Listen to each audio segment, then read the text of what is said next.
Didn't think I'd make that one, did you, Sam? No. Think I'll be the club's billiard champion this year?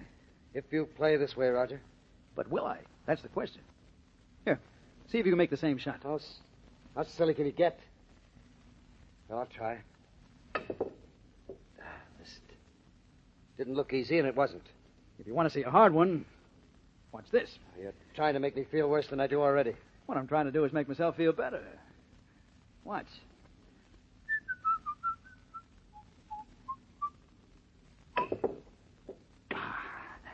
That's what reverse English does for you. Here now, you try it. See if you can. No, I've had enough, Roger. Hey, Sam. Nice boys don't throw cue sticks on the floor. I'm sorry, I didn't mean to, but no use, Roger. What's no use? I can't stop thinking. I can't stop wondering who I was and what I did before I came to town. Look, Sam, you've been talking about that now for 10 years. Will you cut it out before you give everybody the creeps and drive yourself crazy? I can't. Lately, it's been getting worse. Listen, I'm Sam Fisher now, but I wasn't before I lost my memory. Roger, don't you understand why I'm so jumpy? I came to this city a little over 10 years ago with no memory of who I was or where I'd been or what I'd done. I had an accident, and I woke up in Kansas City, and I didn't know my name. No one did, or where I'd come from. They just found me in the street, unconscious. So what, Sam? Everybody knows who you are now. You're a happily married man, an important business executive, one of the city's best-dressed men. But I've got to know who I was. I've got to. I'm sorry, Roger. I've got to get out of here. This place is getting on my nerves. I'm going to get some air. Don't go too far away, Sam.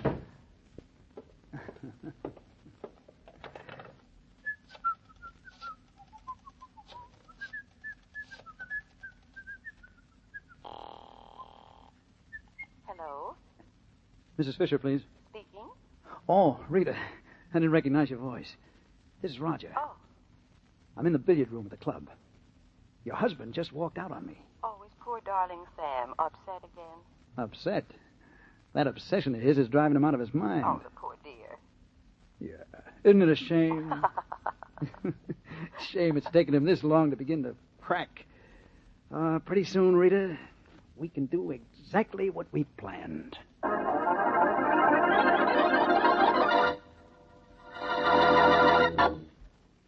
And now on to Dick Calmer as Boston Blackie. Enemy to those who make him an enemy. Friend to those who have no friend.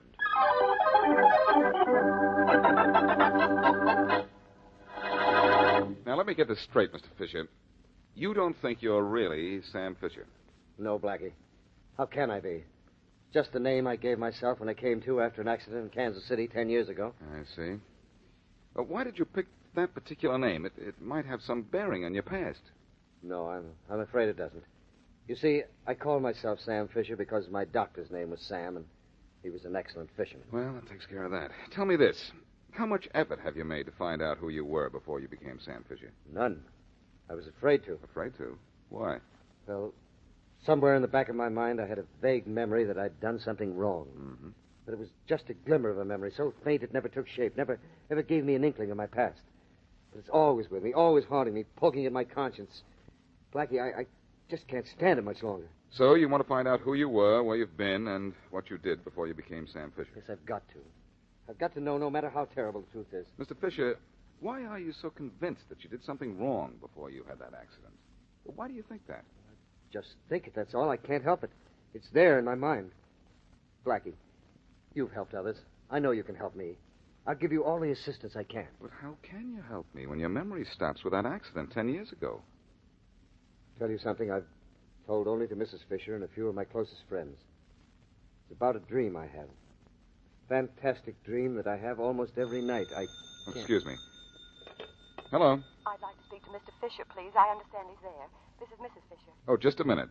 This is your wife, Mr. Fisher. Oh, thank you. Yes, Rita? Oh, Sam, I hope I've called you in time.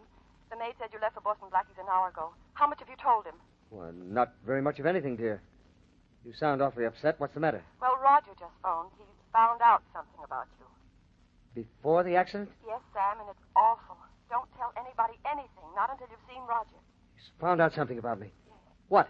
What did he find out? I don't want to talk about it over the phone. Roger will tell you. He's waiting for you at the club. Now get down there right away. All right, dear, I will. Right away. Well, that sounded important and encouraging. Blackie, I'm sorry, but I'll have to leave. Leave? But you were just about to tell me I'm about... sorry, Blackie, but I can't tell you anything now. Wait a minute, Fisher. Do you... I don't think I'll need your help. I don't think anybody can help me now.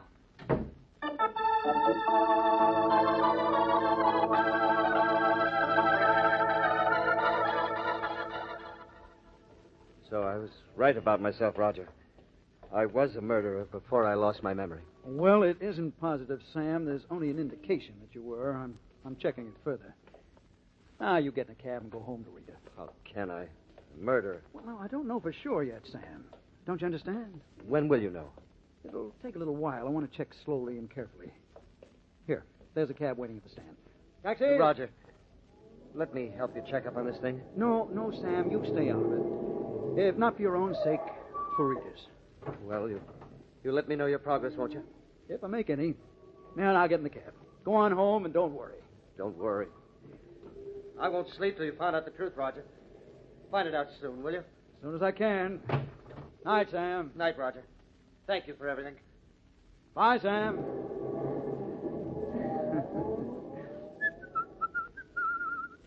You're a nice guy, Sam. You'll live a long and happy life, I imagine. But you'll never be seen again.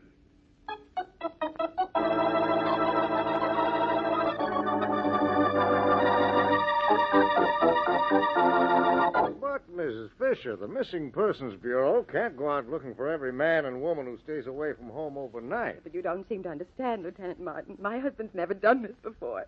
And he was terribly upset last night when he got into that cab. I know something's happened to him. Why are you so sure? Because it's something he was afraid of. He thinks he has amnesia. That he's not really Sam Fisher at all, but someone else. A killer, maybe. Are you talking about the same Sam Fisher I'm thinking about, Miss Fisher? He's the Sam Fisher who was voted one of the city's best-dressed men this year. We're talking about the same man. Oh, then I don't have to describe him for you, do I? Oh, no, I know what he looks like. Well, he won't be hard to find, Miss Fisher, if he's really missing, which I doubt. Oh, but I think he is. I know he is. He's probably run away or suddenly become the person he was before he lost his memory. Oh, that might be. You say he was last seen getting into a cab in front of his club. Yes. By Roger Ainsley, a friend of his. Uh-huh. Had your husband done anything out of the ordinary yesterday? Well, no. No, but he was especially upset about himself, though, when he went to Boston Blackie for help and finding out about his past. Went to see Boston Blackie, huh? Yes. Did he see Blackie? Yes, I phoned him, and he was talking to Blackie then. All right. I think I'll call Inspector Faraday. He might be interested in this. Why, Lieutenant? Do you think Blackie might have something to do with my husband's disappearance? Well, I don't know, Miss Fisher. I'm just checking that angle as a possibility. I see. Faraday speaking. Hello, Inspector. There's Lieutenant Martin over in Missing Persons. Oh, hello, Martin. You found anything lately? No, we just lost one. Yeah? Sam Fisher, last seen getting into a taxi outside the Arnicle Club. Arnicle Club, huh? Yes, I know that doesn't interest you, Faraday, but this might. Fisher was up to see your friend Blackie the evening he disappeared. Up to see Blackie, huh? Well, this is more interesting to me than you think. It ties in with a case the homicide department's just started work on. I can follow your missing Mr. Fisher's tracks step by step, Martin. You can? Sure. He left Blackie, went to his club, took a taxi from his club to the waterfront, and then disappeared. How do you know he went to the waterfront? Because we just found the cab he took. The cabbie's report shows his last stop was the Arnicle Club. The cabbie described Fisher as his passenger? The cabbie wasn't in condition to describe anything. He was dead, strangled with a necktie. And I think I can tie Boston Blackie into this, too.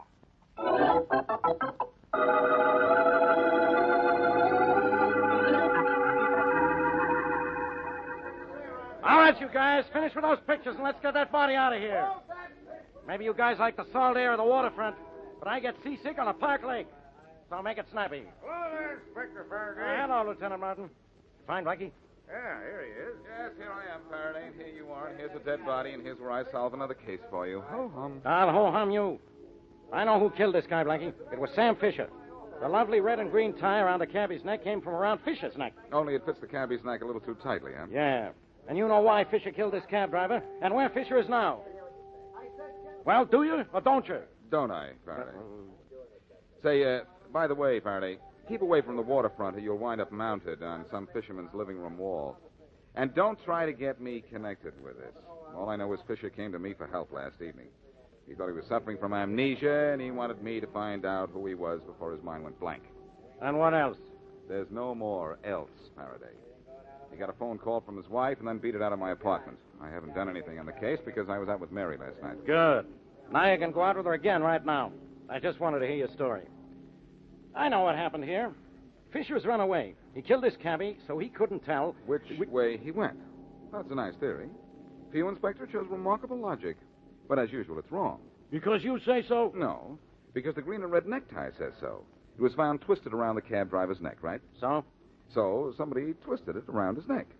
Chances are somebody was wearing the necktie, took it off, and strangled the driver. That's right. Somebody named Sam Fisher. Who, if memory serves me, was one of the city's best-dressed men. What's that got to do with him not killing this guy here? Fisher wouldn't wear a tie like that green and red thing, Faraday. It's monstrous. He wouldn't be found dead wearing it, much less use it on somebody else who's found dead. That's what I like about you, Blackie. You keep saying that you're always helping me, and the first thing you do always is complicate things. If Fisher didn't kill the cab driver, who killed him? I don't know, Faraday, but as long as I told you who didn't, I might just as well try to find out who did.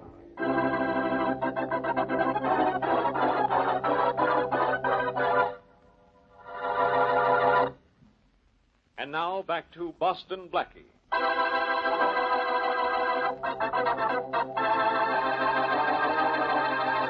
Wealthy and prominent Sam Fisher recovered from an accident 10 years ago, but suffered loss of memory. When his friend Roger Ainsley tells Fisher that he has made a mild discovery about the years before the loss of memory, Fisher gets into a cab and is not seen again. But the cab is found, and so is the driver, dead, strangled with a necktie. As we return to our story, Boston Blackie talks to the missing man's friend, Roger Ainsley. Mrs. Fisher tells me you're one of her husband's closest friends, Mr. Ainsley. And his greatest admirer, Blackie. Oh, why shouldn't I be? I had a little 2x4 business 8 years ago, and look at my office today. Thanks to the contacts I made through Sam Fisher. Apparently you're indebted to him, yes. Perhaps you can help us find him. Well, I don't know how. He's still missing, and the cab driver who took him to the waterfront is dead. You put Fisher into that cab, didn't you? Yes. Did you get a good look at the driver? No, I didn't, Blackie. It was dark, and besides, all cab drivers look alike to me. Do the police really think Sam killed that cabbie? They think so, but I don't. That wasn't Fisher's necktie found around the cab driver's neck.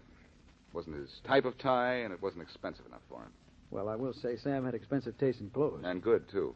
Do you remember what Fisher was wearing when he got into that cab? Yes, I do. A blue double-breasted pinstripe suit. It was his newest. Yes, that's right. He wore it up to my place. And that's further proof Fisher didn't kill that driver. He never in the world would he wear a green and red tie with blue. And he wasn't wearing it when I saw him. Well, so much for Sam Fisher's present. What can you tell me about his past? Nothing. I've known him only since he came to town, and that was about 10 years ago. He never told me anything about his past because he didn't know anything about it himself. You believe he actually suffered from amnesia? I don't know. He told a convincing story, and he told it often. It's possible he did have amnesia. I'm sure of that. Well, that and the fact that he didn't kill that cabbie are the only things I'm sure of about this case. Thanks for your time, Ainsley. Don't mention it. Well, I will mention this. You may hear from me again. Well, you know where to reach me anytime you want. Goodbye. Goodbye. Oh, I'm sorry, Sailor. Sailor? Hey, what's the matter with you landlubbers? Can't you steer a straight course? Well, sorry, maybe I thought I was plowing through mined water. Hello, Ainsley. Captain Dunn, what are you doing here? You don't know, Mr. Ainsley? Well, you got a surprise coming. Look, you're a fool to come here. Boston Blackie was just here. If he saw you, he might start putting things together. You said you'd stay on your ship until it pulled out. If everything went according to plan, Mr. Ainsley. Well, didn't it? You got your $5,000 to take Sam to China with you, didn't you? I did. Well, then what's wrong? I kept my part of the bargain, and I left Sam lying on the wharf for you, just as I said I would. You did. Then what are you doing here, you fool? You realize somebody might get the connection between us and look, Sam was still there when you came ashore to get him, wasn't he? He didn't come to and walk away, did he? No, he didn't walk away. He couldn't. And he didn't come to. He couldn't do that either. Now, what did you hit him with? The broadside of a four-masted schooner? Well, no. Why? What do you mean? I mean, whatever you used, you hit him too hard. When I found him on the wharf, he was dead. Dead? No. Dead, aye. Dead as the wind in the Sargasso Sea, but I got rid of the body. Oh, this wasn't in the plans. And it wasn't in my plans to have to get rid of a body either. So I've changed my price. The $5,000 you give me is just a down payment for my services now. You better come aboard with 5,000 more. But I don't have it.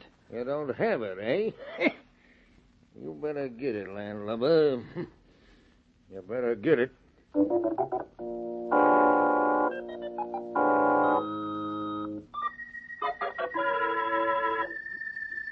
Rita, honey, Sam's dead, and you're going to come into a fortune from his insurance alone. But I'm going to be careful how I spend it, Roger, darling. All right, pinch every penny of it until it squeals if you want it, but you've got to give me that $5,000 for Captain Dunn. You killed Sam. You pay Captain Dunn. I don't have it.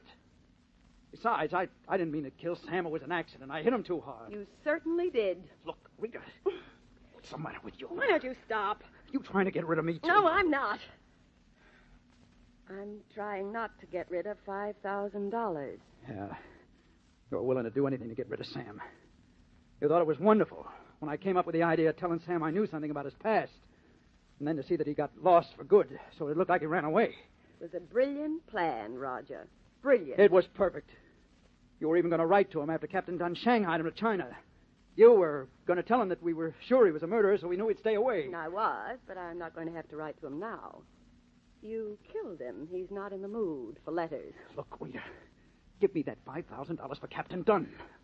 That's all I ask. You killed my husband. That's something I didn't ask. All right, maybe I did kill him. I said, maybe I did. I don't know. All I know is that I got to the waterfront before him in his cab, and I did slug him. But I also know I didn't kill that cab driver. And I think you did.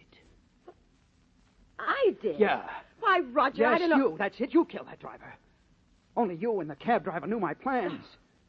After all, he was well paid to take the long way around to the waterfront so I could get there first. But you were the only one who knew where that cab driver would be and when. Well, what if I did? I had no reason to kill him. Oh, no? No.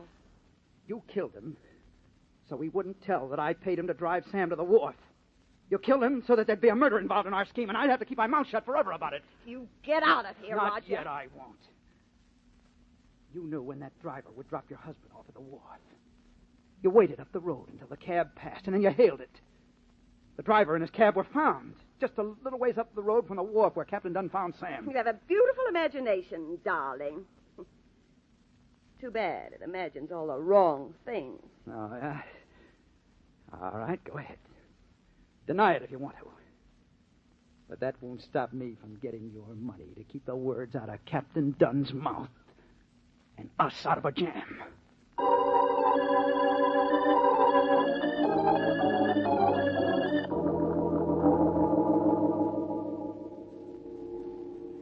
Listen, Blackie, are you trying to make a beachcomber out of me? We boarded 2 ships in this dock. And there are only 3, Faraday. So come on, let's get aboard this one and find out what we're looking for. Or go home. I don't know why we're looking for anything down here. Do I have to tell you all over again? We're looking for the ship's captain that came to see Roger Ainsley this afternoon. Yes. So there's bound to be a connection between the sea captain and Ainsley, because you think there's a connection between Ainsley and the disappearance of Sam Fisher. And the dead cab driver, too. Let's not forget him. Let's forget to go aboard this ship, and let's remember to go back uptown. Too late, Inspector. We talked our way right up the gangplank, and here There's we nobody on deck. Let's go. Oh, but there's bound to be someone aboard. Hello? Hello, anybody home? Hey, who's there? That's the man, Faraday. That's the man who saw Ainsley this afternoon. Yeah. Ahoy down there! Who's calling? I am, Captain. I want to talk to you. Aye? Well, come up to my quarters. I'm dressing to go ashore. Thanks. Come on, Faraday. Up these steps here. Blackie, if this is a wild goose chase... Oh, come on now, Faraday. We're on aboard a ship. Be nautical. If anything, we're on a wild gull chase. Throw that joke overboard, will you? And don't let go. Oh, You Faraday. men want to see me? Well, it's always proper to pay a visit to the captain of the ship when you invite yourself aboard, isn't it? You are the captain. Aye. Come in. Seems to me I've seen you before. You have. You bumped into me just outside Roger Ainsley's office door this afternoon. Oh, so I did. You're still steering a zigzag course. No, from now on, I hope to go straight to port. This is Inspector Faraday of the Homicide Squad. Huh? How are you, matey? I'm Boston Blackie. I don't think you told us your name. Dunn. Harvey Dunn. What do you want aboard my ship? We'd like to know why you went to see Ainsley this afternoon. Personal business. I suppose you want to know why I'm wearing civilian clothes to go ashore tonight. That's personal business, too. Anything else? No, but I wonder if you know a man was killed and another man disappeared in the vicinity of this wharf last night. Yes, I know. Heard it on the radio. Yeah, nice new tie you have there, Captain. You got something on your mind, Blackie? That tie, Captain Dunn. The rest of your shore clothes are rather old, but the tie is new, brand new. You didn't leave your old one somewhere, did you? No. I threw it away. You threw it away, it flew down the road and wrapped itself around a cab driver's neck and choked him to death. Hey, Blackie, that red and green striped tie would be okay with the captain's suit, wouldn't it? Yes, Faraday, but it isn't okay with the captain that we've caught him with his Wait! necktie. Henry, come here! Mike, Henry! Here, Captain Dunn. Uh-oh, Faraday, these guys are big. Wait! Henry, get to work on me. All right, Captain. All right, get over there. You're in this too, Captain. Scram, Faraday, and get to a pole. I can't. I'm too busy. Oh, It yeah? won't be for long. Come here, you black. You all right, Faraday? A little bruised, but still here. How about you? Present. And Dunn and his slugging chums are all accounted for. Yeah. It was that table leg that accounted for little Mike there. It's a handy little gadget, table leg. I got Henry, boy, with an arm. My arm with a fist on the end of it. And look at our friend, the captain. He looks all at sea.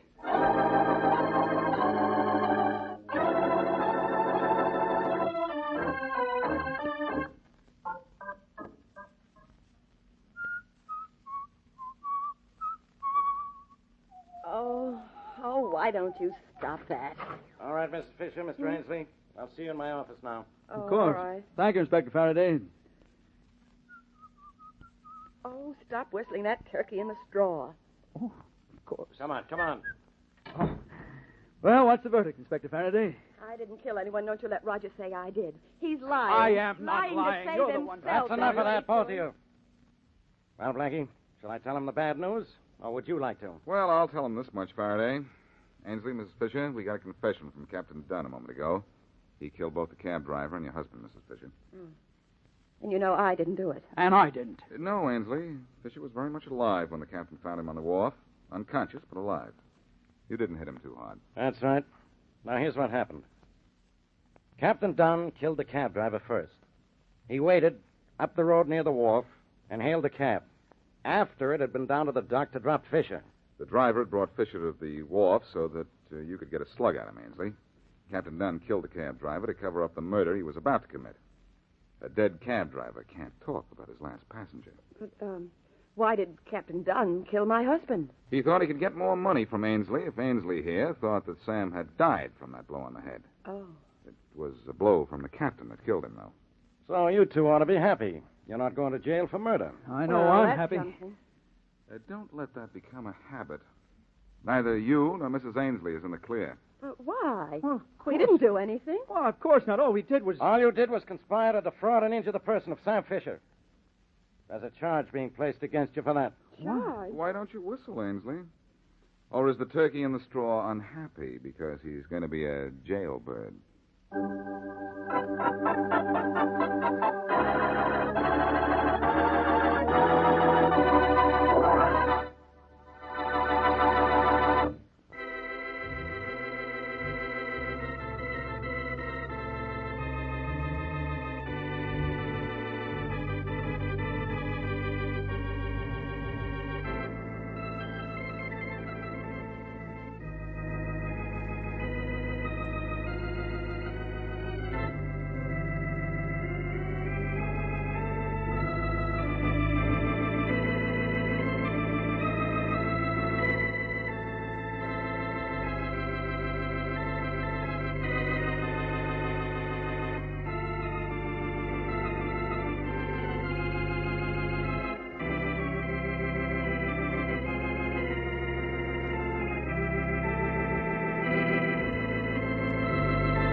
Be sure to listen tomorrow night for Ted Mack and the original Amateur Hour, broadcast over most of these ABC stations. The Amazing Mr. Malone.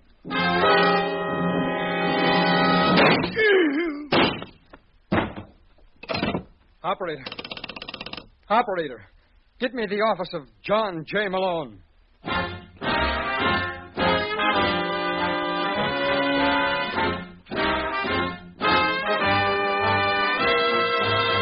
The American Broadcasting Company presents The Amazing Mr. Malone, an exciting half hour of mystery created by Craig Rice and starring Gene Raymond. Our locale is the city of Chicago, the time, the present, and the hero of these weekly adventures, The Amazing Mr. Malone.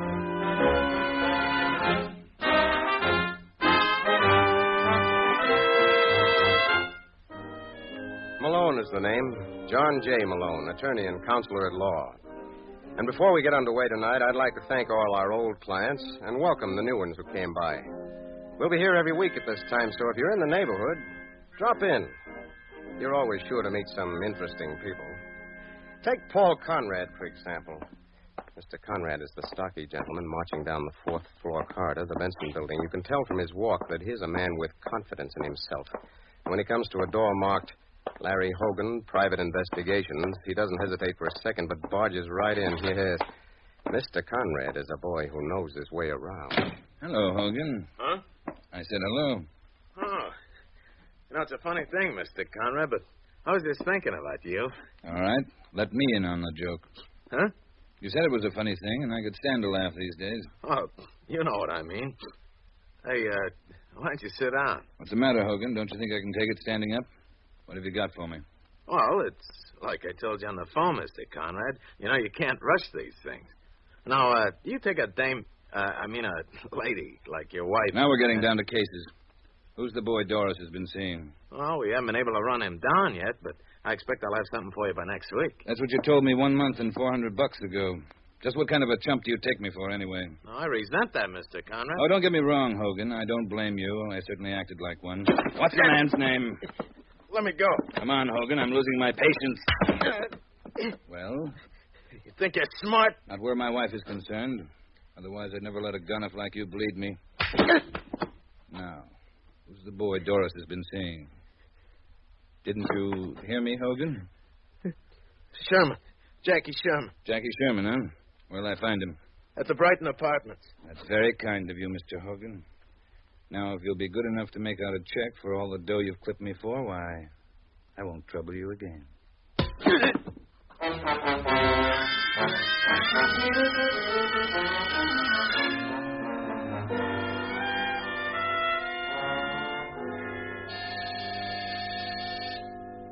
Just a second. Hello, Jackie. Doris, what are you doing here? Oh, now, darling, you're not going to be angry with me. I couldn't stay away. Oh, look, Doris. Oh, don't be mean, Jackie. Honest, I couldn't help myself. I was sitting home all by my lonesome, and I started to think about you. Next thing I knew, I was in a cab. You aren't the craziest dame. Mm-hmm. What am I going to do with you? Well, if you're stumped for an idea, maybe I can give you one. Come here, darling. You know, maybe you've got something there. Let's try that again. Yeah, go on, what? Jackie. Don't let me stop you. Paul. Hello, Doris.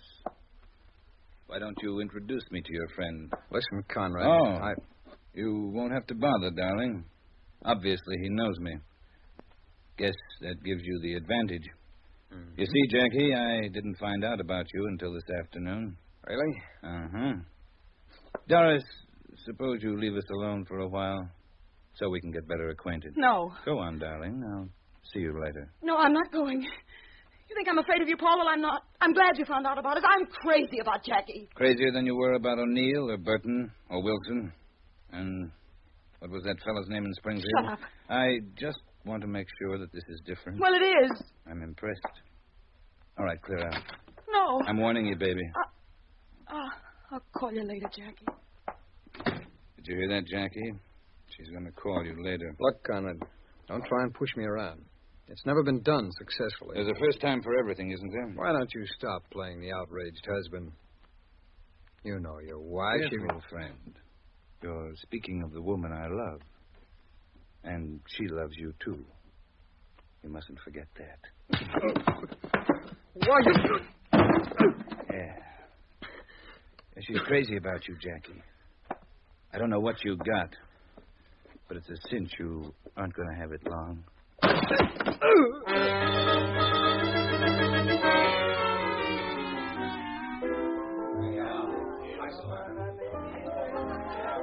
Yes, sir, Wadley.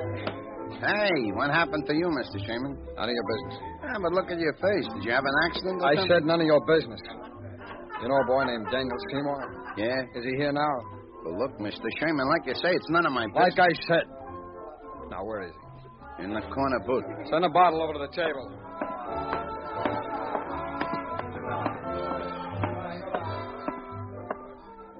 You. Huh? You're Daniel Seymour? Uh-huh. You mind if I join you? So happens I do. Oh, you don't understand. No, Seymour. you don't understand, mister. I'm in no mood for company. Know what I mean? My name is Jackie Sherman. That doesn't change my mood. I'm a friend of Sonny Wilson. So? So he thought you might be receptive to a business proposition. Ah. Well, if it's business, that's different. Sit down. Thanks.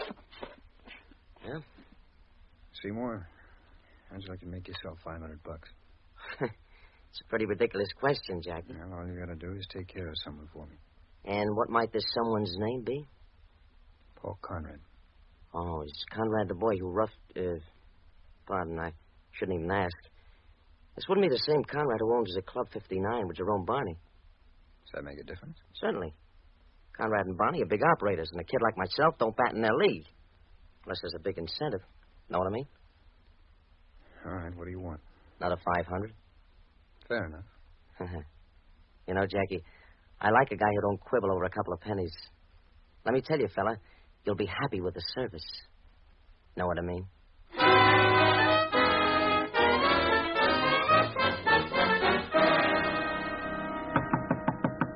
Come in. Hello, Conrad. What brings you here, Barney? I just thought I'd drop by to see how you and Doris were getting along. Just peachy. You couldn't expect me to know. You haven't been down at the club in quite a while. I've had other problems on my mind. You got room for another? We're short. What do you mean, we're short? I just finished going over the books with Harold Plant. He tells me there's close to $50,000 that he can't account for. Is what? Well, I didn't mean to upset you, Conrad. Still, I can't blame you. 50 grand ain't peanuts. What happened to it, Barney? I was hoping you could tell me. Well, let me get this straight. You think... just a second. Don't go away, Barney. I'll be right back. Take all the time you need, Conrad. I'll be here. Yeah, what the...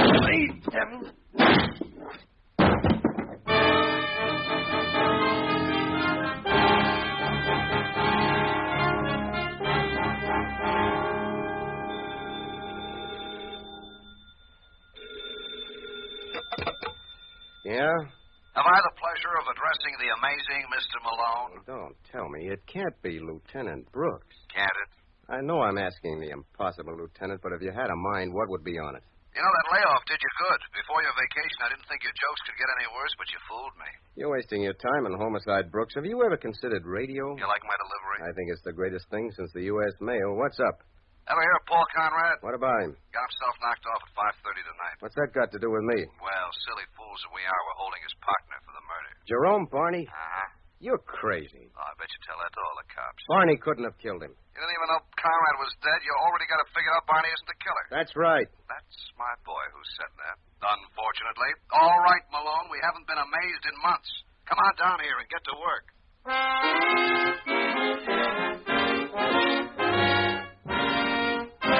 You're listening to The Amazing Mr. Malone.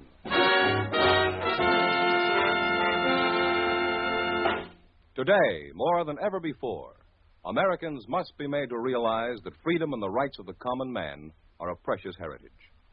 History has proved that people start to lose their freedom the moment they think it is forever secure. That is why we must all work at keeping our American heritage of freedom.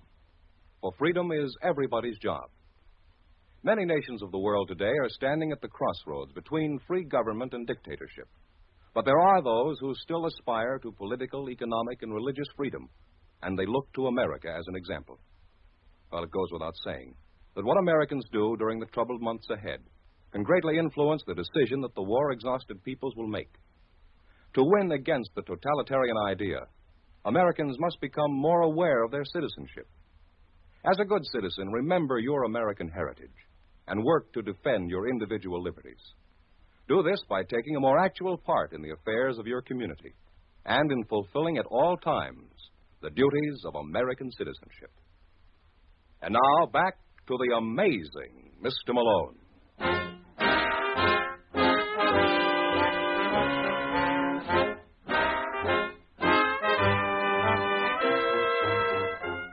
Well, that's life for you. 1 minute you got it, and the next you haven't, as Mr. Conrad learned to his sorrow. And 2 hours after the police picked up Jerome Barney for teaching him the lesson, I was down at headquarters where I was greeted by the team that panicked the policeman's ball in 1922, and they were still using the same material. Hey, Sussman, look who's here. Do I have to, Lieutenant? Oh, now come, Sussman. Let's have a little respect for the gentleman.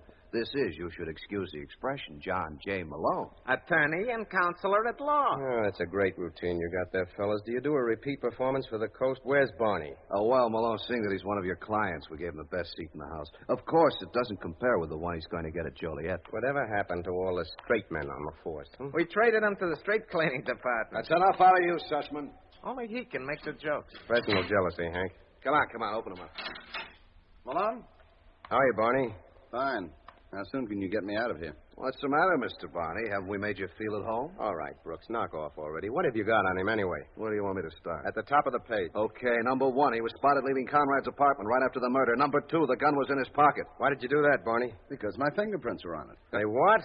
Well, I lost my head, and I picked it up when I saw Conrad was dead. Oh, that's a jolly one. Come on, Sidney. Fool us both and try to use your head. Where's his motive for killing Conrad? Where's his motive? Yeah. Conrad was tapping the till down at the club. The books were short to the tune of almost $50,000. Is that right, Barney? Well, sure, but if I killed Conrad, how was I going to get my money back? Because you boys had a partnership insurance policy on the lives of each other. You know, I forgot about that. Well, it's a pleasure to remind you. But what do you say, Mr. Malone? I wish I could think of a smart exit line. Oh, you leaving already, Counselor? Yeah. Why, you haven't been at all amazing. Well, that makes us even because you haven't been at all amusing. I'll see you, girls.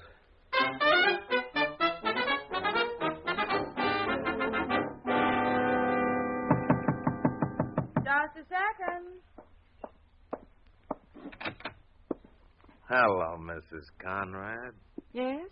I wonder if you could spare me a few minutes of your valuable time. I'm afraid I'm busy. Oh, you can't be that busy. My name's Hogan. Hogan? Larry Hogan. I'm a detective. Oh.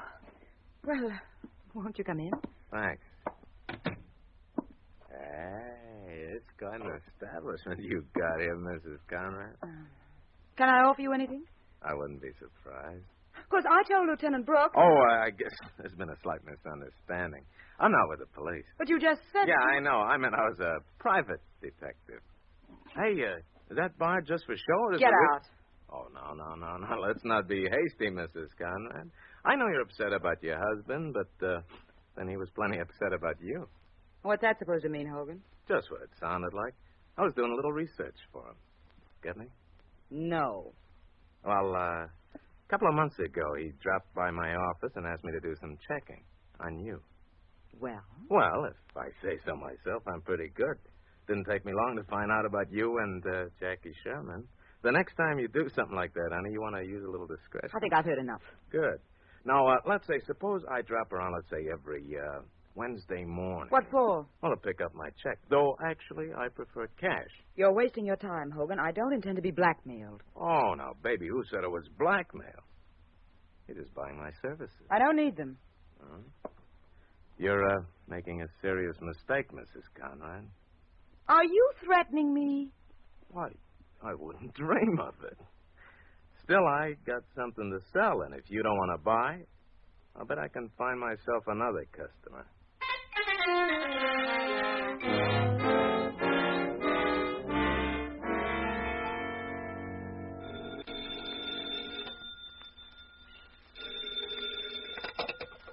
Yeah?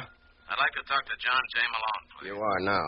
Well, you don't know me, Mr. Malone, but my name is Larry Hogan. Who? Larry Hogan. I'm a private eye. A private eye. You've been seeing too many Bogart pictures. I bet you even own a trench coat. Look, Mr. Malone, I call to do you a favor. Why? What do you mean, why? You're representing Jerome Barney in the Conrad killing, ain't you? Well? Well, what would it be worth to your client if I can clear him? What do you want? I'm no pig, you understand. How does $500 suit you? It suits me fine. Well, the party for you to see is Mrs. Conrad. Her hubby hired me to keep tabs on her. Who was you holding hands with? A boy named Jackie Sherman. Jackie Sherman. Yeah, he lives at the Brighton. Well, thanks a lot, Hogan. I'm forever in your debt. Hey, wait a minute, Malone. What about my dough? Hey, what dough? You promised me 5 bills. No, I didn't. I said 500 would suit me fine, and it would. I haven't made a penny since I came back from my vacation, so if you'll excuse me, Hogan, I got to get down to cases.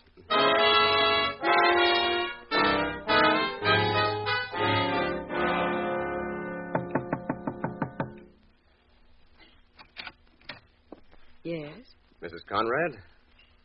That's right. You don't know me. And what makes you think I'd like to? I've got references. What about samples? Well, that can be arranged, too. Well? In public. Uh-huh. In that case, you better come in. Thanks. What did you say your name was? I didn't. But it's Malone. John J. Malone. Offer you a drink? You can try. What'll you have? Anything you've got. You're taking quite a chance. Well, I believe in living dangerously. That's a reporter for you. Pardon? Well, you are a reporter, aren't you? How could you tell? Well, there's a certain something about all you newspapermen. Does it show? Oh, definitely. Well, I guess there's no fooling you. You know Larry Hogan? No. Am I missing something? Well, if you are, I'll make up for it. Here's your drink. Thanks. Good? I don't know when I've had better. Now, tell you what I had in mind, Mrs. Conrad. The name's Doris. Well, I didn't want to presume. How would you like to do a personal series on the murder of your husband?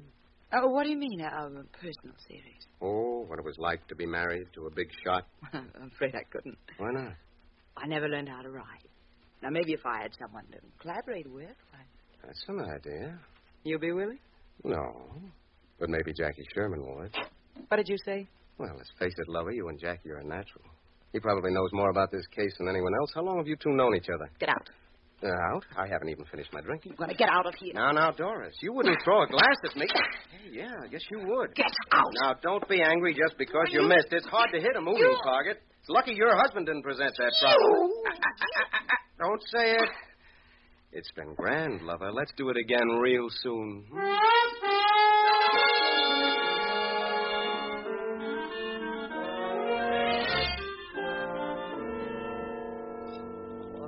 One, two, one.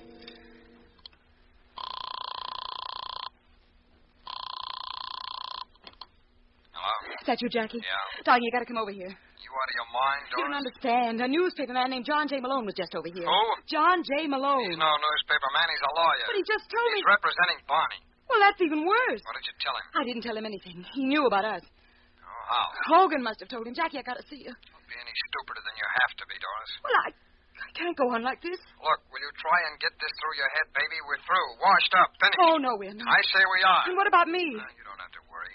According to the World Almanac, there are a million other men in Chicago. How dare you say that? It's the truth, isn't it? All right, Mr. Sherman. I can see you're looking for trouble. Maybe I know just the girl to accommodate you.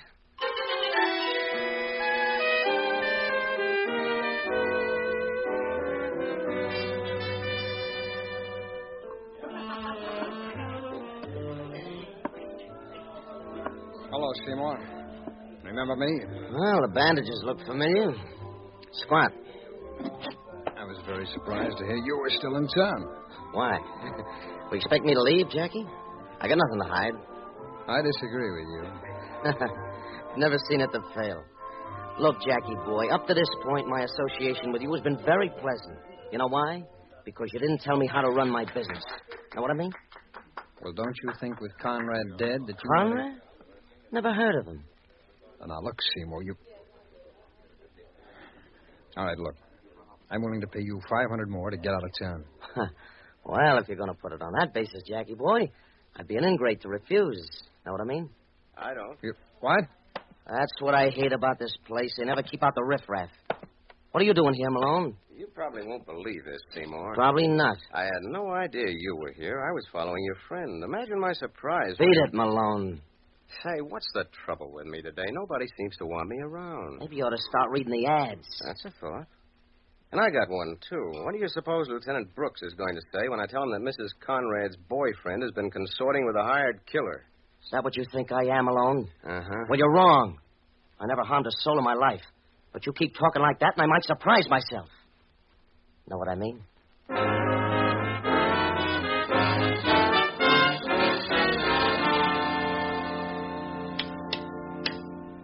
Well, what are you stalling for, Sussman? King me. King you?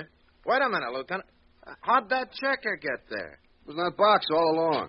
Funny, I didn't see it. Are you implying that I would cheat? No, he wouldn't do that, Sussman. He's just dishonest. Well, if it isn't the amazing Mr. Malone.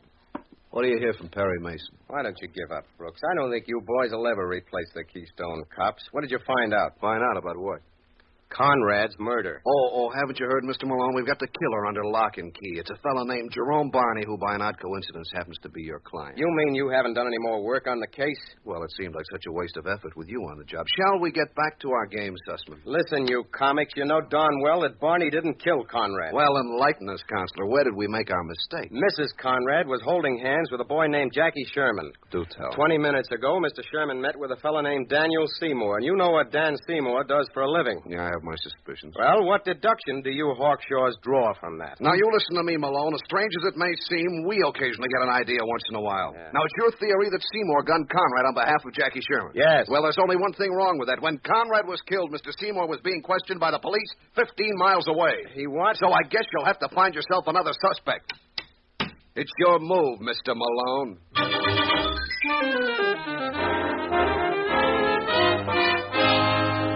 You are listening to The Amazing Mr. Malone.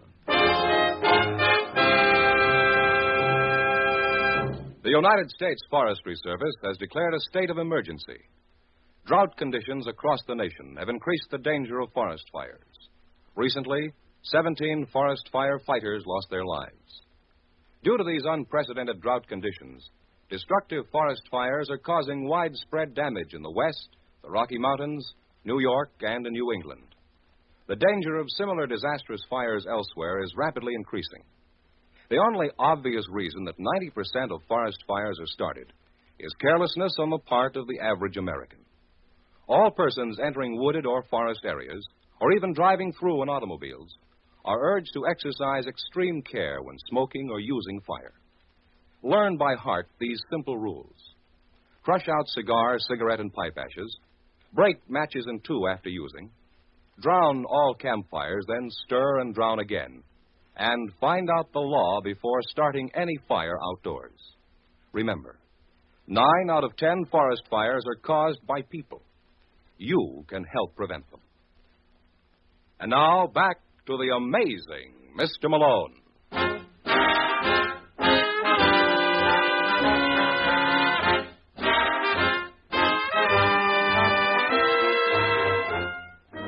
Professor Einstein had as much trouble with his theory as I had with mine. Here I had it worked out so beautifully that Dan Seymour had killed Conrad at the behest of Jackie Sherman, and according to Lieutenant Brooks, there was only one slight flaw. It never happened that way. Say Malone. Huh? Your mouth's still open. Now, listen, Lieutenant, are you sure that Seymour couldn't have killed Conrad? Positive. How do you know? Because at the time of the murder, we were having a little tete-a-tete. I got a phone call yesterday afternoon that Mr. Seymour had secured himself an assignment and a little interview might be in order. Who was your tipster? My friend didn't care to leave his name. But the point is that at the very moment Conrad got himself gunned, I was looking into Seymour's beautiful brown eyes. Well, how about Mrs. Conrad? Yeah, hey, how about her? I mean, why couldn't she have killed her husband? No reason, except she didn't. At 5:30, she was having cocktails in Evanston. Any further nominations? Hogan. Who? Did you ever hear of a private detective named Larry Hogan? Yeah, several times. Well, he was the one who gave me Mrs. Conrad and Jackie Sherman. Well, that was sweet of him. Maybe Hogan killed Conrad. Oh, Malone, don't you think you're reaching a little? Well, why not? Where's his motive? He did some work for Conrad. By you, that's a motive? Suppose Conrad refused to pay him. Suppose they had a... Wait a minute, Lieutenant. I think I see it all now. You do? Yeah. Put your head on. We got work to do.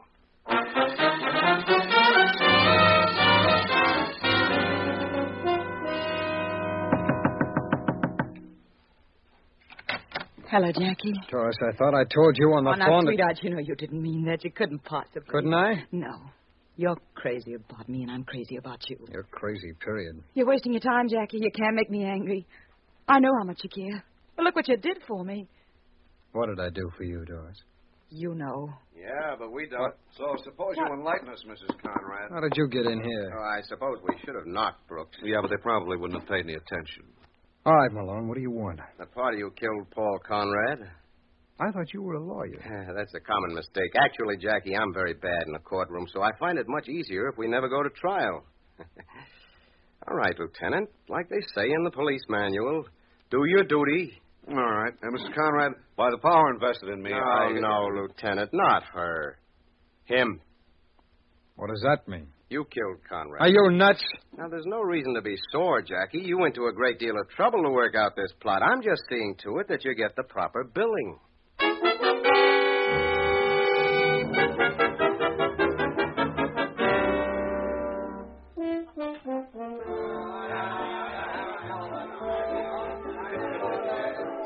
Say, Malone.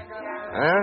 If it's not asking too much, would you mind drawing me a diagram? Oh, I thought the doctor told you to lay off those stupid pills. Well, Malone, we can't all be as smart as you. After all, if I knew all the answers, I'd be doing guest shots on gangbusters. Well, it had to be Jackie Sherman. Had to be. Why? Couldn't be anyone else. What was his motive? Don't tell me he was in love with Doris. Of course not, but you saw the shellacking Conrad gave him. Well, Jackie wasn't the kind to take it laying down. No, that still doesn't prove anything. Well, where do you think your tip came from to pick up Seymour? Jackie? Whom else? Well, that makes a lot of sense. Sure it does. Jackie knew his name was bound to pop up in this case. He was the most obvious suspect. So he hires a killer and then tips us off about it? Exactly. Oh, that's Miss Sugar. It's not crazy at all. Jackie had a great knowledge of psychology. He banked on us figuring the way we did. It didn't seem possible that having hired a gunman, he'd do the job himself, which is just what he did. Why do you think I had no trouble following him to Seymour? He led me there, deliberately.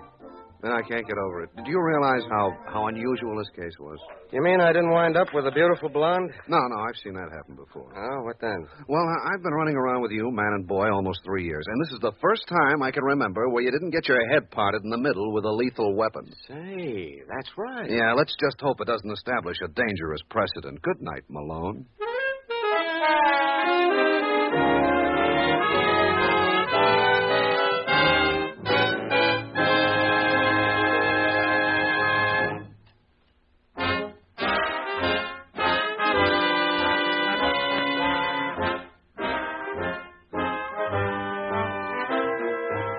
Ever hear the story of the gangster who was haunted by ambition? He was going to be public enemy number one if it killed him.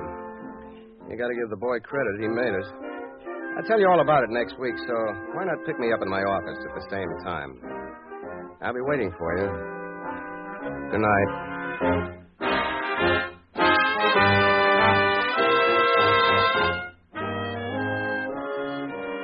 Gene Raymond was starred as John J. Malone. Our program was written by Gene Wang and directed by William P. Rousseau. Music by Basil Adlam. The Amazing Mr. Malone is produced by Bernard L. Schubert. The events and characters depicted in this story were entirely fictional. Any resemblance to actual places of people living or dead is entirely coincidental. This is George Fenneman inviting you to be with us next week. The Amazing Mr. Malone has come to you from Hollywood. Now, a listening reminder. Listen now for the premiere of The Adventures of Sherlock Holmes. This is ABC, the American Broadcasting Company. Petri Wine brings you Basil Rathbone and Nigel Bruce in The New Adventures of Sherlock Holmes.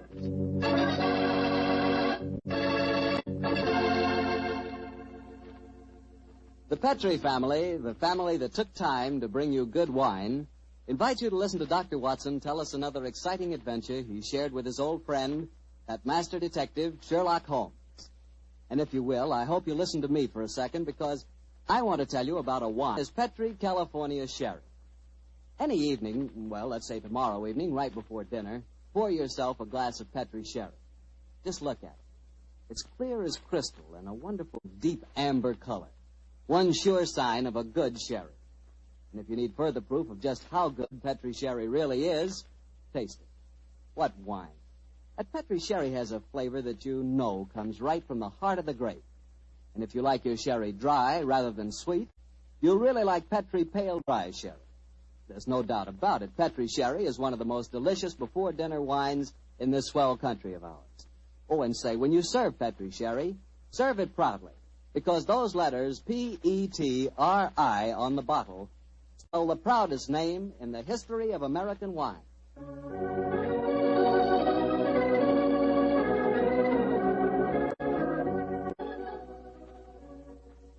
And now I'm sure our good friend Dr. Watson's waiting for us. Let's go enjoy. There you are, Mr. Bartell. Good evening, Doctor.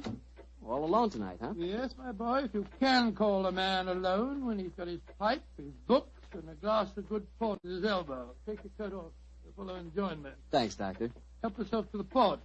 There's some rather special tobacco in a jar over there. Fine. Now, Doctor, are you ready to tell us tonight's new Sherlock Holmes adventure? I am, Mr. Bartell, and I think you'll find it a most unusual story. It began on a winter's night in 1896. Holmes and I had gone to a theatre in the East End of London to see a performance of a famous old English melodrama called Sweeney Todd, the Demon Barber of Fleet Street. That's a good bloodthirsty title, Doctor. The Demon Barber. He sounds as though he specialized in close shaves. Good gracious me, Mr. Bartell, that's almost unforgivable. He was a murderer of voracious appetite who placed his victims in a specially constructed barber's chair, cut their throats, and then pressed a lever that would swing the chair over and decamp the unfortunate victim into a horrible cellar beneath his shop. Glad this is only a stage play you're talking about, Doctor. As my story begins, we were seated in a private box watching one of the closing scenes. Holmes was leaning forward in his chair, following the action on the stage with an obvious delight, while I sat beside him equally engrossed. An actor by the name of Mark Humphreys was playing the part of Sweeney Todd, and no one could deny that he was playing it up to the Where are you going, Tobias? To the nearest magistrate, Sweeney Todd, to denounce you as a fiendish, cruel, cold-blooded murderer. You have pronounced your doom. Into the chair with you, and over and down into the depths below. Ha, ha, ha, there. Whence comes this apparition? 'Tis the ghost of another customer of mine. The yawning grave yields up his ghastly inmates to prove me guilt. Blood will have blood. See, he is there. He comes to accuse me of his murder. Oh, save me. 'Twas not I that slew you. Let me leave, or it will kill me. Let me leave. Ha, ha, ha,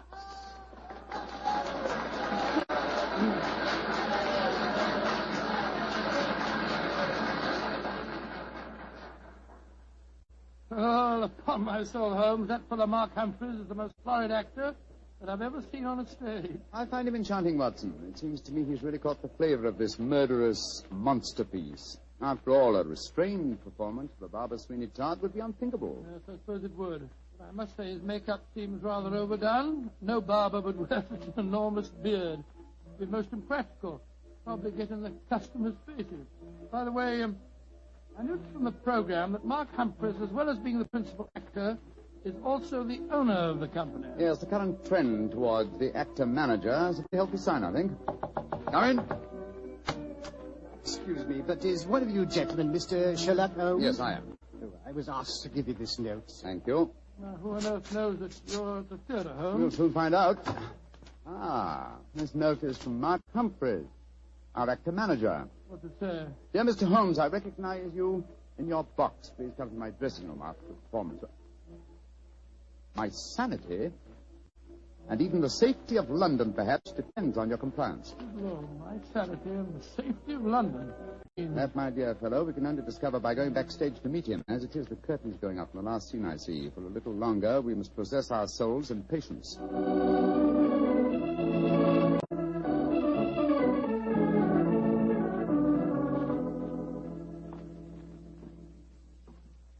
Mr. Sherlock Holmes? Yes, sir?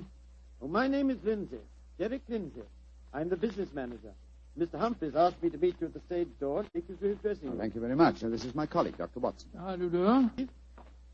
Excuse me asking, Mr. Lindsay, but surely you must be related to that distinguished actor of some years back, Lytton Lindsay. Oh, he was my father, Mr. Holmes. Ah, indeed. The resemblance is extraordinary. With such a Lindsay, you must love the theater. It'll probably sound like heresy, but I hate it. However, it's the only thing I was trained for, and there's good money to be made in it, sometimes. And money's a thing I both like and want. Oh, Mr. Holmes, I do hope you'll be able to help Mark Humphreys. He certainly needs it. Oh, really? What seems to be his trouble? He'll have to tell you that for himself. But his wife and I think... There's Mrs. Humphreys now. Maria! Yes, sir. Maria, this is Mr. Sherlock Holmes and Dr. Watson. Mrs. Mark Humphreys. How do you do? Oh, I'm grateful that you're going to see Mark. He's in such a dreadful state. There have been times lately when Mr. Lindsay and I have been afraid he's going out of his mind, haven't we, Derek? Indeed we have. We're both dreadfully worried about him. In that case, I hope I can be of service. Which is his dressing room? Number 1, next door to mine. Derek, I think it'll be better if Mr. Holmes and Dr. Watson go in more freely if we're not in the room. I think perhaps that is a good idea, Mrs. Humphreys. We'll see you later on. Come on, Phil. That's all right.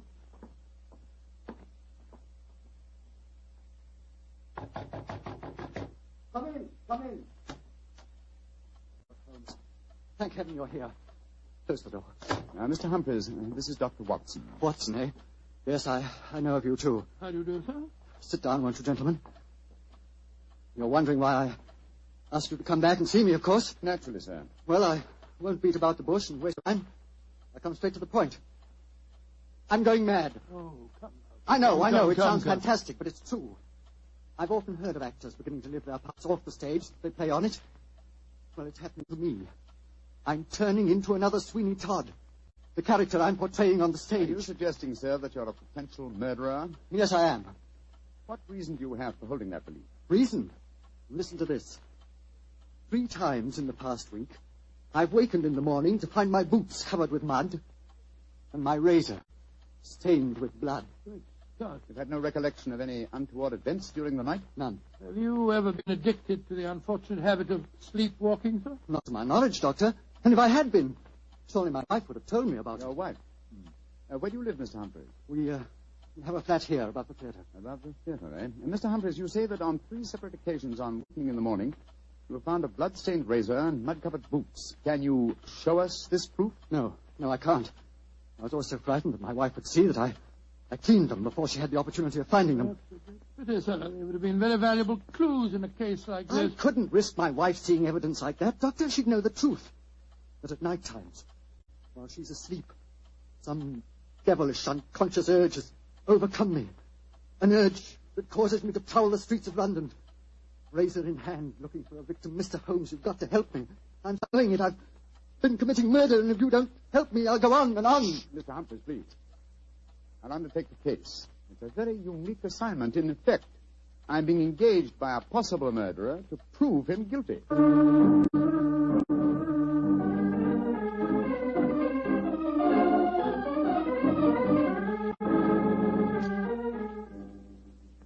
Well, Mr. Holmes, I've been through all the records we have here at Scotland Yard. What have you found, Inspector Gregson? The last 2 months, we haven't had one case of an unsolved killing with a razor. Any mysterious disappearances, Inspector? Bless your heart, Doctor. There's never a day that passes without 1 or 2 of them. Here's a list of them, Mr. Holmes, if it's any use to you. Thanks. Come on, Watson. In the morning, we can go back to the flight to Gregson. Glad to be of service, Mr. Holmes.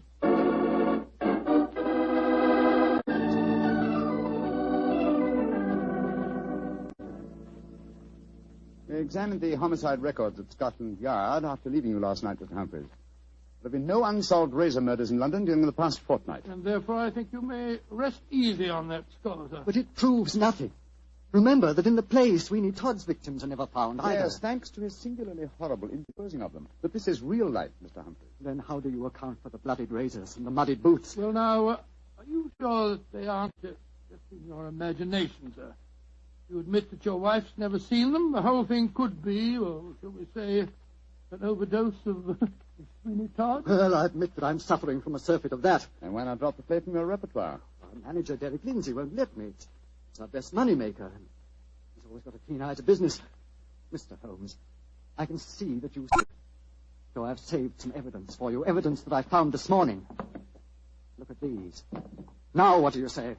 Do you still think it's my imagination? Cutter, blood-stained razor, and boots covered with mud. Splendid.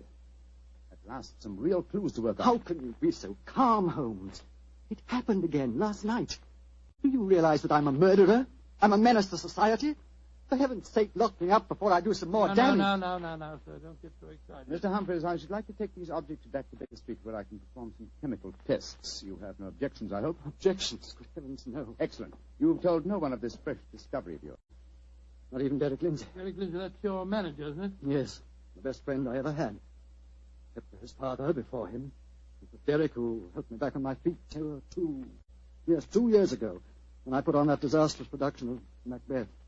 And I'd be today if it weren't for him. You lost a great deal of money on that production, sir. Nearly every penny I had. Indeed. By the way, where is your wife, Mr. Humphreys? She's in her dressing room next door. We have a matinee today, you know. I'd like a word with her. Watch no chap. Wait here for me, will you? I won't be a moment. Right, you are, Holmes.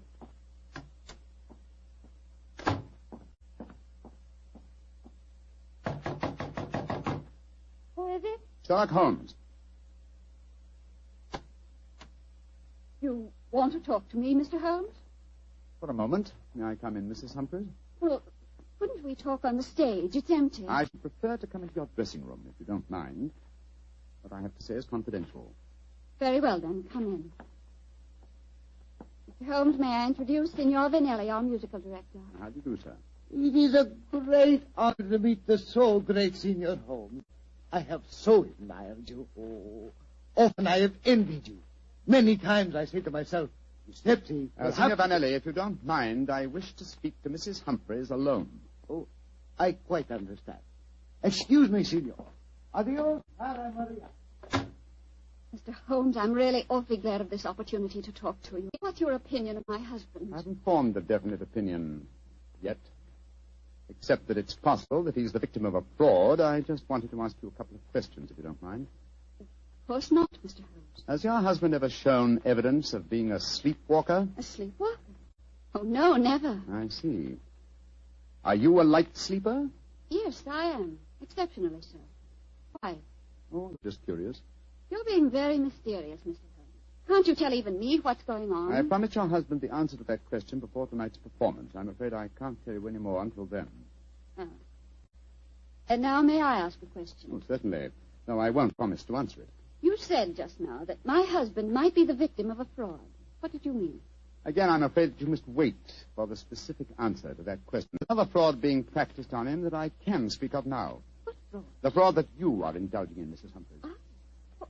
What do you mean? Of course, this particular fraud is none of my business, but when I almost force my way into your dressing room and find your musical director, a quantity of rice powder on one shoulder and suggestions of rouge on his cheek, it doesn't take a great deal of intelligence to deduce that your husband is being deceived. Get out of here at once. That's exactly what I propose doing. Good day to you, madam. No doubt I shall see you later on.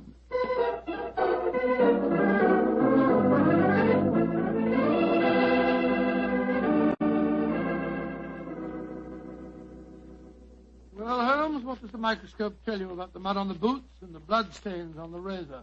On a bank on the mud, old chap. Extremely common type that is found in most parts of London. And the blood? I'm examining that now. This is as strange a case as ever I remember, Holmes. Here you are trying to prove a man innocent when he insists that he's guilty. By George, Watson. Here's the answer. What? This blood is definitely not human blood. It's probably canine. Now, a Sweeney Todd madness would hardly drive its victim to kill dogs. Therefore, it's obvious that Mark Humphreys is the victim of a devilish plot. And he's not a murderer. No, come on, old fellow. Let's go to the theater at once and give him the good news.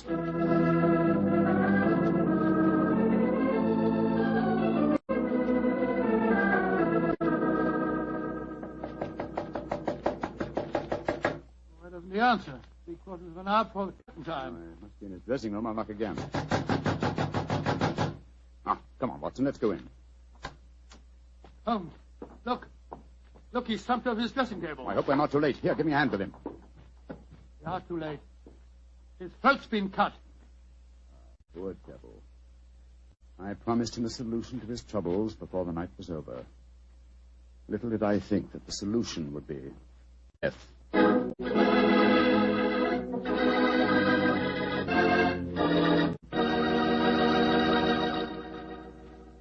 We'll hear the rest of Dr. Watson's story in just a second, so I'm going to ask you if you're one who just eats to live, or whether you really enjoy good food. If you love good eating, you've just got to know about Petri wine. Petri wine makes good food taste wonderful. For instance, if you're having steak or a roast or any meat or meat dish, you'll love it served with Petri California Burgundy. Petri Burgundy is the last word in delicious red wine. Now, with chicken or fish, you can't beat the delicate Petri California Sauterne, a really extraordinary white wine. Just to make sure you don't miss either Petri wine, don't buy one, buy two. Buy both Petri Burgundy and Petri Sauterne. They're both swell because they're both Petri. Well, Dr. Watson, what happened next? Well, I think I'll pick up the story exactly where I left off. Holmes and I were standing in Mark Humphrey's dressing room, looking with horror at the slashed throat of the actor-manager. There was a bitter, self-accusing note in Holmes's voice. I promised him a solution to his troubles before tonight was over. Little did I think that solution would be death. This worry over his supposed madness caused him to commit suicide. Suicide? Rubbish, old fellow. It's murder. Look at the razor clutched in his hand. Undoubtedly placed there by the murderer, but the chance to set in. In any case, scrutinize the wound. Does that look as if it had been done by the hand of a suicide? Well, I don't see why not. Look closer, old chap. The depth of the wound is even, whereas a suicide cut always wavers towards the end. No, this is murder, Watson, and I think I know who did it. But I have little evidence. I must lay a trap. What kind of a trap, Holmes? I haven't time to tell you now, old fellow. Every moment counts. Off with you to Scotland Yard and get Inspector Gregson. Bring him back here as fast as you can. Right you are. And Watson. Yes? Tell absolutely no one except Gregson of Mark Humphrey's death. Say that he's still alive and well and that his problems are solved. It's the performance of the play. Don't you worry about that, old chap. Off with you to Scotland Yard.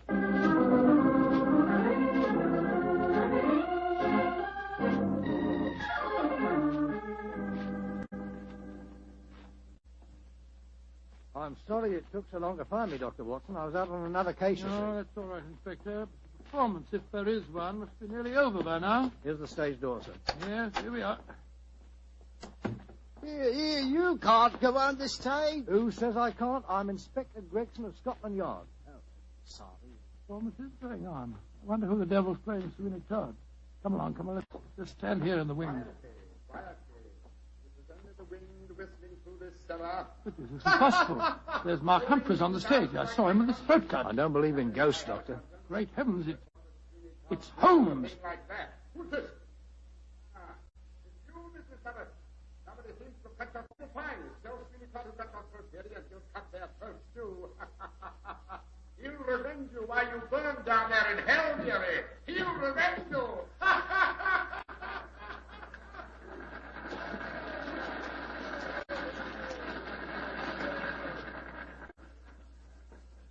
Here he comes now, Gregson. Amazing disguise. I never have recognized him. You're both here. Holmes, and what are you up to? Surely that's apparent. I disguised myself as the... Terrible risk, Mr. Holmes. Part of my profession, Gregson. Here comes Signor Vanelli, the musical director. My dear fellow, I had to leave the orchestra pit to come and congratulate you. Never have you given a finer performance. Bravissimo, bravissimo. Thank you. But it is true. You hardly seem the same person. Your performance, she is incomparable. Keep it up, Mark. Keep it up. I think he spotted you, Holmes. Yes, sir. I didn't like his look as he said that. Well, whoever it is, they've got their hand soon. The curtain's going up in the last scene. Keep your eyes open and suspect everyone.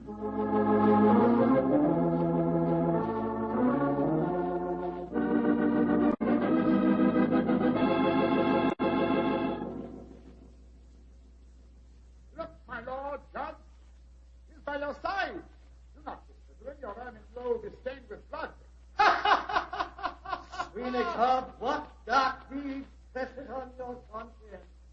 Was a dark, foul deed, but heed not what you hear, Lord Judge, nor what you see. Still the figure sits there. I hear it come to this. It is useless to deny my guilt. The very dead rise from their settlements to prove Sweeney Todd a murderer.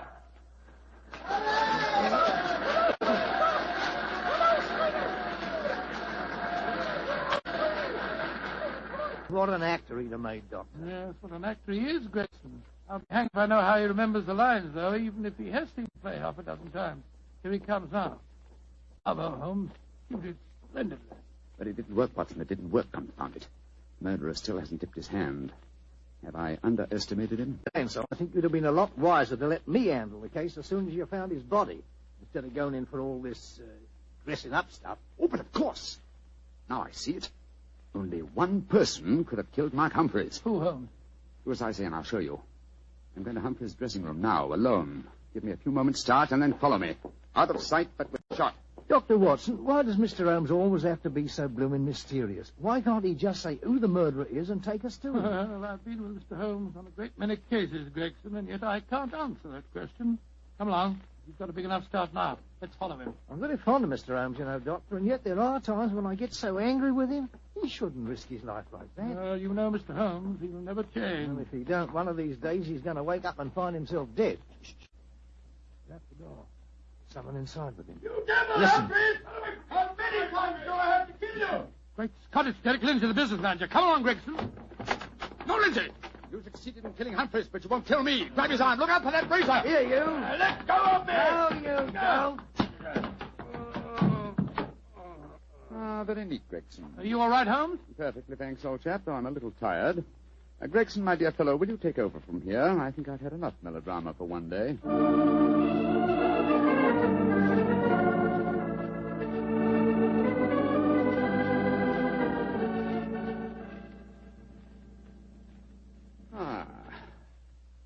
How pleasant, Watson, to be back at Baker Street again. A crackling fire, my dressing gown, and your company combined to make a soothing ending to a somewhat violent day. It's been a most unusual case, Holmes. I still don't entirely understand it. The original plot, of course, was to try and drive Mark Humphreys mad by making him think that he was a murderer. That accounts for the boots and the blood-stained razor. Precisely, my dear fellow. And the killer, having conditioned his victim by this trickery, then murdered him, trying to make it appear a suicide. Now, who had a motive? 3 people, Mrs. Humphreys, her lover, Signor Vanelli, and Derek Lindsay. I must say that I suspected the wife. Well, so did I for a while, and yet it was illogical. She knew, and we may therefore presume that her lover knew, that I was suspicious of her. And she must have known that you promised her husband a solution to his troubles before the night was out. It seems highly improbable that she or Signor Vanelli would have faked his suicide at that point. Quite right, my dear fellow. So I investigated Derek Lindsay's affairs, and I found that what Humphreys had referred to as the kindly act of a friend in helping him back onto his feet was in reality the mortgaging of his entire theatrical effects. Lindsay stood to inherit the theater on Humphrey's death. Therefore, I was convinced that he was the killer. And then, after he'd murdered him, he saw what he thought to be Mark Humphreys on the stage. Ah, that's where I was slow and stupid, old chap. I couldn't imagine what motive gave the cold, clear nerve to suppress all reactions when he saw his supposed victim revived on the stage. Only at that moment did I realize. And what was the motive that made him hold his hand? The characteristic that ruled his life, Watson. Avarice. A morbid love of money. You see, if he'd attacked me during the performance, he'd have had to refund the money to the audience. His greed conquered all other passions. It made him wait until the performance was finished before he attempted my life. You know, Holmes, now that the case is solved, I'll tell you something in confidence. Please do, old fellow. What is At it? the end of the play tonight, I was afraid that you'd made a mistake, that you'd slipped up on the case. Gregson thought so, too. And I, Watson, will tell you something in confidence. Well, what is it? There were 3 of us that felt the same way. Well, now you're being modest, no? I assure you I'm not, my dear chap. In fact, in the future, if it should strike you that I'm, getting a little overconfident of my powers, or perhaps giving less pains to a case than it deserves, kindly whisper Sweeney Todd in my ear, will you? I shall be infinitely obliged to you.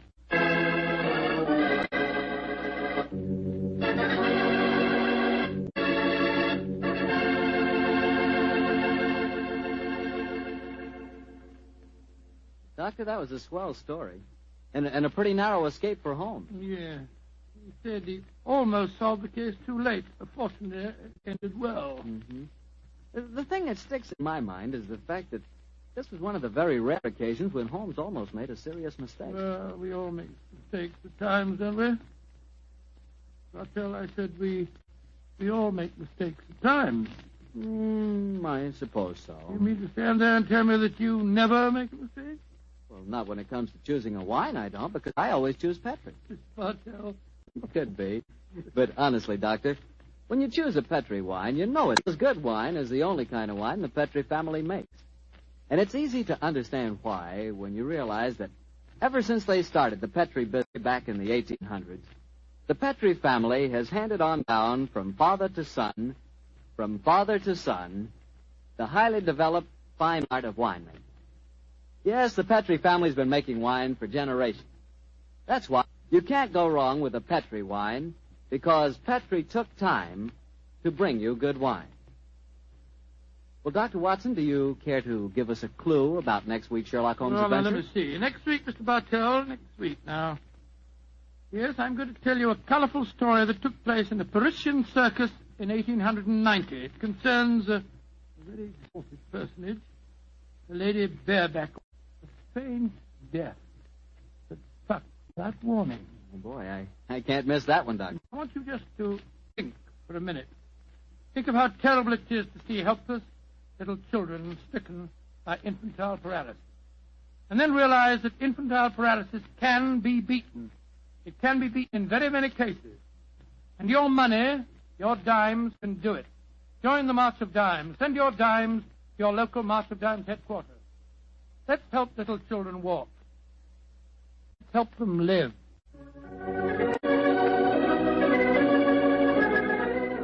Tonight's Sherlock Holmes adventure was written by Dennis Green and Anthony Boucher and was suggested by an incident in this Arthur Conan Doyle story, The Yellow Face. Music is by Dean Fossler. Mr. Rathbone appears through the courtesy of Metro-Goldwyn-Mayer, and Mr. Bruce through the courtesy of Universal Pictures, where they are now starring in the Sherlock Holmes series.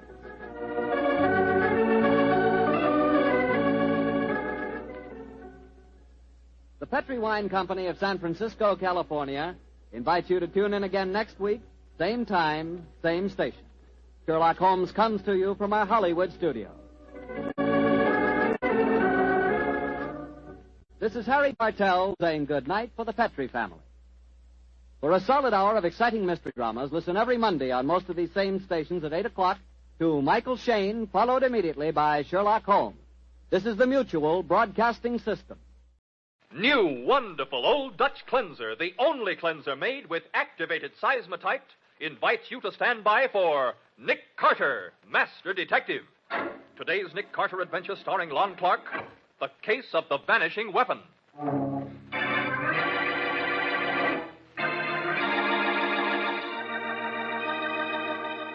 I, Dorothy, take thee, Wayne, to my lawful wedded husband, to love, honor, and cherish.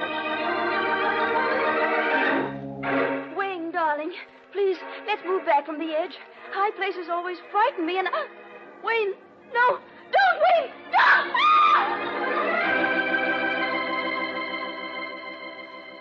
I, Emily, take thee, Wayne, to my lawful wedded husband, to love, honor, and... Don't keep swimming away from me, Wayne. Help me. You know I can't swim. Please.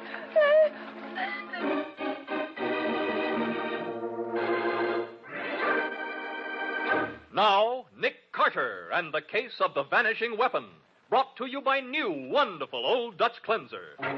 It's 4:20 in the afternoon of an extremely warm day. Driving back to the city, Nick and Patsy meet a car rushing toward them at top speed on the left side of the road. Get over, you idiot! Nick, it's a woman. She's going to hit us. Oh, Nick, she ran right into us. Couldn't get out of her way because of that fence. But at least we avoided a head-on collision. She only struck the back end of the car. I wonder if she's hurt. Come on, let's see. Yeah. Oh, Nick, she caromed off your car right smack into that tree. She must have been ill. I saw her just before we crashed. Slumped over the wheel. There she is. Oh, Nick, she was thrown to the windshield. Yeah. She's in pretty bad shape. Seems to be conscious, though. I can't die. Can you hear me? I can't. You're not going to die. You're going to be all right. He'll marry again. He'll kill his next wife, too. What did you say? For the insurance. I know. I found out too late. I can't die.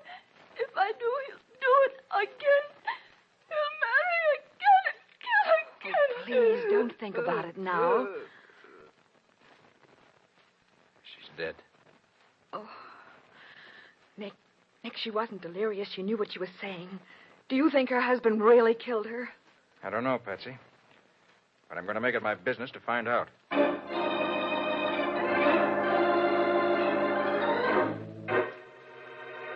In just a moment, we'll return to The Case of the Vanishing Weapon. Today's adventure with Nick Carter.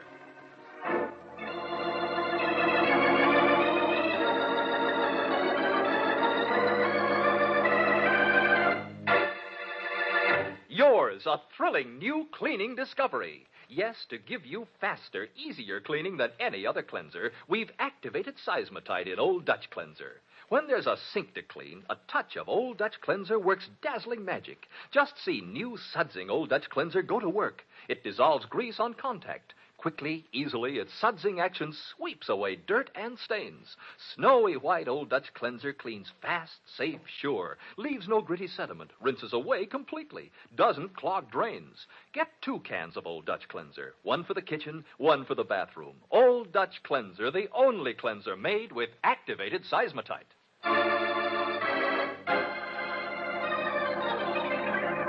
Now, back to The Case of the Vanishing Weapon. Today's adventure with Nick Carter, brought to you by new, wonderful Old Dutch Cleanser. It is a short time later. Nick and Patsy are talking with the chief of police of Elm City, the town the dead woman lived in. Well, that's the story, Chief. I've given you her exact words. Oh, I've known Kay Bolton since she was a little girl. Well, do you know her husband, too? Sure. He came here from out west someplace, I understand. They've been married long? Well, about a year, I guess. I see. Kay was a widow with a good farm, a little money in the bank. I guess Bolton knowed a good thing when he seen it, and he just swept her right off her feet. What did her family think about it? She don't have no family except a brother, and he was away at the time. You see, he builds bridges. I see. Hey, Chief, did you notice that the windows in Mrs. Bolton's car were all shut up tight? On a day like this, it must have been sweltering in there. Yeah, it would be. Well, Kay had hay fever kind of bad. I heard her say many times she'd rather roast than sneeze her head off from the pollen in the air. Yes, but that's no reason to have the heater on. The heater? Yeah. When I examined the wreck, I noticed that the heater was on full blast. Nick, you said she was slumped over the wheel as though she were unconscious just before the collision. Yeah? Maybe she passed out from the heat. Well, now, that don't make sense, Miss Bowen. If it was that bad, seems like even Kay'd stop and cool off. Hay fever, no. I'd think she would. But suppose she were unconscious from carbon monoxide fumes or something. Huh? You mean Bolton might have done something to the exhaust pipe so them fumes go inside? Maybe. But she wasn't unconscious when you got to her. No.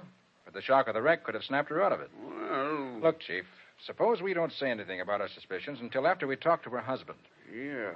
Yeah, and let him think he's put it over on us, huh? And I'll have the autopsy performed as soon as we get back to town. Yeah, but you'll need the husband's permission, won't you? And he'll never give it if he's guilty. You got something there, Miss Bowen. Well, nevertheless, let's try it anyway.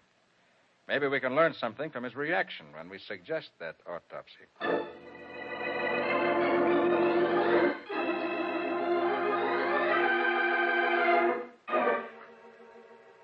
An autopsy, nothing doing. Kay suffered enough already. Just a minute, Bolton. Kay was my sister as well as your wife. And if the chief thinks an autopsy would serve any useful purpose, I'm in favor of it. But what useful purpose? An autopsy would show whether there was anything in her system that would make her unconscious, What Mr. Bolton. difference does it make? She's dead. Autopsy won't bring her back. Did she have any insurance, Mr. Bolton?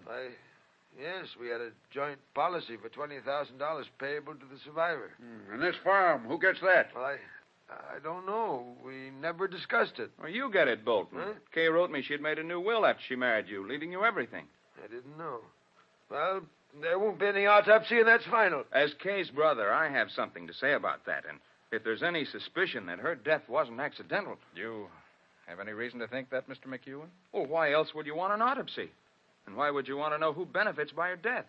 If there's any doubt, I want it cleared up. And you should, too, Bolton. Well, I do, Mac, of course, Well, but... then just sign this paper giving your consent. Well, very well. Give it here. There you are. Mr. Bolton, I don't like to butt in, but I can't find the housekeeper. She went to her room, Sam. She's all upset. Oh. Well, Mr. Mack, that 5 gallons of ice cream Mr. Bolton got for the party tomorrow, she didn't put in the deep freeze, and it's all melted. I was wondering... Throw it out. Do anything you want with it. Only get out of here and go back to your work. Oh, yes, sir. Who's that, Chief? That's Sam Webb, the hired hand. What you doing here, Chief? Ain't nothing wrong, is there? Yes, Sam. It's Mrs. Bolton. She's dead. No. Wrecked the car, did she? What makes you think that? Huh? Why, just the first thing that popped into my head, I guess. Besides, I thought she wasn't in no condition to drive when she come out to the barn and drove off. What? You mean she was ill? Oh, no, ma'am. She was mad. Blazing mad, if you ask me. Folks can't keep their mind on their driving when they're like that. What were you doing in the barn? I thought I told you to mend that fence at the bottom of the west pasture. Well, I finished up early, Mr. Bolton. So I thought I'd clean out the stalls and do some repairing. I was there when you come in. Sam, did Mrs. Bolton tell you what she was angry about? No, sir, but she was good and mad. Oh, it wasn't anything, Mr. Carter. Bolton was late getting back with the car, and Kay had an appointment in Elm City. She was mad because she was going to be late. I couldn't help being late. I was delayed. Was there a quarrel, Mr. Bolton? Of course not. Kay was always flying off the handle, but it didn't mean anything. I sent Mac out to the car for the rest of the supplies I'd brought back while I tried to talk her out of it, but I couldn't. I see. Well, thanks for giving your consent to the autopsy, Mr. Bolton. May I answer some very important questions?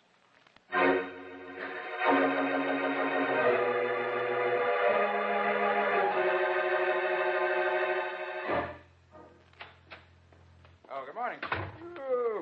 Hello, Carter. Miss Bowen. Hello. Oh, gosh, what a night. I was down at the blame garage till 6 o'clock this morning. Oh, did the mechanic find anything suspicious? Well, the car was smashed up pretty bad, but he swears the wreck didn't affect nothing that could have caused the accident. Did he check the steering gear, the brakes? Yeah, and the muffler, too. Nothing had been tampered with. And the autopsy showed absolutely no trace of carbon monoxide in her lungs or blood. No other poisonous gas, for that matter. And she wasn't drugged either. I guess we was wrong about Bolton doing it. Maybe she did fall asleep at the wheel. No, I doubt that, Chief. Anyone who was as upset and angry as Sam said Mrs. Bolton was just wouldn't doze off. Are you still trying to make out it was more than an accident, are you? Oh, we're sure it was. Well, now, if Bolton caused that wreck without tampering with the car and without drugging her in any way, he's committed a perfect crime. A murder without a single clue. I wouldn't say that, Chief. Every unexplained fact is a clue. And there's several in this case. Such as what? Well, why was Sam so sure she'd been killed in an auto wreck? Why should her dying words have been about murder for insurance? And why was she driving with the heater turned on? Okay, if you're looking for unexplained facts, what about the ice cream?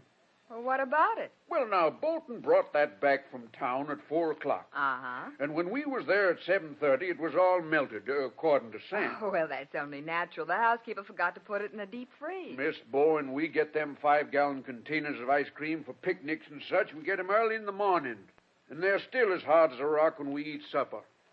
By George, that's it. Huh? Huh? Well, what's what? That's what killed Mrs. Bolton. The weapon that vanished into thin air. Vanished? Literally and completely, without leaving a trace. What? Well, then there's no way of proving it, is there? Not unless we can get a confession. And anybody smart enough to think up a scheme like that won't be easily bluffed. Now, look, Carter, where would you get a weapon that would vanish that way? At your local creamery, just as Bolton did. Oh, Nick, you're not saying that Mrs. Bolton was murdered with 5 gallons of ice cream? No? If it wasn't for that ice cream, she'd be alive right now. Oh, Nick. Come on, let's drive out to the farm. Now I've got something to work on.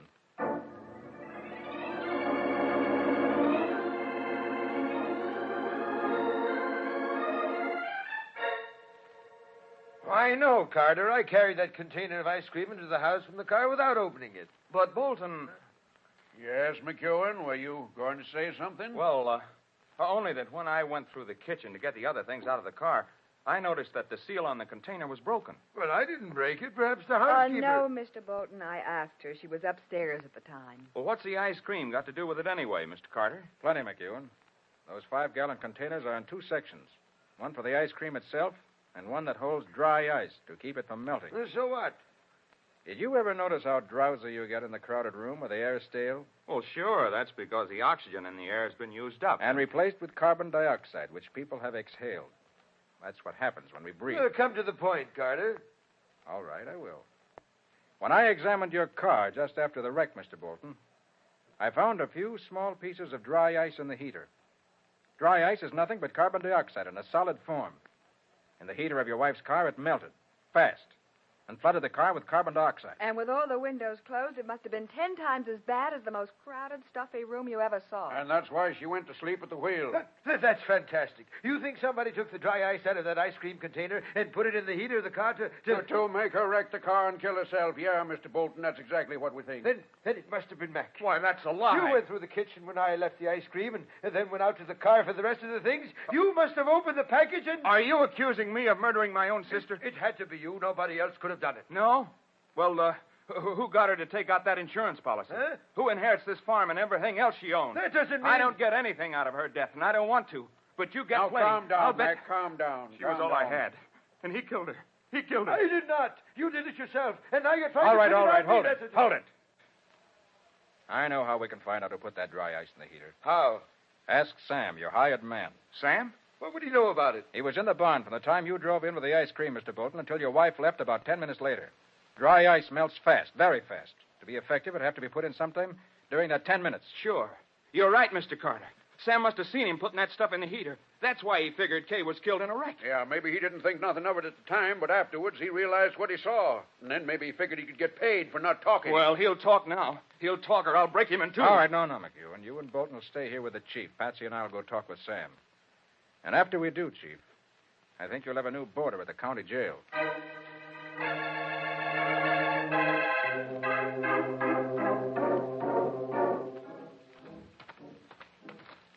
Nick, you didn't really find any dry ice in the heater of that car, did you? Why, of course not, Patsy. I told you I'd have to bluff. Yeah, but if Sam did see something, it won't be a bluff any longer. Oh, yes, it will. He may have seen something, but he couldn't tell what was actually going on inside the car from back in the stalls where he was working. No, I guess not. But maybe we can use Sam's testimony to frighten the killer into giving himself away. Oh, here, this must be Sam's shack. Uh-huh.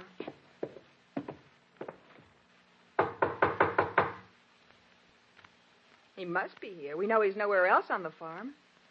Yeah. Let's see if the door's locked. No, it isn't. Come on in. Right. Oh, Nick, look. They're on the floor. Oh, that's Sam. Nick, he's dead, isn't he? Yeah. Shot through the head. Probably sometime last night. Look around the floor. See if you can find an empty cartridge. Right.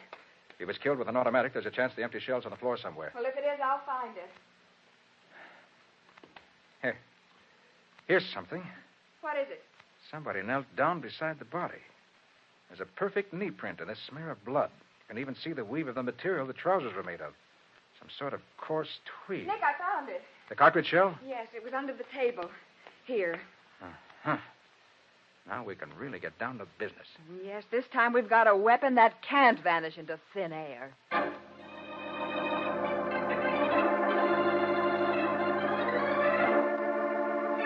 An empty cartridge case, the first bit of concrete evidence the wife killer has left in a series of 5 murders. But Nick still faces the problem of proving his guilt. We'll see what happens in just a moment.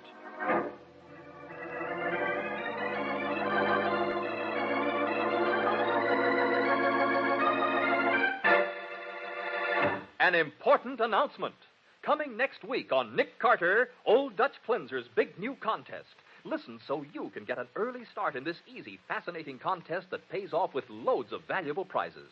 And remember, we've activated Seismotite in Old Dutch Cleanser. Its amazing sudsing action sweeps away dirt and stains, cuts grease on contact, cleans fast, safe, sure, leaves no gritty sediment, rinses away completely, saves you time and work, helps you keep your house at its shining best.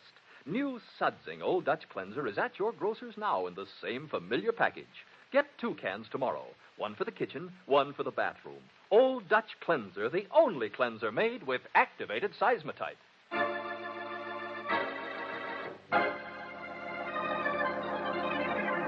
Now, back to The Case of the Vanishing Weapon. Today's adventure with Nick Carter, brought to you by Old Dutch Cleanser.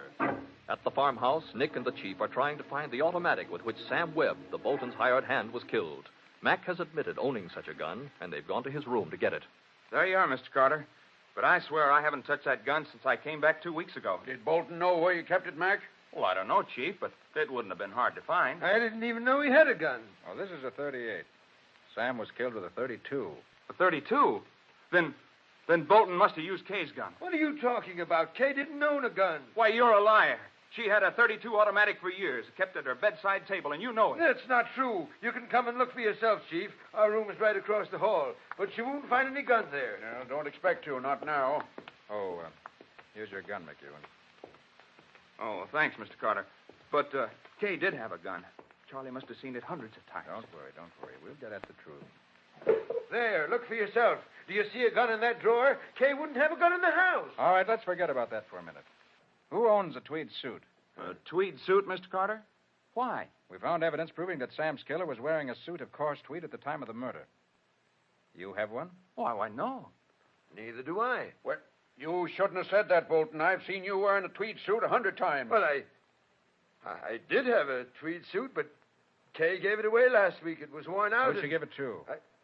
I don't know. She didn't say. Why, Bolton, I saw that suit hanging in your closet only yesterday. I'll bet it's there right now. What? Well, it's gone. Naturally. Of course it is. Any fool would know enough to get rid of a piece of evidence like that. I tell you, I haven't had it for over a week. Wait a minute. You went down in the cellar carrying a bundle this morning, Bolton. That was the garbage. Mrs. Lawrence always puts the garbage in a paper bag.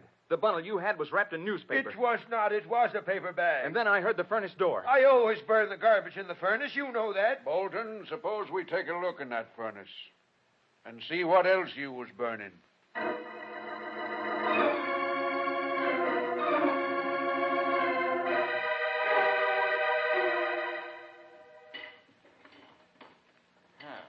Here's another scrap of tweed that didn't burn. That's part of your suit, ain't it, Bolton? Yes, but I didn't put it there.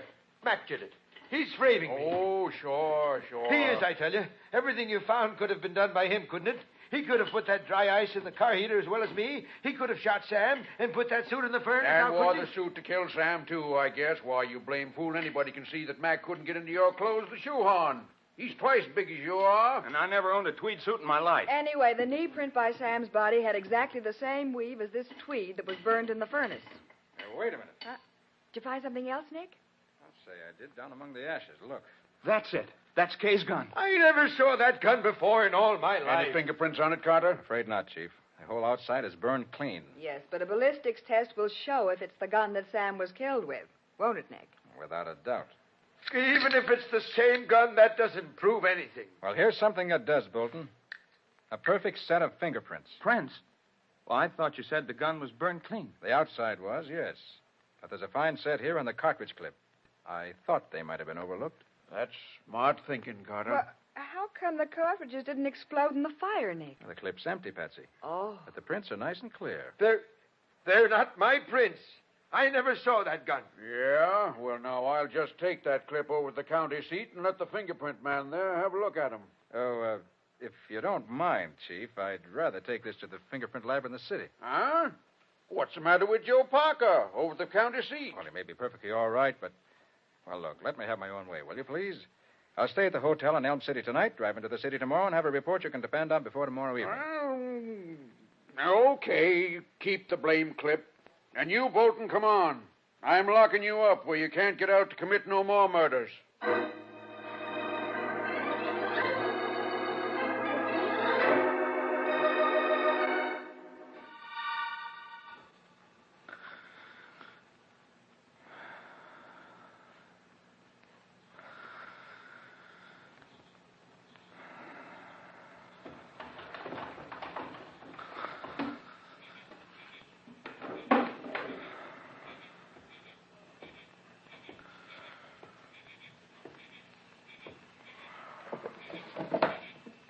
Who's there? Who's in the room? Who is it? Don't move, Mr. Carter. You're a fine target under that bed lamp. McEwen. What are you doing here? I came to get something that belongs to me. That clip with the fingerprints on it. What? And those are your prints. Bolton was telling the truth. You killed Sam. Sure I did. I couldn't let him tell about seeing me put that dry ice in the heater of Kay's car, could I? And he said he had been in the barn at the time. I had to get rid of him. And all the evidence against Bolton. You planted it yourself. Why not? Somebody had to be the patsy. And I could see you suspected him already. Nobody knew I had that .32. So I said it belonged to Kay. And who can prove that it didn't? And you planted it in the furnace for us to find, together with a tweed suit. Sure. That suit was the smartest part of the whole frame-up. Kay gave it to Sam. It was hanging right there in front of me when I shot him. But you couldn't have worn it. It was too small for you. No, but I could wrap it around my knee and then make a print in that blood stain, couldn't I? Didn't tell you I saw Bolton trying to burn it. You thought of everything, didn't you? Everything but that cartridge clip with my fingerprints on it. Where is it, Carter? Or do I put a bullet in your head? All right, you win. It's in the left-hand top dresser drawer, wrapped in a handkerchief. Yeah? Thanks for making it easy. First, we'll wipe these prints out. And then, Mr. Carter, I'm afraid I'll have to get rid of you. And now, hold on, McEwen. You've destroyed the proof against you, and I let it go at that. I can't let you talk about this little visit. Look, McEwen, don't Shut do up. it. I said I was going to get rid of you, and I am. So...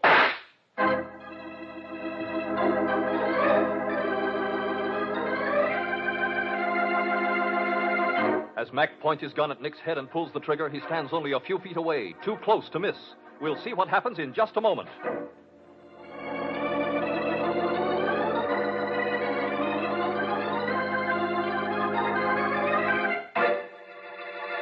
Here's a wash day tip. Keep your washer sparkling clean inside and out with wonderful new Sudsing Old Dutch Cleanser. Yes, a touch of Old Dutch Cleanser cuts grease on contact, sweeps away dirt and stains almost like magic. You'll be amazed at the new sudsing action of Old Dutch Cleanser.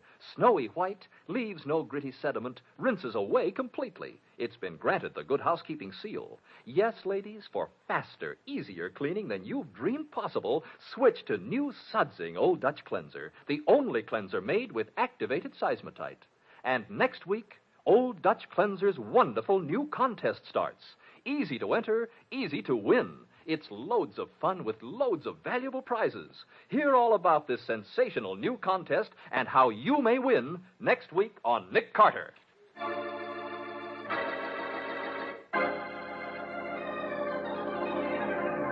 Now for the conclusion of The Case of the Vanishing Weapon. Today's adventure with Nick Carter, brought to you by new wonderful Old Dutch Cleanser. In Nick's hotel room, he faces a killer with a gun who says, I said I was going to get rid of you, and I am. So... You had a gun all the time under the bedclothes. Sorry, Mac. I tried to warn you. Nick, are you all right? I'm okay, Patsy. But our friend here has a bullet in his arm. Come on in. The girl down a shorthand, Nick. The microphone picked up every You word mean he said. This was a trap? You bet it was. See, I expected you to come for that cartridge clip. If my gun hadn't jammed... It didn't jam. I took all the bullets out of it when I examined it out at the farmhouse today. But I couldn't be sure you hadn't discovered that and reloaded it, so I had to shoot first. What's the matter in there? Who fired that gun? What's going on? Everything's under control. Call the chief of police, will you? Sure, Mr. Carter, sure. I'll get him here in 2 shakes. Where's your proof, Carter? My fingerprints aren't on the cartridge clip anymore. Your confession before 2 witnesses is proof enough, McEwen. And as for those fingerprints, I was bluffing you. Why, you So far as I know, there weren't any prints on that clip.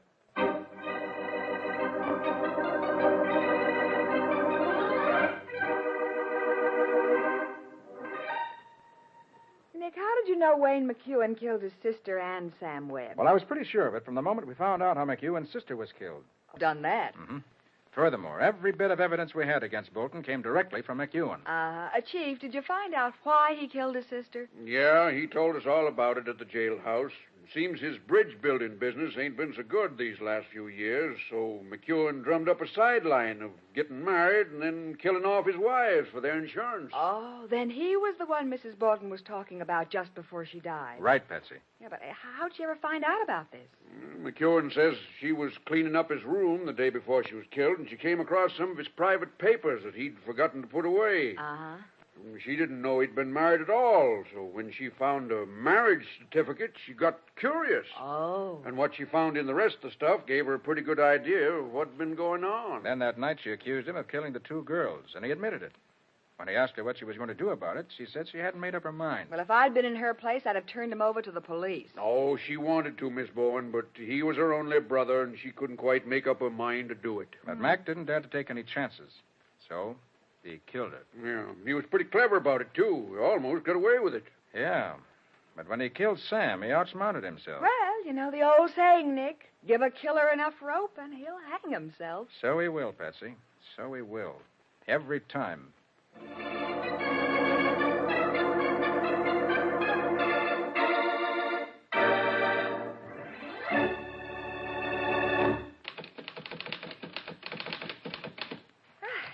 Well, Nick, that's the last of them. Okay, Patsy, that's all for now. You better go home and change. Remember, we're meeting Bill and his wife at 7:30 for dinner. Well, how about after dinner? I want to know how to dress. Well, Bill said something about taking in an amusement park and ending up with a boat ride on the river in the moonlight. Oh, hold on. Take it easy, Carter. Hey, for heaven's sake, Patsy. Amusement park, boat rides, redheads, penicillin.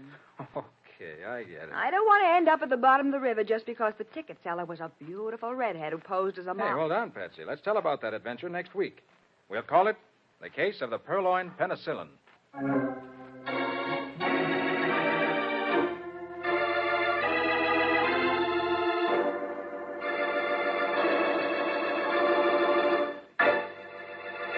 Ladies, have you discovered Delrich margarine? Delicious, rich Delrich makes friends at first taste. Full-flavored, it's the perfect spread for bread, rolls, toast. Try Delrich in your cooking and baking, too. Mighty good, mighty economical. Only Delrich gives you the original easy color pack, the easy, modern way to color margarine. And, where state laws permit, ask for Delrich in golden yellow quarters. Delrich, America's new favorite. Del for delicious, rich for rich, full flavor. Get Delrich margarine tomorrow, for Delrich makes friends at first taste.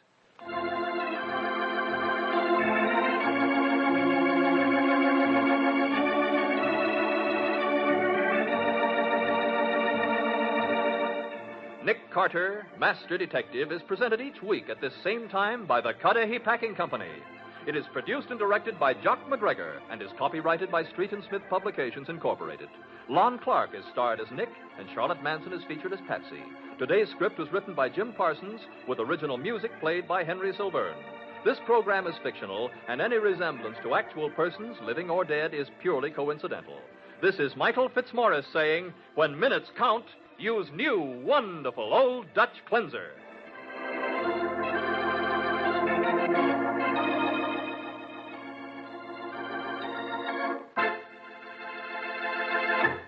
This is the Mutual Broadcasting System.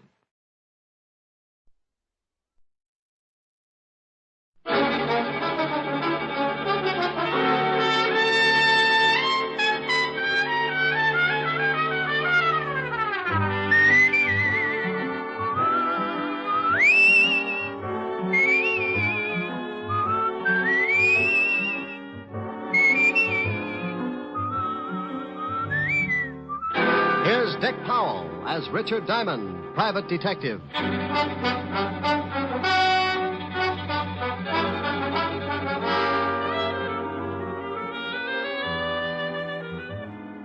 Hello there. This is Diamond. I have a little office on Broadway at 53rd Street. And if you happen to be in the neighborhood sometime, you might notice a sign on the door. It reads Diamond Detective Agency. Yeah, that's how I make a living, such as it is. I sit at my desk behind that door and wait for someone to come in and hire me. Eventually, trouble works its way into someone's life and gives him a shove in my direction.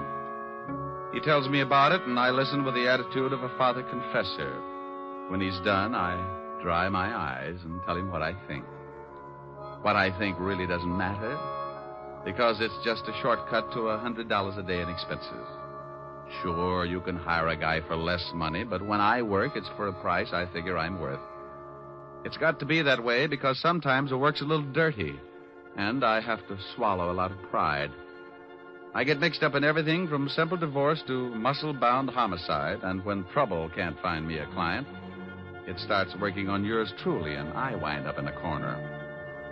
I guess trouble figured I was just about due for a squeeze play because one night last week, 2 lifers in the state pen started working me into their plans.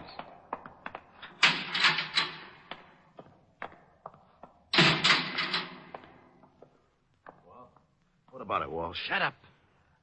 Wait until the guards pass.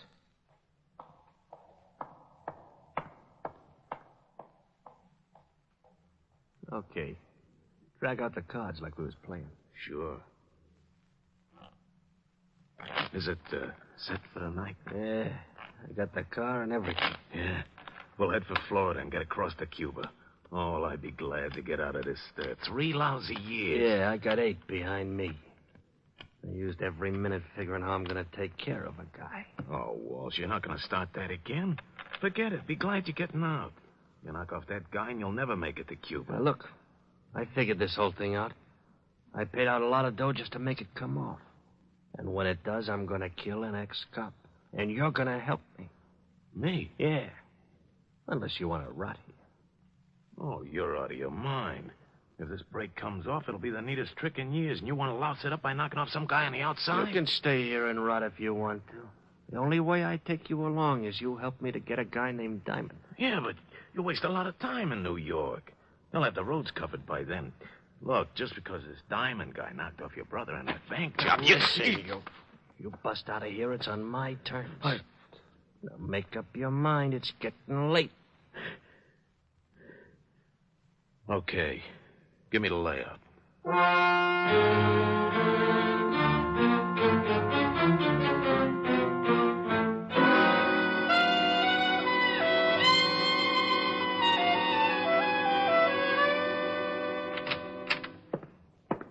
Yeah, what is it, Otis?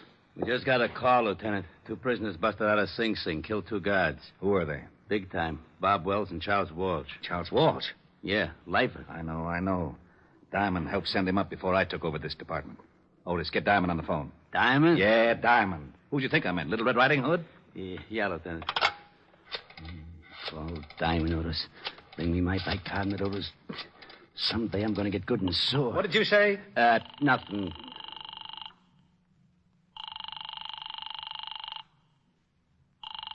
Nuts. Now what's the matter? His office don't answer. Give me that phone. We've got to find him before Walsh does. Maybe he's over at Helen Asher's house. All right, Otis, stop standing on one foot. You can leave.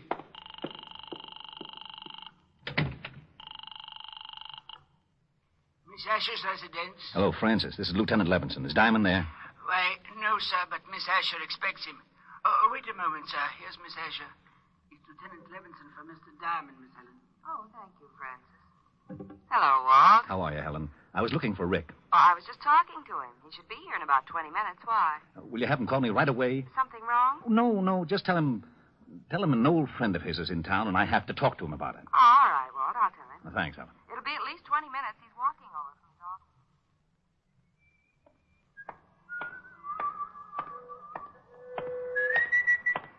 Okay, Diamond, hold it right there. Start walking over to that sedan. Don't you know it's not polite to point? Look, laughing boy, I got a big gun in my pocket. Well, I'm proud of you. I thought it was a crossbow. Get moving. Okay. I'd never seen him before. He was a tall guy with a scar on his chin. He walked me over to the sedan and opened the door. He moved in close and shook me down. He relieved me of my .38 and motioned me into the front seat. I slid in, and he started to follow, so I kept one leg out in front of me and kicked him in the face. I couldn't get enough leverage to cool him, but it gave me enough time to get out the other door and start making like a miler. I looked over my shoulder and saw him climb out holding a bloody nose.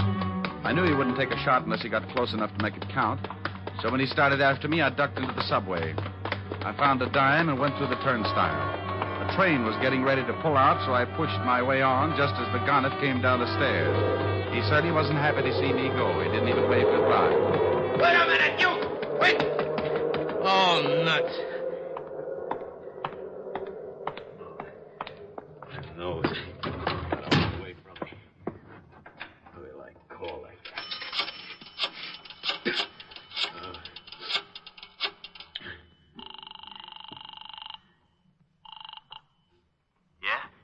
Yeah, you and your swell ideas. What's the matter? I waited for Diamond outside his office like you said. I started to hustle him in the car, and he kicked me in the face. Oh. I think my nose is broken. You stupid. I told you to be careful. Yeah, sure you did. You think I like getting booted in the nose?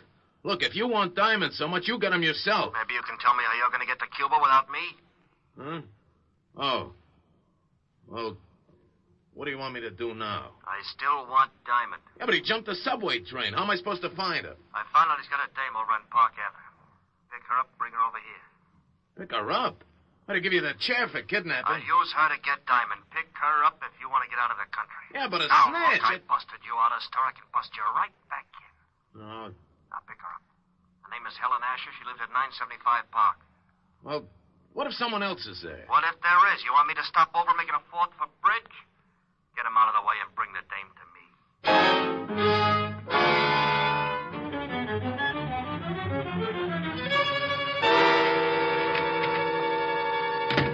Hello, Otis. Well, Diamond. Lieutenant's been looking all over the city for you. I bet you've been a nervous wreck. I wouldn't care if you fell off the George Washington Bridge, Shamus. Why, Otis? And after all, we've been to each other. Nuts. You better go on in and see the lieutenant. Sure. Hey, Sergeant. Yeah? When are you going to get some new shoes? If yours turn up any more in front, you'll have to ski to work. Hello, Walt. Rick, we've been looking all over for you. Why don't you cops get on the job? It's getting so it isn't safe for a citizen to walk the streets at high noon. What are you yakking about? Well, I leave my office to go to see Helen, and some goon tries to hold me up. Well, you're lucky you didn't get it right then. Do you know who busted out of jail last night? Go on, scare me. Charles Walsh. He swore if he ever did bust out, he'd get you. Wow. That explains something. Why, what happened? This character tries to hustle me into a car, so I shoved my foot in his face and beat it into a subway. But it wasn't Walsh. Might have been Bob Wells. He busted out with him. I can tell you in a minute. Got a file on him? Sure. Otis, bring in the file on Bob Wells. By the way, Lieutenant. Oh, Walt, do you mind if I use your phone? Now, go ahead. I better call Helen. Tell her I'm going to be a little late. Well, I just talked to her and asked her to have you call.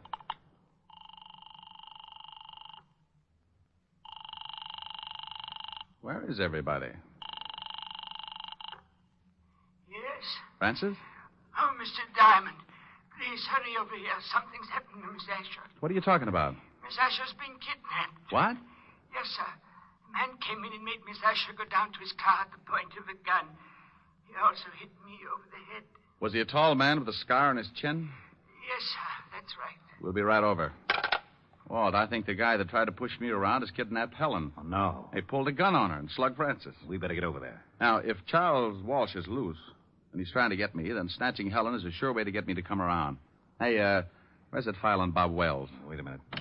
Otis, Yeah, Lieutenant. haven't you got that file on Wells yet? Yes, sir. Just bringing it in. Well, step on it. Otis is bringing it in. Yeah, Lieutenant. Let me see it. Hey, now, wait a minute. Oh, shut up, Otis. This is the guy, all right. He's the one who tried to pick me up. May I take one of these pictures, Walt? Sure, but what are you going to do? I'll see if I can find him. You go on over and talk to Francis. See if this is the same guy who took Helen. I'm going to go down to Skid Row and talk to a wise old owl who knows about things like this. I got out of the 5th Precinct in a hurry and grabbed a cab for Skid Row. I knew an old deadbeat down there who had a line on every crook in the underworld. And there was just a chance he could tell me where Bob Wells was hiding out. His name was Wilbur Truitt, and he hung out in a shabby dive called the Parrot.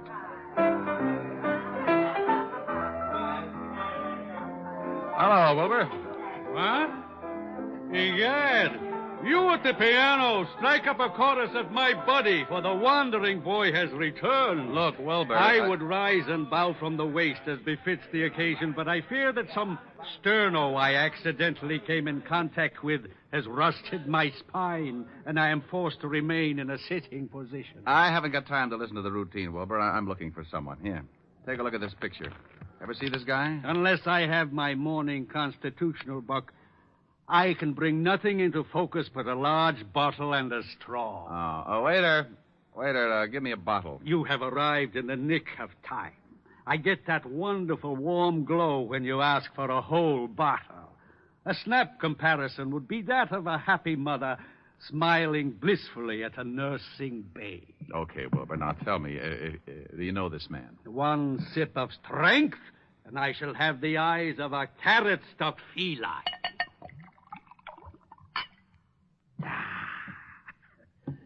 Now, yes, I can see the gentleman clearly. In fact, my vision has so greatly improved it begins to take on the functions of an X-ray. For instance, I can readily perceive that the man in question is addicted to false stimulants, and his low brow and squinty eyes tell me that he is indeed a person of some doubtful character. You're looking in the mirror. Huh? No, here's this picture. Oh, yeah. Mr. Bobby Wells. The description is flexible. Know where I can find him? Up until yesterday, he was residing at an institution upstate. Sing Sing, I believe. It is very possible that he is hiding out in one of his old haunts on 23rd Street, but I couldn't say for sure. Oh, why not? This bottle you purchased entitles you to one of my best guesses. To be absolutely accurate, I would need further inducement. It's the risk, Bucko. Bring me another jug, bartender. Ah, bless you. Try looking in a rooming house at 533 West 23rd Street. Now, if you don't mind, I shall forget the necessity for long conversations and begin to concentrate on the work ahead of me.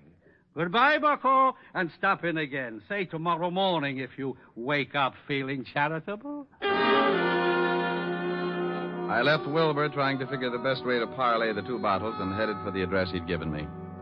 It was a typical apartment house of the district, a 4-story building with a high premium insurance policy. I asked the landlady if a Bob Wells lived there, and she told me a man answering his description had taken a room there that morning.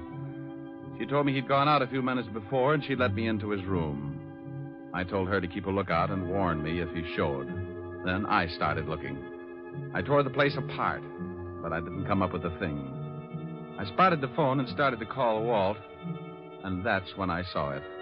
A pad lying by the base of the phone with a heavy imprint left from the writing on the top sheet.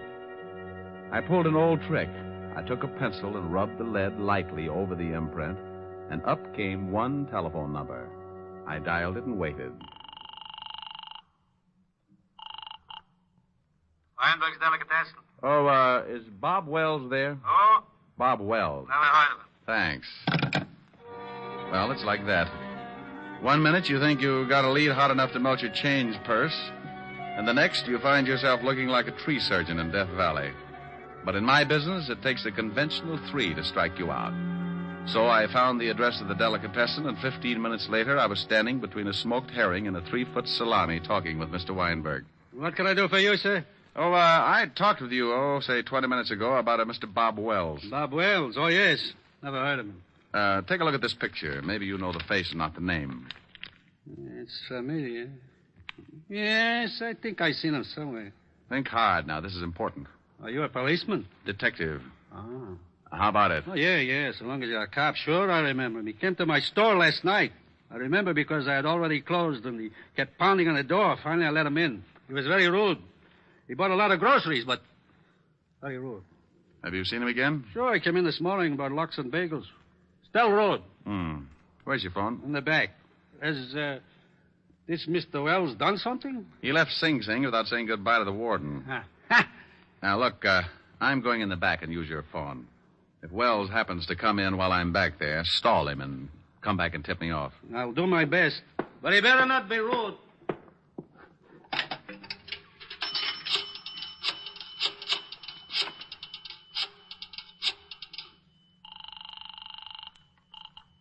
Homicide, Lieutenant Levinson. Hey, Walt, I'm in a delicatessen over on 24th Street. Yeah, Rick. I traced Wells this far, found out he's been buying food here, probably for Walsh.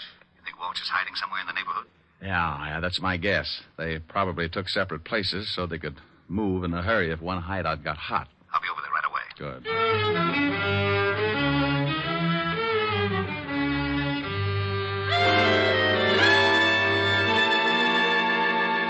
Make yourself comfortable, honey, but no yelling, or I'll have to stuff up that pretty mouth. I don't understand this.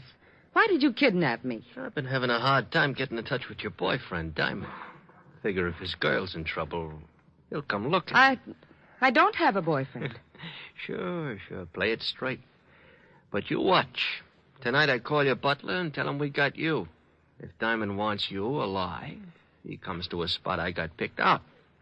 And he comes alone. I don't know any Diamond. Ain't she cute, Bobby? Yeah, cute.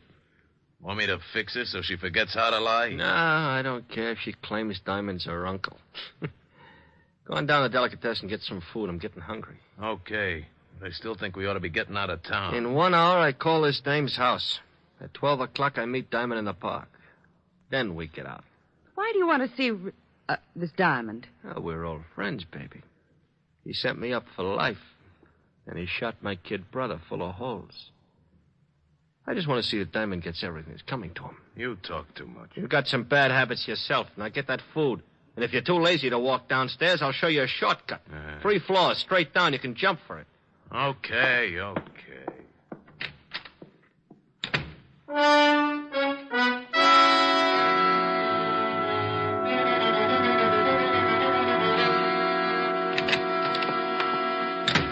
Good evening, gentlemen. What can Weinberg do for you? Hey, Lieutenant, that chopped liver sure looks good. Keep your fat hooks off of that, Otis. Walt.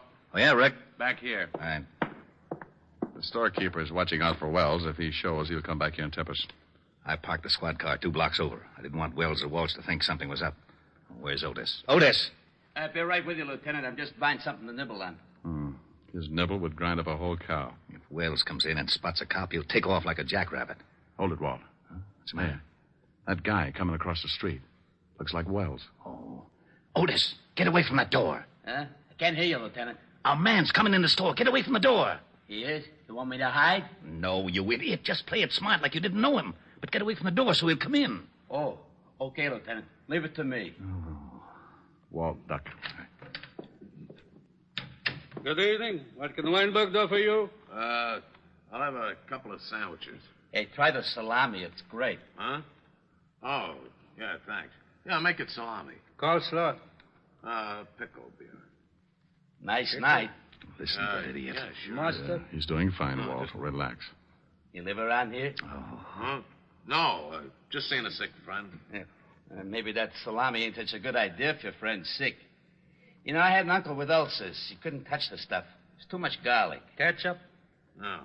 My friend's got a cold. Oh, well, then I don't guess it'll hurt him. But, you know, the best thing for a cold is a good mustard plaster. And now you take the Here's plaster. your sandwiches, sir. 60 cents. 60? Yeah. Thanks. Hope your friend gets better. Yeah. Yeah, come on. How did I do, Lieutenant? Well, one thing is sure. He thought you were too stupid to recognize him. Can you still see him, Rick? Yeah, he crossed the street and he's starting to walk west. I'll tell him. He knows you. Good. When you spot the place, call me here. Think I should throw a net around the neighborhood? Not till we spot the hideout. Right. Hey, Diamond, they got your girl. How you going to get her out? They'd probably use her for a shield. That's a good point, Sergeant. Believe me, I've been thinking about it.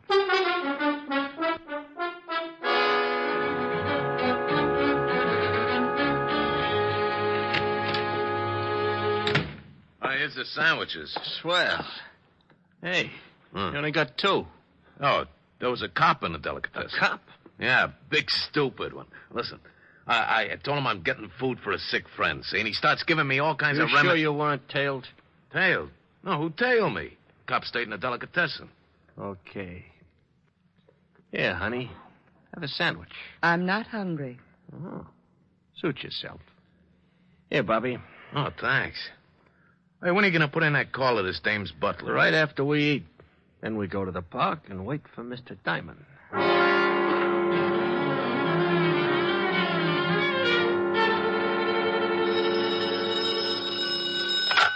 Yeah? I'm in a drugstore across from the building that Wells went in. It's about a block away. Nifty drug. Block west on your side of the street. I'll wait inside. We'll be right down. Come on, Otis. The lieutenant hasn't spotted. Okay. Thanks for the bagel, Weinberg. That's all right, officer. Come back again when you can pay for it.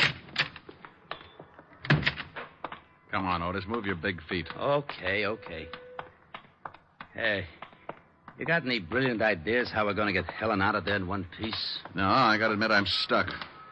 Why don't you get that bear trap mind of yours working and make yourself a hero? Well, maybe we could start a fire in the building. It'd have to come out. Oh, swell. There's nothing I'd like better than a well-done girlfriend. Well, I was trying. Yeah. Hey, wait a minute. What's the matter? Otis, remind me to kiss you on both cheeks. Hey, what are you doing? That's a firebox. I'm turning in an alarm. There. Oh, we're going to start that fire? No, but Walsh and Wells won't know there isn't one. When the trucks come and the firemen bust in the place, they'll think it's burning down around their ears. Yeah, maybe then they won't watch Helen too close, huh? That's the idea. Well, here's the nifty drugstore. Yeah. Rick, I've been worrying about something. Yeah, I know. How do we get Helen out? Yeah. Well, relax. Otis came up with a solution. Otis? Yeah, I turned in a fire alarm. And when the trucks get here, you can tell them what's up, and they can go in the building and make like it was on fire. Well, won't Walsh know it's a phony if he can't smell smoke? The chief can tell him it's blazing in the basement. When they hit the street, we can get enough firemen to shield Helen and then take Walsh and Wells. I'll call the precinct and have the block surrounded. We'll need lights if they make a break for it. Which apartment house are they in? That one, across the street. After I call the boys, we better go over and find out which room they're in. Quietly clear the rooms on both sides in case the shooting starts before we expect it.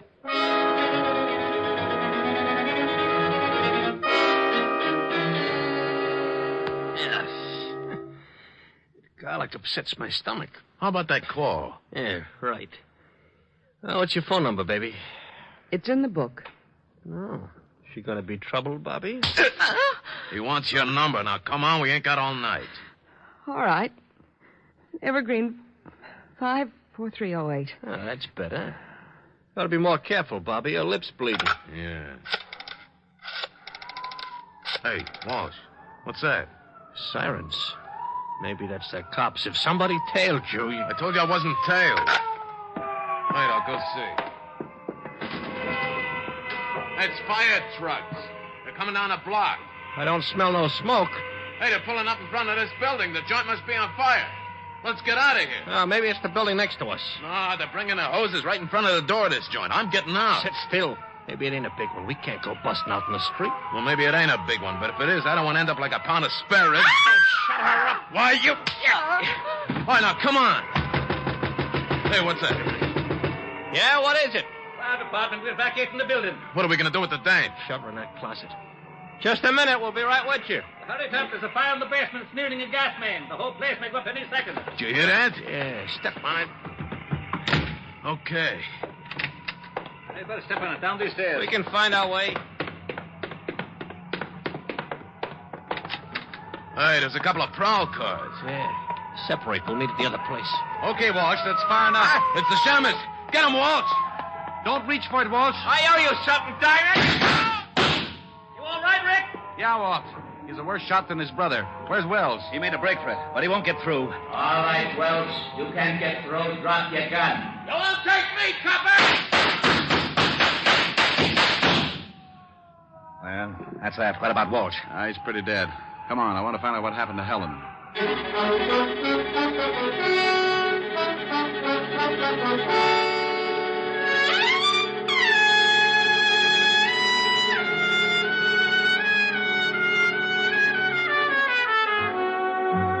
Well, Walt and I went up to the room and found Helen in the closet. We took her downstairs, and she cried a little on my shoulder. I like that. Makes me feel so protective. Walt cleaned things up and dropped Helen and me off at her place. An hour later, Helen got back to normal, and we relaxed on the couch and forgot about Wells and Walsh. How do you feel now, baby? Better. Want me to get Francis to fix some dinner for you? Oh, no, I'm not very hungry. You can have some if you want. No. Want to play some canasta or something? But you always said it was a bad 200 game. Yeah, it is. Well, I forgot my jacks.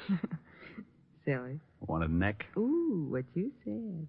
Come here. No. Helen. No, I'm mad. Mad? What for? Because those two thugs ruined a wonderful evening.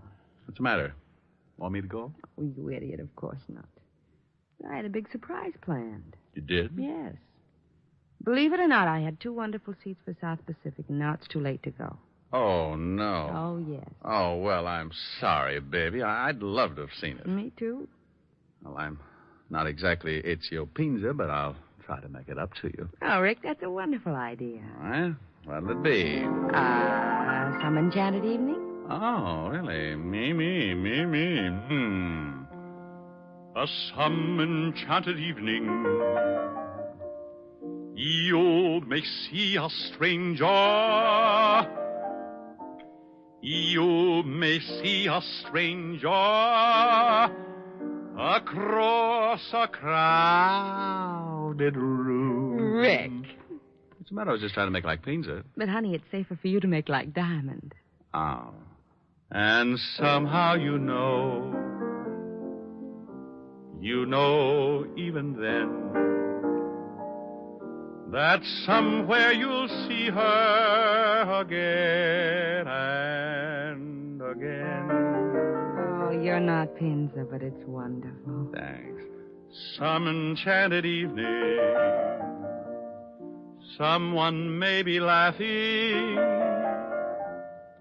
You may hear her laughing across a crowded room. Oh, really? And night after night, as strange as it seems, the sound of her laughter will sing in your dreams.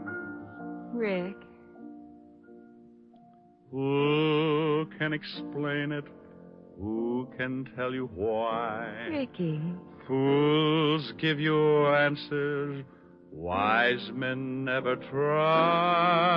Oh, Rick. Oh, honey, what's the matter? I was just falling in love with myself. Come here. You never let me finish. Do you mind? Oh, no. And I'm sure Mr. Pinza doesn't either.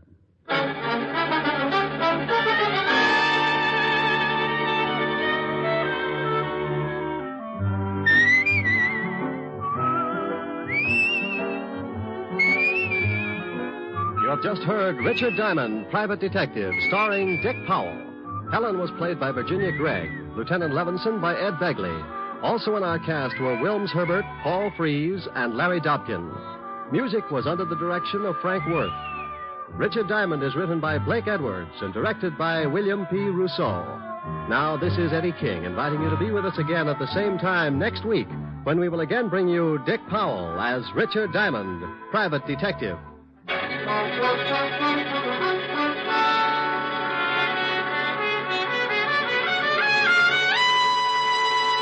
This program has come to you from Hollywood. This is NBC, the national broadcasting company.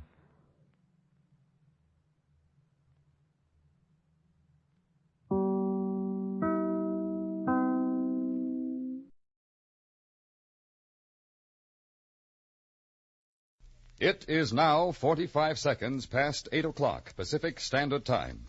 But remember, next week, Sunday afternoon at 5 o'clock, it will be time for Rocky Jordan.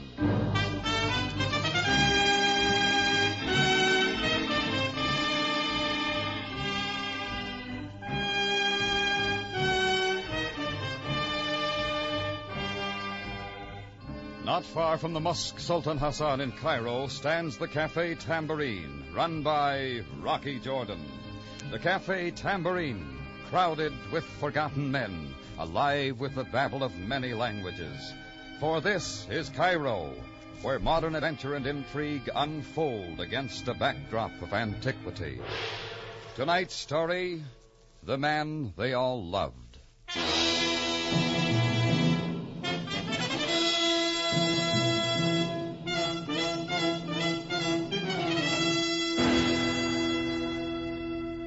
The Egyptian desert isn't the best place in the world for a man who likes to hunt. But once in a while, the fleet-footed gazelle makes things interesting. So a couple of friends and I decided to take the day off, drive up the Nile near Helwan, and try our luck. It was quite a ways, so I was up about 4 in the morning. I was still half asleep as I went down the stairs from my quarters to the half-lighted cafe.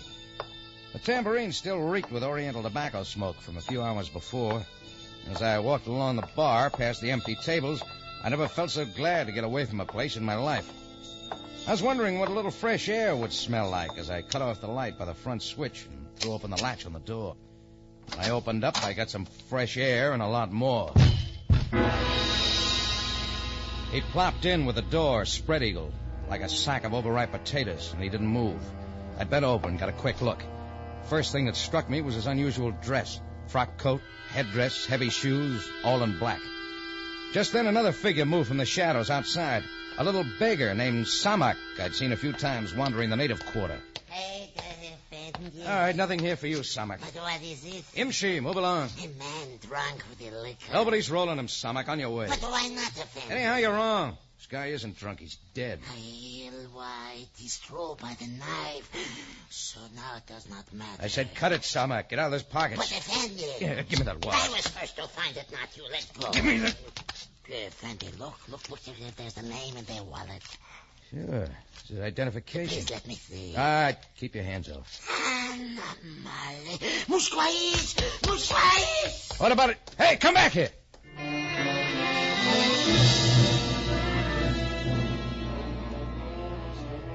Samak was gone just that quick. I caught the look in his eyes, and it was fright that sent him scampering off into the dark. Something about the wallet. So I took a closer look, and the name meant everything. It was the name of a man I'd heard a lot about, but had never seen before. Jonathan Mello. Jonathan Mello, a man of unknown nationality. He'd become a missionary for the Coptic faith. an ancient branch of Christianity centered in Old Cairo. Several years before, he had journeyed to the African interior to bring information to the native tribes. Since then, few outsiders had seen him. But ever so often, word had come as good works and personal sacrifices, and his name had become almost a legend throughout the Middle East. Yes, Jonathan Mello was a man greatly loved and respected by everyone, and here he lay murdered at the door to my cafe. His name had meant something to Samak, too, and I figured the little beggar would soon be spreading the word around. So I got the body inside, latched the door. I had another look at the wallet. It was empty except for a receipt from the Pyramid House in Cairo, dated the day before. Then I put in a hurry-up call to Captain Sam Sabaya at his home. 15 minutes later, Sam was in my terrain looking down at the lifeless form. So, this is the fabulous Jonathan Mello. Yeah, that's what the identification says. That in his clothing leaves small doubt that he is the missionary. Do you know he was back in Cairo, Sam? It had not come to my attention, Jordan. He surely must have returned very recently. Looks like he should have stayed in the Sudan. Yes, it would have been better for all of us. Finding an enemy of such a man as this poses a very strange problem. You haven't much to go on. No. Jonathan Mello was known to lead a most exemplary life. Maybe there's some things we don't know. True, Jordan. For example, why he should be found dead at your cafe. Oh, now, look, Sam... No, Jordan. You have many accomplishments, but the skilled use of the knife such as this is not one of them. A lot of Coptics might not agree with you, Sam. It is not necessary that they learn of your connection with this, Jordan. No, they'll find out. Leave that to Samak. Samak? A little beggar who came up a couple of seconds after I found Mello's body here. And the beggar knows who this man is? That's right. He got away fast when he found out. I see. You see where that puts me, Sam? Yes, I do, Jordan. Jonathan Mello's death will be a profound shock to his people. They will demand immediate justice. Yeah, after Samak gets a word around. I bet it doesn't take him long. Jordan, you say you were going hunting up the Nile. That's the way it started out. Let me suggest that you continue with your plans. Stay out of Cairo for a while. You're suggesting I run away? Only until this matter is cleared up. Supposing it isn't cleared up, Sam. If I leave Cairo now, I'll never get back. Do you not realize that it is for your own safety? Sure, but you don't know me better than that. Jordan, for once in your life, you must listen to me. It is my duty to protect you when it is possible, but I can offer no guarantees. No good, Sam. I'm staying right here. Very well. But you have been warned. Sure. Thanks. We will cart the body away secretly and trust that Samak does not spread the news.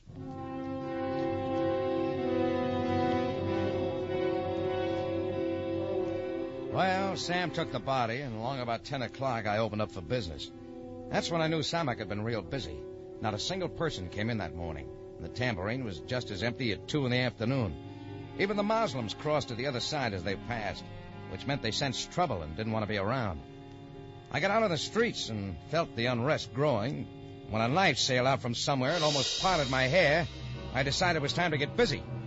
I remembered the receipt in Mello's wallet from the Pyramid House. It hadn't meant much, but it might put some light on Mello's activities since he'd returned to Cairo. So I made for the place over on Sharia Rangoon. The sign on the window puzzled me, but I went on in.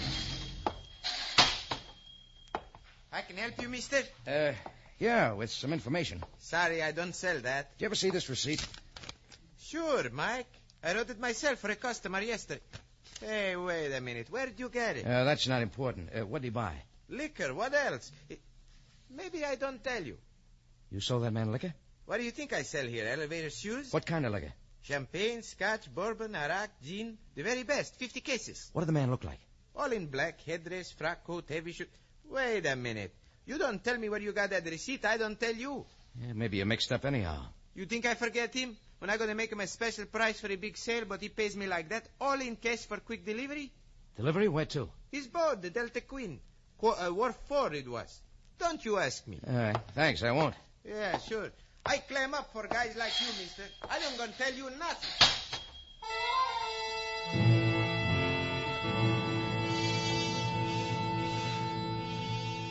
It didn't make a lick of sense, but there it was. 50 cases of expensive liquor purchased by the circumspect Jonathan Mello. Well, that little receipt had set up a chain reaction that couldn't stop here, so I went on to the next link, located at Wharf 4 on the Nile. And the Delta Queen was some job. A sumptuous yacht that could have played stand-in for the Queen Mary. Brand new, with lots of shiny brass from stem to stern. Looked like our lowly missionary had been spending potatoes on a lot of things. There was nobody on deck, so I wandered down below. A passageway led to a big lounge, complete with a big bar. There were some cigarettes on a side table, American brand, so I took one. I reached for a match, but I didn't need it.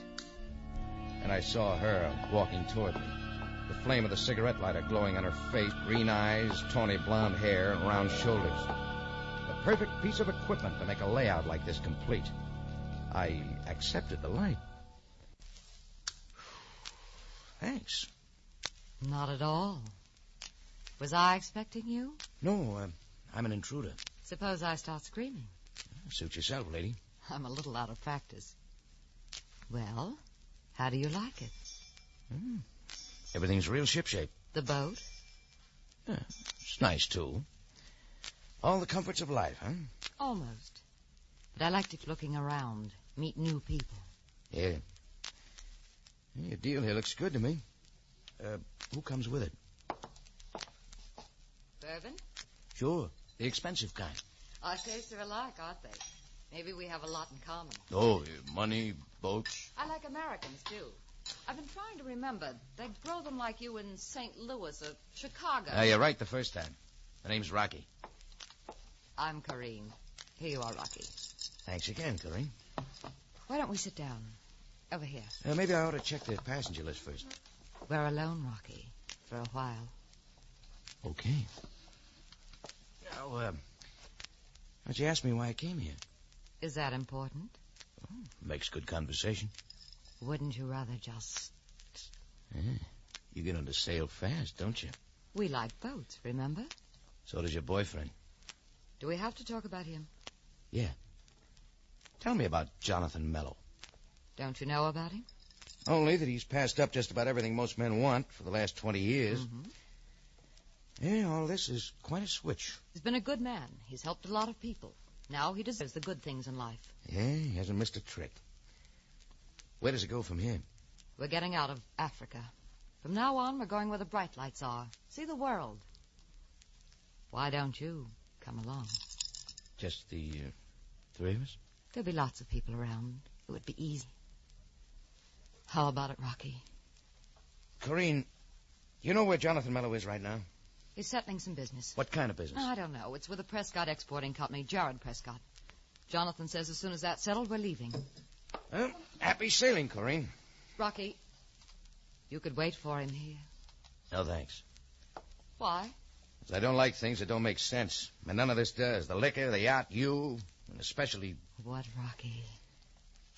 That's something you got to find out for yourself, Corrine. I don't want to be around when you do.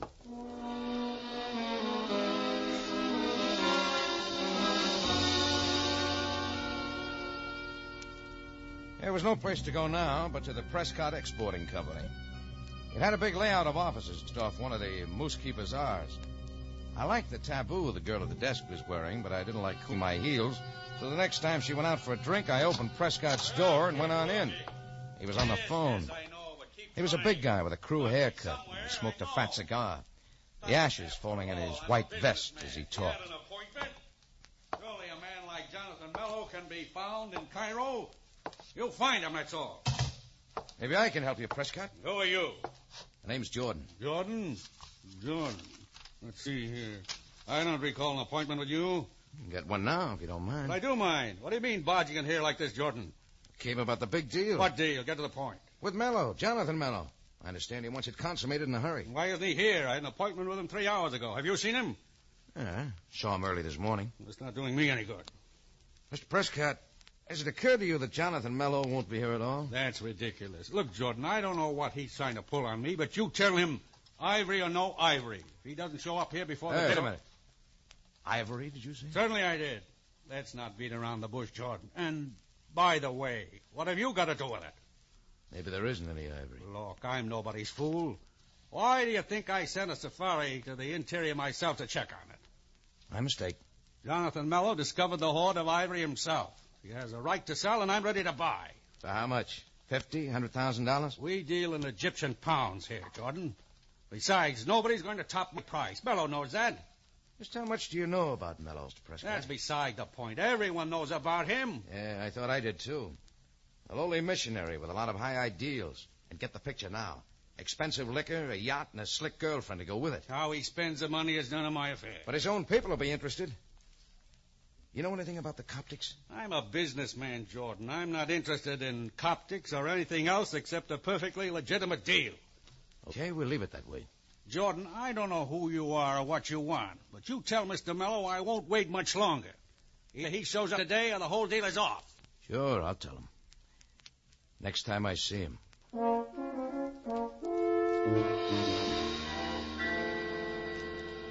I had everything from Prescott but the answer to the jackpot question. Who killed Jonathan Mello and why? Well, I figured the ivory hoard he had uncovered somewhere in Africa had something to do with it. That's why I was scouting for a payphone to bring Sam Sabai up to date. I avoided the bazaar and had walked maybe a couple of blocks when I spotted a character hugging the shadows not so far back and staying on my tail. I stepped it up, figuring to double back at him, when all at once he was in the center of the street and yelling. It was Samak, the little beggar who found me with Mello's body morning. That's when I climbed for the sprint record. I left a lot of natives far behind, but Samak had his robe up around his knees and kept coming. Samak was lagging, too, by then. I slowed to catch my breath when I saw another native running from the other direction, right at me. Right then, I picked an alley. It was the wrong one. Not more than 30 paces ahead, it came to a dead end, with nothing but high walls between me and the man running in. He had a knife like nothing I'd ever seen. A great curved-bladed scimitar, a yard long. I waited with my back to the wall as he came in for the kill.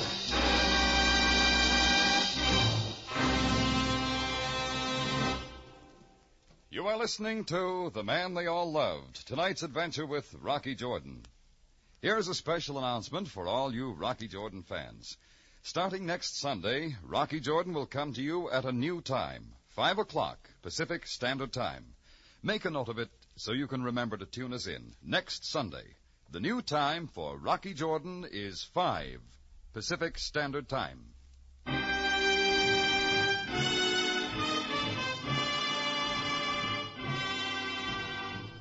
Now we return you to Cairo and Rocky Jordan for tonight's adventure, The Man They All Loved.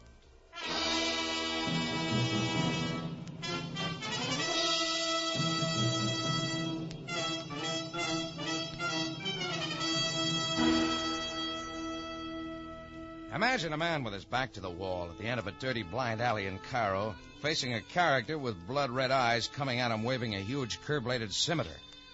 Well, that's me. Not the one with a knife, but the one backed against the wall. And the guy kept coming with Samak the beggar somewhere behind. Killed Jordan by the scimitar, you die! In the split second it took him to reach me, I thought of a million moves, but none of them worked. I knew one swing of that blade, and I was finished. My eyes were on the raised scimitar, so I didn't see a third figure into the alley. But all at once he was there. A tall, dark-skinned man who had my assailant by both arms from behind, and the knife never came down. I had the feeling he could have crumpled the guy in his powerful hands, but he only slammed him back and rolling. Little Samak was already gone, and his chum got up running. Another time, Jordan, we'll meet again! And I was alone with the man who had saved my life. His intelligent eyes watched me as I got my breath. Well, maybe we better shake hands. I'm most honored, Mr. Jordan.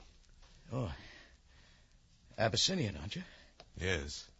I am Jethro, an Abyssinian and a Coptic. Then maybe you don't know why they're after me? The beggar Samak tells everyone that he found you early this morning by the body of Jonathan Mello. Well, I still don't get it, but thanks. I've helped you, Mr. Jordan. Now you help me. You think I can help you? We both share certain interests in this affair, do we not? Yeah. Maybe you've been finding out some things about your missionary you didn't know before. Maybe he's not such a big man. Mr. Jordan, no one grieves more for the death of Jonathan Mello than do I. How well did you know him, Jethro? He was my greatest friend. To him I owe everything. He taught me kindness and understanding. It was he who provided the funds for all my education. Yeah, I used to hear things like that about him. It was his wish that with my training and education I would go back to the tribes and bring enlightenment to my people. You mind if I ask you something, Jethro? Not at all, Mr. Jordan. When did you see him last? Not for a long time. When he first brought me and my family to Cairo. Were you expecting him back? Yes. Let me explain that my father and I have a small construction business here. About a month ago, we received a letter from Jonathan Mello, who was then in the Sudan. It stated that he would soon be in possession of a great deal of money with which he wanted my father and I to construct schools and other installations for the tribes of Sudan. He was to arrive here a few days ago. But you never saw him? The next I heard was the news of his death. I wish to know why he died, and why he did not contact us upon his arrival. Well, I can't answer the first one, but you'll find the second answer down on the Nile. I do not understand. It's all his, brand new, and loaded with all the provisions for a big joyride around the world. Looks like all that money turned his head a little. Mr. Jordan, have you said that you will help me? Of course, anything. I wish to see Jonathan Mello's remains, if you can arrange it. Right away, Jethro. Let's go. A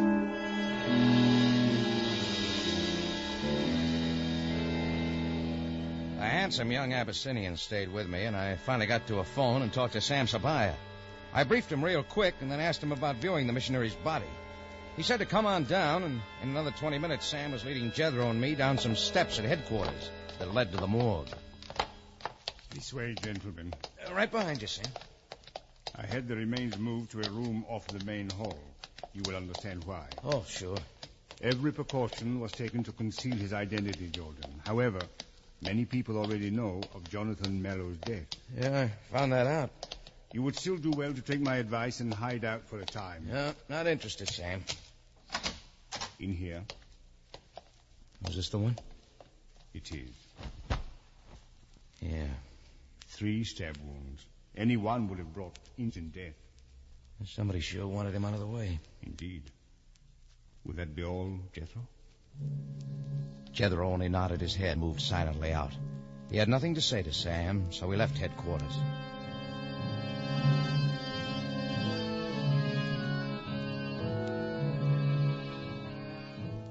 We were soon walking away down the Sharia Lagoon. The desert twilight had given way to sudden dark, and a dim street lamp every 4 or 5 blocks didn't help much. In spite of my being with him, he seemed alone and lost. It was hard to know what to say. Tough, was it, Jethro? Yes, but not a surprise, Mr. Jordan. How do you mean? That was not Jonathan Mello. Say that again. The man lying in the morgue is not Jonathan Mello. Are you sure? I knew him too well to be mistaken. If it's not Mello, who is it? I can tell you that, too, Mr. Jordan. His name is Matson, a hunter whom I saw often before coming to Cairo. A man who would not hesitate to kill. Did he know Jonathan Mello? He did. Their paths crossed often in the Sudan. Why would he want to switch identity with your missionary? That is quite obvious, is it not, Mr. Jordan? And now I can be certain that the real Jonathan Mello is dead. At the moment, that is all that matters. Look, Jethro, how about coming back to the tambourine with me? No, Mr. Jordan. I wish to think on this alone. We parted there, and I headed back for the tambourine. It occurred to me that I hadn't eaten since 4 that morning, but something else interested me more. There wasn't much question why the disappearance of Jonathan Mello, but that didn't explain the killing of his imposter, the hunter Matson. Well, I got back to the cafe, and good old Chris, my bartender, was real busy swatting flies. The tambourine had just one customer. Rocky. Oh, you got better liquor on your yacht, Corinne. Rocky, I've got to talk to you alone. Okay, we'll go into my office. Yeah? Rocky, where is he? Where's Jonathan? You asking or telling me? I don't know. He was to come back. I've got to see him. You'll never see Jonathan Mello, Corinne. Fact of it is, I don't think you ever did. I don't understand you. Then sit down and get it once through. Tell me, Rocky, what are you driving at? Jonathan Mello was never anything but a good missionary. But in his travels, he happened onto a fabulous hoard of ivory. Worth enough to build a lot of schools and hospitals. I know that. Wait a minute. Before he could do anything about it, a hunter named Matson found out the whereabouts of the ivory. He killed the missionary, assumed his identity, and came to Cairo to sell the ivory and use the money in his own way. Oh, that's impossible. Oh, no, it isn't. Mello had been gone a long time. Few people would recognize him. You, for instance. His name made no difference to me. No. Only the money. What about Matson? He's dead. How do you know? Because I found him that way at the door of my cafe. Me and Samak. Who's he? I'm beginning to wonder. Maybe it wasn't a coincidence Samak showing up when he did. I figure he was working for someone. He made quick work of spreading the word that I'd done the killing. Then you're in trouble, Ricky. A lot of Coptics don't like me. Rocky, listen, the yacht, it's ready to go. We can get away if we hurry. You make a quick switch, don't you, lady? You know how I feel about you, Rocky. I think you feel the same way. It'd be wonderful, you and I. We've been all over that. Look at me, Rocky. Maureen, get back. The English Jordan is still afraid. He knows his time is short. He cannot escape the Coptic revenge. The brave Mr. Jordan. The beggar Samak was back on the job. I forgot all about Corrine right then and went through the broken window. Samak was already scrambling away and running hard. He kept to the alleys, always a few steps ahead of me. As he entered a dark passageway with buildings on either side that almost touched at the top, I realized he knew where he was going. I had to catch him quick. I was almost on him when suddenly there was another shadow and the flash of the scimitar. I got back in time. As I did, my feet struck something. My hands made a grab. I came up with a piece of iron pipe. That was all. Against the biggest knife I ever saw. This time, Samak's buddy was at it for keeps. He swung the huge blade with both hands. I parried the first one, then the next one. Third time I was lucky, and now he was swinging wild. I followed the blade, ducked it, and came around with the iron pipe flat against his face. The scimitar landed 20 feet away. He piled up at my feet. I looked around for Samak, but he was gone. You're not through yet, Jordan. The light from the room inside hit me as the door opened. He took one step into the alley, a cigar in one hand and a gun in the other. Right on time, Jordan. I didn't have an appointment, Prescott. Yes, you did. Drop what you have there. Samak led me to the right place, did he? He carried out his assignment very well. Only his pal with the scimitar bungled the job again. As a businessman, I should have known. When I want something done right, I have to do it myself. Yeah. Now, who gets all the ivory? Just you? That is my plan. You put on a great act for me back in your office. You knew Jonathan Mello and Matson were dead all the time. But I'm wondering how you know about the ivory hoard. When a man has ivory to sell, who else should he write to but a reputable dealer like myself? Sure. When you got Mello's letter, you had Matson out to locate the stuff, got rid of Mello, and came back in his place. All I had to do was get rid of Matson, and the road was clear. Except for you. I'm next? Sometime tomorrow morning they'll find you here, the victim of the Coptic's attrition.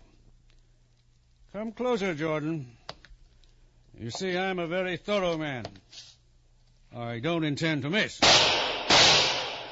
The shots echoed back and forth on the sandstone walls, and I wondered why I heard. Prescott hadn't moved.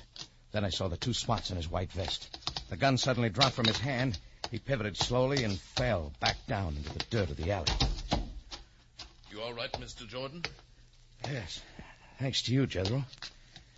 Well, there's a second time today. It will not be necessary again. No. Samak's still loose, but nobody to work for. The police will find him soon enough. You know, I'm wondering something, Jethro. Yes? Why did you do this? Just to get Prescott or to save me? How can I say, Mr. Jordan? I only know that now the way is clear for the great work Jonathan Mello wanted done. I'm happy for that. You can be happy for a lot of things. No. You see, he taught me the ways of peace, not violence. Tonight I've killed a man. I think Mello'd understand. Yes, he would understand. That is why we all loved him so much.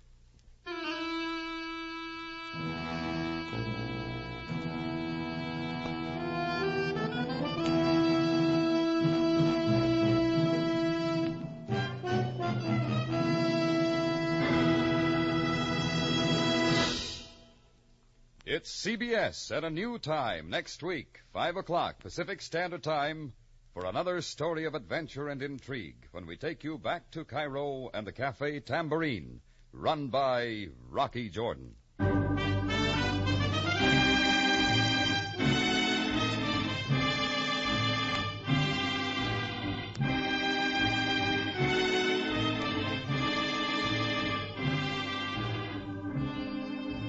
Rocky Jordan, starring Jack Moyles in the title role, is produced and directed by Cliff Howell with original music by Richard Arant. Tonight's story by Gomer Cool and Larry Roman. Remember the new time next week for Rocky Jordan, 5 o'clock Pacific Standard Time.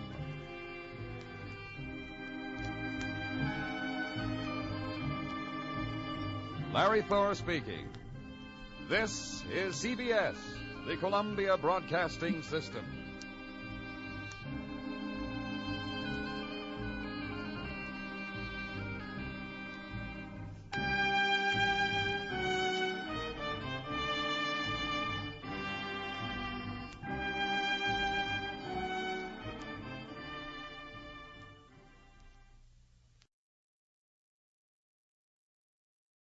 The Adventures of Sam Spade, Detective.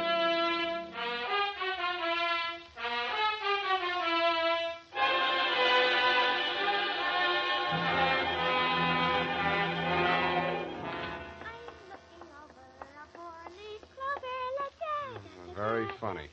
Certainly took you long enough. Oh, thank you, Sam. Well, do you like them? My curls? Yeah, I guess so. It's your own hair, I trust. Oh, yes, Sam. When it's brushed out, you'll never know anything happened. Whenever you're ready, curly. Oh, gee, you like it that well? Yeah, very cute. Well. It's a business. To Detective Lieutenant Dundee, Homicide Detail, San Francisco Police, from Samuel Spade, license number 137596, subject the Bouncing Betty Caper. Dear Dundee. It all began on a Wednesday. My secretary, Miss Effie Perrine, tiptoed into my office and laid an engraved calling card on the desk in front of me. The name on it was Randall Carruthers. She said he looked like money, so I said, show her in. Or him in. She did. Good morning, sir. Do you wish the morning paper? Thanks, I've read it. Dear me. What's the matter? This ashtray, sir. Have you a silent butler? I don't even have a noisy one. Oh. In all my years of service, sir, it has been my constant endeavor to keep things neat and tidy, down to the smallest detail. I see. Well, if it bothers you, just dump those butts into the wastebasket. Very well, sir.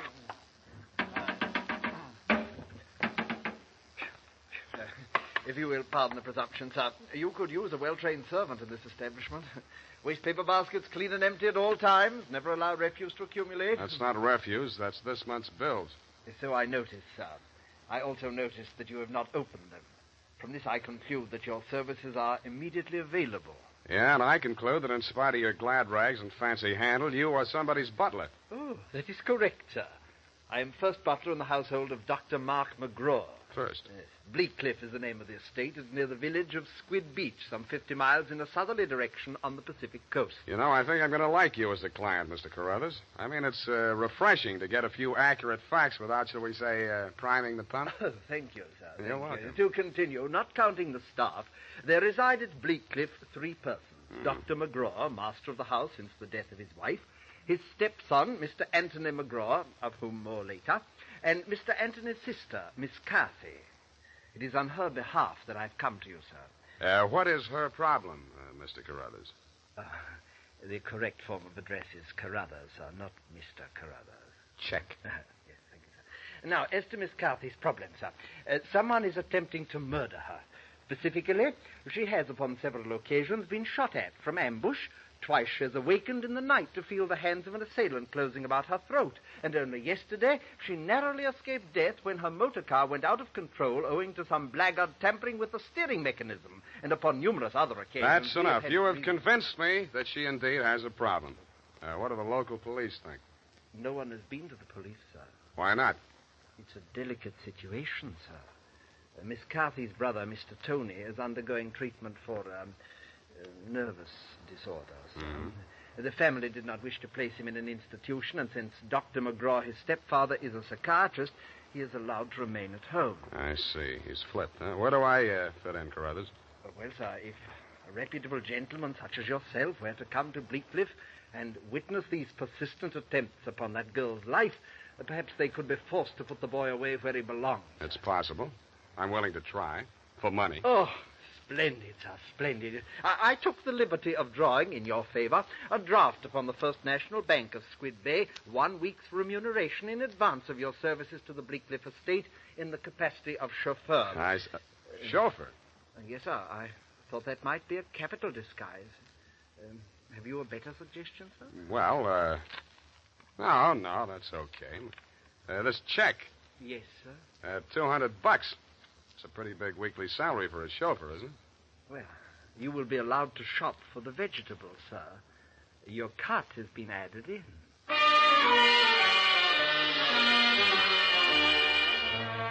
I told him I didn't know one vegetable from another, that I was a lousy driver, and in more time than it takes to tell, I was installed at Bleak Cliff in a room above the garage and told to wait there until summoned.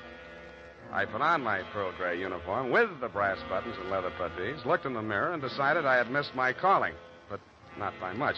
Nothing happened for nearly an hour, and then I got my first buzz.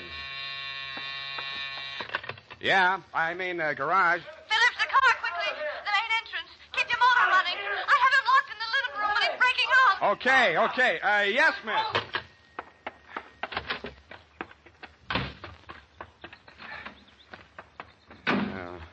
Let me see. Get that door open. Open that door. Why didn't you have the door open? I'm sorry, miss. Well, get going, please. Darn it, miss. Where's the spark on this? What's the matter with it? Well, it's flooded. The house, you know. He's got the meat cleaver again. Can't you get this door? Well, I'm trying. Get out, I tell you! Get out! Stop it! You're hurting him. No! All right. Put it down, kid. Put it down. Come on. Give it to me. What's going on? Tony. I say, who are you? Haven't you been instructed not to disturb my patient? I'm sorry. I'm new here. When I saw him coming at Miss McGraw with that meat cleaver, I naturally thought Oh, well, no harm done. Come along, Tony. Come along now. Come along, boy. We'll have a nice long talk. What shall I do with it? We'll put it back. You all right? Oh, sure. I should be used to it by now. By the way, you're new here, aren't you? What's your name? Sam. Sam? That's nice. Turn to the left outside the gate, Sam, and drive straight out to the shore road. Well, if I can just... Hey, I just turned that little key. Look, Ma, I'm driving.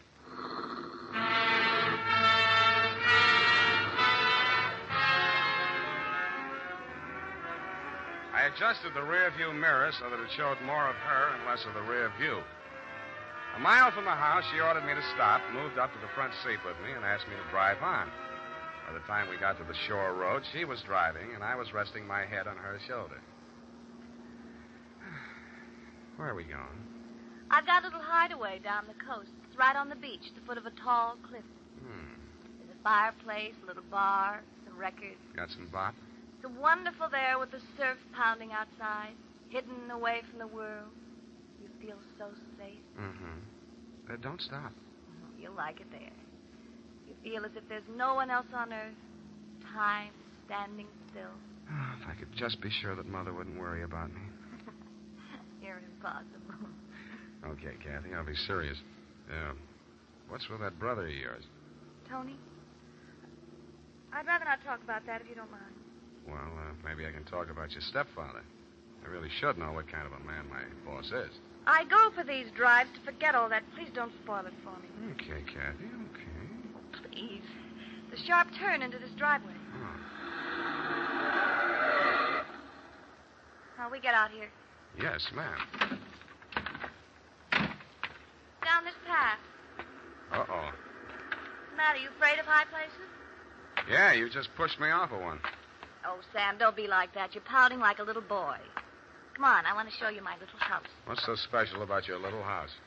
Oh, Sam, if you only knew what my life is like. You only knew what mine is like. I need someone so much to talk to, Sam. As long as you can steer the conversation, you mean. Come on, Sam. I'll show you the house.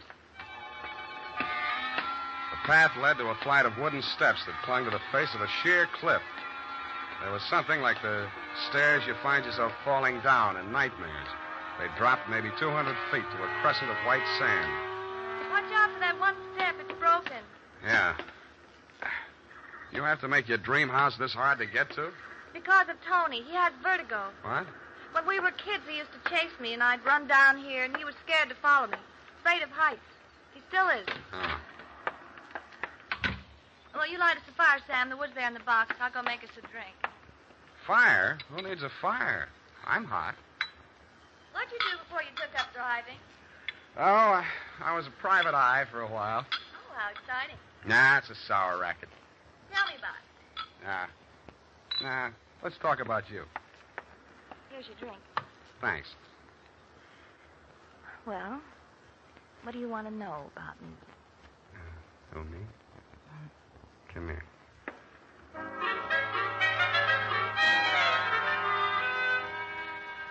The scent she was wearing was 20 carat, but the story of her life was heavy melodrama. It seemed that Dr. McGraw, a handsome fortune hunter, was a folly of her mother's middle years. But she had come to her senses shortly before she died and cut him out of her will. But that was not the end of it. When Kathy's brother had been faced with the alternative of entering an institution or remaining at home under his stepfather's care, she had begged the doctor to remain in spite of his warnings that her brother might take a notion to kill her. But get this, Dundee, it's real deep. In spite of visible evidence to the contrary, she was convinced that her brother was not out to kill her, but that the doctor was. I couldn't sell myself on that part of the yarn, but she looked so awfully pretty while she was telling it. Then suddenly she didn't look so pretty. An expression of terror was on her face. No! No! Get down! I rolled her onto the floor and kicked the lamp out. By the glow of the embers in the fireplace, I could still see the gleam of the gun barrel shoved in through the broken window. I hoped he couldn't see so much. I knocked over a chair to give him something to shoot at. He was already halfway up the face of the cliff on those rickety wooden stairs. At the top, he turned and looked back. Who was it? It was Mark, wasn't it? The doctor? You know better than that. It was Tony. I thought you told me he was afraid of heights, couldn't come down those stairs. He never did before. Don't you believe me? Yeah, Kathy. I may wind up believing the rest of your story.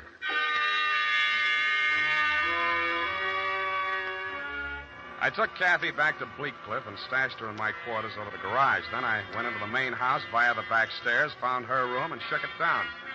In a cabinet, a bunch of war souvenirs, German helmets, grenades, rifles, and other lethal gadgets. In a desk drawer, I found a letter headed U.S. Army, Office of the Surgeon General.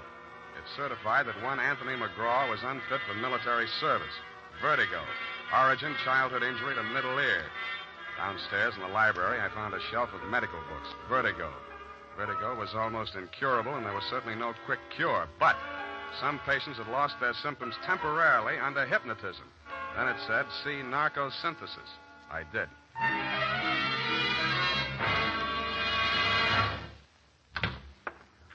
Spade. I beg pardon, sir. Mr. Spade. Yeah, whatever are you doing in the butler's pantry, sir? Looking for a butler. Namely you, Carruthers. May I serve you, sir? Yeah. How do I get an interview with Dr. McGraw? Well, sir, I should... Oh.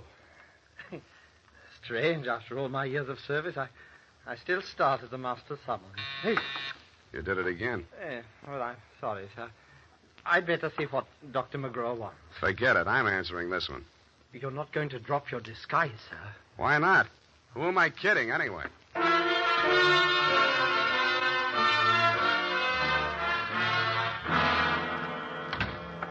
You rang, Dr. McGraw? Oh, I didn't ring for you. I rang for Carruthers. I ordered him to tidy up my office while I was at dinner. And look at it. Looks neat as a pin to me, Doctor. Oh, yes, you're new here. Chauffeur, eh? I'm only wearing his uniform. Here's my card. Oh, detective, eh? That's right, Doctor. And this one's just about ready to wrap up. Well, you interest me. Go on. I will. I think you've been trying to use that boy as a murder weapon against his sister. Oh, and you call yourself a detective? If you can call yourself a doctor, I guess I can. You've been treating him with narcosynthesis, haven't you? Yes, that's right. Hypnotic drug. While he's under it, you brief him on his activities for the day, and he follows through, including assaults with deadly weapons. That would be possible with certain very suggestible patients, but I'm afraid impossible to prove. I think I can prove it, Doctor. You shouldn't leave your textbooks lying around loose. I found out the only way Tony could have walked down that stairway to Kathy's beach house without falling would be temporary relief of his symptoms due to hypnotic suggestion, unquote. I see. What do you intend to do about this theory of yours? What do you suggest? You see this row of buzzers here on my desk? Mm-hmm. Oh, this one is for my secretary.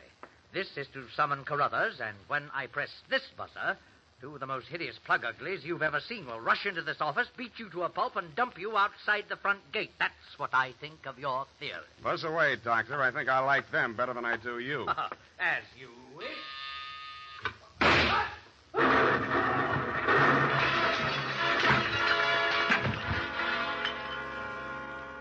From where I was on the other side of the room, I didn't know what had happened at first. All I saw was a lot of paper gushing out of the wastebasket.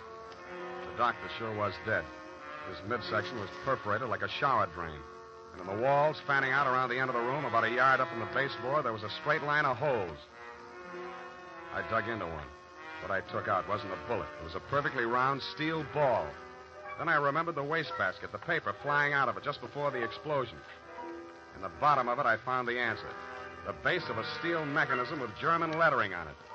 It was a wartime anti-personnel mine that the GIs called the Bouncing Betty. The United States Armed Forces Radio Service is presenting the weekly adventure of Dashiell Hammett's famous private detective, Sam Spade.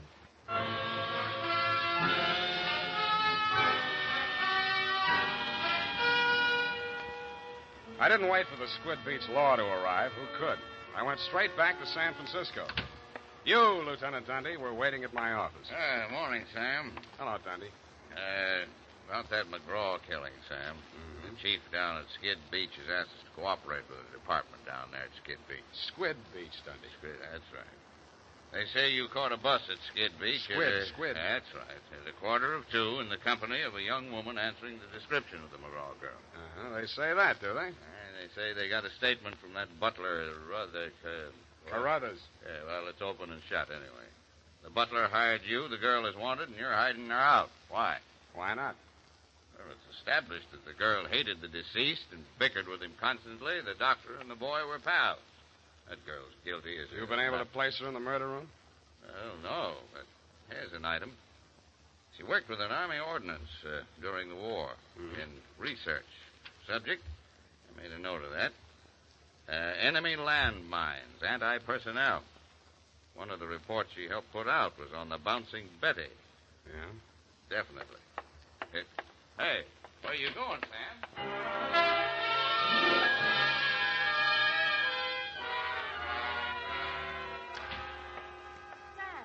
Sam, it's been so lonesome cooped up here all day. Why didn't you tell me you were with Army ordnance during the war? I don't know. I suppose it thought it was unfeminine or something. Try again.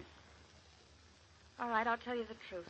I had a copy of that report with instructions for the operation of the Bouncing Betty in the desk in my room. What the devil are you doing with a thing like that? I don't know. I was proud of it. It was the only report I worked on with the general. Should have got rid of it. I did.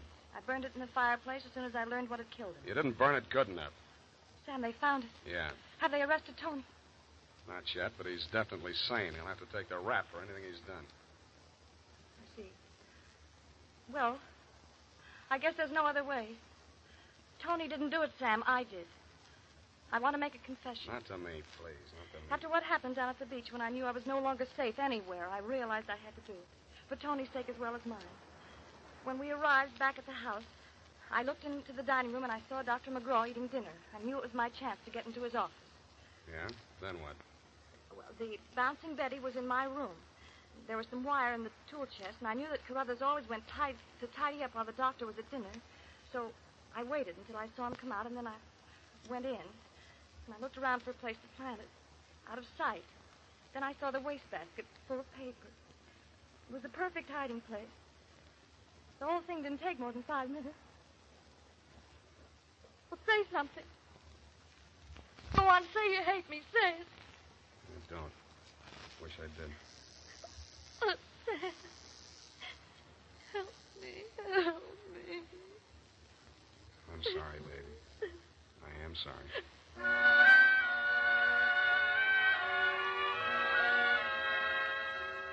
I don't know how long we sat there. I held her in my arms until she cried herself out. Then we just looked at each other. I knew if I put it off another minute, I wouldn't call you at all, Dundee. So with my arms still around her, I reached for the phone. Homicide. Lieutenant Dundee, this is Sam Spade. Lieutenant Dundee. Hello? Hello? Give me that. Lieutenant, this is Captain McGraw. I wish to make a full confession in the murder of my stepmother. I walked out while she was still talking to you, Dundee. I knew she'd wait for you, and I didn't want to be there when you took her away. As I walked over to my office, everything she'd said kept coming back to me. I could see her sneaking into her brother's room and getting that contraption out of the cabinet. I could see her hiding behind the door until Carruthers came out after tidying up McGraw's office, dumping ashtrays, emptying wastebaskets. And that's as far as I got. I went back to my office to wait. And sure enough, 20 minutes after the papers hit the streets with Kathy's confession, the door opened and he came in. Well, sir, I believe it's turning a bit raw out of doors. Gardner was saying only this morning that we should order out some shrouds for the Sapiglos to see you after. Am I discommoding you, sir? No, Carruthers, I've been waiting for you. With your permission, sir, the ashtray. Just dump it in the wastebasket. Well, I am gratified to note that your secretary has been looking after things and has emptied your waste paper basket. This is right and proper. Quite. Yes, sir. And, speaking of waste paper basket... Allow me, Carruthers. You have come to apprise me of your part in the death of the late Dr. McGraw. Am I in error? You've already divined my purpose, sir. Yes, it was I who placed that infernal machine. In the wastebasket, Carruthers, yes, I know. It struck me as a bit of poetic justice that the buzzer, which that dreadful man used as a symbol of his despotism, should be the instrument of his own destruction. I'm sorry, Carruthers. I'll do all I can. No need, sir. No need. I'm aware that there is no final justification for taking the law into one's own hands. Every man is entitled to trial by jury of his peers. But where, Mr. Spade, where could be found 12 good men and true who would allow themselves to be called the peer of that monster, Dr. McGraw?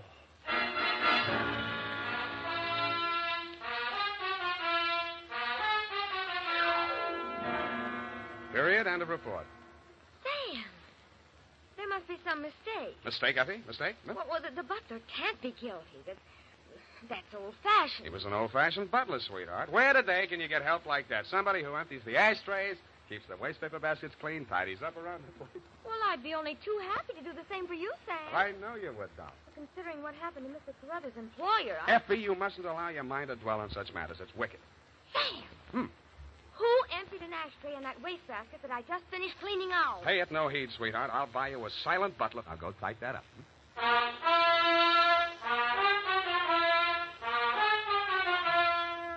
it is, Sam. I hope I haven't made any mistakes. I'm in such a hurry. Whatever did you do to your hair? Well, I brushed it out, Sam. What happened to the pin curls? I told you, Sam, when it was brushed out, it wouldn't be noticeable.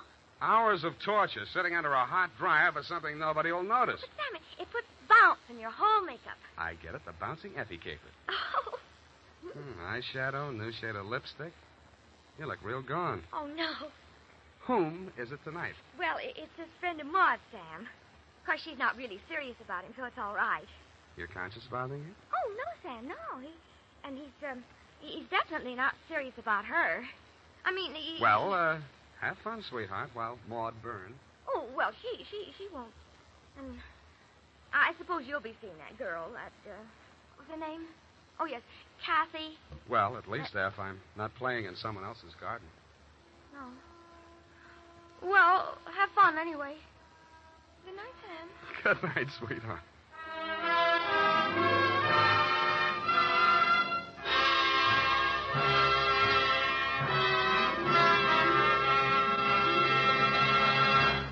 The Adventures of Sam Spade, Dashiell Hammett's famous private detective, are produced and directed by William Spear. Sam Spade is played by Howard Dove. Lorene Tuttle is Effie.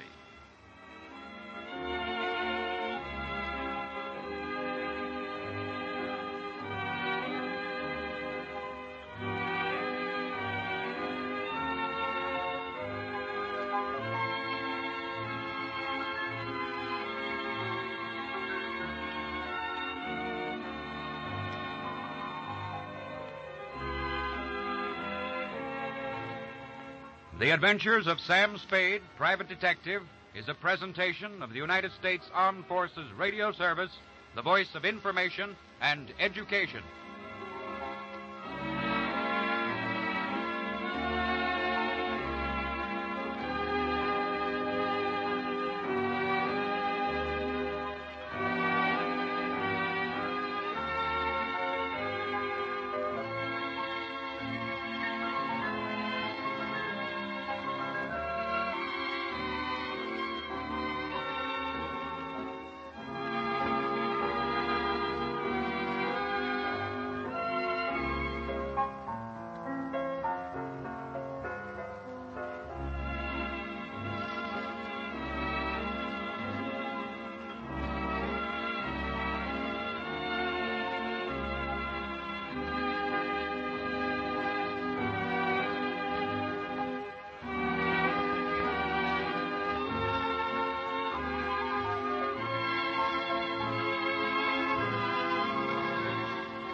Yes.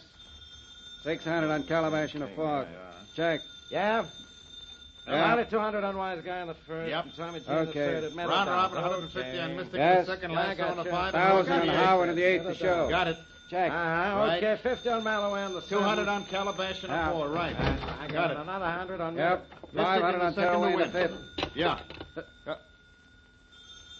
About time you guys noticed me. Hey, Carl.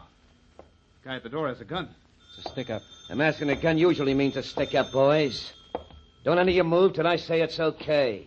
Keep those hands up in the air. I'll accept you. Me? Yeah, you. Take the money on that table. Brush it into the sack. Come on, hurry. Better do as he says. You're telling me. Hurry it up. Come on. Must be 10,000 there. Sucker money, huh? You're a sucker if you think you're going to live long enough to spend it. I'll spend it, and I'll be back someday for more. Right, come on, you toss that sack over here. Okay. Yeah, catch it. Good boy. You didn't try to throw it in my face. And listen, boys, don't any of you try to follow me out of here, or I'll start using this gun. Tough guy, aren't you? All you mugs think you're tough when you got a gun in your hands. Sorry to disappoint you, boys, but I have a reputation for being a gentleman, not a mug. Maybe I ought to tell you who I am. So you know I mean it when I say the first guy to follow me out of here, the first to stop a slug. Yeah. Give us your name, address, and telephone number. We'll give you a tip on a horse someday. Well, I'm just telling you so you know I'll keep my promise about shooting if any of you guys get cute. Yeah. I'm Boston Blackie.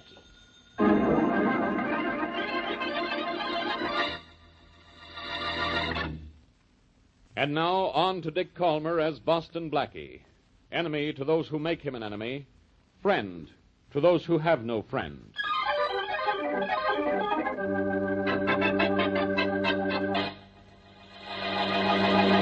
Sit down, Larson. Sit down. Have a peanut. No, thanks, Haynes. I don't like peanuts. Too bad. You don't know what you're missing. Well, you like chairs, don't you? Most fat men do. Take one. Well, if I get much fatter, I'll have to take 2. Yeah, you will. Nice to see you, Larson. I need cheering up. Well, they tell me misery loves company. So I thought I'd come up and be miserable with you. Huh? Your horse room get robbed, too? Last night. Took $18,000. Ah, you must be doing pretty well. You won't have a peanut? No, thanks. I don't like 'em. That's too bad. You don't know what you're missing. I know I'm missing $18,000. And that's not peanuts, huh? No. Who held you up? Any idea? Same fellow who robbed your place. Oh, Blackie, huh? Well, he said he was Blackie. But would Boston Blackie really do a stick-up? Why not? Oh, he's too smart for a thing like that. He's not so smart he can find a way to live without eating. He's overboard for charities. That gymnasium he set up for kids must have cost him plenty. And that's only one of the things he's backing. Let's not worry about Blackie. He always does okay. Oh, he's getting so big for his boots he thinks he can get away with holding us up because we're not licensed operators. He knows we can't squawk to the police, so he thinks he's safe. Well, that's really what I come up to see you about. Are we going to let Blackie get away with robbing us? You kidding? I got plans for Blackie. Big plans. I'll take care of him. Really ought to try a peanut. No. You don't know what you're missing.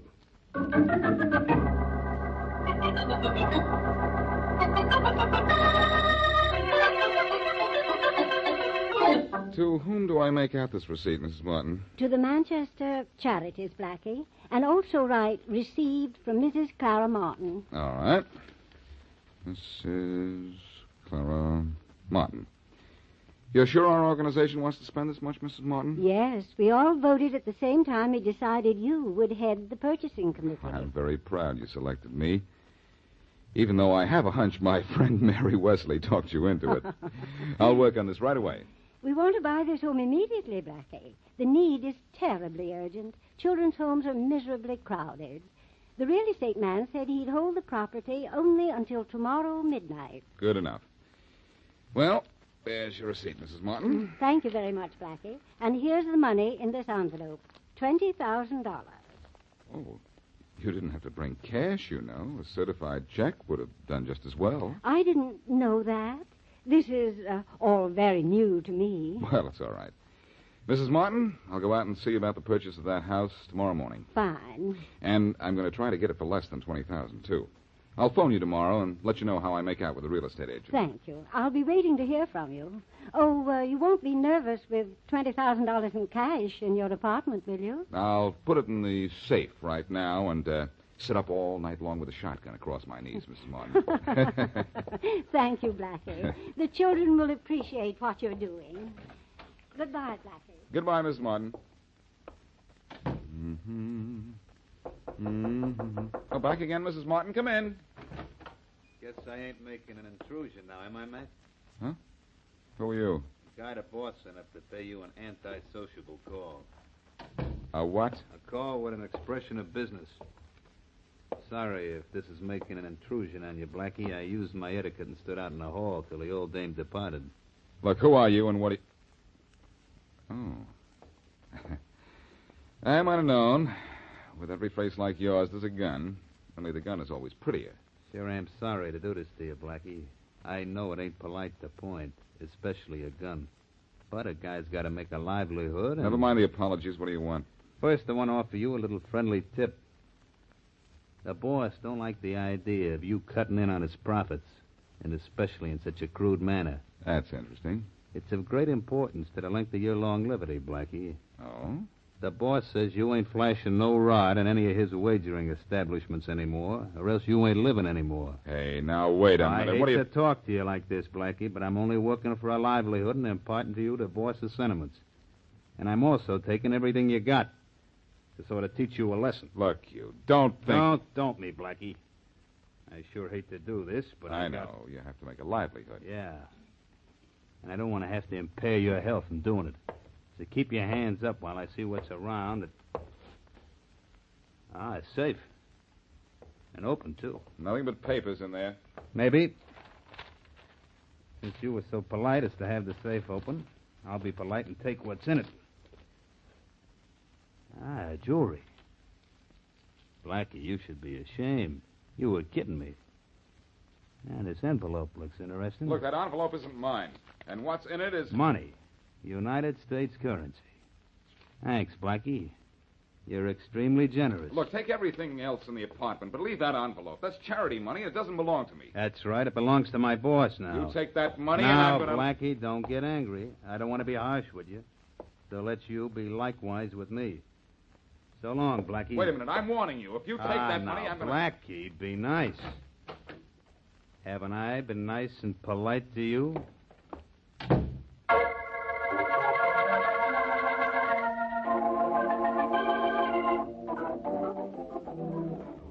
You want more of anything, Blackie? Huh? The waiter's looking over this way. No, Jane. So I guess I've had enough for one meal. You're cute, honey. Had enough for one. You had enough for three. Well, food's good for the soul. For everything but the figure. Nothing wrong with yours, sweetheart. See anything in the shops downtown that was good enough for you? Oh, lots of things, Blackie, but they were all so expensive. Oh, so what? They don't cost a lot. They aren't worth anything at all. Here. Here's a couple of $100. Get started with that. Oh, Blackie, thank you so much. Yeah, I was sure lucky to meet you almost the very day I came to town. You know, after you spoke to me, I still couldn't believe you were Boston Blackie. Why not? Well, you look so different from the pictures I've seen in the newspapers. Oh, those pictures? You don't think I'd let the newspapers get hold of decent pictures of me, do you, baby? I'm not that dumb. Now, look, baby, I got work to do. Suppose you run on downtown, do a little shopping, and then call me at my apartment, huh? You know the phone number? No, I don't. Well, I'll write it down for you. What time should I call? Late in the afternoon, say about 5. All right. Here's the phone number. If there's no answer, look for me here at mealtime. I always eat here at Londo's. Thanks. What are you going to do today? Gonna be busy. Oh, I see. Doing what the papers say you've been doing? What do you mean? Well, there were a few hints in the columns this week about you and those horse room robberies.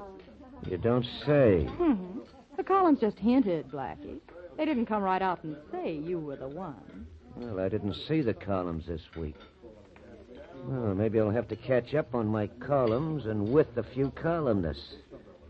Look, don't phone me at 5, baby. You better make it around 7.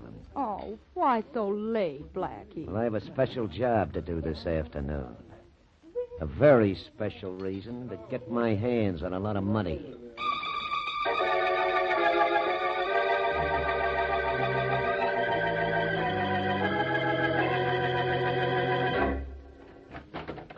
The teletype says there's been a horse room holdup, Sergeant. Yes, Inspector Faraday. That's why I phoned you. The flash came in a minute ago, and the details are coming in now. Yeah? There's something about Boston Blackie. Blackie, huh? And he yelled he was robbed last night.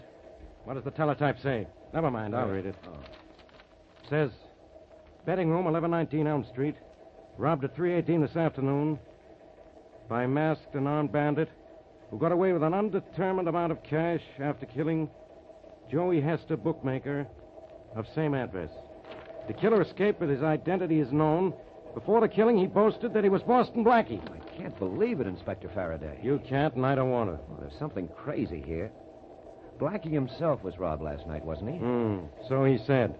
And when he said he wanted help, I believed him and had the Detective Bureau investigate. Oh, there's the end of the dispatch, Inspector. It's the end of more than that, Sergeant. I see what's happened. Blackie couldn't wait for the police to find the man who robbed him. That was charity money he lost, $20,000 of it. So he couldn't wait for us to find it. He had to go out and try to get it back by himself. And Blackie really did hold up that bookmaker's. Yeah, and killed that bookie. Sergeant? Yes, sir?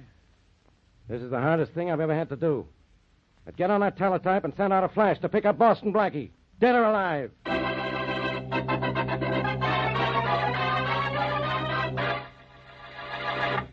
And now, back to Boston Blackie.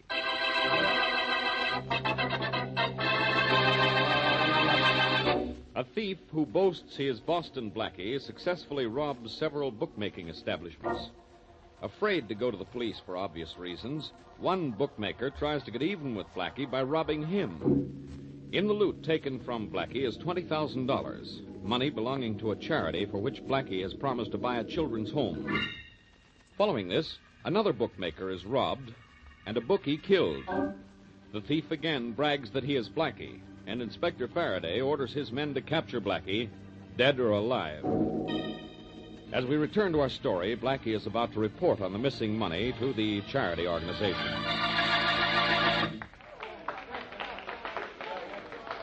And now, ladies and gentlemen, here is a report on the purchase of the Manchester Charities Building by Mr. Boston Blackie.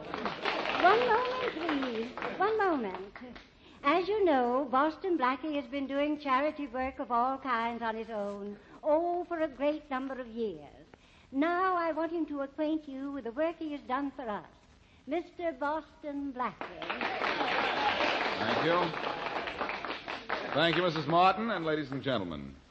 You were generous to give me credit for my interest in charity, but you all know that Mrs. Martin gave me $20,000 of this organization's money with which I was to buy a place for homeless children.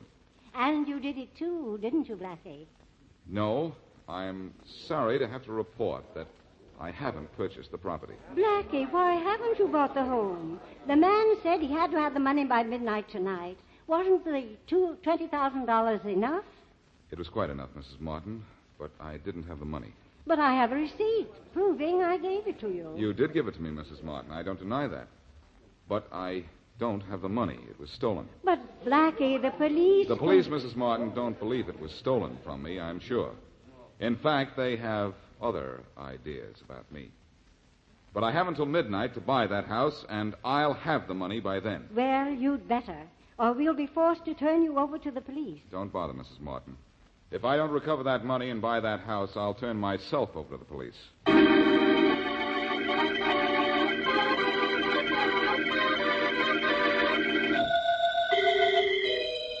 600 on Queenie in the 60. You nuts, that race was over 10 minutes ago, and Queenie ran out. Hey, Pete. Yeah. Pete. Yeah, Carl? Come here, Pete. Grab this dough and take it into the boss. It's getting to be too much sleeve lying around loose. Sure. You're having a nice day with the suckers, huh? Every day's a good day as long as there are guys who think they can beat the horses. Get that dough into the boss, huh? Oh, sure. Sorry, I don't mean to be slow, but a lot of money makes me nervous. When I'm nervous, I'm slow. That's all right.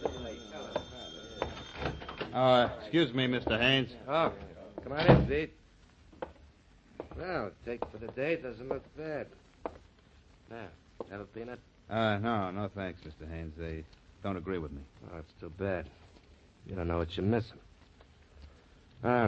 Just put the money on the desk here. I'll put it in the safe after I count it. Sure you don't want a peanut? No, thanks. Okay. I see where our friend Blackie didn't learn a very good lesson from you, Pete. Yeah, I heard the bad tidings. He not only took a lot of hard-earned cash, but I understand he left Joey Hester deceased. Yeah, we'll have to... Just relax, you two. Nobody's going to get hurt. Boss, it's a stick-up again. This is getting monotonous, huh? Yeah, and I know who's behind that mask, too. Our friend Boston Blackie. Good guess, Haynes. Now I'll just take that I hate dough. to do this to you, Blackie. Pete, you fool, don't reach for your gun. Most brave guys are dead, aren't they? Okay, Haynes, now I'll take your money. Go ahead, take it. Take the whole place if you want to. I'm getting out of here. Yeah, but not you're going where you think.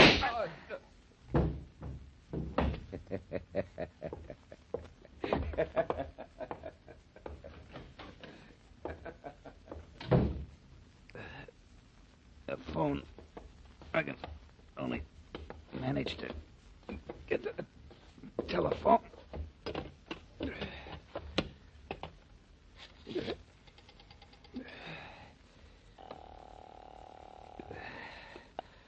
Operator? Get me the police. One moment, please. 23rd Precinct, Sergeant Sweeney. Sergeant, I've been shot by Boston Blackie. Hello?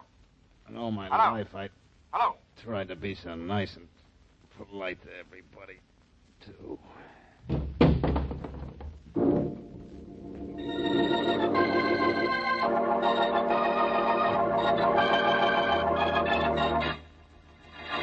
You know, Faraday, it seems to me that I'm in this office of yours almost every day.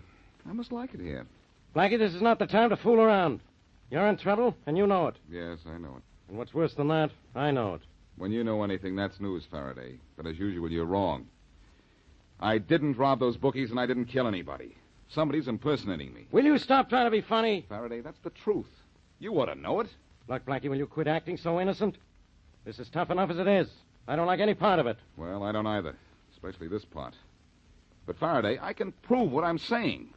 Give me a few hours' time. Nothing doing. I've heard that one before. Please, Faraday, just a few hours. No. 5 hours. No. 4. No. 3. No, I said. Well, all right. Look, I have to go into the next office in a minute. Go ahead, I don't care. Well, you better be here when I get back. You understand? Yeah. I understand. Yeah, and I want you to understand this, too. If you're not here when I get back, don't forget I can pick you up in, say, 2 hours. And what's more, I will.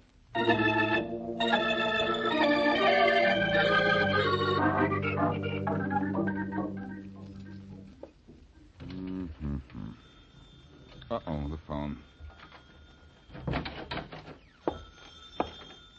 Okay.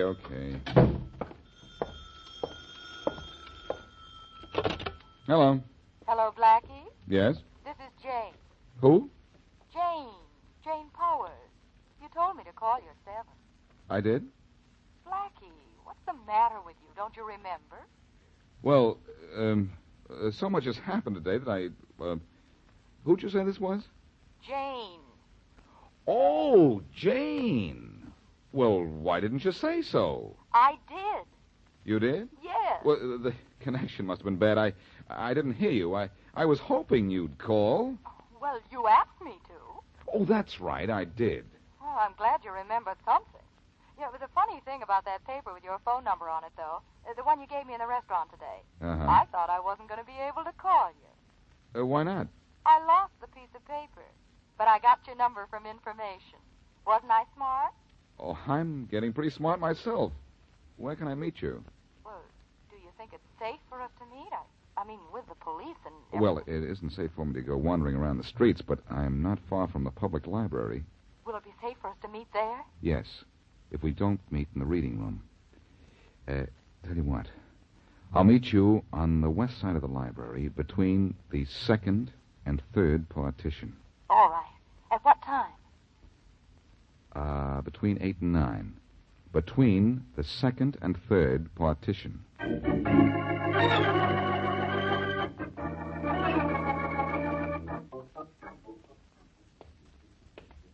Jane, Yes. How did you know my name? you were supposed to meet Boston Blackie here? You're not Boston Blackie. No, I'm not, Jane. That is not the Boston Blackie you know. I don't understand. Well, let's say Blackie sent me to bring you to him. Oh, well, in that case, that's different. Where is he? At home or at the restaurant? Which do you think? Well, he never wanted me to know where he lived. I've always met him at Londo's restaurant. Well, let's go then. But first to a telephone. Telephone? Why? I have to call a friend. A friend named Faraday.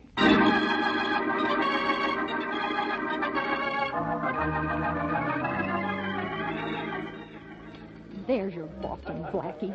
It's an improvement. He always eats in this restaurant. He's the man sitting at that second table there by the wall. How did I ever get mixed up like this? Never mind. You stay here with Faraday, Jane, like a good girl, and nothing will happen to you, just as we promised. Okay. Blackie, are you sure you want to go over there and grab that guy alone? I've got the place surrounded by cops. But, I have a personal interest in this guy, Faraday. And you may be just a little too impersonal about the way you treat a killer. Let me have 2 minutes with him, and then you can have him for the rest of his life. Go to it. And that won't be for long either. Go ahead. Thanks.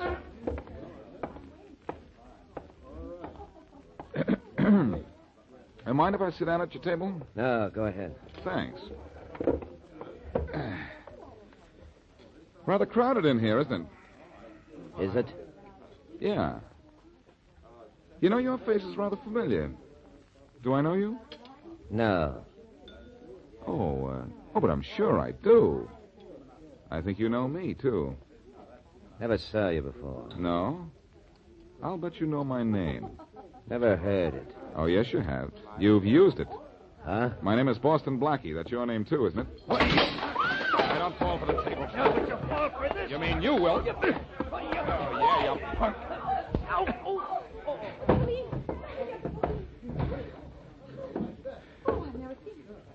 Come on and get him, Faraday. Okay. Everything he has is yours, with the exception of a few dollars, I imagine. Yeah.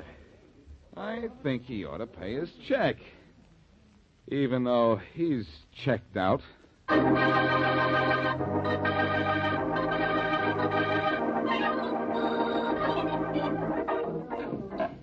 Nice mess we're making of that guy's room, Blackie. You think he told the truth when he said the loot was stashed here? Yep, Faraday. And here it is. All of it? Yeah, we'll have to count it. It'll take hours to do it. Phew, that's some pile of money. The whole wall must be full of it. And don't forget, 20,000 of it is mine. Would-be Boston Blackie admits he robbed Haynes, the bookie, and killed Pete. And it was Pete who robbed me. I know you got 20,000 coming to you. You'll get it. And those kids will get their home, too, huh? Uh-huh. Say, did you ever find out why that guy called himself Boston Blackie? Yeah, it was in his confession. He planned on leaving town after he was through here. And he thought if he used your name, the bookies themselves would get you if we didn't. Kind of cute, wasn't he? Well, that girl of his, that Jane, she was cute. She was dumb. Same thing. Cute, dumb. Oh, I wouldn't say that, Faraday. You wouldn't? No. For instance, You're not cute.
Dick Powell as Richard Diamond, private detective.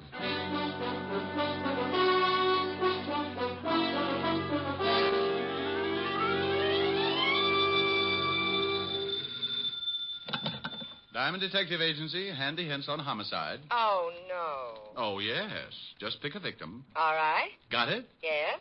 6 of spades. Oh. Hello, Helen. Hi. Am I going to see you tonight, Rick? Depends on how many lights you leave on in the study. But are you coming over? Wouldn't miss it. I've been puckered up since 8 o'clock this morning. Francis has the night off.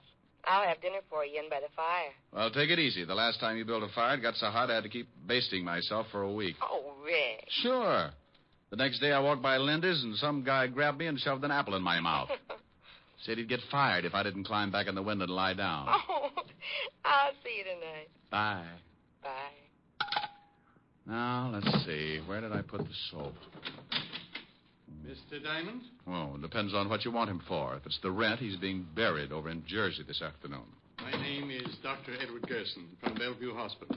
I have nothing to do with the rent. Well, if you're with the Sanity Commission, Diamond's still in Jersey. It is apparent that you are behind in your rent and you wish to remain buried in Jersey for the moment. Well, it's not as bad as it sounds. Are you a potential client? I'm a psychiatrist, Mr.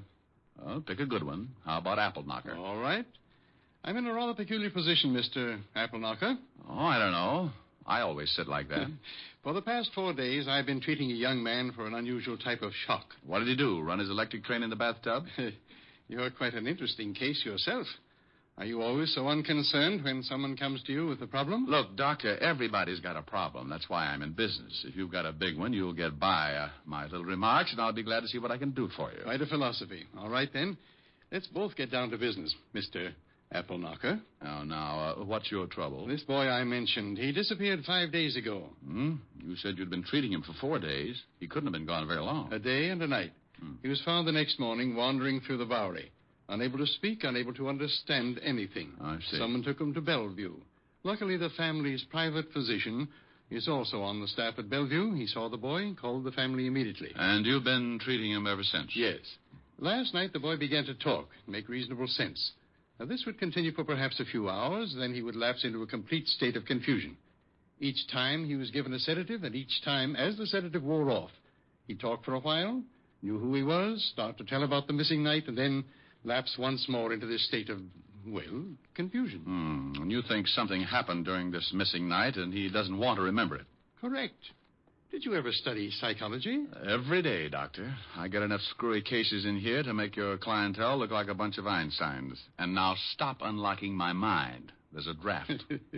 Well, as you said, this boy won't let himself remember something that happened on that missing night. He'll talk about everything up to that point, but the minute he reaches it... Yeah, he jumps the tracks. Well, yes. What do you want me to do? You know what I want you to do, Mr. Diamond. Okay. Now, here's one that will throw you. You know what I want you to do? The boy's family is quite willing to meet any expense that you feel is necessary. Oh, remind me not to take you on a double date. If I don't discover what happened to this boy on the night in question, I'm afraid he might lose his mind permanently. These periods of confusion are becoming more frequent, and sooner or later, he won't be able to distinguish between the real and the unreal. I'm going to put him under narcosynthesis this evening, and I'd like you to be present. All right, Doctor. What's the boy's name? William Carter. Be at Bellevue at 8 o'clock and ask for me. The boy's family will be there also, and you can tell them about your fee. Now, just give me a quick answer and leave my motives alone. Is his family wealthy? Quite. And I'll see you at 8 o'clock, Dr. Gerson. You would have anyway. Goodbye, Mr. Appleknocker.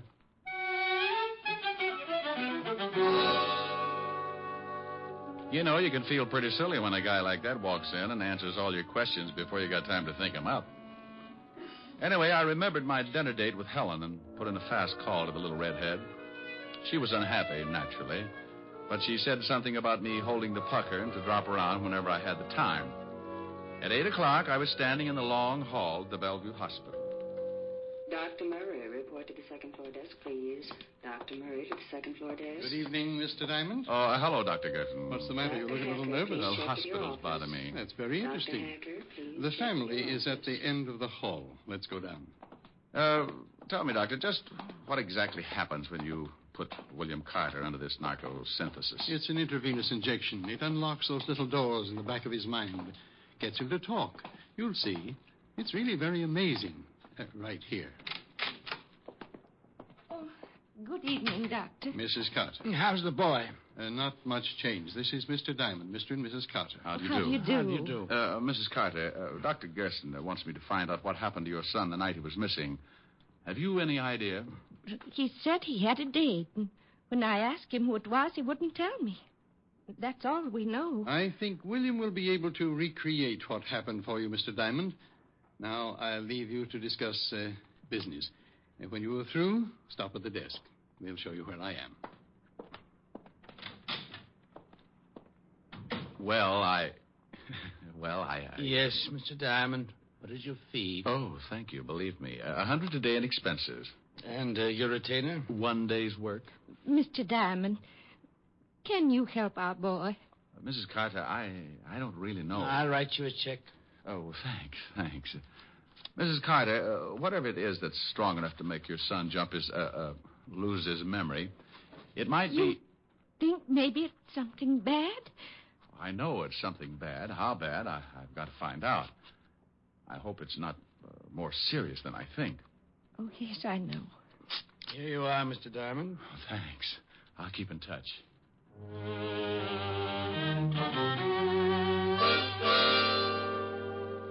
I left the Carters with that lousy feeling in my stomach. I looked at the check. $200. For what? Maybe a down payment on a man's sanity. Maybe not. William Carter could have done a lot of things that missing night. Maybe that $200 was going to be a mortgage on murder. I went down to the desk, and an intern showed me downstairs to a small room with one desk lamp in the corner. I'm glad you didn't take too long. The patient will be down in a minute. Oh, isn't this a little irregular, Doctor? I mean, me listening in on a man's secrets? If he's done something against the law, I want you to find out whether it really happened. Well, if he tells you about it, it must have happened. He might have thought it happened. I can't take the chance. If he's committed some sort of a crime, I don't think I'll be able to do much for him. Now, I want you to sit behind that screen there and be perfectly quiet. Sure. Comfortable? Oh, yes. The needle can't reach this far. This should be quite interesting for you, Diamond, particularly in your kind of work. You can find out about anything you want with this stuff, can't you, Doctor? If it's a recent shock, why? Oh, I was just thinking about a little blonde I know. Now, here he is. Roll him right over here. Now, lift him over on the bed. It's all right, William. Everything's going fine. All right, thank you, nurse.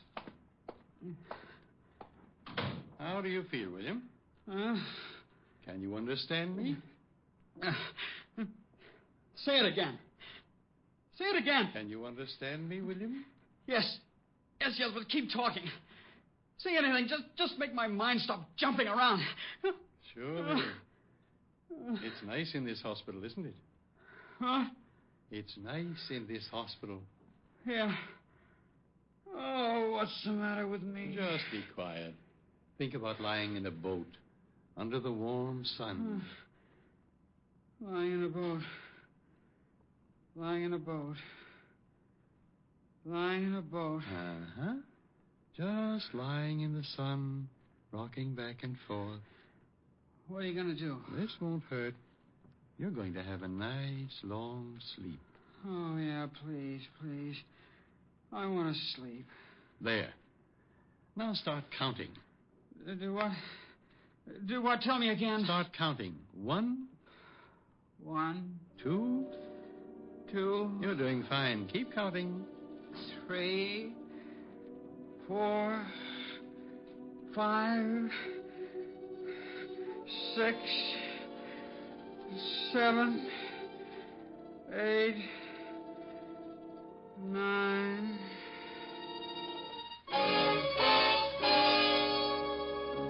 I sat behind the screen and listened to the doctor begin.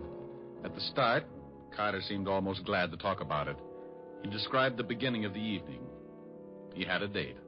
A girl named Helena on 53 East 51st Street. Did you have a good time with Helena? Wonderful time. We went dancing. Where did you He go kept dancing? talking all about the evening. They danced and drank. We went to a little The doctor kept digging, working at him, looking for every little detail. After you got through dancing? We went to her apartment. We had some more drinks. Pretty strong ones. Who made them? What? Who made the drinks? Helena did. Then he came in. Who came in? He did. The man. The man? The man just came into Helena's apartment. Who are you? Helena, who is this guy? What are you doing here, William? What are you doing? What do you want? Get out. Get out. I don't care who you are. I'm not going to get out, William. I don't believe it. You're not her husband. Stop it. Take your hands off her. He's hurting Helena. Yeah. I'll fix you. Helena needs help. There. You hit him. Yeah. Gotta get out of here. Why do you? I gotta get out. He's dead. I killed him.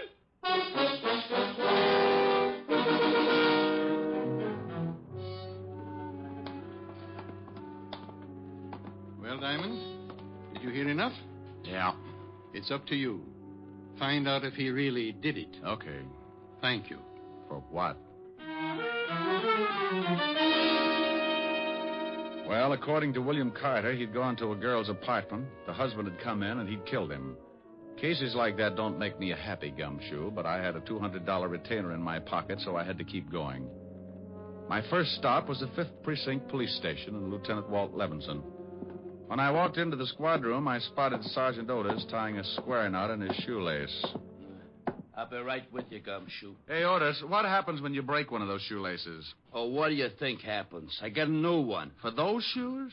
What do you use, a mooring line off the Queen Mary? Oh, why don't you lay off? I thought we was pals. Is the lieutenant in? Yeah, go ahead. Hey, Otis, if your shoes wear out, why don't you do like the Dutch do? Oh, what's that? Wear wooden ones. Just go out and rent yourself a couple of rowboats. Oh. Hello, Walt. Good evening, Mr. Diamond, and thank you for stopping by so late. Well, now, what do you mean? You've got some horrible scheme up your sleeve, but I don't have to play straight man. I'm off duty in exactly 3 minutes. It'll take 2. Oh, no. Oh, yes. I want a list of DOAs for the night of November 12th. What's the matter? Can't you find a little old corpse all by your lonesome? Oh, shut Or up. does the police department have to furnish you with one? Well, if you just cooperate, Sassy, you'll be out of here in 2 minutes. All right. Here. Now, thanks. Wow. 3 of them, huh? If that's what it says, why? Is the one we haven't found? 2 women and a man. Yeah. The man's my department, homicide. Herbert Fisher, found in his wife's apartment on 51st Street, married to Helena Fisher. What about Helena, Walt? We're still looking for her. Neighbors say she and her husband hadn't been living together for several months. The old boy must have come home, found her with another guy, and got heated up. Either the wife or the other guy killed him. Huh? How do you know there was another guy? Well, the neighbors say a young guy started seeing her about a week before. Came up with her that night. We haven't a line on him yet, but we're checking. What killed him? Poker from the fireplace, beaten over the head. Oh. No prints? Nope, clean as a whistle. Say, what's with you? What are you so interested in this killing for? Oh, I just like to hear about crimes. Oh, now stop that. If you know something... I do know something, Walt. Yeah, what? One word. Will it help me solve this case? I don't know. Well, what is it? Bye. I left the precinct and headed back to Bellevue and Dr. Gerson. I had a hunch that was growing roots, and if William Carter's sanity was going to be saved, it would have to be done in a hurry. Up till now, only 4 people knew who was in that apartment when Fisher was killed. Myself, a missing girl named Helena, the potential killer, William Carter, and the good doctor. The girl hasn't gone to the police? Why, if William Carter did it? Well, that's what I've been asking myself all the way down here, Doctor. Unless she wants to protect him. That's the only one I could come up with. I want to ask you 2 questions, Doctor. First, do you think William Carter would pick up a poker and beat a man on the head? That's hard to say. He might. Would he then wipe his fingerprints off? According to what he told me, he killed the man and rushed immediately from the apartment. I'd say no to the fingerprints. That's what I'd say. He suffered the shock immediately after he killed the man. He knew he had to get out, but after that, he can't remember a thing. May I use your phone? Certainly. Doctor, how could Carter be sure that he'd killed the man? Why, I don't know. If you remember, he didn't say. He just said he'd killed him. Homicide, Lieutenant Levinson. I thought you were going home. I gotta sit up with a headache. Oh, well, I want some information. Where did the murdered man live if he wasn't staying with his wife? Oh, now, wait a minute. We know who did it. You do? Sure, some guy named Carter, William Carter. I sent some of the boys over to his house 10 minutes ago. How do you know he did it? Because Helena Fisher walked into the station and told us so. You got the girl? Yeah, we're holding her till we pick up the Carter guy. Seems Carter was in her apartment with her. I know the story. You do? You do? I'll be right down. Well, they've got Helena, Doctor. She says William Carter killed her husband. Yes, I heard. Well, I'm afraid I can't do much for him now. I think you can. There's one thing that smells too rotten to make sense. Why did William Carter take enough time to wipe off those fingerprints? Because he didn't want to be discovered. Well, if he didn't want anyone to know he did it, why didn't he kill the girl? Oh, good Lord, I never thought of that. I got an idea. And it may mean you bending the law a little, Doctor, but it might save William Carter. What do you want me to do, Mr. Diamond? Is there any way you can find out from Carter exactly what he did after he struck the man? Of course. When he comes out of his sleep, he'll be able to talk about it. Can he be moved? Well, yes, if it's necessary. Then get him out of here. Take him somewhere.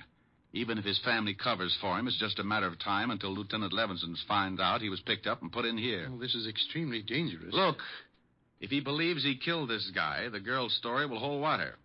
The only way that I can see to make him snap out of it is to prove to him that he really didn't kill anybody. That's right. Don't you think he did kill that man? Maybe, but I doubt it. Can he walk? Yes. Good. Take him down to my office. Here's the key. Stay there until you hear from me. You know, I like you, Diamond, and I respect you, but this is... You want to save the boy's life? Of course. Then get him down to my office.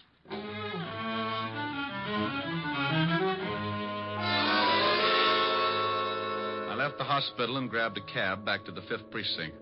Sometimes when things don't add up like ABC, you've got to go out into left field for the answer. Everything pointed to William Carter, and he believed it himself. But I kept thinking about those fingerprints. I told Walt my idea. Are you crazy? So the guy did wipe off the prints but didn't kill the girl. What of it? People do crazy things the first time they knock somebody off. Besides, you can't go around posing as a police sergeant. Oh, now stop that, Walt. Admit it. There's a hole someplace. But you told me yourself the Carter guy admits killing the girl's husband. In his condition, he'd admit anything. He says he did it. The girl says he did it. What more do you want? I don't want any doubts at all. Will you just try the idea? If you'll tell me where you've got William Carter. Promise not to have the boys there? Just you? Yes, I get mixed He's up in my office. Wouldn't you know it? Okay, Walt. Get the girl in here and tell her just what I told you. I don't need any rehearsals. Otis. Yeah, Lieutenant. Send Mrs. Fisher in here. Right. I hope you know what you're doing. You're putting me in an awful spot. Well, if it works, Walt, the state won't burn an innocent man. Yes, but this... Mrs. Fisher, Lieutenant. Oh, come in, Mrs. Fisher. Thank you, Lieutenant. Sit down. This is Sergeant Diamond. Oh. Well, how do you do, Sergeant Diamond? How do you do, Mrs. Fisher? We've checked your story, and everything seems to be all right. You can go home, but please don't leave town. I'm terribly sorry about this. I know I should have told you sooner, but William was... Well, I didn't know what to do. You did the right thing. Have you found William yet? No, but we will. Well, didn't you check his house? Isn't he with his family? No, he didn't come home at all. Oh, and that reminds me. You know, you're the only witness who can prove he did kill your husband. Why, yes, I guess I am. Well, I'd be extremely careful. He just might, Lieutenant, you don't think he might try and kill me, too? Well, you never know. After a man kills once and he's got time to think about it, he's liable to do anything. Well, then, I demand police protection. And you'll get it. Sergeant Diamond here has been assigned to the case. Oh, how nice. I'll do as much as I possibly can. Well, when do you start? Right now. I'll meet you out in the squad room right after I have a few words with the lieutenant. All right, Sergeant. Thank you, Lieutenant. Perfectly all right. This is ridiculous. All right. You get over to my office and pick up William Carter and the doctor. I'll stall Mrs. Fisher. Take her to a bar or something. All right. But if the commission hears about this, Sergeant Otis will be the new head of homicide.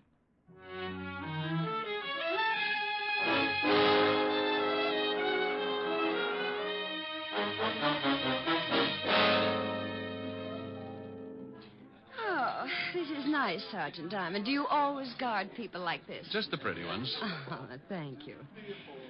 If you really think William might try to harm me, you'll have to stick pretty close, won't you? Mm-hmm. Do you mind? Not at all. What time is it? 11:30. Getting tired? Yes, a little. It's been a hard day. I'll bet it has. What if William comes to my place in the middle of the night? Where will you be? Watching the front door, baby. He won't get in. Watching the door from inside or outside? Outside, baby. Sorry. Yes, so am I.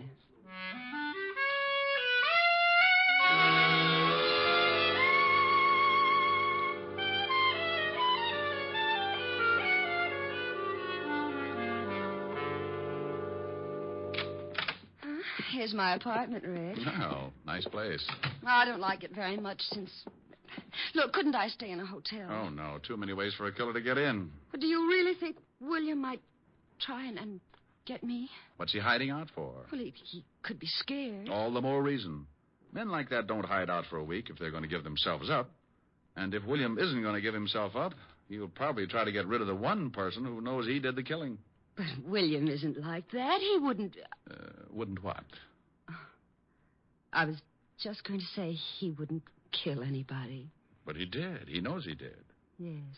Well, I'm going out in front and check the building. I'll be back. Oh, do you have to go? That's a good idea. You just take it easy. But William has a key. Oh, well, then you better give me one, too. I'll be right out in front. Oh, all right, here. Don't be too long, Rick. I can't stand this place long if I'm alone. Sure, baby.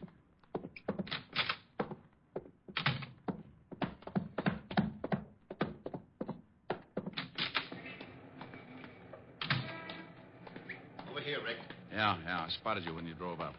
Hello, Doctor. I hope your plan works, Diamond. Yeah. Well, hello, William. He can't hear you. I put him into a deep sleep. He'll only answer my voice. There's only one way that we can get him into that apartment. Well, let's go. Mrs. Fisher is scared stiff. William, Yes? get out of the car. Come on, Walter. You got to be there to hear it. If we solve this one, I'll never tell anyone how. Let's go. Come with me, William. Now, William, remember, you are to go up to Helena's apartment and go in. Here's a key, Doctor. Do you understand, William? I am to go up to Helena's apartment and go in. Here's the key. Use the key to let yourself in. The key to let myself in. When you're in, close the door and stand in front of it. And that's all. All right, Mr. Diamond. Here we go. The four of us went in through the front door, and Dr. Gerson briefed William once more. Then we led him up the stairs and up to Helena Fisher's apartment. I could hear her humming as soon as William tried the key. We all ducked. Who's there? Rick? Answer me. Who's there? William. What do you want? William, what are you doing here? William, say something. Don't just stand there. Oh, you've got to get out. The police are looking for you. There's one downstairs right now. Well, say something. Stop staring. William, get away from that door. Please, William, please, please. I know what you want, William. I won't tell anyone. William, say something. Don't look at me like that. You're going to kill me, aren't you? Look, William, you didn't do it. I killed him. I just told you he was dead after you hit him. When you left, I killed him with a poker. William, please! All right, Helena. Greg. Oh, he was going to kill me. Oh, sure. Like he killed your husband. How's William, Doctor? I'll wake him up when he gets back to the hospital. He'll be all right when he reads Mrs. Fisher's confession.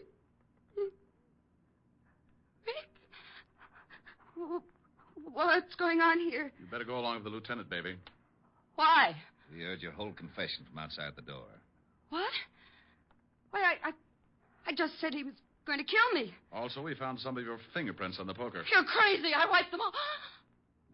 She's all yours, Walt. Let's go, Mrs. Fisher. You tricked me. You tricked me into saying that. Come on, lady. I don't want to get rough. I'll kill you, too. I think you can take her along now, Lieutenant. Holy cow. Why, Doctor. Well, I've never hit a woman before, but this one made me very unhappy. Well, you're a good doctor, but you're certainly no gentleman. You should have kicked her.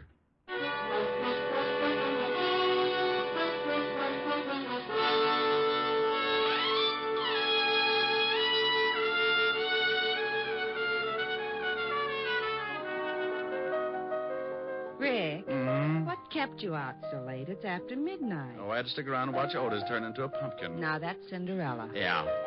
Can you imagine Sergeant Otis as Cinderella? The good prince would slip his sacrum trying to haul his slipper around. Tell me a fairy story, Rick. Well, once upon a time, there were two idiots. Rick. And they lived happily ever after. Sing. Don't like it? Sing. I liked it. Sing. I'll do as I please. Rick? I love those dear hearts and gentle people who live in my hometown, because those dear hearts and gentle people will never, ever let you down. They read the good book from Friday till Monday.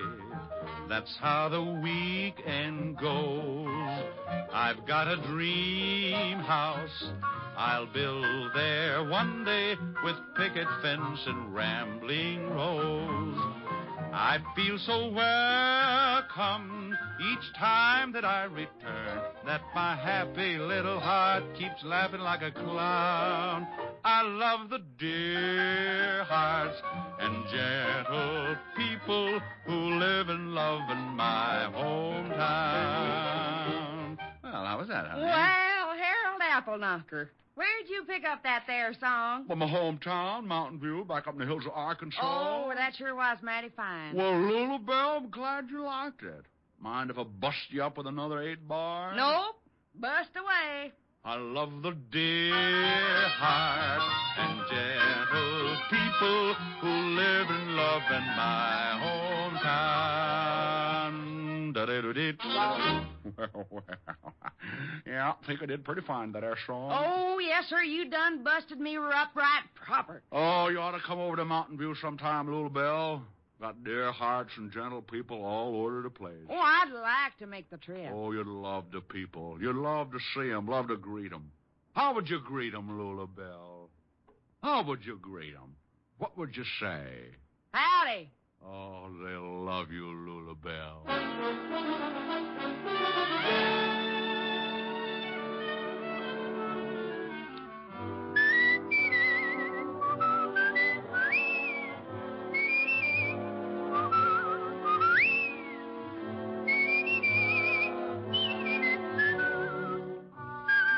You have just heard Richard Diamond, Private Detective, starring Dick Powell. Helen was played by Virginia Gregg, Lieutenant Levinson by Ed Begley. Also in our cast were Wilms Herbert, Joan Banks, Sam Edwards, and Norman Field. Music was under the direction of Frank Worth. Richard Diamond is written and directed by Blake Edwards. Dick Powell soon will be seen in the screen version of the best-selling novel, Mrs. Mike. Now, this is Eddie King inviting you to be with us again at the same time next week, when we will again bring you Dick Powell as Richard Diamond, Private Detective.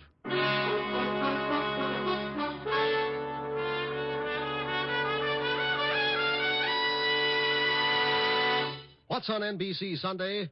There's a full evening of great entertainment in store for you tomorrow on NBC. You'll hear rib-tickling comedy on the Phil Harris-Alice Faye Show. And for mystery, there's Sam Spade's latest caper. Tomorrow, Sam meets a Mr. Tom Turkey. For the very best radio fare, always tuned to NBC. Coming up, it's Brian Donlevy and Hollywood Star Theater on NBC. Time now for Rocky Jordan.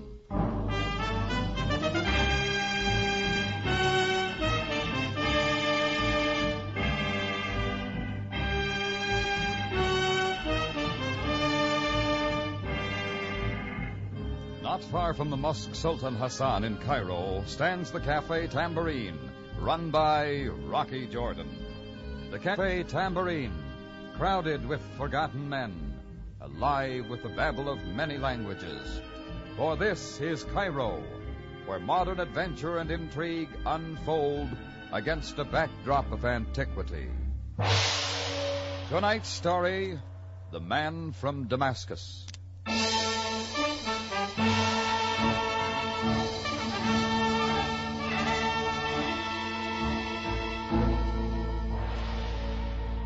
Damascus, capital of Syria. Population 300,000 or so. They say it's the oldest city in the world that people still live in. I wouldn't know. But I do know there's a street in Damascus named the street called Straight. And I also know I once met a man from Damascus, and he was as twisted as they come. But back to a hot Wednesday afternoon. Chris was at the bar serving up some arak, and I was standing at the front of the cafe looking out into the Cairo streets. That's when an old man dressed in a boy's postal uniform and riding a bicycle stopped in front of the Tambourine. When he came in, he was carrying a wet envelope in his hand. I have for the Mr. Jordan one special delivery letter. The Mr. Jordan sign his name on this line. The Mr. Jordan would? Thank the Mr. Jordan. Yeah. Here you are, Pop. Buy yourself an ice cube. Mutashakir.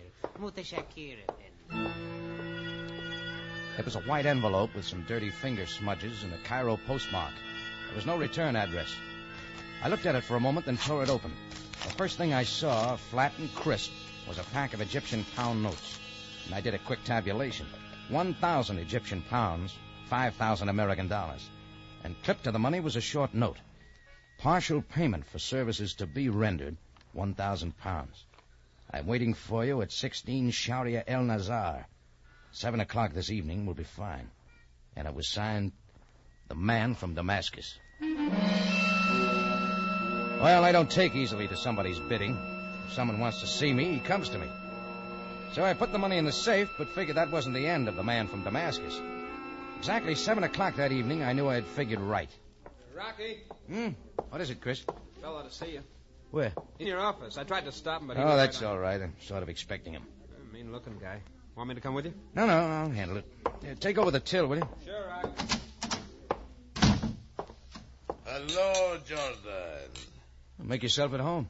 Yeah, that's what I'm doing. Pretty good booze. Too rich for your taste, buddy. Put it down. Yeah, all right. You know, it's funny. Figured you differently. Everybody in town says you're a right guy. Maybe you've been talking to the wrong people. What do you want? You. You have been talking to the wrong people. I'm not for sale. That £1,000 is just a start, pal. There's more where that come from. And there always is. Ah, come on, big shot. Button up your shirt. It's 7 o'clock. You got appointment. I can't make it. That's a big mistake. Your money's in the safe. You can have it back. That is not my instructions.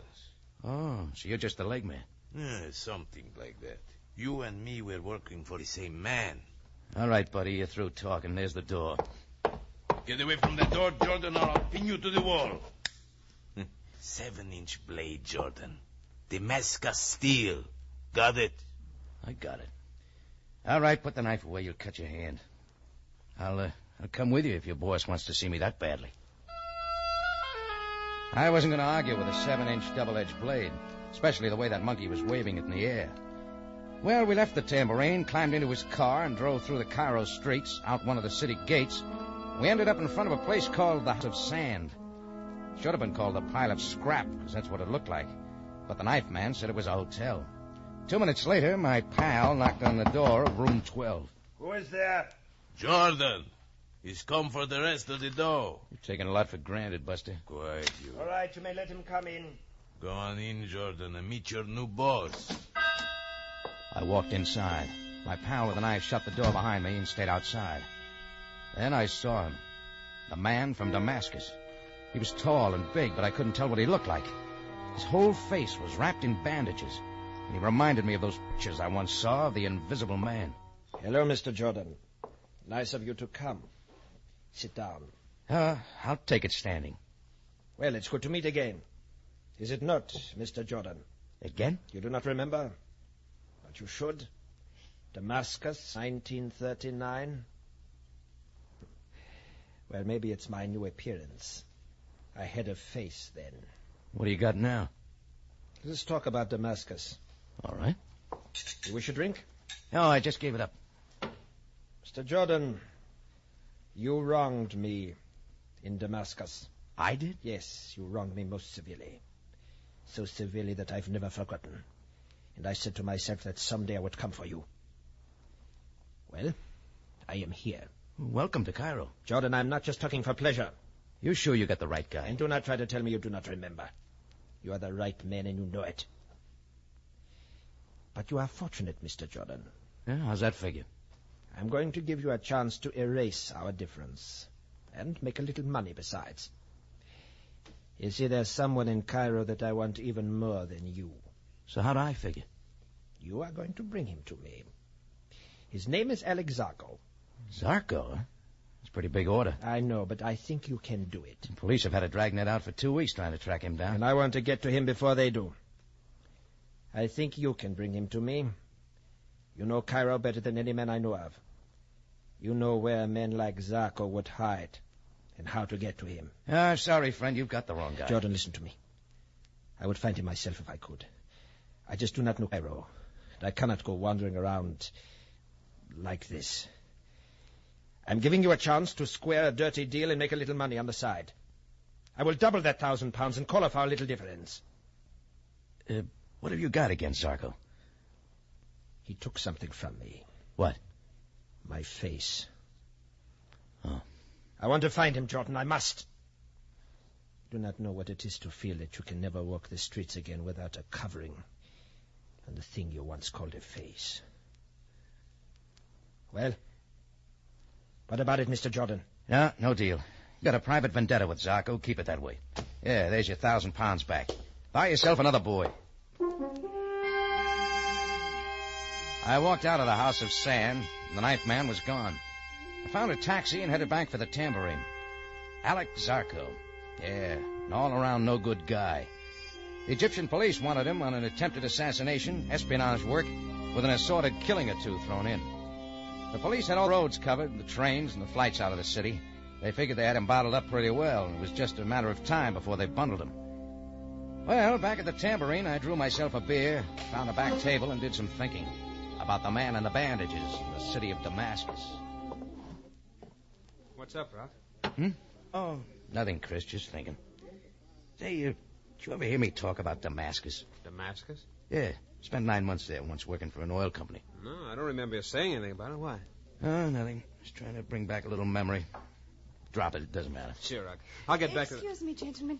You are Mr. Jordan? That's right. May I talk with you, please? It will take but a moment. All right, Chris, I'll talk to you later. Sure, Rocky. Sit down. Thank you, Mr. Jordan. I did not wish to trouble you, but I found that I had no other course. My name is Sandra Marr, and I'm from Damascus in Syria. You're traveling, and Cairo's on the grand tour. This is not a trip for pleasure. I'm looking for someone. If his name is Alex Zarko, you got lots of company. No, his name is not Alex Zarko. It is Paul Marr, and he is my husband. Paul Marr. I don't know anyone by that name.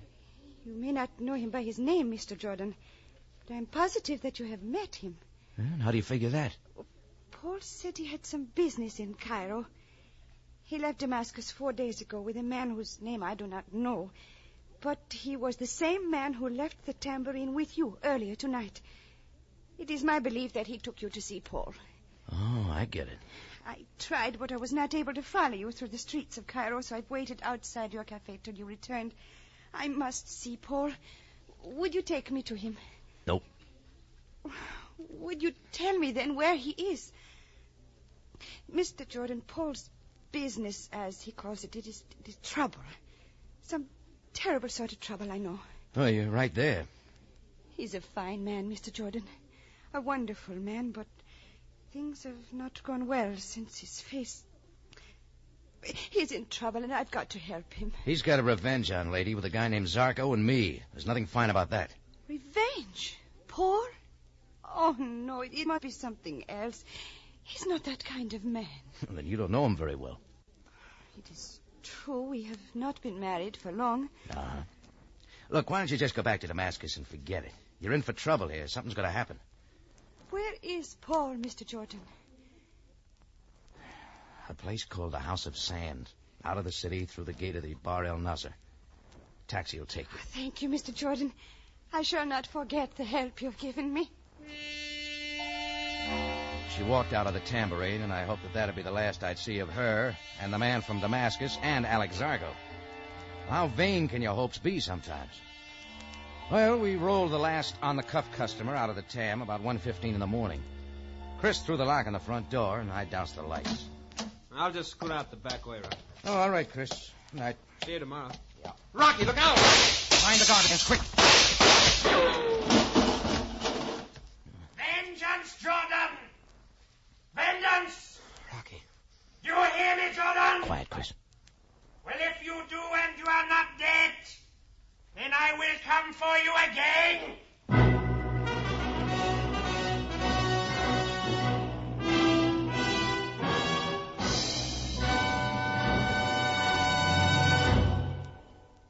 You are listening to The Man from Damascus, an adventure with Rocky Jordan. Remember that 5 o'clock Sunday afternoon is the new time for Rocky Jordan, so join us each Sunday at 5. And plan to tune in 30 minutes earlier to hear Call the Police at 4:30. So you will have a full hour of excitement and action.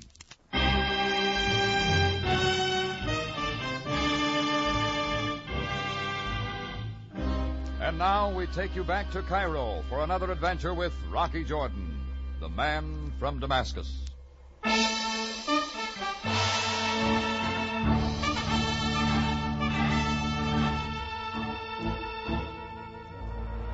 Well, after the man from Damascus threw those slugs at me, I took out after him, chasing him through the darkened streets. But it's easy to lose someone in the winding Cairo streets, and that's just what I did. I got back to the Cafe Tambourine about 45 minutes later, and Chris wasn't there alone.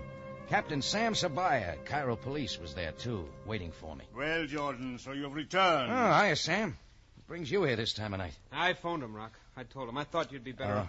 All right, Chris. See you tomorrow. Sure. Good night, Captain. Good night. Well, Jordan, I'm waiting. Waiting? For what, sir? For you to tell me what this is all about. I've got nothing to say. Jordan, the man who shot at you from the alley called out vengeance. This much Chris told me. Therefore, I can assume that this man is after you for some hurt he believes you have inflicted upon him. It's close. What is it that you have done to him, Jordan? Beats me, Sam. Jordan, how can you expect me to believe... Tell you, Sam, I don't know. Then I shall let that pass. Jordan, who is this man who shot at you? I'm afraid that's my business. I'll just handle it my own way. Jordan! Oh, stop worrying about it. You got your hands full with Alex Zarko. Oh, fear not. We will capture Alex Zarko. Tell me, has Zarko something to do with this shooting? If you mean, did he throw those slugs at me? No. I meant exactly what I said. Does Zarko have anything to do with the shooting? Maybe. Oh, Jordan, you are most exasperating. Oh, just a little trick I picked up in my travels. Very well, very well. I cannot force you to speak. However, I wish to warn you that if someone else is injured, some innocent party drawn into this private conflict of yours, I shall hold you responsible. Oh, thanks, Sam. That's swell of you. No one will get hurt, believe. Except maybe that friend of mine. For your sake, I hope you are right. I would not wish to use my office, Jordan, to have you expelled from Cairo.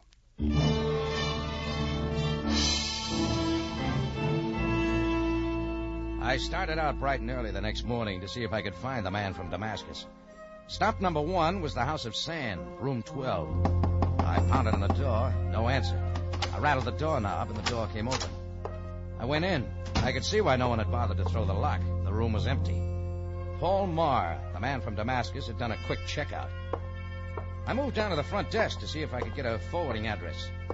Sitting in a rocking chair, rolling back and forth, was a wrinkled relic left over from the days of the pharaohs. A chortling sound was coming from her throat, and then I saw why.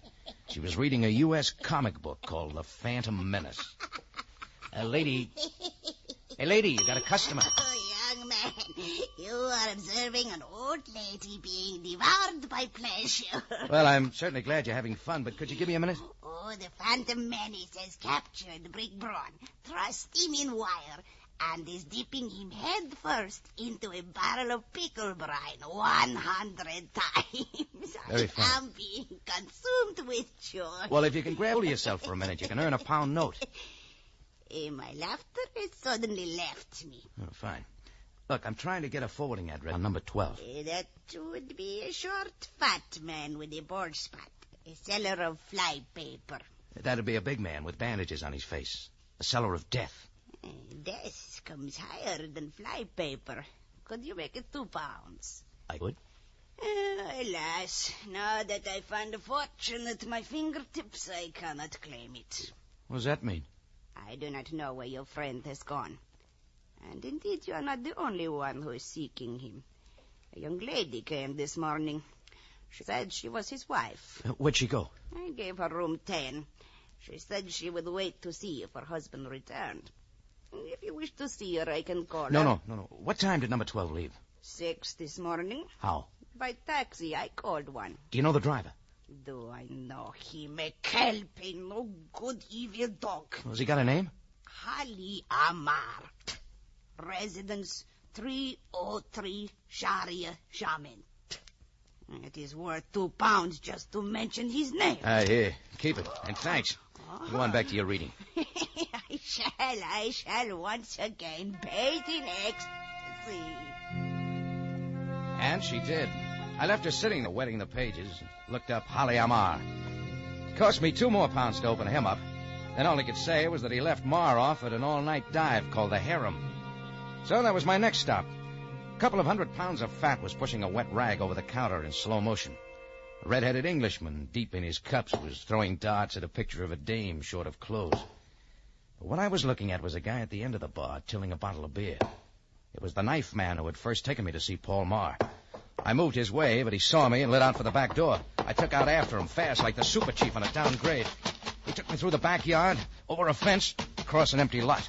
But I put a stop to the marathon with a flying tackle, and we rolled into a mud hole. He reached for his knife, but I need him, and the fight started to go out of him. All right, where is he? Who? You know who, that Damascus friend of yours, Paul Marr. How did you know his name? That doesn't matter. What I want now is his address. Do not worry, Jordan. He will come to you. Well, I can't wait. I'll give. My throne, your knee. The address? I cannot tell. You'll try a face full of mud, then. All right, I tell. 1042 Shariah Fakar. A small hotel by the name of Little Nile. Okay. I'm going to put you on ice at the Tambourine. Chris will take care of you till I have a chance to talk to your boss alone.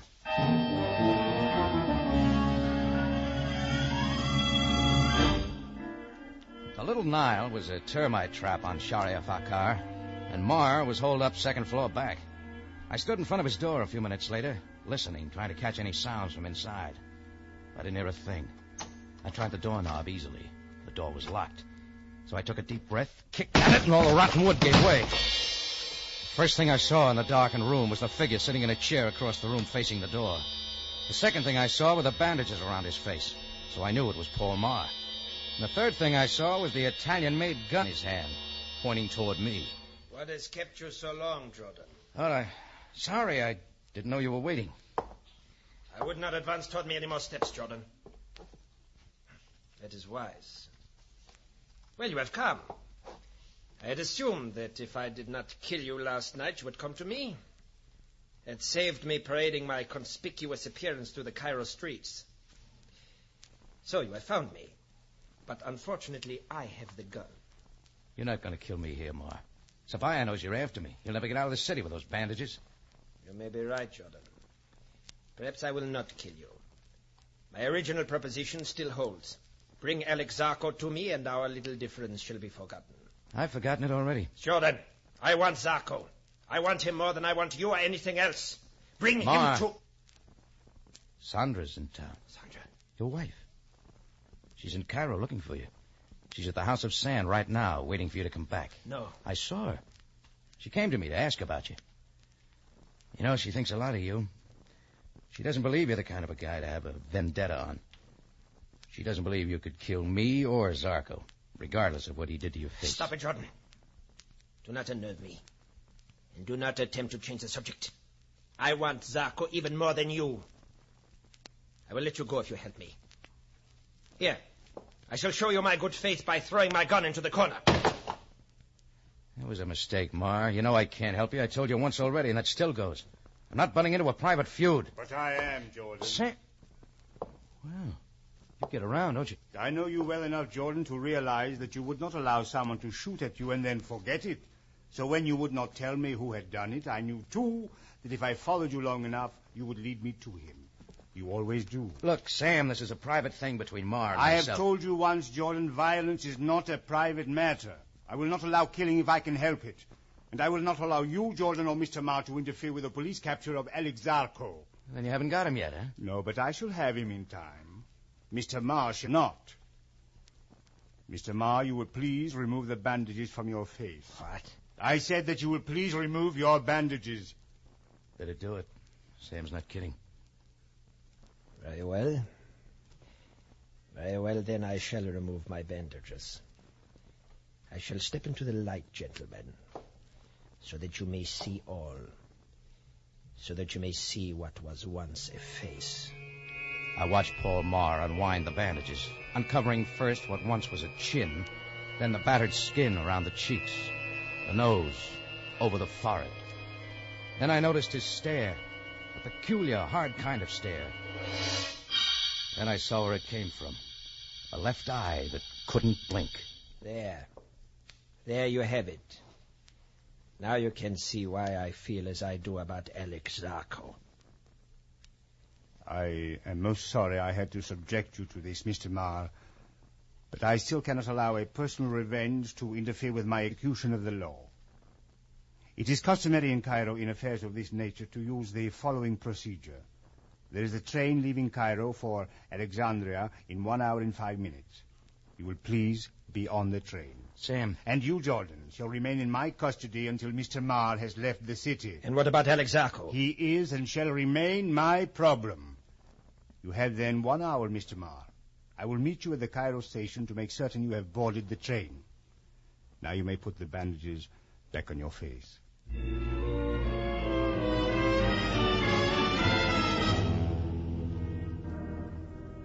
Well, Sam and I left Paul Marr at the hotel and headed for police headquarters. We didn't talk much about Paul. There wasn't anything to say.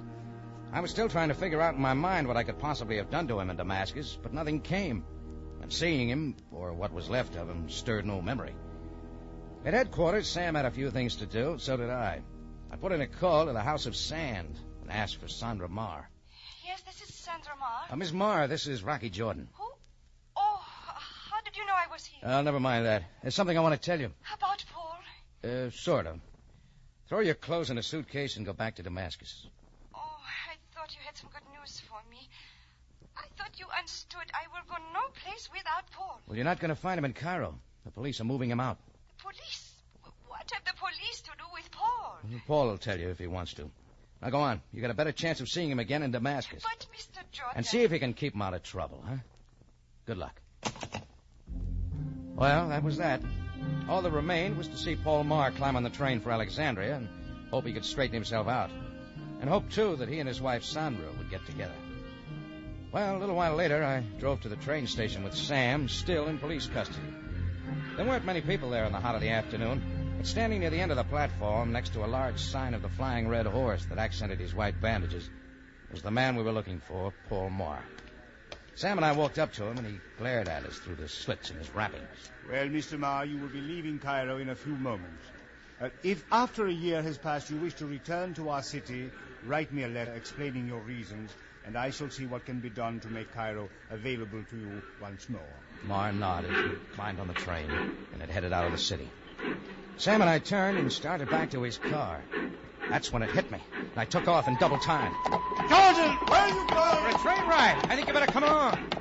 I chased down the platform and caught the train. Out of the corner of my eye, I could see Sam climb onto the train farther down the line. Then I started through the cars, going from one to another, looking for the man in bandages. I traveled through 4 cars before I finally spotted him. When he saw me, I guess he figured what I had on my mind, because he took off fast, going the other way, but I kept right after him. The train had picked up speed, lurching us from side to side. Then going around a bend, the momentum pinned him momentarily against a seat, and I was on him. His fist started working, and so did mine. We had ourselves a fine little fight there, rolling around the floor of the moving train, till Sam Sabaya caught up with us and pulled a gun. That put a quick stop to the fight. Jordan, you will please explain what the meaning of this is. Sure. Glad to, Sam. Have him take off his bandages. But, Jordan, I do not Have him take off the bandages, and I think you will. Very well. You will please remove the bandages, Mr. Marr. Take them off, buddy, or I'll take them off for you. Yeah. That's his stuff. Now, just a little more. Let Sam see who you really are. Well, there you are, Sam. Not Paul Marr at all, but the guy you've been looking for weeks. The guy who's been trying to escape your dragnet and get out of the city. Meet Alex Zarko.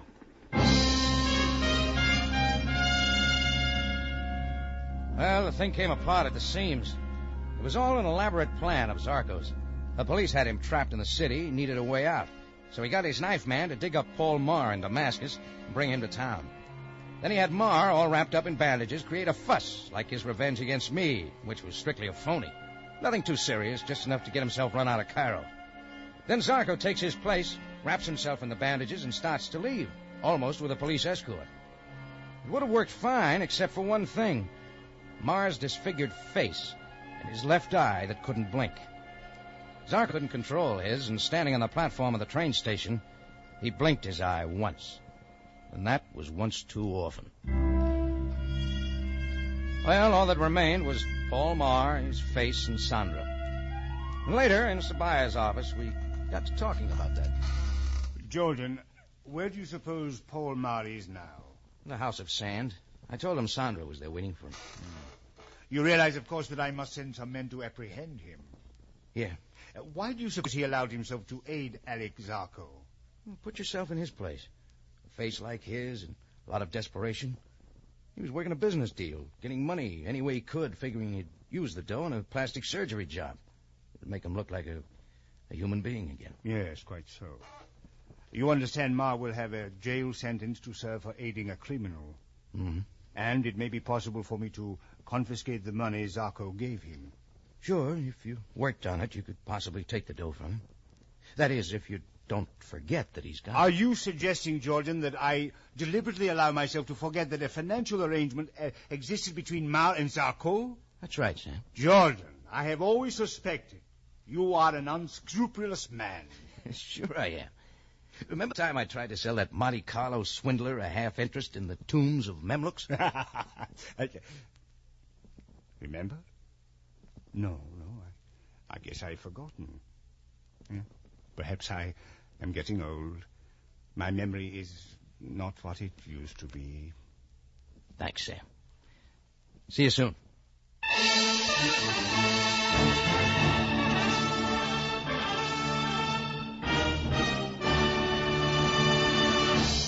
It's CBS again at this same time next week for another story of adventure and intrigue when we take you back to Cairo and the Cafe Tambourine, run by Rocky Jordan.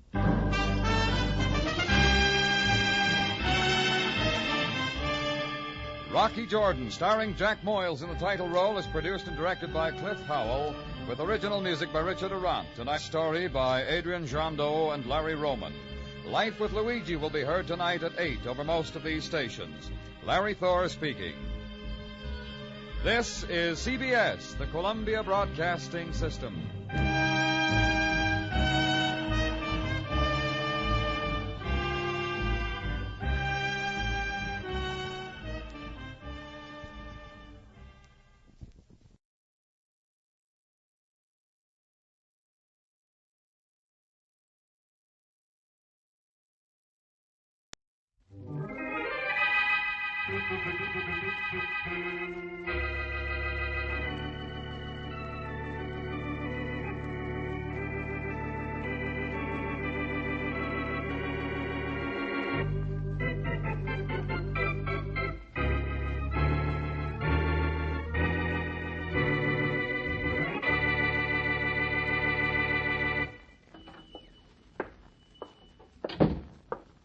Howdy, Saib. Morning, Harry.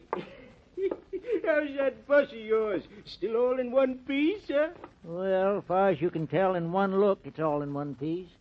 But I wouldn't want to have to pay $1 for every nut and bolt it's dropped from Valley Junction to the main highway. Well, you ought to get the company to buy you a new bus, Harry. The drivers in the city get new buses. Folks on my route wouldn't know me if I was to turn up with a new bus. How's business, Si? Oh, good. Always good this time of year. Have a store full of people nearly every day from sunup to sunset. Sort of glad it's a little slow now. Yeah. You was out taking a little ride near my place yesterday, wasn't you, Si? Come to think of it, I was. Yeah. You don't recollect who you saw out in the orchard with me, do you? No, don't think I do. Well, now, that's being mighty smart of you, Si. Huh? Don't exactly get what you mean, Harry. I mean exactly what I said. You're being mighty smart, not recollecting who you saw out at my place yesterday. I don't remember seeing anyone. Yeah, well, now, that's just the thing to remember if anybody asked you. Because if you remember you did see somebody, and if you know who he was, why, there's no telling what will happen to you. You know what I mean? So long, Si.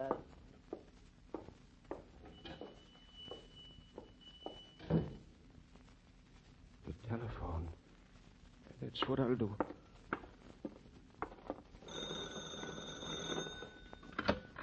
Operator, this is Cy Gardner at the general store in Valley Junction. Get me the city, will you? I want to talk to a fella named Boston Blackie.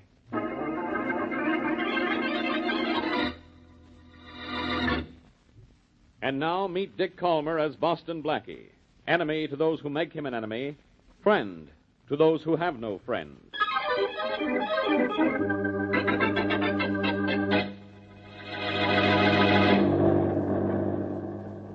How many more miles to Cy Gardner's store, driver? Well, I tell you, Blackie, my run from the main highway through Cross Creek and Indian Holler and Valley Junction, that's where Cy's store is, it's 18 miles and 3/4. Yeah? That's per bus.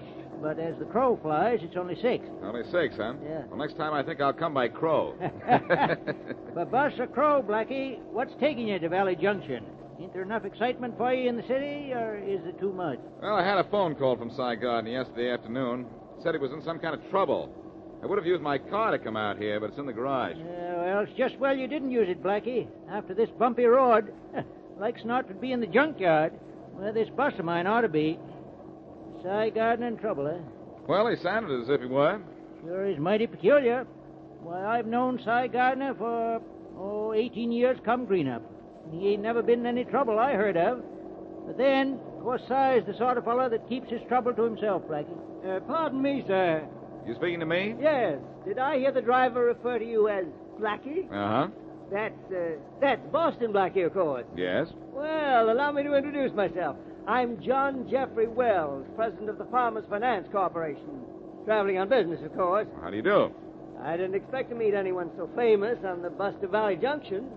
But, of course, when you travel, you never know whom you're going to meet. No, you never know whom or what you're going to meet either. Yeah, that's one of the interesting things about travel.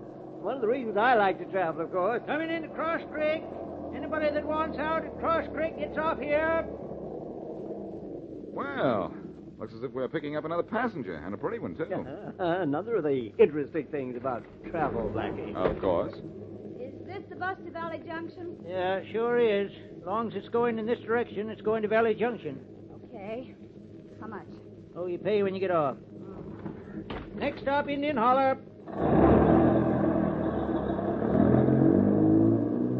Okay, if I plant myself next to you, mister? Sure, go ahead and plant yourself. Just don't grow on me. Well, I can tell you aren't from the stick. A handkerchief in the breast pocket means a lot, doesn't it?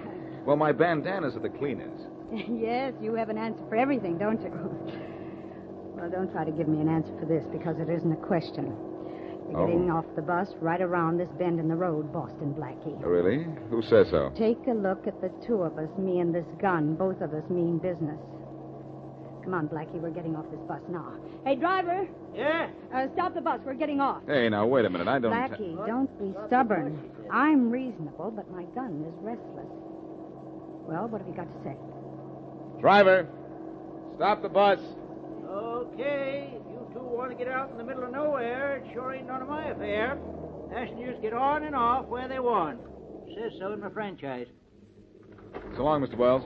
Look here, Blackie. If there's something I can do, I'll be glad to help you, of course. No, thanks, Mr. Wells. This is just an example of what we were saying about travel. You never know what's going to happen next. What do we owe you, driver? Why, $1.20 for you, nothing for the girl, I guess. Okay.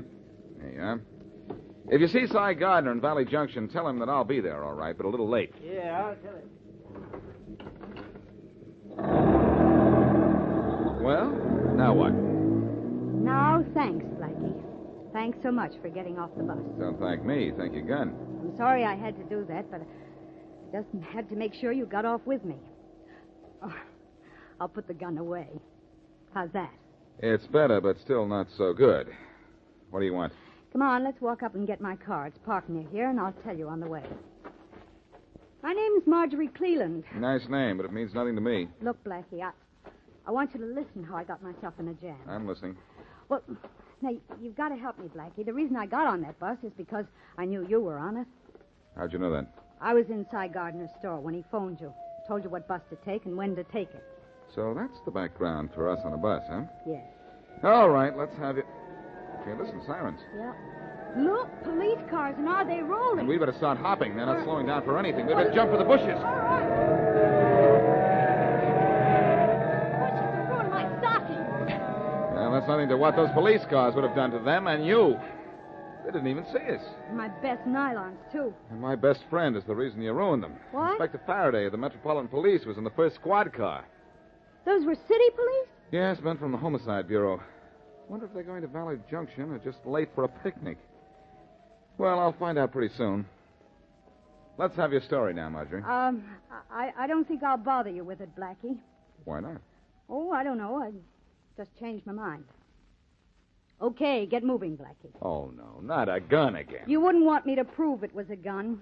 I'll take your word for it. What happens now? Now I'm getting in the car. But you're going to start walking. Not me. I'm allergic to footsteps. I think you'd be more allergic to lead. Start walking, Blackie.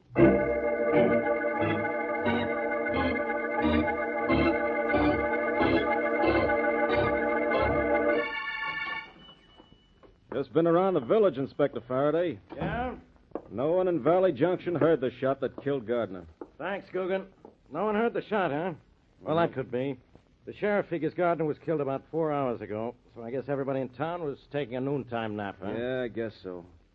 Have we found anything in the store to hint why Gardner was killed? It's a simple case of murder in the act of robbery, Guggen. Gardner's safe had been opened, and his cash register's empty. I guess we'll just... Hello, Faraday. Blackie, you. Yes, Faraday, me. Or what's left of me after walking practically all the way from Cross Creek to Valley Junction. Walking? You look as if you've been crawling. Oh. Through a dust bowl, too. Never mind about me. What are you here for? You decided to go back to the farm where you belong? I'm here on business for the sheriff. What's the matter? Doesn't the sheriff want to be reelected? There's been a murder here, and the sheriff asked me to handle it for him because this county's never had a killing before. Don't tell me, Faraday. I know who the victim is. Cy Gardner. That's right, but how did you know? Because Gardner called me up yesterday, and he told me he was in trouble. When was he killed? About 4 hours ago. Doesn't make sense. What doesn't make sense? I was on the Valley Junction bus until a girl named Marjorie Cleland invited me to get off. I had the idea that she got me off that bus as a stall, but that was only 2 hours ago. Look, I talked to everybody on that bus when it got here. And if you'd pay less attention to pretty girls and more attention to what you start out to skip the lecture, Faraday. I still think that girl is connected with Gardner's murder in some way or other. Gardner was killed by someone who robbed him. It's that simple. Now, come on, I'll drive you back to town. Guggen. Yes, Inspector. Lock this place up good and tight so nothing is touched before I send a special investigator out here. Right, Inspector. Come on, Blackie, I'll drive you back to town. No, thanks, Faraday. I think I'll stick around. I'm going to find that Marjorie Cleland again. Look, will you quit wasting my time? Come on. Tell you what you can do, Faraday. What? I saw a rooms for rent sign about 5 miles down the road. You can drive me that far. Why do you want to stay? Do you like it here? No, but I would like to find out who didn't like Cy Gardner.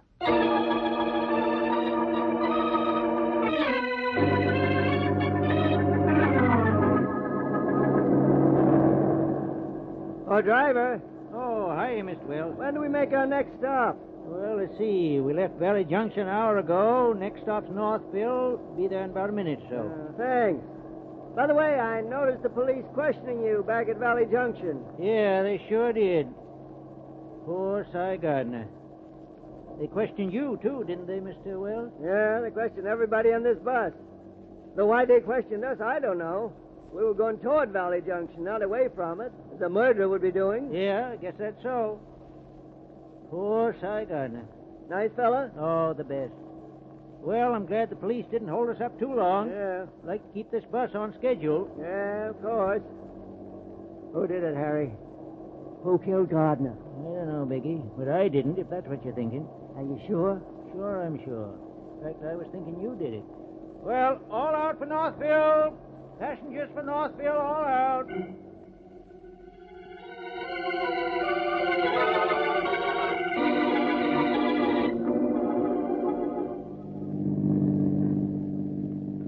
There's the rooms for rent sign. Stop here, Faraday. All right, Guggen. We'll let Blackie off here. Right, Inspector.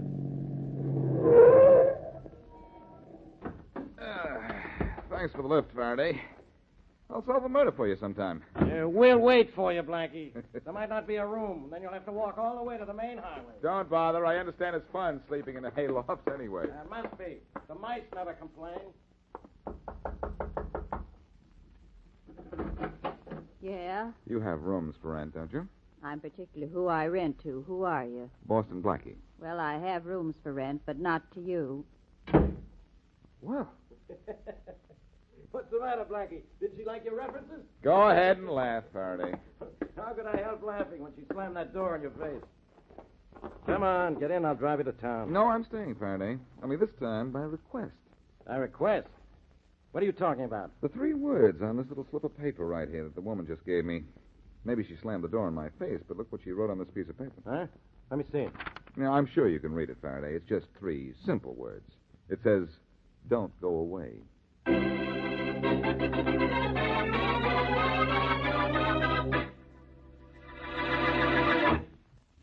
And now, back to Boston Blackie.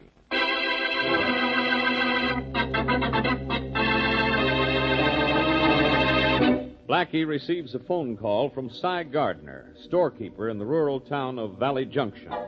But en route there by bus, he is met by Marjorie Cleland, who promises him a ride in her car, but changes her mind, pulls out a gun, and forces him to walk.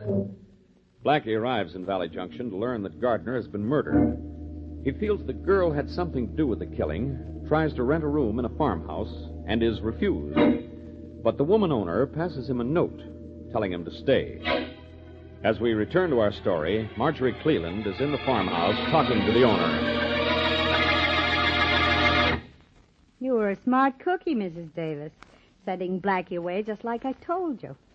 Somebody hepped you up pretty good, didn't they? It was that gun you were holding that made me say what I did to Blackie. That's what I meant. You were smart. Hey, this isn't a bad joint you got here.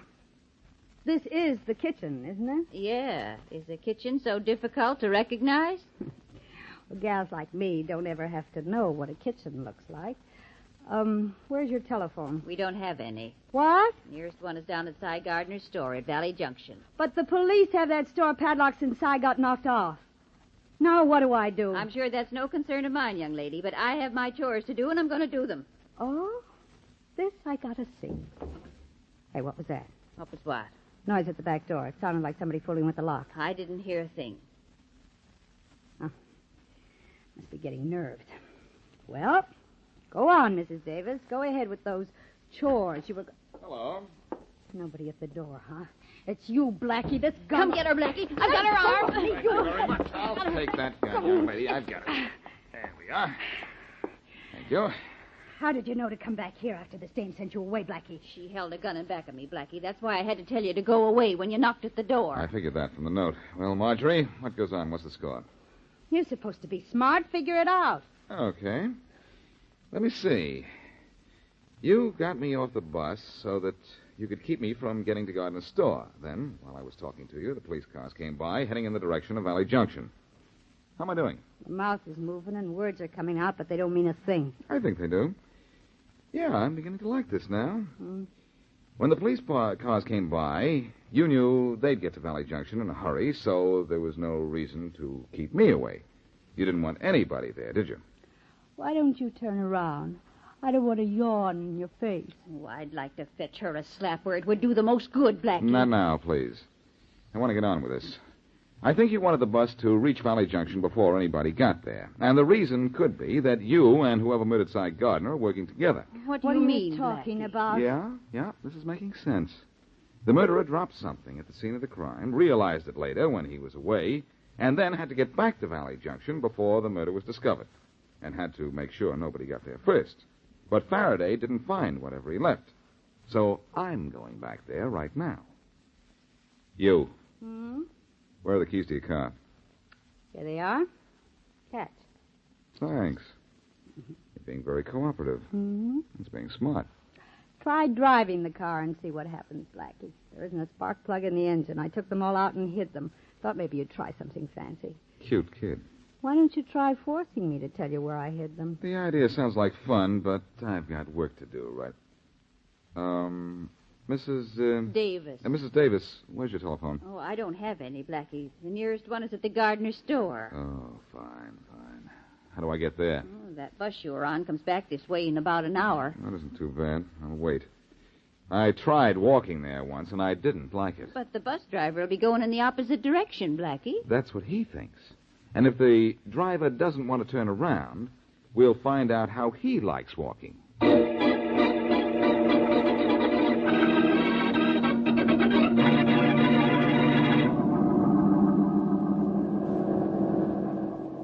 Hey there! You in the bus! Stop, will you? Stop! Yeah? What is it, Blackie? Turn the bus around. We're going where you just came from. Oh, sorry, I can't do it, young fella. This bus runs on a schedule. Subject to change without notice. I'm getting in. Yeah. Now close the door and swing the bus the other way. I guess maybe you're looking for trouble, Blackie.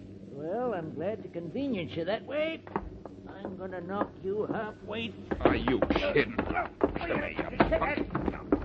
Yeah? Oh. More people are getting hurt in cars these days. Oh, well, I guess I can drive this thing to Valley Junction. Only I shouldn't have hit this guy so hard.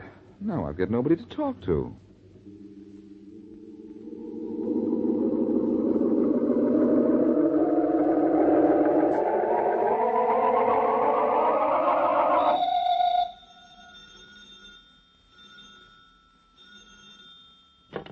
Yes? Mr. Boston Blackie? Yes. Did you get the call through to the city? Yes, sir. We're ready now with Inspector Faraday at police headquarters. Well, you're ready and I'm ready, so what are we waiting for? Just a minute. Go ahead, Inspector Faraday. Hello? Hey, Faraday, this is Blackie. I'm up here at Gardner's store in Valley Junction. Good. Stay there. Now, don't get cute. I've been trying to reach you for an hour. Where have you been? I've been feeding the pigeons in the park, but I saw a couple of squirrels and they asked for you. It's a good thing they didn't get too close to you, or you'd never have come back. Faraday, listen to me, will you? I've found something here at Gardner's store. You found a padlock on the door and the windows boarded up. How did you get in and why did you? Because I thought there was some kind of a tie-up between this place and the bus trip I took. I was looking for something here in the store, and I found it. What was it? Part of a cufflink. It's right here on the counter, right beside the telephone. And, guess what else there is here? Why should I guess? You ought to know. 3 bags of what you're going to. Seed. What you're going to But, skip that. Faraday, I want you to do something. Look in your files and see if you can find someone who looks like that John Jeffrey Wells character.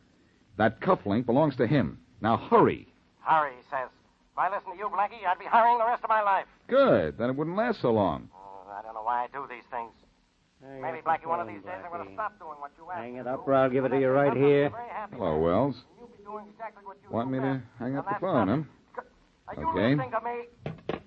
Did you have a nice chat with Inspector Faraday? Oh, as nice as usual. I didn't mean to eavesdrop, Blackie, but I was standing in the doorway and I overheard everything you said, of course.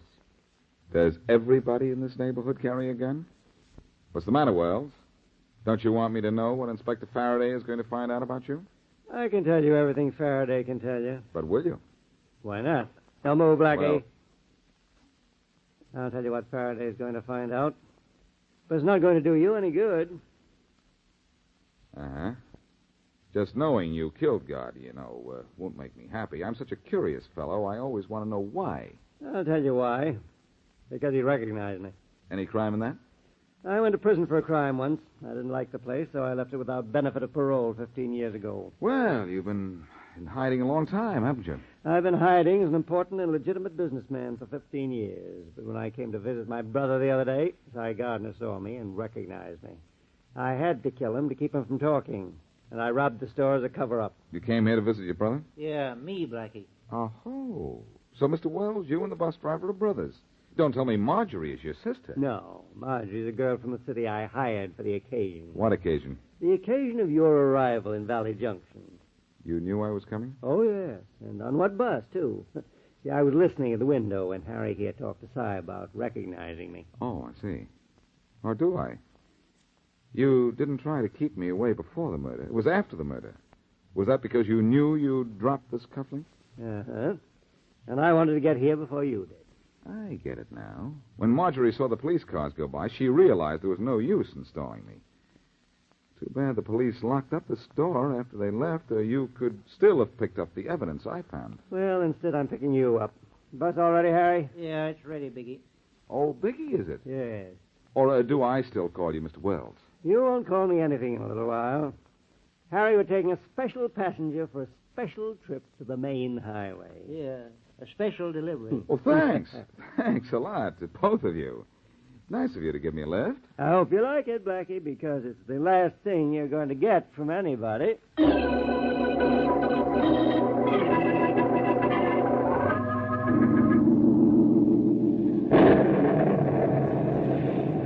Harry, can't we make better time? It's 2 hours since we left Valley Junction. You want me to skid off the road and pile up in a ditch, Biggie? The rain's made this road slippery as weak molasses. Take your time, Harry. I'm in no hurry. No, I guess you ain't, Blackie. But I got news for you. Another mile and we're at the highway. One more mile. Your last one, Blackie. Of course. But why are you bothering to take me all the way out to the highway to kill me, Wells? I could have died just as dead in Valley Junction. And it's so peaceful in the country. Too close to home back there, Blackie. We're going to knock you out, put you on... Sirens, Harry. I hear sirens. Yeah, so do I. If you hadn't been so busy talking, you would have heard them before. Look at what's coming around the turn up there ahead, a police car. They won't want us. They've had no reason. Just slow down and they'll go by. That's what I was going to do, Biggie. Really? Well, here's what I'm going to do. I'm yanking the bus into this ditch. Hey, let go of that wheel. Take your head off that wheel.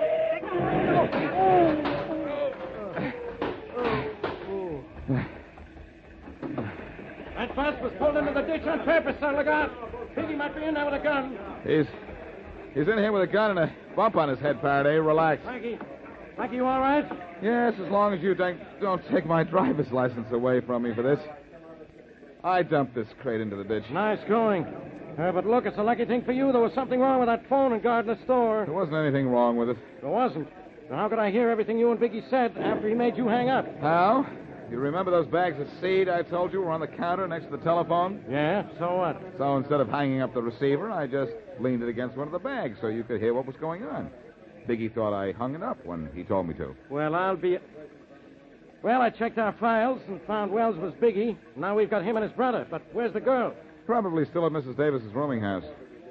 Oh, she'll be a cinch to pick up. Look, Faraday, you better open the door and get inside this bus. Get inside? What for? You don't know what for? No. You're soaking wet. Well, at last you proved it, Faraday. Proved what? You don't even know enough to come in out of the rain.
Now, the Roma Wine Company of Fresno, California presents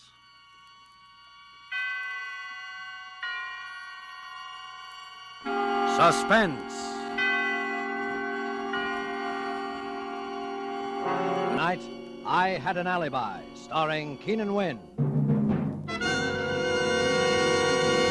Suspense is presented for your enjoyment by Roma Wines. That's R-O-M-A, Roma Wines. Those excellent California wines that can add so much pleasantness to the way you live, to your happiness in entertaining guests, to your enjoyment of everyday meals. Yes, right now a glassful would be very pleasant as Roma Wines bring you Suspense. This is the Man in Black, here for the Roma Wine Company of Fresno, California, who tonight from Hollywood bring you as star Mr. Keenan Wynn, who is soon to be seen in the Metro-Goldwyn-Mayer production Between Two Women. Tonight, Mr. Wynn details for us the dramatic narrative of a gentleman who studied thoroughly the art of murder, and who, like certain others whose ventures are now and again recorded on the front pages of our newspapers, evolved his own formula for the perfect crime. And so with I Had an Alibi, and with the performance of Keenan Wynn, we again hope to keep you in suspense.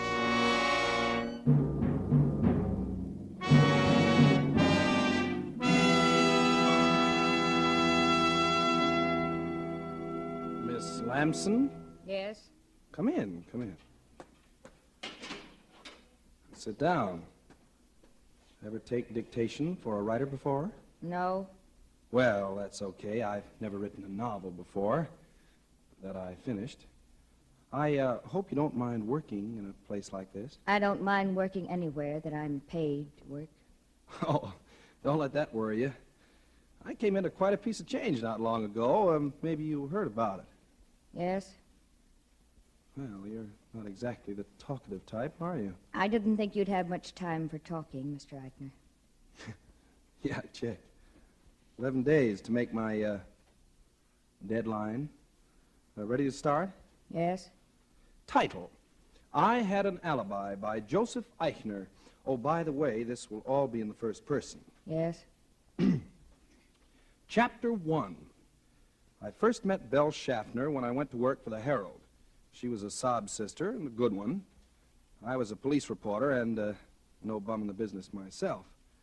With Belle and me, it happened almost right away. We talked the same language, thought the same way, wanted the same things. We were that kind of a team. But for a while, there were a couple of notions in the back of my mind that I hadn't even told Belle. Because sometimes a woman in love can be practical only just so far. It all came out one night in the office after I'd been there about 6 months.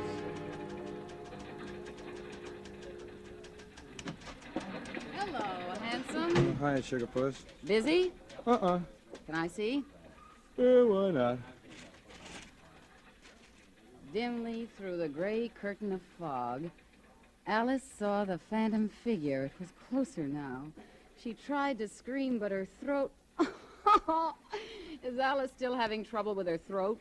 She's been trying to scream for 2 weeks now. Look, I know. There's the reason right there. City desk, Eichner. Yeah. Uh-huh. Yeah. What's the address again?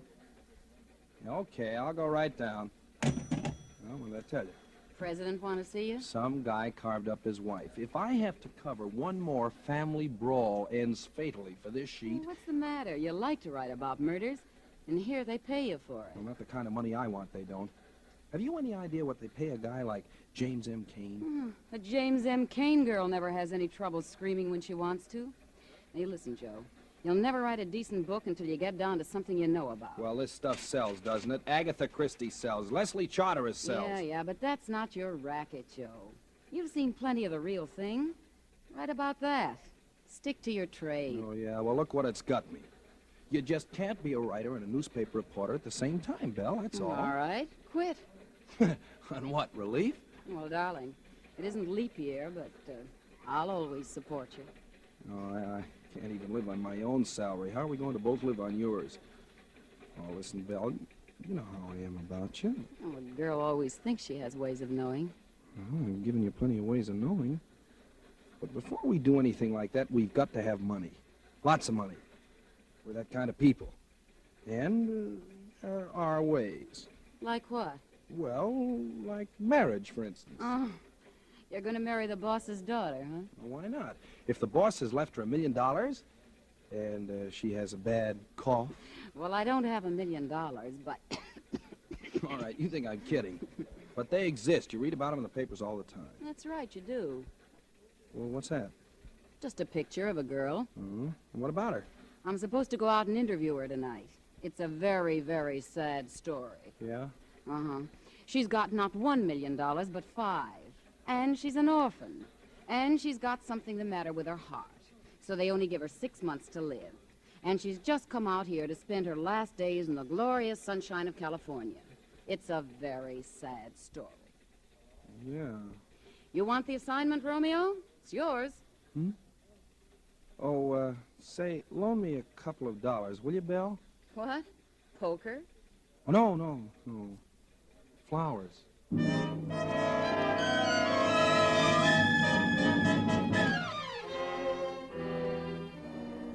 Tonight, for suspense, Roma Wines are bringing you as star Mr. Keenan Wynn, whom you've heard in the prologue to I Had an Alibi, a radio play by Mindred Lord.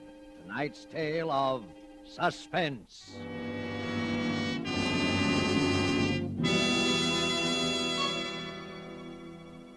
This is Truman Bradley for Roma Wines. And we have an interesting idea for you tonight from the keen and sensible mind of America's famed expert on parties and smart entertaining, Miss Elsa Maxwell. And we quote, Serving a nice table wine when friends come to dinner or with everyday meals is one of the smartest, most sensible, and truly moderate pleasures of which I know, and one which any family can regularly enjoy, since the cost of delicious Roma Burgundy is very little. Just serve your Roma Burgundy well cooled. Enjoy it with any food, and don't worry about special glasses. Any glasses available are perfectly correct. The goodness of the wine, the added enjoyment of your food, these are the things that count. Miss Maxwell expresses perfectly what we of Roma believe. In Roma, California Burgundy, and all Roma wines, you enjoy the glorious color, aroma, and flavor of superb, sun-ripe grapes. Our noted wineries, located in California's choicest vineyard areas, assure you of flavor and quality which are always good, never varying, always delightful. And so Roma quality is preferred everywhere. And you are able to enjoy these fine Roma wines at modest prices, only pennies a glassful. Remember, more Americans enjoy Roma than any other wines. R-O-M-A, Roma Wines. And now it is with pleasure that we bring back to our soundstage our star, Mr. Keenan Wynn, who, as one Joe Eichner, prepares to continue dictation on his first and only novel, I Had an Alibi, a tale well calculated to keep you in suspense.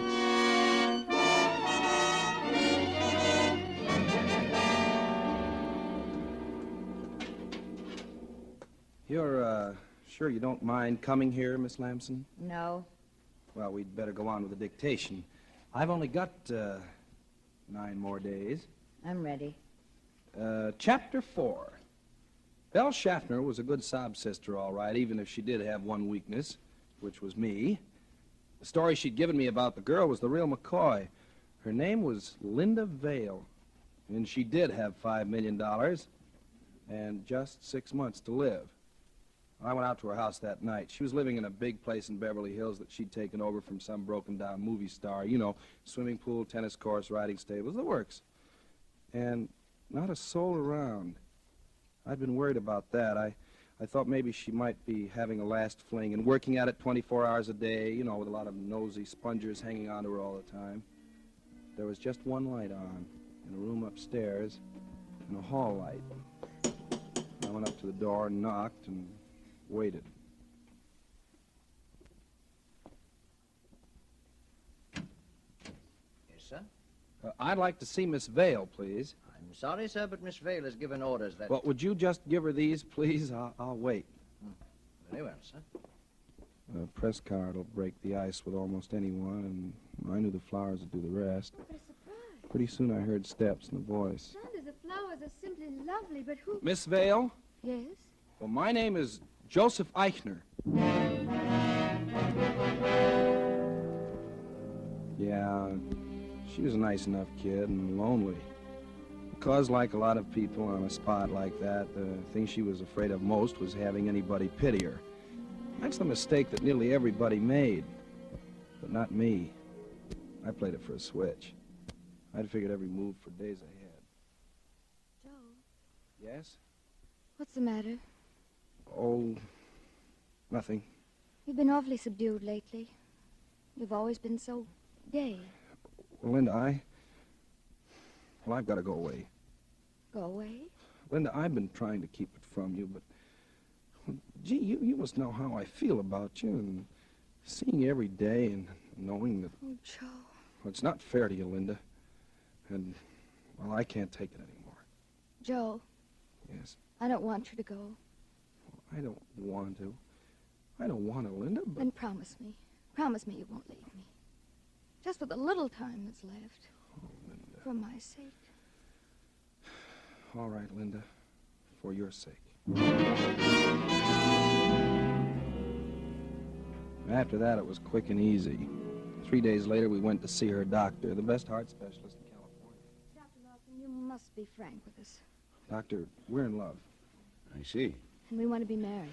Look, Doctor, if I could make Linda happier, if I could give her all the love and tenderness, well, isn't it just possible? My boy, all that medical science can do is go on the basis of experience. We can't make certain prophecies. But on the basis of experience, the prognosis for Linda remains unchanged. But, Doctor, once you told me that anything is possible. And I say it again, my dear. Anything is possible. That's enough for me, Joe. Yeah, me too. Do you, Joseph, take this woman to be your lawful wedded wife, to have and to hold in sickness and health, for better, for worse, for richer, for poorer, forsaking all others, until death do you part? I do. Do you, Linda, take this man to be your lawful wedded?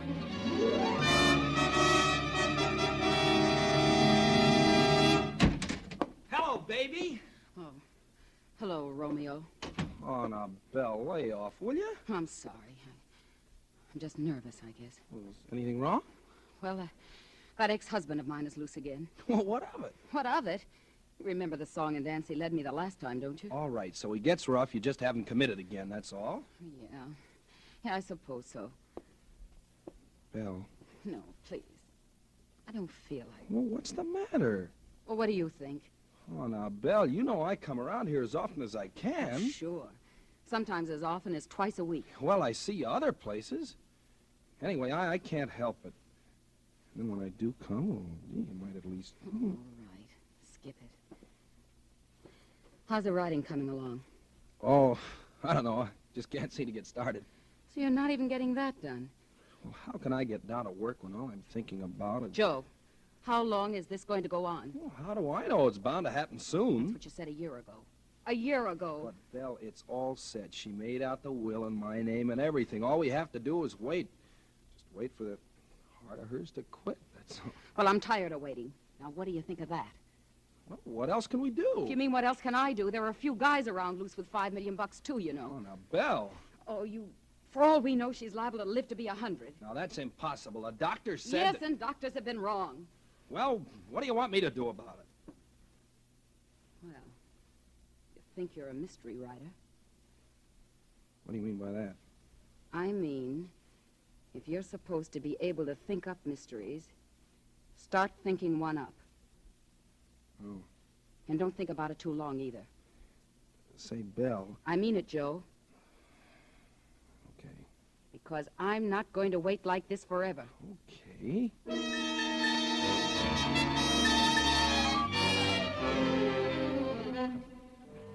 Well, that was when I first began to think about it. Then all of a sudden I began writing again. Linda was a little surprised, but I kept right at it, and every so often I'd show her what I'd done. It was pretty terrible, but It didn't matter because nobody but her was ever going to see it anyway. After about 2 weeks of this, I was ready. That night I came out of the study and went into the drawing. Working hard? Yeah. Say, Linda, you want to do me a favor? Well, of course I do. Well, you know the place in my story where Lillian pretends to commit suicide and leaves the note? Uh-huh. Look, I suddenly thought, why not have the note reproduced right in the book as though we're in her own handwriting? You know, Exhibit A, you know, along with a map of the grounds and so on. Well, that would be good. Yeah. Only, of course, it's got to be in a woman's handwriting. Do you want to write it for me? You mean my handwriting's going to come out in a book? Oh, how exciting. Well, it sure is if I can get a publisher, and I think I've got a nibble. Here, you can write it on your own stationery. I'll cut that letterhead off the top later. All right. What does it say? Darling. Darling? You know I can't go on like this. Huh? It's got to end sometime. It's got to end some time. It will be easier for both of us if I end it now. If I end it now. Please try to forgive me and sign it L. L? Wouldn't you sign? Oh, no, you see, all Lillian's letters to Dick are signed L, remember? Oh, yes, Yeah. I remember now. There. Oh, thanks, darling. Is it all right? Oh, sure. It's perfect.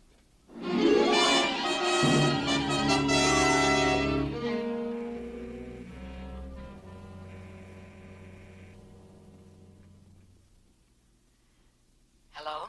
Hello, Belle? Yeah. Now, listen, baby, it's all set. Did you get the note? Oh, sure. She wrote it tonight. Now, how soon can you leave for Palm Springs? Anytime. Tomorrow morning? All right. Now, listen, when you check in down there, make plenty of fuss about it. I will. I'll leave here at exactly 9:30 tomorrow night. I'll stop at a couple of places, so you leave Palm Springs about 15 minutes later, 9:45. Better check your watch at Western Union. I'll do the same. Okay.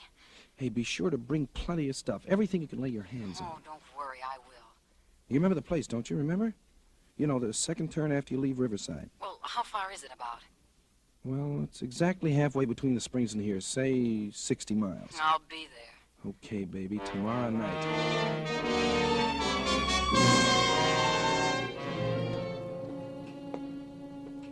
What time is it, Linda? Oh, it's just about 9:30. Well, I guess I'd better be going. Gee, darling, I hate to have to leave you this way on such short notice. It's all right, dear. I'll be going to sleep in a few minutes anyway. You know, I don't know why this guy has to see me in such a rush, in Palm Springs of all places. But if he wants to publish my book... Of course, you have to go. Well, I'll be back tomorrow afternoon, maybe even earlier. You won't worry, will you? No, I won't. Doors onto the terrace locked? Yep. Yeah, they're all right. You know, I know how nervous you are sometimes when I'm away for the evening. I think you're the one that's nervous. Yeah. Yeah, maybe I am at that. Well, good night, darling. Good night, Joe. Oh, Saunders. Yes, sir? Come in, sir. Look, Saunders, I've got to drive down to Palm Springs tonight. Excuse me just a second. Linda? Yes? Linda, you'd better put the snap lock on your door from the inside, just in case. I've got the key. Oh, all right. There you are. Okay, darling. Good night. Good night. Saunders, let me see. Oh, yes. I wonder if you'd mind checking the doors from Mrs. Eichner's room onto the terrace to see if they're locked from the outside. Good, sir. A little later when she's asleep so as not to disturb her. You know, she gets nervous sometimes when I'm not here. Yes, sir. Saunders, you won't forget, will you? Oh, no, sir. I shan't forget, sir.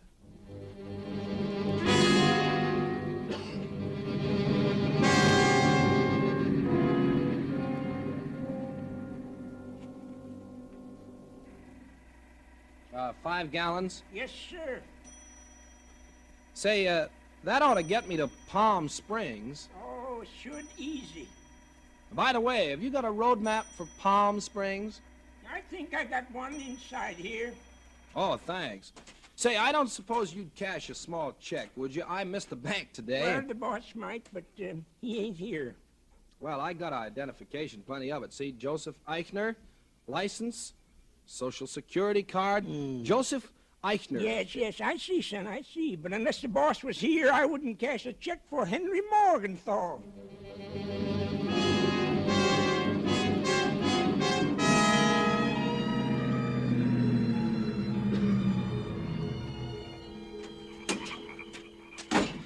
Belle? Joe. Hello, baby. Well, what's the matter? You're shaking all over. Oh, I don't know. Everything, I guess. Hmm? And I thought I saw that ex-husband of mine down in Palm Springs What? today. Now, what would he be doing down there? I don't... Oh, I must be seeing Oh, things. no, sure you are. Oh, Joe. Joe, I'm scared just the same. Are you sure nobody's going to get nosy about this? Let him. It's a setup. The room's locked from the inside, and the butler knows it. Nobody could have done what's going to happen in that room tonight except Linda or me. I couldn't have done it because I couldn't be there in Palm Springs with you at the same time, right? Oh, yeah, I And guess so. I've already left a trail to Palm Springs a mile wide. Did you get away all right? Yeah, out the back of the hotel. Nobody saw me. Everything else go okay? Oh, yeah.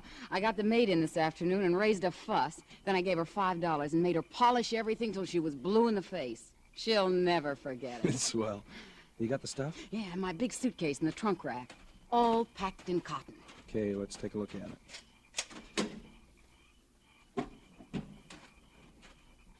Here you are.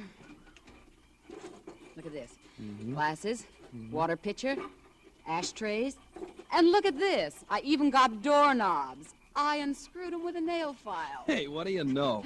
Here's the one to the bathroom. And this little one's from the medicine cabinet. Uh-huh. And this one's the inside of the front door. Okay, I'll just put my fingerprints on them and you pack them back in cotton. Say, you're sure you can get this stuff back into your room all right? Oh, sure. Better hurry then. Yeah, I know. There. With my fingerprints on that doorknob, just let anybody try to prove I wasn't with you in Palm Springs tonight.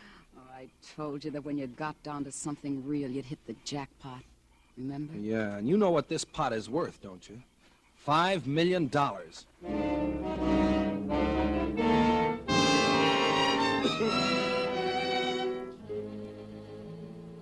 There were no hitches.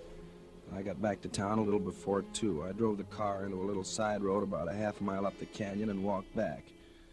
I didn't meet anybody, and the places I passed were all dark. So was mine. I slipped through a hole of the hedge and crossed the lawn and went up onto the terrace.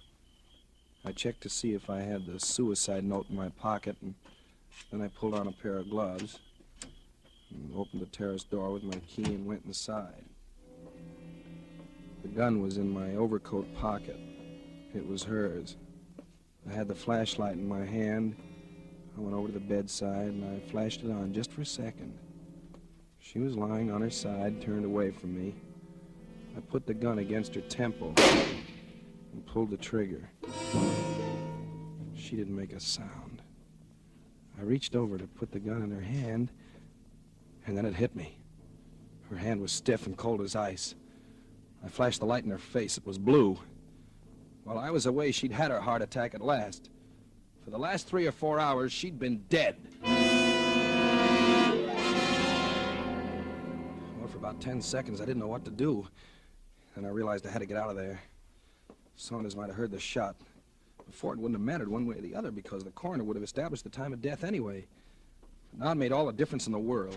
I went out the terrace door and I locked it behind me. I crossed the grounds and I started walking up the canyon. Walking, thinking. I don't know how long I walked. But what I was thinking was enough to drive me crazy. I'd planned the perfect suicide. I'd planned it so nobody could have fired that shot but Linda or me, and I had a perfect alibi.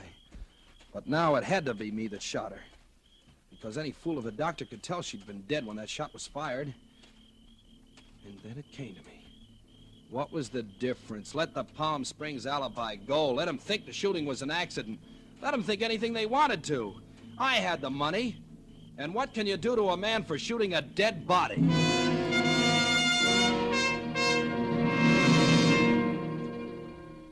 It was almost daylight when I got back to the room. The house was still dark, so Saunders hadn't heard anything. First, I burned that suicide note. Then I turned on the lights and unlocked the door. Then I fired another shot into the wall for Saunders again, just in case he was awake. Then I went over to the inter-house phone.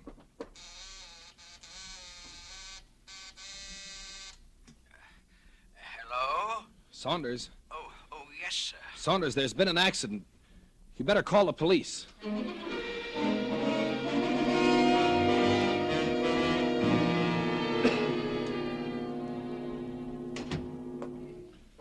Well, have you seen everything you want to, Lieutenant? Yep.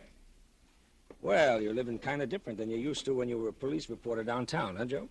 Yeah. I suppose you want to ask me some questions. Oh, a couple. I hear you were going to Palm Springs last night. Yeah, I was. I changed my mind. Who were you going to see down there? Anybody in particular? Oh, just a friend. It wouldn't have been your old friend, Belle Schaffner, would it? Oh, whatever, I didn't go. You'd have had time to go, though. Oh, all right, but I didn't. Anyway, what's all that got to do with nothing, just routine. So you came back here? Yeah, that's right. Then what happened? Well, I came in the house and I went up to our bedroom, and I thought I heard a noise. I thought I saw a man moving around. Well, I was pretty jumpy, and I fired. How many shots? 2. And one of them hit your wife? One of them hit what was my wife. All an accident, huh? Yeah, that's right. You come into quite a lot of money with her out of the way, don't you, Joe? Yeah, sure. What of it? Nothing. Only it's too bad you're not going to be able to spend it. Oh, nuts. What do you think you're going to do, charge me with a murder for firing a shot into a corpse? No, but it could be a pretty spectacular little alibi for just on the spur of the moment, couldn't it? Alibi for what? For Belle Schaffner. What? Her throat was cut in Palm Springs last night, and your fingerprints are all over the place.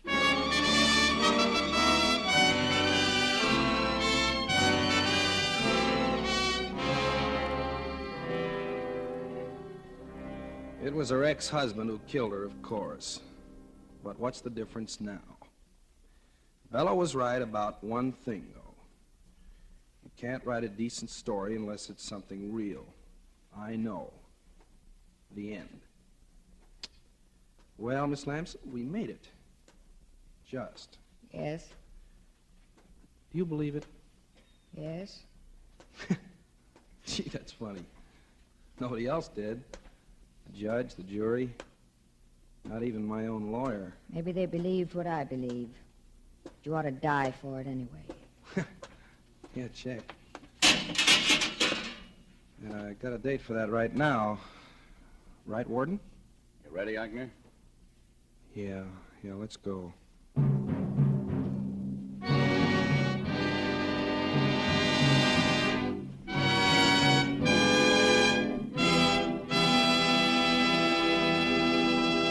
And so closes I Had an Alibi, starring Keenan Wynn, tonight's tale of Suspense. Suspense is produced, edited, and directed by William Spear. The other day, Elsa Maxwell told us about a friend who had lived many years in wine-loving countries around the world. I gave him some of our delicious Roma, California Burgundy at dinner, and he confessed to me that he thought it every bit as enjoyable as any he had ever had. So I say, you people who do not regularly serve Roma wine are missing one of the most delightful treats daily living can offer. It's so good, so smart, and yet so very simple. Take Miss Maxwell's advice. Enjoy Roma wine regularly. It's always good, unvaryingly fine in flavor and quality, and only pennies a glass. Remember, more Americans enjoy Roma than any other wines. Roma, R-O-M-A, Roma wines. Next Thursday, same time, Miss Nancy Kelly will be your star of Suspense. Presented by Roma Wines, R-O-M-A, made in California for enjoyment throughout the world. This is CBS, the Columbia Broadcasting System.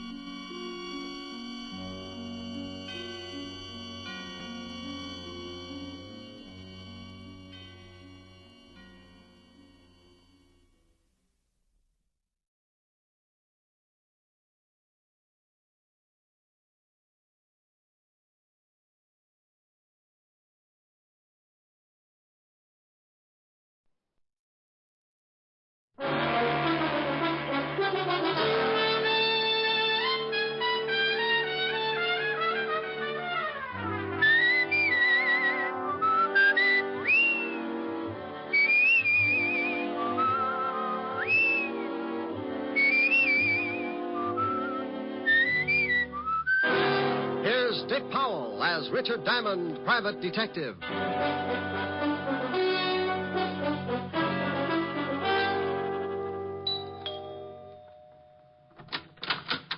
Oh, good evening, Mr. Diamond. Evening, Francis. You look like you're going out. Yes, sir. Miss Asher wants me to go down to the delicatessen for some cold cuts. Oh, where is Miss Asher? In the study, sir. Well, I'll see you later, Francis. Why don't you bring back some roll mop? Roll mop, sir? Herring with the bends. Very toothy. Yes, sir.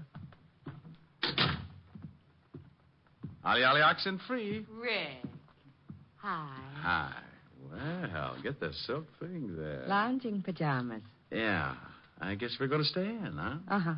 I just sent Francis out for some food. Met him at the door. Look, I've got to do a few things in the kitchen. Why don't you stretch out on the couch and take it easy until dinner's ready? Okay, I'm pretty tired. Might rock out. No, a little sleep might do you some good. Here, read a magazine if you want to stay awake. Oh, swell. Gory detective. Who sends you these things? The Corpse of the Month? Pretty bad. I won't be long. Okay. Oh, no. The case of the bloody... Oh.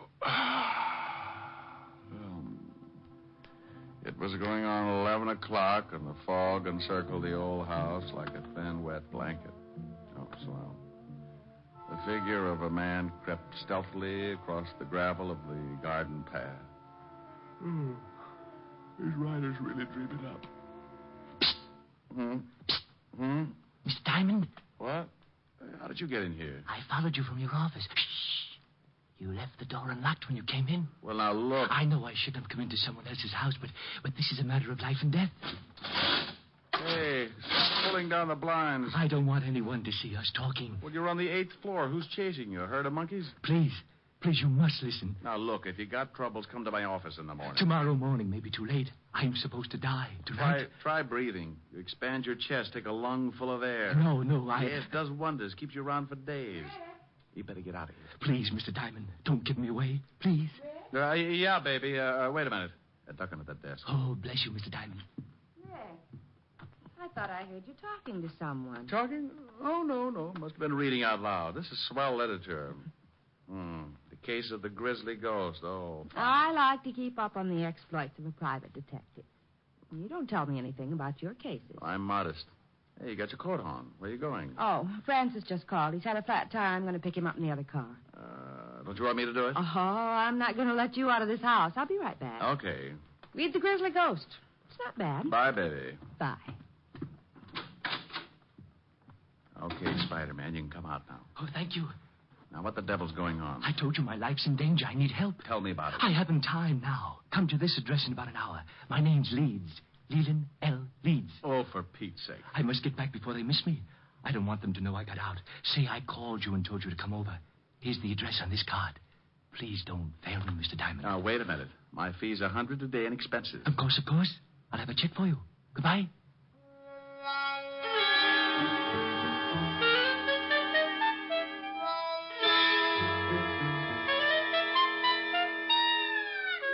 He went out like an undertaker stealing a can of embalming fluid, and I poured myself something just about as strong. Helen would scalp me for leaving, but for some reason, nutty little guys like that interest me. I left Helen a note saying I'd be back later and took off to the address Leland L. Leeds had given me. It was out of town about 10 miles, but after hunting around for a while and running up a good-sized taxi fare, I finally found the house.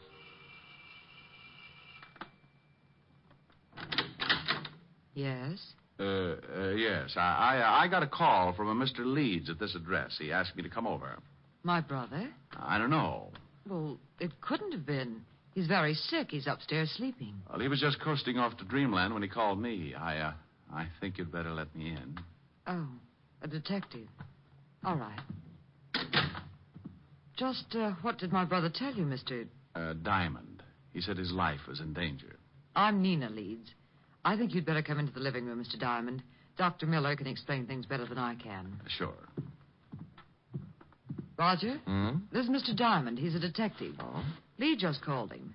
This is Dr. Miller, Mr. Diamond. Hello, Doctor. How do you do? You from the police? No. Private stuff. Oh, I see.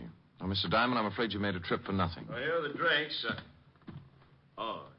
George, this is Mr. Diamond. He's a private detective. What? Mr. Diamond, this is George Brodeen. How are you? Oh, fine, thank you.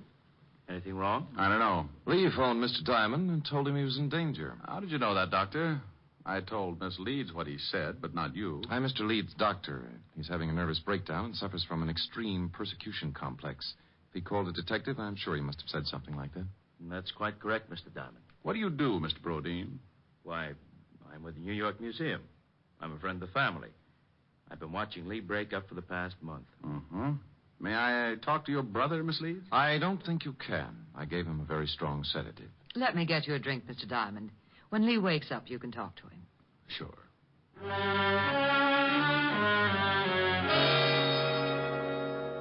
We went into the bar, and she got out a big bottle and 2 glasses.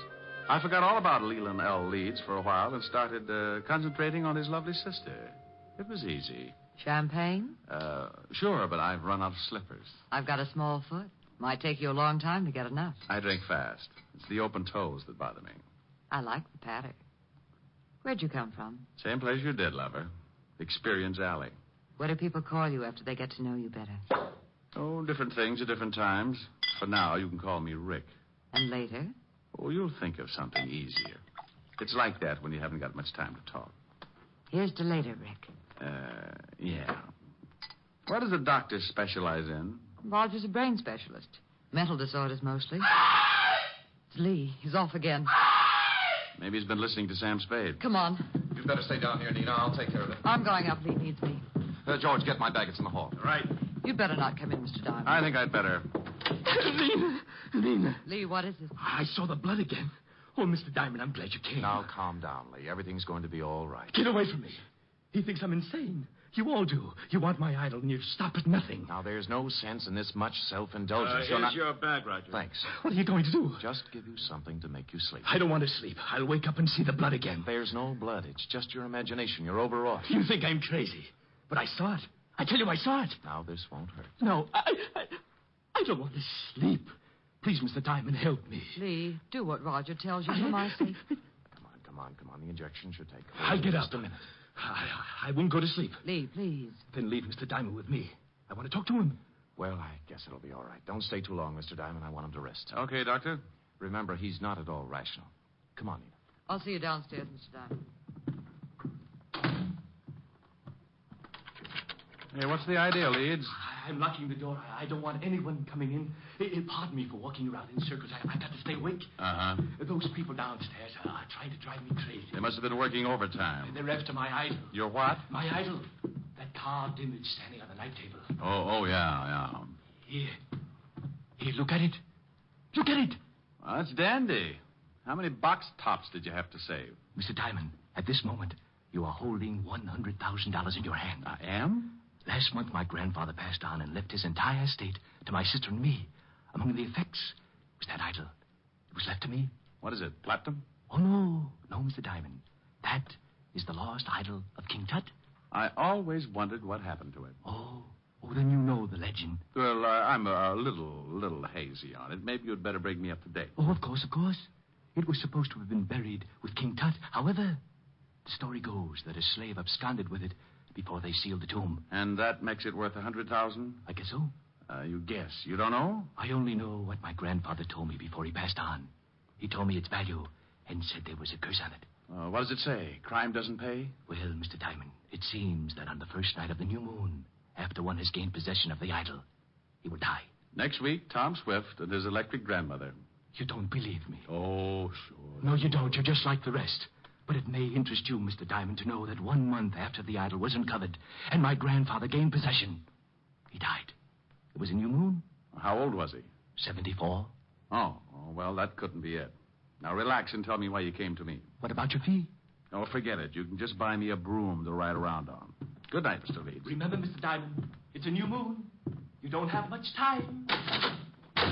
Oh, brother.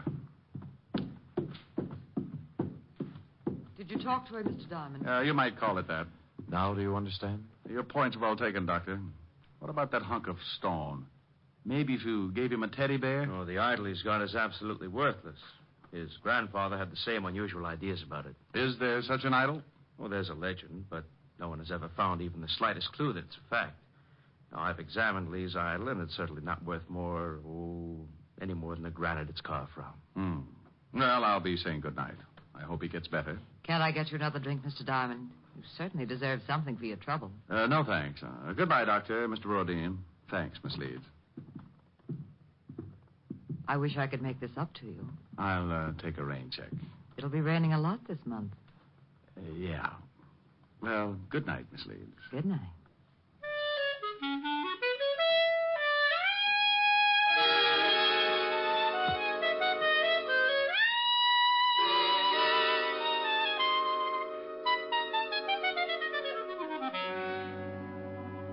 I went out and got a cab.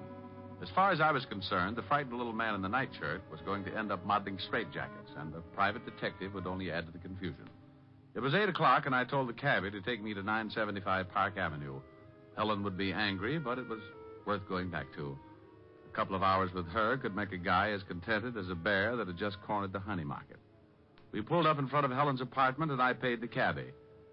I was just going in when a small convertible skidded to a stop in front of the building. Mr. Diamond! Mr. Diamond! It was Leland L. Leeds again, and you could still see part of the nightshirt under his topcoat. He leaned out of the car window and called. Over here, Mr. Diamond. Please, I must talk with you again. I'd had enough of the jumpy little man with the idol, so I started into the apartment without answering. He called again, climbed out of the car, and started to cross the street toward me. I looked back just in time to see the other car swing in toward me. Look out, Leeds! I ran back into the street and looked after the disappearing car. The lights were off, and I couldn't get the license number. It was too far away. I leaned down by the little man in the nightshirt. He was pretty far away, too. He was dying and hurt. Mr. Diamond?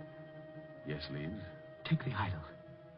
When you left, I found out why it was worth all that money. They didn't want me to tell you, so they followed me and ran me down. It's in my coat pocket.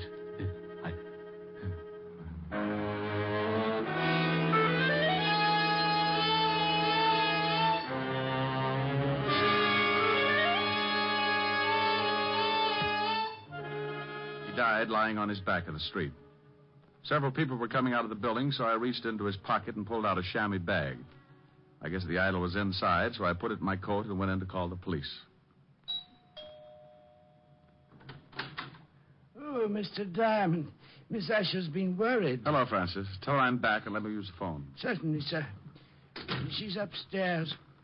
Is something wrong, sir? You look worried. The man got hit by a car. I've got to call the police. Oh, my goodness. Is he hurt badly? Bad enough to get buried. Oh, my goodness. Homicide, Sergeant Otis. Otis, let me talk to the lieutenant. Is this Diamond? No, it's the Beaver Boys. Now put the lieutenant on the phone.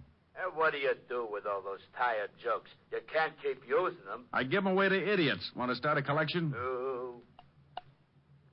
Lieutenant Levinson. Walt, this is Diamond. I got a body for you. I go off duty in 20 minutes. Call back then. Lying out in front of Helen's apartment, 975 Park.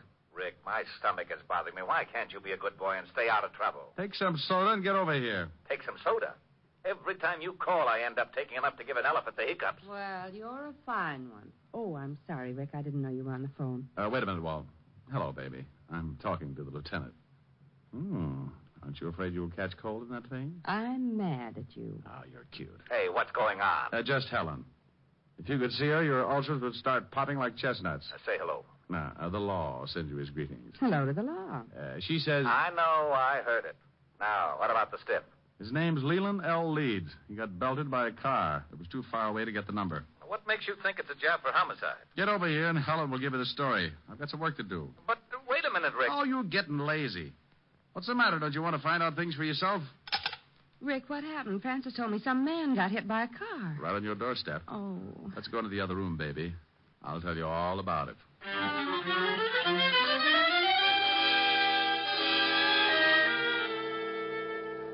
We went into the warm study, and Helen poured me a tall drink. I briefed her on what had happened earlier in the evening, and she sat down next to me. There's something about red hair that does things to me. It smelled fresh and clean, and with her that close, I could have been sitting in the middle of the Arctic and still kept my temperature above 102. Rick, do you have to go back out there? Well, somebody's got to tell his sister, and in a way, I feel a little responsible. Are you going to give her the idol? Hmm? The idol. The thing you took from poor Mr. Leeds' coat. You could at least show me what I'm playing second fiddle to. Oh, that's right. Yeah, I nearly forgot about it. Oh, here it is in this chamois bag. Oh, what an ugly little thing. And that's supposed to be worth all that money? Well, that was what Leeds, Hey, something's missing. Yeah, one of the eyes.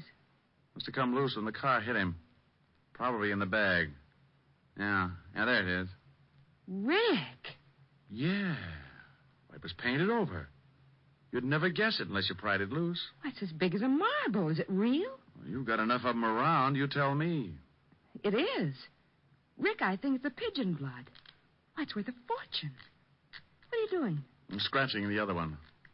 Well, Mr. Leeds wasn't so squirrely after all. This is ridiculous. You only read about things like this. 2 pigeon blood rubies. No wonder he thought it was worth $100,000. He said he found out tonight. He must have been scratching at them. Oh, then it wasn't just a hit and run. I don't know. Baby, I don't want to get hung up with a lot of explanation to Walt. Rick, what are you doing? Taking the other eye out. There. Now here. Hang on to these and don't let them get out of your little hot hand. When Walt gets up here, tell him what I've told you. Well, will you be back? An hour ago, I laughed at a little guy when he told me he was going to die. He said it was a full moon and he had a curse on him. I'm still a skeptic, but I'm a new boy when it comes to voodoo. I've got to hurry over there before the whole bunch of them turn into bats.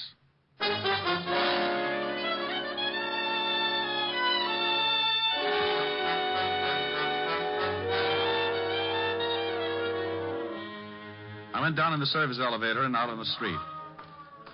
The wagon was driving off with Leeds, and Walt and Otis were going into the building when I slipped up to the convertible and got in. Leeds had left the keys in the ignition like I figured, so I took off and headed across town. 20 minutes later, on a lonely stretch of road, I started counting suspects. All 3 of them could be in on it. Dr. Miller, who said Leeds was insane. George Brodeen, a man from the museum who said the idol was worthless. And that lovely sister. I didn't notice the car pulling up behind me until it was too late. It was doing a good 70, and as it swung around to pass me, the guy at the wheel cut in sharp and hit me broadside. Hey, look out!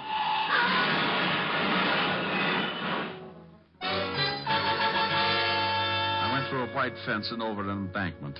The car rolled, and somebody dropped the night on my head. I went to sleep. I don't know how long it was before I started coming around, but when I tried to shake myself back, it was like pulling my head out of a barrel of molasses. It stuck to my eyes and plugged up my ears. I tried to claw the stickiness away, but my hands were like 2 baseballs. I moved my shoulders and felt the stiffness in my back. It spread out to my hands and down to my feet. I opened my mouth and took in a lot of air. I finally made it.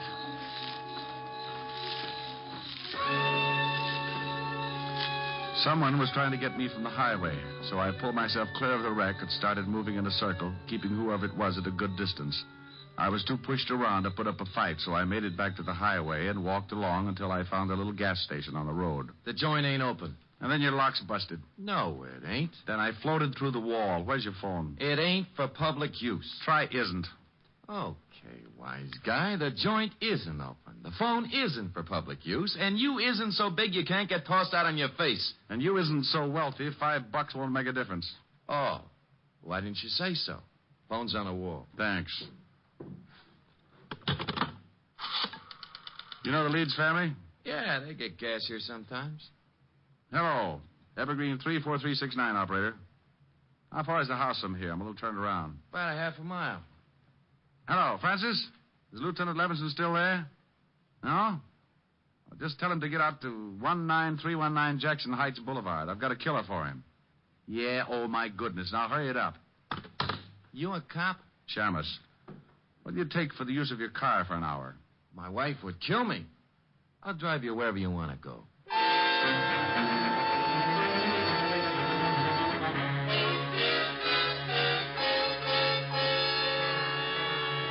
He gave me a lift in his old sedan, and 10 minutes later I was ringing the doorbell to the Leeds house. I was glad the girl answered. She made me feel better right away. Oh, Mr. Diamond, come in. Thank you. Where are your friends? Rog and George? They went out to look for my brother. He disappeared right after you left. I'm terribly worried. Oh, have you got that drink? I could use it now. Certainly. I don't know why Lee ran off like that. He shouldn't have been driving in his condition. Were Roger and George together when they left to look for Lee? No, they took separate cars. Why? Has something happened, Mr. Diamond? Have you heard from my brother? I guess I'd better give it to you straight. Your brother's dead, Miss Leeds. I'm sorry. Dead? Oh, no. He was hit by a car. It's all because of that horrible idol. That stupid, horrible idol. If my grandfather hadn't told Lee it was worth that much money, this never would have happened. Did you think it was worth anything? No, of course not. But we couldn't convince Lee. Now he's dead. Would you please answer that, Mr. Diamond? Sure. You take it easy. Nina, Oh, what are you doing here, Diamond? Did you find Lee? Why, no, I didn't. I've gone to every place I thought he could possibly be. I even looked up your address, went over there, but the building was closed. You better go in and see Miss Leeds, Doc. She's pretty upset. Upset? Nina, what's wrong? Oh, Raj, it's Lee. He's been killed. What? That's right. But how did it happen? Bingo. I'll tell you as soon as I let Mr. Brodeen in. There, Nina. Just let yourself on. Come in, Mr. Brodeen. Well, Mr. Diamond, what are you doing here? I think I'd better have a sign made. The doctor and Miss Leeds are in the living room. Well, something happened? Mr. Leeds is dead. What? This is the most surprised household I've ever run into. Roger, is this true? I guess so. Oh, I'm terribly sorry, Nina. Is there anything I can do? No, thank you. Where did this happen, Mr. Diamond? In front of 975 Park Avenue. Car hit him. I was with him when he died. Oh, this is terrible. I thought at first it was an accident, but I'm not sure. What do you mean? When I left to come out here, someone ran me off the road, nearly killed me. Who would want to kill Lee and then try to kill you? Probably a coincidence. Certainly. Probably just a drunk. Could have been. Lee gave me this before he died. A chamois bag. What's in it? The idol. Oh, that awful thing. What do you want done with it, Miss Leeds? I don't care. Just get it out of this house. What are you going to do? I don't know.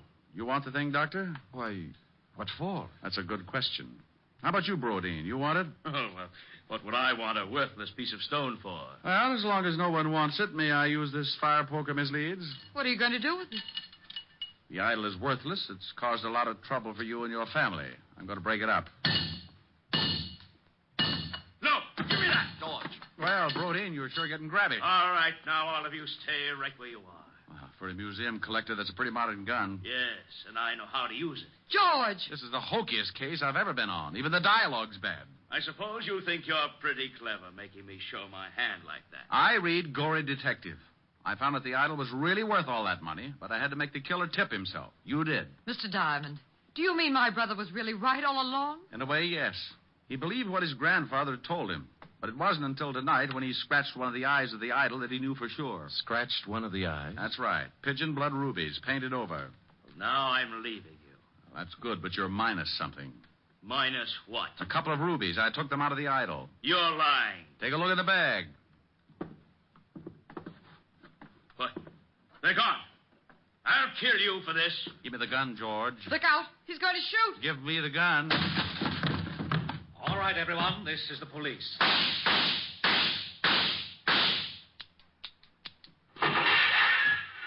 Oh. You killed Mr. Diamond. He shot Diamond, all right, Lieutenant. Put the bracelets on him, Otis. Sure. Come here, you. Not him. Put him on Diamond for disturbing the peace. Pin the medal on the other guy. No. Sure thing. How do you like that, wise guy? Oh, no. Rick? No, I'm dying. Ricky? Oh. Rick, wake up. All right, George. Drop the gun. Rick, you've been dreaming. Oh, Helen. Oh, you were having a big, fat nightmare. I came down from upstairs and you were asleep on the couch with Gory Detective. Oh, well, I started reading some story and I got mixed up with Egyptian idols and the rubies. I got shot. That's the case of the ruby eyes. That was the craziest dream. I solved the crime and got shot 6 times for my trouble. Oh, Lieutenant Levinson and Otis came in and arrested me for disturbing the peace. After you were shot 6 times? Yeah. Otis loved it. That wasn't in the magazine. I worked out my own ending. Move in. That's pretty. What are the lyrics? Well, an awful lot of them. Sing them. Okay. I'm sitting high on a hilltop, Oh, I remember that. tossing all my troubles to the moon. It's from Thanks a Million. Where the breeze seems to say, don't you worry. With Alice Faye. Things are bound to pick up pretty soon. Here, 'neath the sky on the hilltop, seems to me the world is all in tune. I forget all the bustle and hurry, tossing all my troubles to the moon. I know someone will love me, and everything will be just grand. Just so the stars up above me continue doing business at the same old stand. It's mighty sweet in the evening when I've had a busy afternoon, sitting high, high, high on a hilltop, tossing all my troubles to the moon. Sing it again, Rick. I'm sitting high on the hill. Oh, Rick, the grouse. Yeah, listen to that. Where the breeze seems to say, don't you Hey. worry. How do you like that, wise guy? Oh, that's really awful. Yeah, well, maybe you know how I feel when you open that big bazoo of yours. You mean I sound like you do? Look, Diamond, what do you think the rats keep jumping out of my window for? Well, maybe if you had some plastic surgery. And your crummy jokes are as bad as your crummy singing. So please, save the world from a horrible fate and cut your throat or something. Oh, yeah? Well, let me tell you, old boy. I'm sitting high on a hilltop, tossing all my troubles. Hey, you! Shut up! We want to hear Diamond. Yeah, shut your big bazoo. Yeah, shut up! What's that? You heard us. We want to hear Mr. Diamond. No. Rick. Yeah, my dear public.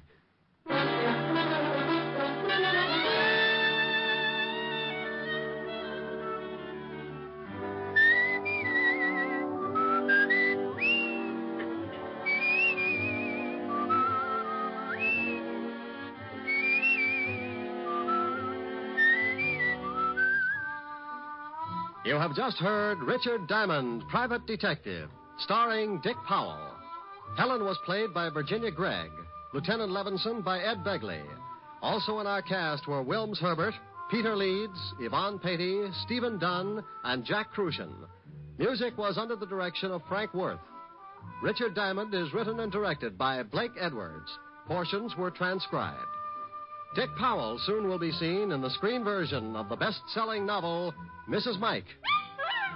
Now, this is Eddie King inviting you to be with us again at the same time next week when we will again bring you Dick Powell as Richard Diamond, Private Detective.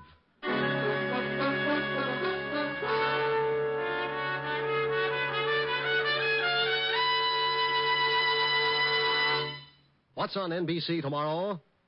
Detective story fans will want to hear Madeline Carroll and Basil Rathbone in the detective melodrama The Amazing Dr. Clitterhouse, tomorrow on Theater Guild on the Air. And for more detecting, listen tomorrow for The Adventures of Sam Spade. He'll present his most humorous caper of the season. Yes, you'll enjoy both Theater Guild and Sam Spade tomorrow on NBC.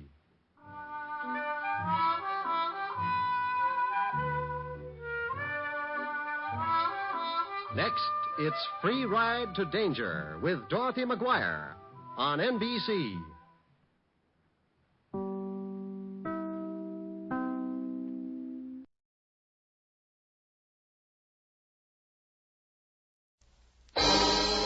Time now for Rocky Jordan.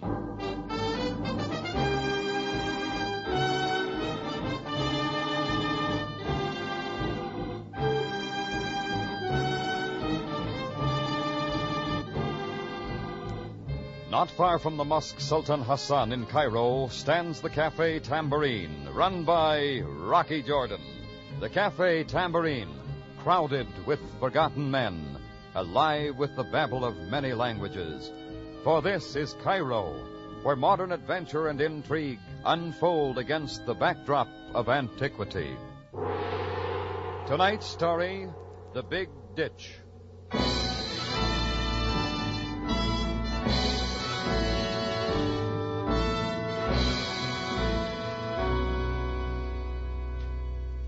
Maybe there's a reason why I happened to settle down in Cairo. Maybe because it's on a great river like the Mississippi that flows down past St. Louis. Only the Nile's somehow different. Egypt lives by its rise and fall. And when it starts to run low in summer, the spirits of the people seem to go down with it. That includes me. And the best thing to give me a lift is to see an old friend. Even a guy like Matt Gallagher. I'd had a big Saturday night in the Tambourine, and along about 11 in the morning, I got the receipts out of the safe and sat down to the front table where I could be under a fan while counting up. I was just finished when there was a knock at the door. I shoved the money bag onto the counter. As I threw the latch on the door, I saw his face through the window. It hadn't changed much in 5 years, except for a few new scars picked up in some waterfront brawls.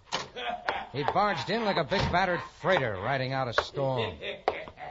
Rocky, me boy, the saints be praised. Well, what wind blew you in, Matt? A good wind it was, lad, for the sight of you again. Let's see now, where was it? Calcutta, Frisco, Singapore? Oh, don't make me remember. If you're thinking of the set to, we had a sultan's daughter in Istanbul. We rode it out, didn't we, lad? Sure. By the way, how much money did I loan you to get out of town? Bygones, Rocky, bygones. Come now, set me up with a nip, will you? Sure, just add it to your bill. Yeah, that's an idea. Bring around the bottle, me lad. We'll be drinking to all times. Just leave a little to the cash customers, huh? Never worry, me lad, never worry. One day you'll be marking my account paid in full. And plenty to boot. Well, I won't hold my breath till then. Rocky, to the two of us. That calls for it. All right, just one more. Who to this time? Yeah, I got an answer to that, lad. To Francie Bayon. As lovely a lady as ever set her dainty feet on the streets of Cairo. Who? Up with it now, Rocky. Don't be insulting the lady. All right. Who's Francie? Not a new girlfriend. Aye, sir. And there'll never be another. With eyes as blue as the lakes at Killarney. You never learn, do you, Matt? Ah, Rocky, I know what you're thinking. But never again. This is the real thing. Now tell me, when did a girl ever come into your life that there wasn't trouble? Lad, I won't have you saying that about Francie. She ain't like the others. Sure, okay. You say Baby Blue Eyes is here in Cairo?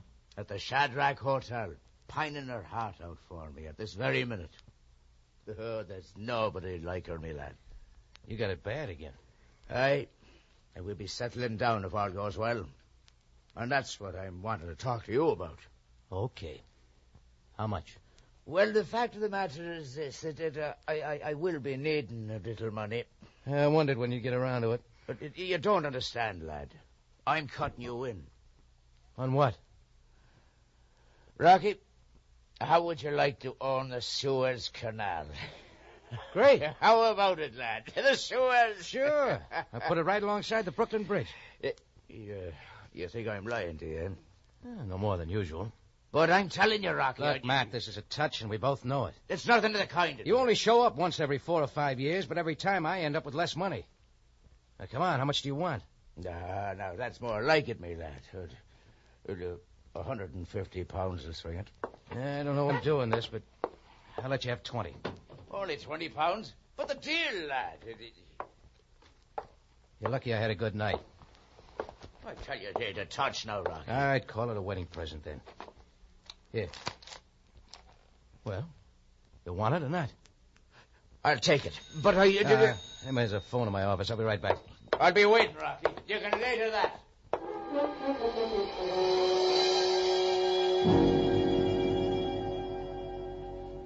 It was a call asking for a contribution to the Home for Indigent Goat Herders. Oh, I brushed it off, naturally, and went back front. First thing I noticed was that Gallagher was gone. Second, he'd taken the bottle from the table with him. That's when I made for the money bag behind the bar. Oh, it was there, and so were a few loose piastres, but that was all. I yanked the front door open, but the street was deserted. Matt Gallagher had made a smoother getaway than the super chief. A little figuring told me that along with the 20 I'd given him, he'd gotten off with a total of 150 Egyptian pounds, which comes to exactly 600 good round American dollars. Well, that's what you get for helping a guy. I don't like being suckered, so I didn't tell anybody, just waited around. He didn't turn up among the other 1.5 million people around Cairo, so I decided he'd lit out for places unknown. I was sure of it after a couple of weeks went by. But I still hadn't cooled off. Then I got a call from Captain Sam Sabaya. Jordan, is it possible that you know a man named Matt Gallagher? Sure I know him, Sam, and I'm looking for him. Indeed. For what purpose? I'm going to dig 150 pounds out of his hide that he owes me. I fear you will have trouble collecting, Jordan. Yeah? Why?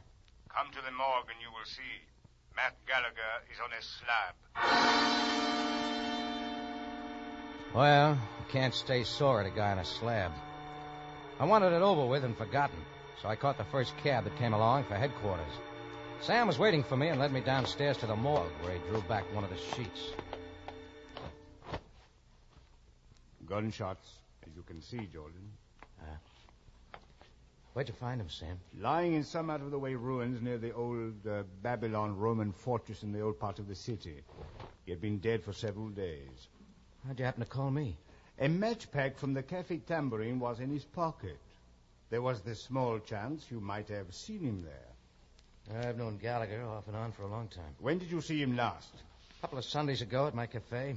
He borrowed a pocket full of money while I wasn't looking. And you did not report this to me, Jordan? Oh, it was a personal affair. Personal affair indeed. Too often you take matters into your own hands, but someday you will learn. Sure. What else was in his pocket, Sam? There was no money, if that is what you mean. What about identification? Oh, this passport and seaman's card. You may see them if you like. Thanks. Also a few other personal articles, if you care to look at them. No, I've seen enough. Now, Jordan, if there is anything more you can tell me about this man... Nothing at all, Sam. He's all yours. Very well. But, Jordan, give it some thought. I intend that this murder be disposed of very quickly. I could feel Sam's eyes on the back of my head as I went out. He generally figures I'm holding something back. And this time he was right. To begin with, I'd never seen that man on the slab before. It wasn't Matt Gallagher at all. Besides, Gallagher was a seaman. And this was a fair-skinned man with soft hands that had never done a lick of rough work in his life. Now, I wondered if Sam had noticed that. Well, I had a hunch now that Gallagher was still kicking around Cairo with my 150 pounds. And I wanted first crack at him. What he had to do with the murder and the switch in identity was anybody's guess. Looking in on Matt's girlfriend at the Shadrach Hotel was one thing I'd avoided up to now. But this is where I had to see her. It turned out she was sharing a suite with somebody, so I got the room number and went on up. The door was opened by a friendly-looking little guy with a mustache and his gray hair parted in the middle. Yes. What can I do for you? I'd like to see Francie Bion. Name's Jordan. Oh, of course. Please come in. Thanks. Who is it, Uncle Julius? It's Mr. Jordan, Francie. Oh. So you're Rocky Jordan. That's right. Matt Gallagher mentioned my name? Yes. Bosom pals, he said. A big oaf. Yeah. Francie, perhaps Mr. Jordan will be able to tell us... Give him time, Uncle dear. Oh, yes, of course, my dear. Well? I'm looking for Gallagher. Where is he? I haven't seen him for weeks. What's your guess? Well, from what he told me, you ought to know everything about him. What did he tell you? Oh, something about you and him settling down. Real cozy. Fine chance. He'd better show up in a hurry, that's all I got to say. What's he up to, Francie? He's up to his gills in Irish whiskey, if you ask me. What else? Oh, I don't know. He's been acting crazy for the last month. A lot of wild talk. Brother, what he wasn't going to do for me. Buy me minks and sables and yachts. Did he say what with? Who cares? It makes sense. What do you want with him? 150 pounds, due and payable. Did he steal it from you? Well, he didn't exactly sign a promissory note. Francie, my dear, this is just as I told you. I expressly do not approve of that man for you. We've been all over that, Uncle Julius. But a girl of your culture and refinement, I cannot understand what you see in a person like that. Then stop trying. Where do I look for him, Francie? You might take a swim in the Suez Canal. He says he's going to buy it. Oh. Gallagher told you that, too, huh? That's what he's telling everybody. And the more he talks, the crazier he gets. All he needs is a little dough to swing it, he says. Then it's big times for us. Can you beat that guy? Well, let me know when he shows up, will you? Better be in a hurry. We're washing out of this town plenty quick. Okay, thanks. Don't mention it. Oh, Mr. Jordan. Mr. Jordan. Yeah, Julius? About this robbery. Have you mentioned it to the police? Not yet. Why? Well, it's for Francie's sake. She's such a sensitive child. Well, don't worry, Julius. What I've got to settle with Matt Gallagher is between just him and me. I finally shook Uncle Julius from my lapels, got out of the Shadrach Hotel, and back to my tambourine. As I walked into the cafe, Chris flagged me down from behind the bar and handed over a package wrapped in old dirty paper. It's for you, Rocky. Oh, what is it? I don't know. Messenger said he was supposed to give it to you personal. Only got tired waiting. And did he say who it was from? Yeah, Matt Gallagher. Gallagher? Let's have a look. It ain't wrapped up so good. I'm interested in what's inside. Oh, careful. It's coming apart. Oh, here. Help me here, will you, Chris? Yeah. Great jumping Jehoshaphat, Rocky. What's that? The bundle had come apart in my hands, and a lot of strange-looking pieces of paper lay scattered all around me. While Chris was getting them together, I picked one up and had a look. Like all the rest, it was old-looking and yellow, with everything written in French. At the top, in real fancy lettering, it read, Compagnie Universelle du Canal Maritime de Suez. I began scrambling through the others, and they were all the same, except for a different serial number. I didn't need to know much French to realize that these were shares of stock. Yeah? From where I stood, I, Rocky Jordan, now own part of the Suez Canal.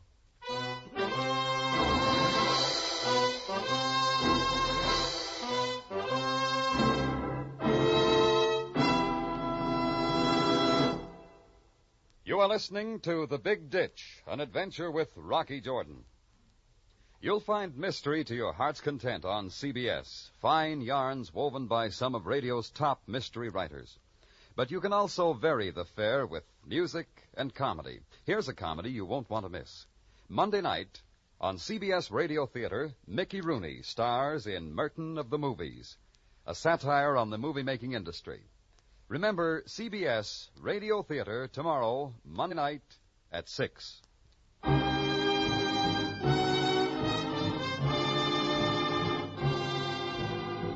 Now we return you to Cairo and tonight's adventure with Rocky Jordan, The Big Ditch.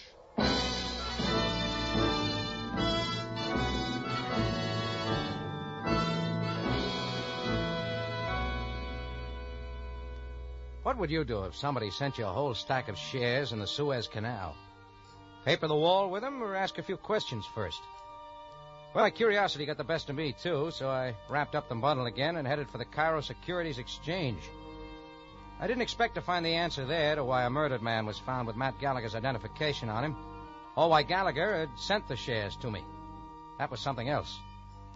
I finally got to the right man at the exchange, gave him my name, opened up the bundle on his desk, and waited for him to start laughing. Yes, Mr. Jordan. Well, what about these things? It's the Compagnie Universelle de Suez. I say, Mr. Jordan. Yeah? This is most remarkable. You're bringing such valuable securities in this fashion. Now, wait a minute. Don't tell me they're the real thing. Authentic in every detail. I've seen many of these. The man is indeed fortunate to possess Suez Canal shares. But what are they doing here? I beg pardon? I mean, doesn't the Suez belong to a government? France or England? Oh, a common error, Mr. Jordan. True, the British Crown owns 7/16 of the Suez Canal, thanks, of course, to the brilliant statesmanship of Disraeli when he purchased them from the Khedive of Egypt. Oh, yeah, sure. A great man, Disraeli. A credit to the empire, Mr. Jordan. Look, getting back to these shares. Oh, quite. Carried away, you know. Sorry.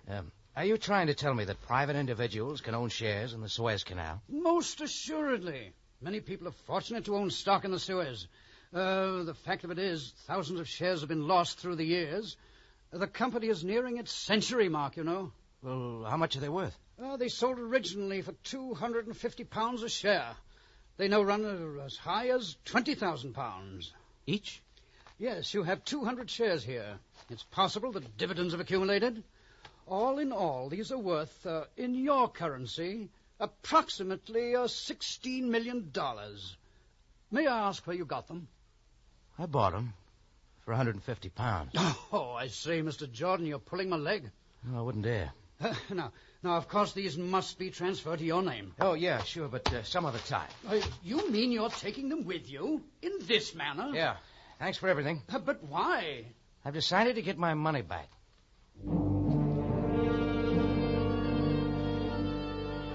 I put the bundle inside my coat and came out of there with a great education on the Suez Canal.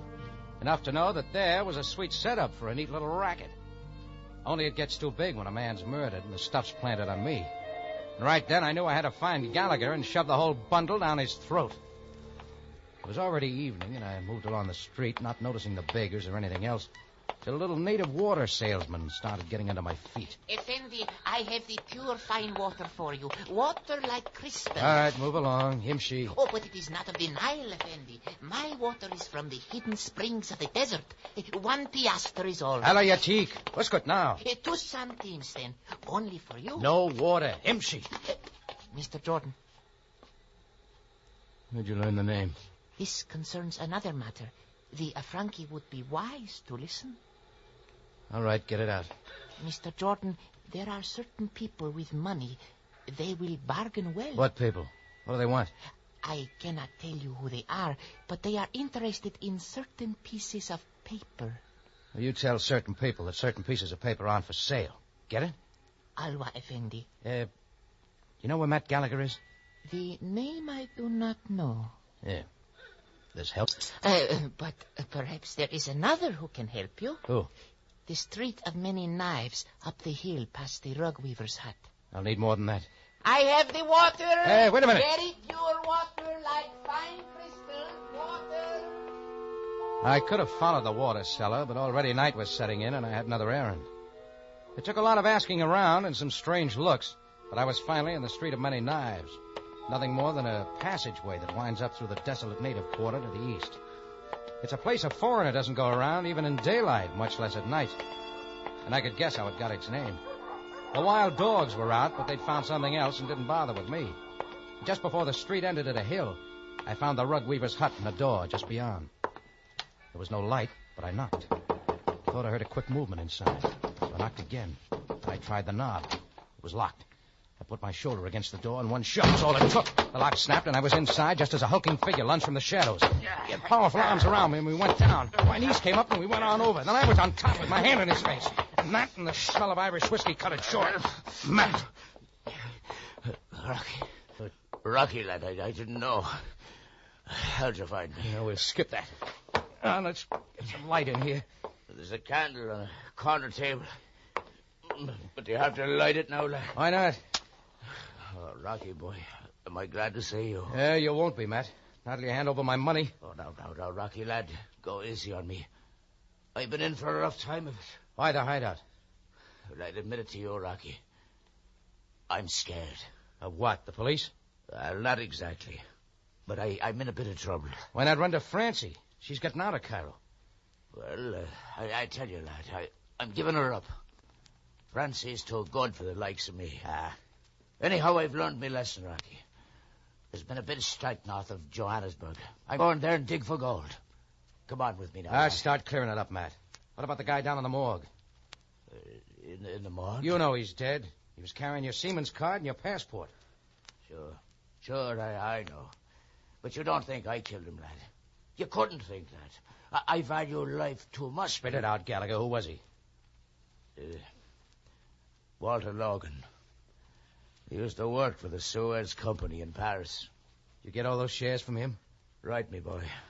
He offered a quick sale for £150. Well, they'd be worth thousands. Why a price like that? Now, Rocky, you know I don't bother with trifles, asking a lot of embarrassing questions. Go on. We had a little rendezvous, and I bought the shares. I left him, and I wasn't more than a block away, and I heard the gunshots. I ran back and found him dead. See anybody else around? No, Rocky. But I knew people would be accusing me. They always make things tough on poor Matt Gallagher. Come on. Why the switch? Well, I had to think fast. If they thought I was dead, they wouldn't be looking for me. So I put my stuff in his pockets. And why send the shares to me? That was our deal, Rocky. Anyhow, I was sort of hot, and I knew you'd take care of them. Yeah. All that over a stack of worthless paper. Worthless? What do you mean, Rocky? A lot of Suez shares have been lost. Nobody knows what happened to them. You say Logan worked for the company in Paris. He could have found out the serial numbers of the missing shares, made up some to match the real ones. Counterfeit? Sure. He turns up with a bunch of lost shares, and if he's lucky, no one's the wiser. Only he wasn't so lucky. What now then, lad? I still want my 150 pounds. But, Rocky, I'd give it to you if I had it. Hey, hold it, Matt, hold it. Maybe I heard, or maybe I just felt it, but I knew there was somebody at the door. As I opened it, a barefoot native ducked away. I was after him fast, and just as I was on him, he whirled and faced me. Mr. Jordan. All right, what is it now, Buster? You don't sell water around here. No, it concerns the other matter, Effendi. Ready to tell me who sent you? I cannot. But about the certain pieces of paper, my master offers you 5,000 pounds. Is that all? Oh, but Mr. Jordan, he is prepared to go higher, possibly 6,000 or 7,000 pounds. I'll go the other way. The other way? Yeah. Tell your master he can have the pieces of paper for 150 pounds. You will give them to me? Not on your life. I'll deliver them in person. Well, I meet your master. At the ruins of the Minya Tower in Old Cairo. There you will not be disturbed. I'll be there at 11 o'clock.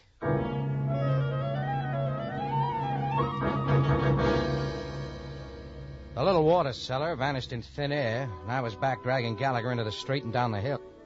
I figured as long as he'd started this thing for me, he could be in at the finish. He complained like a dyspeptic camel all the way, but I finally got him with me to the tambourine, and there I put in a quick call to Sabaya.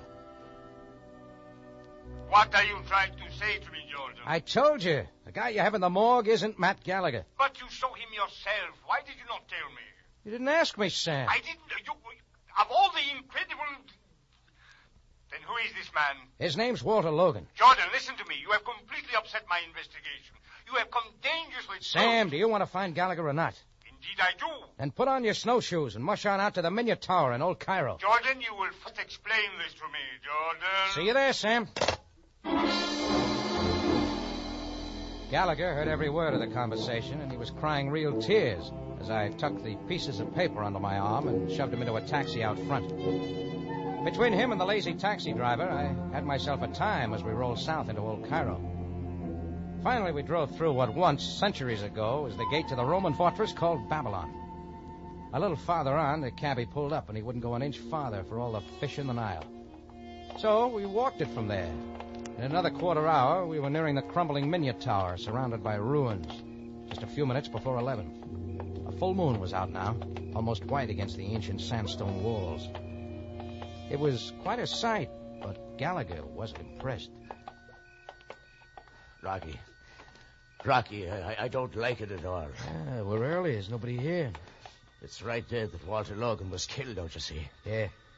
Somebody might repeat themselves. Look, Rocky, this is not for me. Let's get out of here. I'm sorry for getting you into this, lad. I'll make it up if it takes the rest of my life. Might not be long enough, Matt. No, Rocky, me boy, that's exactly what I mean. Get back I in the shadows. We'll wait here. Matt dug for a dark corner, and we waited. Not more than 3 or 4 minutes. Then we heard footsteps along the passageway from the way we'd come. Whoever it was kept to the shadows on the far side. The steps were confident, with no trace of hesitation.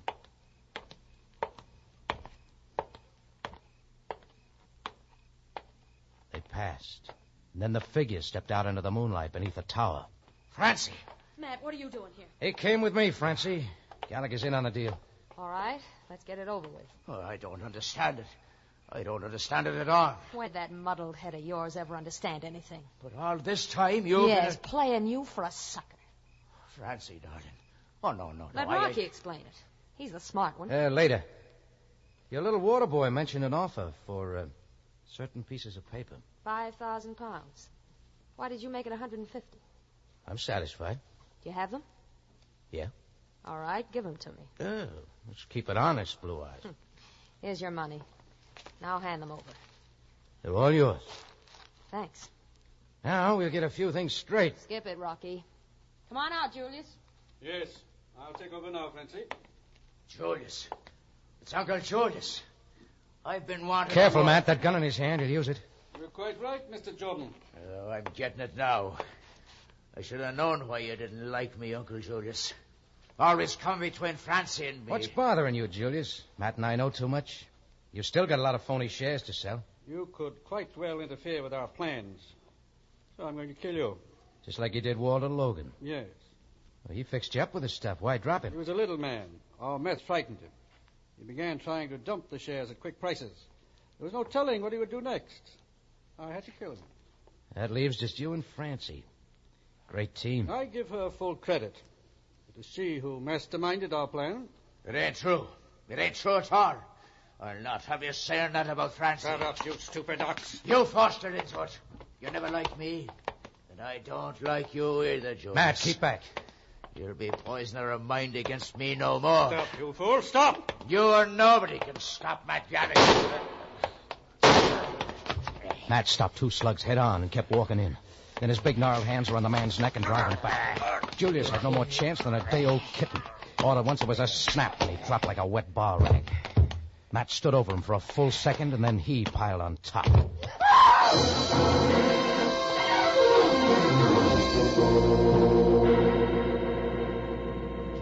Francie was suddenly wild and running, and I didn't follow because just then I saw Sam Sabaya and a couple of his men coming up to meet her. Yeah, there was a lot of talk and explaining for a while. Then Uncle Julius was wheeled off to the morgue, Matt Gallagher to the hospital, and Francie off to a cell. Sam kept the package, and about an hour later, he and I were resting at a table in my Cafe Tambourine.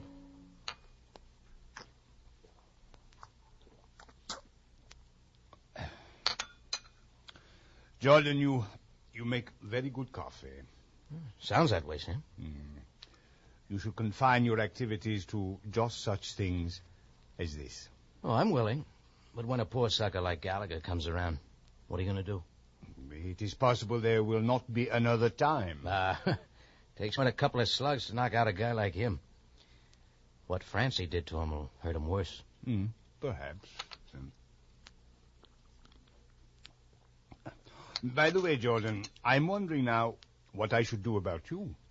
Me? What for? You are guilty of selling counterfeit shares for £150. I think it's about time you looked in that package, Sam. What do you mean? My deal with Francie was for certain pieces of paper. That's just what she got. All torn out of the Cairo Gazette.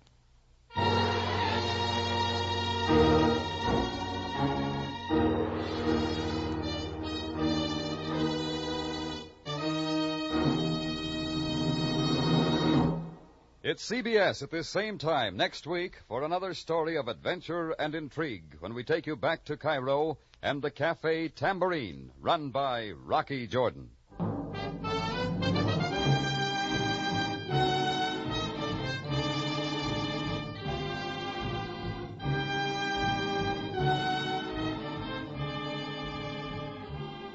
Rocky Jordan, written by Larry Roman and Gomer Cool, stars Jack Moyles in the title role and is produced and directed by Cliff Howell with original music by Richard Arant. Larry Thor speaking. This is CBS, the Columbia Broadcasting System.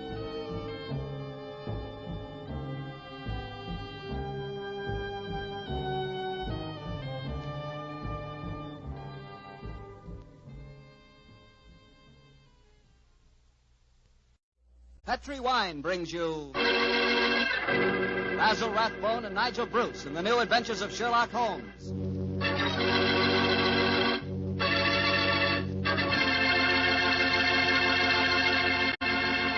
The Petri family, the family that took time to bring you good wine, invite you to listen to Dr. Watson tell us another exciting his old friend, that master detective, Sherlock Holmes. And I'd like to talk about an adventure myself. An adventure in good eating. It ends with a good wine. Petri California Sauterne. You just serve that Petri Sauterne the next time you have fried chicken. You like fried chicken? Cooked so it's crispy and a beautiful reddish gold color on the outside and just as tender as all get out on the inside. Ah, that's chicken. But wait till you try it with Petri Sauterne. That's a wine. That Petri Sauterne is a pale, delicate golden color. You can just look at it and you know it's going to be one of the most, if not the most delicious. Petri Sauterne is not only wonderful with chicken, it's great with fish or any kind of seafood, too. Get a bottle of Petri Sauterne. When it's a Petri wine, it's a good wine.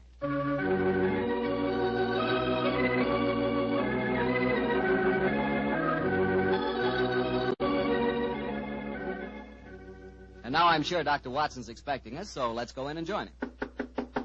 Ah, there you are, Mr. Bartell. Good evening, Doctor. Good evening. draw up your chair by the fire. That's it. The tobacco's in the jar beside you over there. Thanks. Well, Doctor, all ready for tonight's new Sherlock Holmes adventure? Yes, Mr. Bartell. Though on this occasion I'm going to tell the story. You see, I didn't take part in it myself, so I shall act as a narrator and recount the adventure as it was told me some years after it actually took place. Told you by Sherlock Holmes, I suppose. Yes. At the time the story happened, the whole world, including myself, believed that my old friend had been dead for 3 years.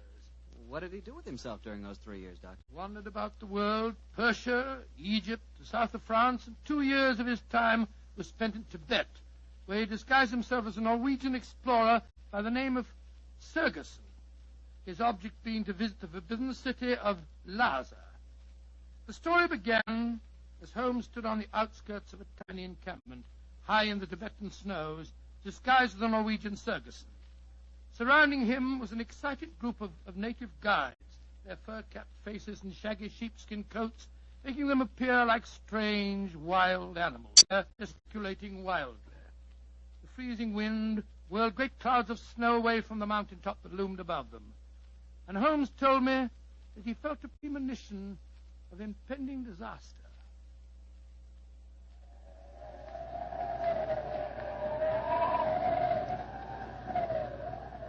Sir, my men will go no further. They say the goddess of the mountain is angry.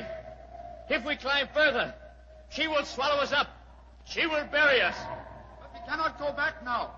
We have come so far, 1,000 feet, 800 feet higher. We shall reach the pass. We shall be safe. I will not go. We can stay back there in the tents until the goddess of the mountain tells us we may go further. He is right. We can't go. We don't want to go anymore. It's too... Fools! If you stay here in the wilderness, in the village, and the avalanche comes, you will all be buried. You will be swept away. The only road lies upward. Back to the tent! The wind is rising! Then I shall go on alone.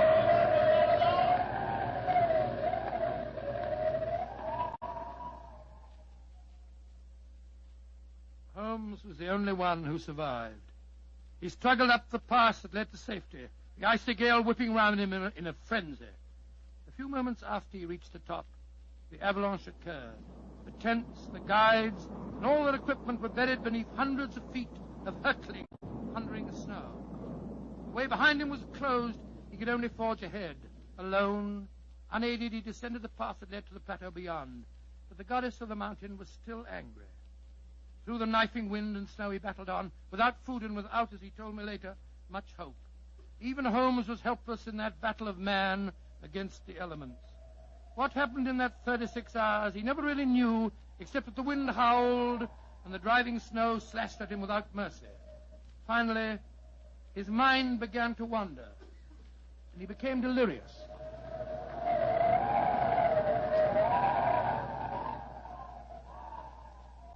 Watson, dear boy, hand me my violin, will you?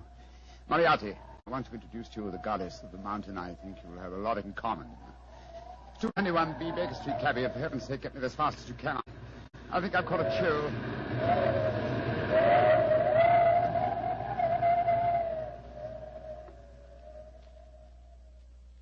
Though his mind, great strength combined with instinctive urge for self-preservation, must have kept on his feet.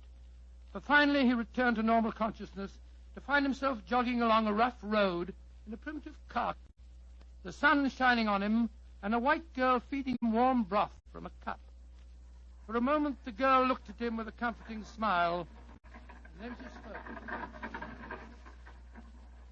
No wonder you look puzzled, poor man. You can't make up your mind whether you're in this world or the next. Who are you? And how did I get here, please? My name is Eileen Farley. I'm a medical missionary.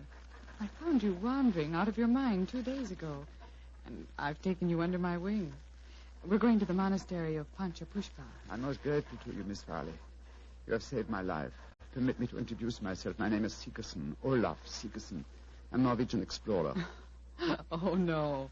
No, your name is Sherlock Holmes, and you're a famous English detective. Please, I don't understand you. Mr. Holmes, you've been delirious for the last 2 days. In your ravings, I was delighted to learn you did not die 2 years ago at the Reichenbach Falls. Simulation is useless, my dear young lady. However, I must implore you to keep my secret. It's essential that for a while longer the world continues to think me dead. You don't need to worry, Mr. Holmes. I'm a great admirer of yours, and I promise that no one will ever learn your secret from my lips. Try drinking a little more broth. You're dreadfully weak. Thank you so much. Help me, please. Please, to give me help. Another white man travels the road to Panchapushpa. Stop the cart! You need help? Stop! My own cart has broken the wheel. You're going perhaps to the monastery of Panchapushpa? We are. Good. Fyodor Dmitrievich Borodin, Imperial Russian envoy, will travel with you. Please to make room. Спасибо. Remember my secret. The cart may proceed. Понимаешь? Your name, please, young lady. Eileen Farley. I'm an American medical missionary. I do not approve of missionaries, but you are very beautiful. So Borodin will forgive you. Who is this mujik lying on the floor? He looks half dead. I am half dead, Господин Borodin. My name is Sigerson. I am Norwegian.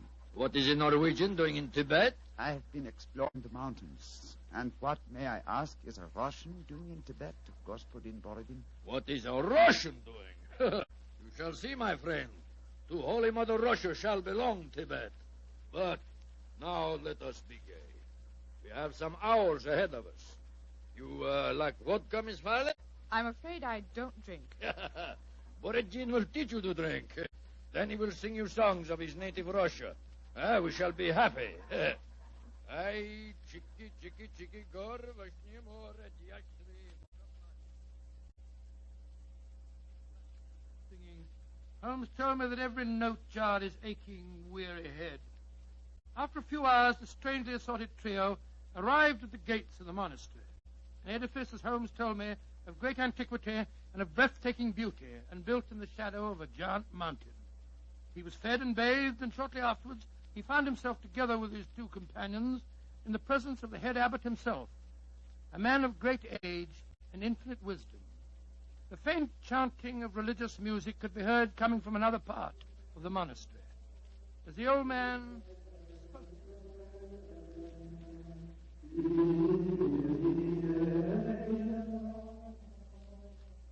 My dear Miss Farley, my dear gentlemen, I have welcomed you to the monastery, and yet each one of you has come to me separately and asked that he be given permission to go to the sacred city of Lhasa.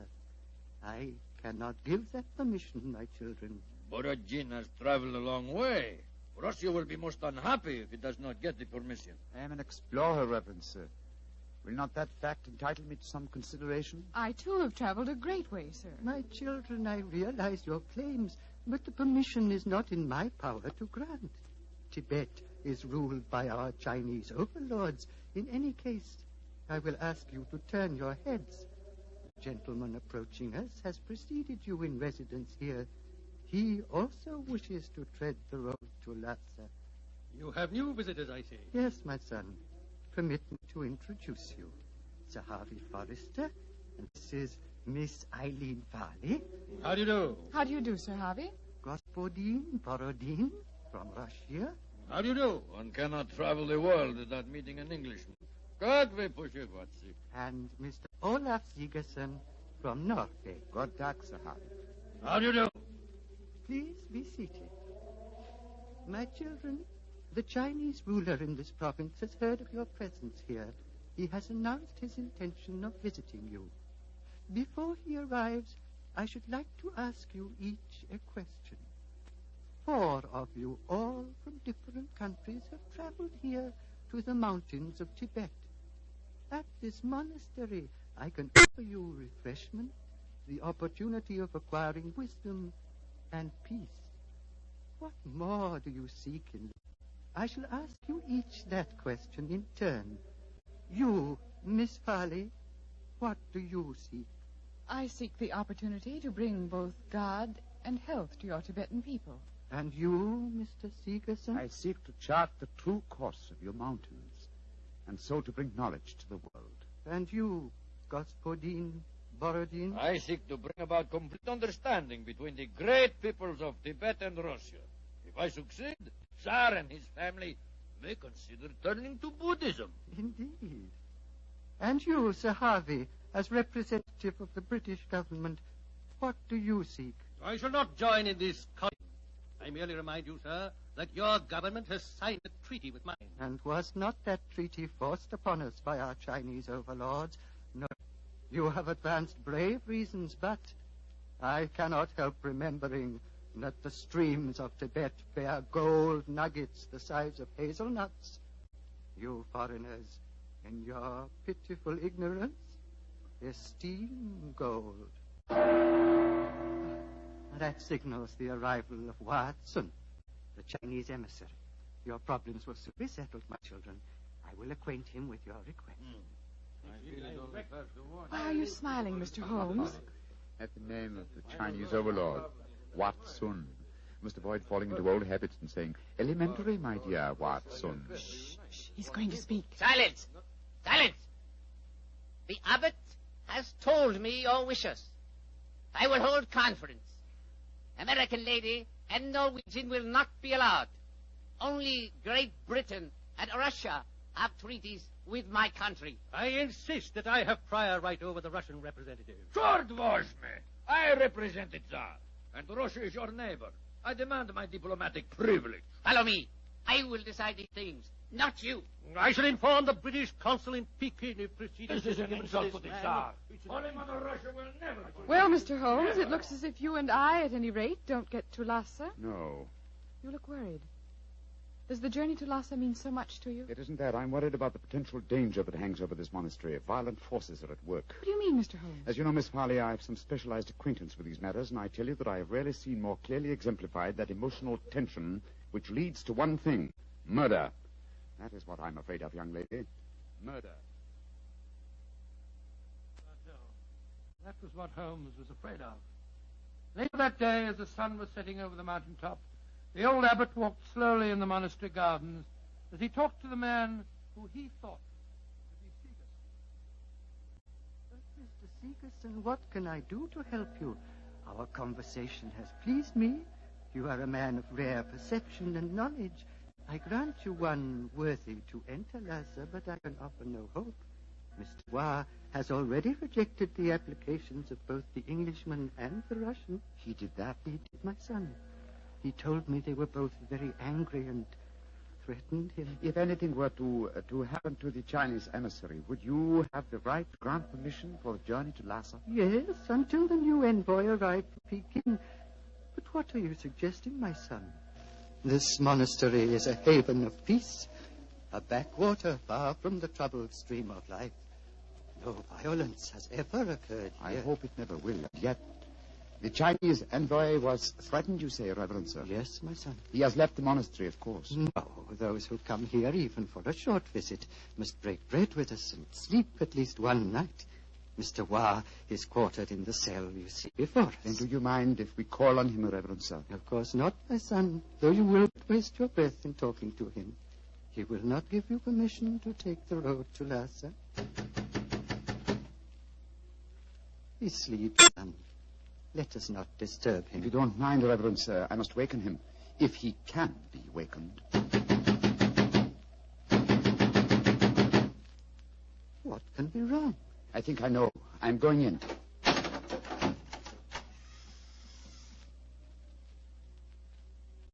There is your answer, Reverend Sir. He is dead. Yes, sir. Strangled with his own cue. Oh, the poor, misguided man has taken his own life, my son. No, sir. Look at those marks on his shoulder. He has been murdered. But what are we to do? As it happens, Reverend Sir, I've had a certain amount of experience with these matters in my own country. If I were to produce the murderer for you with certain proof of his guilt, would you authorize my going to Lhasa? Yes, since for a few days that mission is mine to give, I will grant it. You fill me with a strange confidence, but how will you find this taker of life? I can't tell you now, sir, but I shall find him. All that I require is a little assistance from you, sir. Of course. What is it? Let us both leave the cell, post a guard here, and give him strict orders that no one is to enter unless accompanied by me. Very well. But, my son, where are you going? Before very long, sir, I hope to be on my way to Lhasa.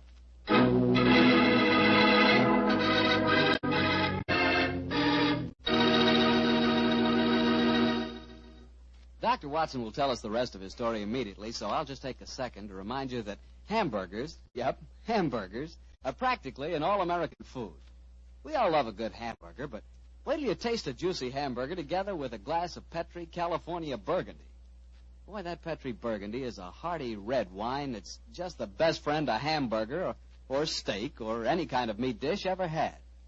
So remember, if you want a red wine for dinner, you want Petri Burgundy. If you prefer a white wine, you want Petri Sauterne. And if you can't make up your mind which you want, it's simple. Don't buy one, buy two. But always buy Petri. Petri, Petri. Well, Dr. Watson, it seems to me that Sherlock Holmes was in a tough spot. There he was, thousands of miles from England. A murderer was running loose. Holmes was in disguise. And he hadn't got you to help him on the case. Oh, thank you, Mr. Bartell. I must say I think that I always was useful to my old friend, but I wasn't there. So this time he enlisted the services of Eileen Farley, the American girl. Immediately after he'd left the cell of the murdered man, he'd gone to Miss Farley and told her of the tragedy. As they returned to the scene of the crime, he found that his instructions had been carried out and that a guard was barring the entrance to the dead man's cell. There's a guard in front of the cell. My instructions. The abbot gave you your orders. Yes, you may go in. Please close the door behind us. I'm sure your nerves are up to this, Miss Farley. It's not a pretty sight. I've seen sudden death before, Mr. Holmes. In any case, I wouldn't dare appear frightened. I'm so flattered that you asked me to help you. You were the only one who knew my true identity. That's why I suggested you take my old friend's place. I needed, what shall I say? I needed a sounding board for my deductions. Wait a minute, here. I'll light a match. There we are. Now, here's a candle. Oh! I warned you it wasn't a pretty sight. Hold the candle, will you please, Miss Farley? Thank you. This isn't hard to reconstruct. The killer stood behind his victim, held him by the left shoulder. So, wound his cue around his neck and pulled back. Yes. The marks are self-evident. Hello. What's this on the floor at his feet? A cigarette. Dropped as it was burning, I should think. And now it's nothing but ash. Exactly, ash. Now, which of the visitors at the monastery smoke cigarettes? Yourself, the Russian, and the Englishman. I think we may justifiably omit myself from the list of suspects. So that narrows us down to two. Look, Miss Farley. What is it? There are clear traces here to the naked eye, not only of tobacco ash and paper, but of cardboard. But what does that signify, Mr. Holmes? The case is nearly solved. Come on, young lady. We must pay a visit to Borodin's cell at once.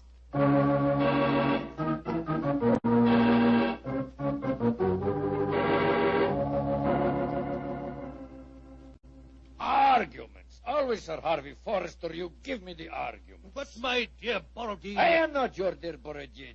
Ambassador of Holy Mother Russia. I'm no friend of yours. Come in. The missionary girl and the sick Norwegian. Come in. We will drink vodka. And I will sing Russian songs for you. We haven't come here to listen to songs. The Chinese envoy was murdered tonight. So we have been told, my dear. Sir Harvey and I are very happy because of his death, are we not? Well, I won't pretend I'm heartbroken. Rasputin Borodin. What is it, Norwegian? You were in the cell tonight at the time of the murder. Huh? That's a lie. I can prove it. In that cell, I just found ashes, a totally burned cigarette, ashes that included fragments of cardboard. Only a Russian cigarette has a cardboard mouthpiece. What you can or cannot prove is of no interest to me, Sigerson. He's very obstinate tonight, Sigerson. We've just been having a political argument, no point, except on the danger of the common man. He was telling me of the most extraordinary revolution in his estates. Off one of his hands. Dreadful. Your hand, Borodin. Which one? As God was merciful, my left hand. The one beneath your glove? Is made of wax, my Norwegian. Is made of wax. Well, see for yourself. Extraordinary. It's more than that. It is conclusive proof. What do you mean, Mr. Sigerson? I cannot tell you now. I must leave you here. Let me warn you, the three of you will be well advised to keep an eye on each other. Meanwhile, I must see the abbot. Why, Mr. Sigerson? Because now I know who murdered Bat Sun.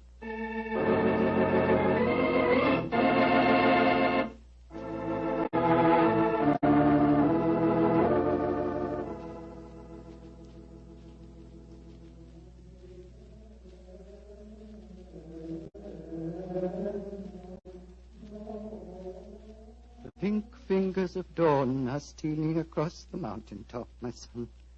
Soon You will be on your way to Lhasa. Yes, Reverend Sir. You have kept your promise. You kept yours, Mr. Segerson. The Chinese soldiers have arrived, and the taker of life has been given into their custody. Before you leave, my son, I want you to do something for me. Anything, Reverend Sir. What is it? The hood figure in the corner is that of the monastery scribe. He keeps our annals. I want you to explain for our records how you knew which one of the three was the taker of life. It was not difficult, sir. The killer had gripped Watsun's shoulder with the left hand, while the right was used to strangle him. Therefore, the Russian Borodin could not be the killer, since his left hand was off. Made of wax, then... But the clue of the cigarette pointed directly to the Russian. Therefore, it had obviously been planted there deliberately to incriminate him. Now, there is no trained police force in Tibet. We need no police. There is no crime here, my son. But continue. Why should the cigarette be planted to incriminate the Russian? Unless there was someone capable of making the deduction from a handful of cigarette ash. Therefore, the murderer was the one person who knew my true identity. Miss Eileen Farley, supposed missionary. No missionary, as it transpired when she confessed, and no American. No, a Secret Service agent of German origin, seeking to reach Lhasa before the Russians, and infuriated by Watsun's denial of passage. Any Secret Service is better off without such employee. She will pay for her mortal sins. May she redeem herself in her next place on the wheel. My son. Yes, Reverend Sir. You are about to leave me, and I shall never see you again. Though evil and death came to Panchapushpa and to my monastery in the caravan that brought you, I will miss you, my son. I shall miss you greatly. And I you, Reverend Sir. Would you consider staying here? I can only offer you peace, a shelter from the outer world, and quiet companionship. But I cannot take them. My work is not done. I must go on. Of course, my son. It was an old man's dream. One last question. What is it, sir? You spoke of your true identity just now. Who are you, my son? Reverend Sir, I cannot tell even you the answer to that question. One day, perhaps, but not now. Let us just say that I have wandered through a world of trouble, just as you have remained tranquil in a world of peace. I hope, sir, that we should meet again. I hope so, too. Goodbye, my son. Goodbye, Reverend Sir. Goodbye.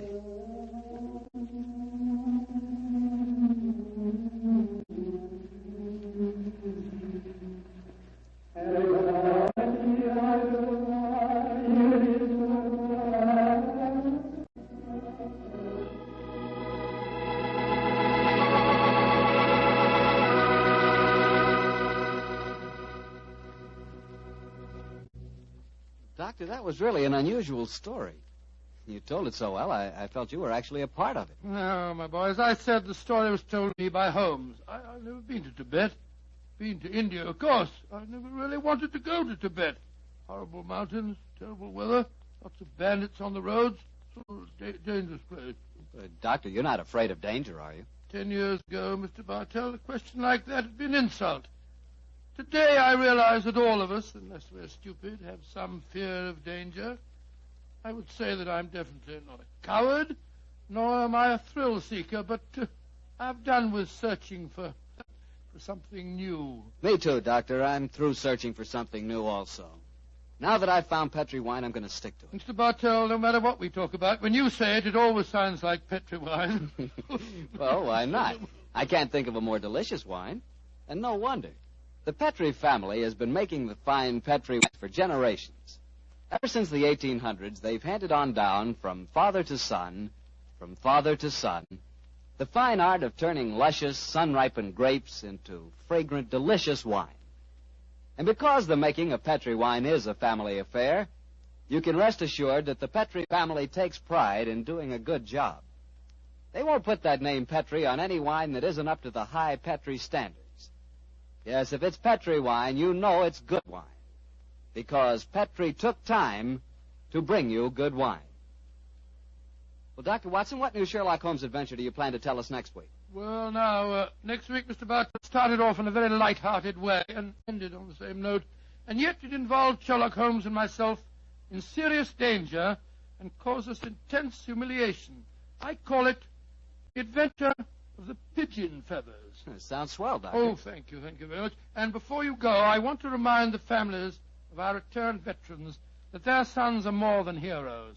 They not only fought bravely, but in the armed forces they acquired new skills, learned or bettered themselves in some trade or furthered their education. Our men have returned with a new maturity and a new wisdom. They'll be more valuable to past or to future employers and more valuable to their country. The greatest assets America has at this moment are her veterans. Remember that. Good night.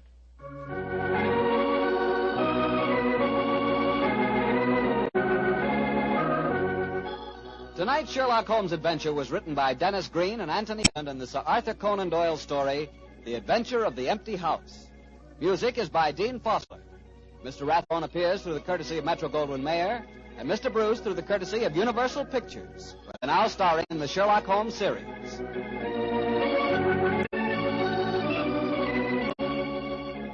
The Petri Wine Company of San Francisco, California, invites you to tune in again next week, same time, same station. Sherlock Holmes comes to you from our Hollywood studios.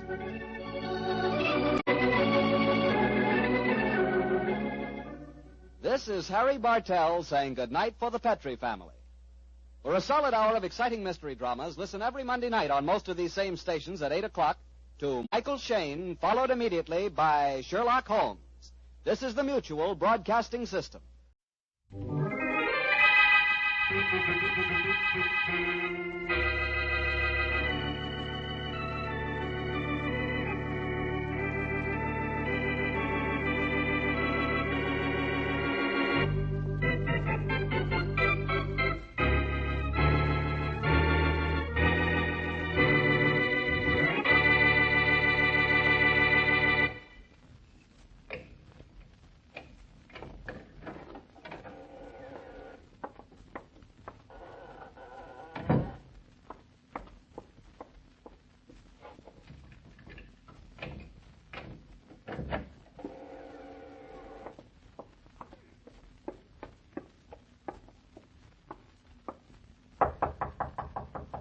Aggie, here's your food. Sister, can you hear me? Open the slot in your door. Go away, Martha. I don't want any food. But you have to eat. Open the slot. All right. It's open. I hope you've still left room between the boxes in there for me to push the food through. Go ahead and push it through. There's room for the food to get through. But you can't get in here. I won't come into your part of the house. Have I ever tried? If you do try, I'll kill you. This is my house. The money's mine, too. You love that money more than anything, don't you? I gave up marrying to get the money. Father willed it to me. If I'd never marry. And you haven't married either because you want the money when I die. Don't you? But my money is going to someone else. And you ought to know who. Yes, I know all about that. Aggie, I'll need a few dollars again. You won't go out of the house, and I have to bring you things to eat. If you weren't afraid of what would happen to you, you'd leave me here to starve, wouldn't you? Aggie, we've lived in this house together for 25 years, and I've never failed to bring you your food. You want my money, that's why. You want this house. Well, it's mine. You hear me? Oh, Aggie, won't we ever leave here? Must we live with this filth all our lives? Are we going to die among the boxes and barrels and rags and papers? I like the house the way it is. It's safe. It's dirty and musty and damp and it smells. But I like it. I like it. And I hate you. Now go away. Go away. And don't ever talk to me. Go away. I'll bring you some food again day after tomorrow. Keep well, dear sister.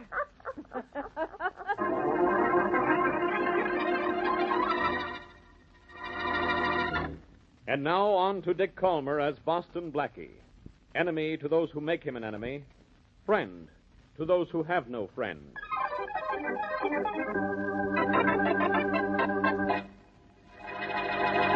I realize I'm a complete stranger to you, Blackie, but I'm sure you're familiar with the house I'm talking about. I certainly am. What'd you say your name was?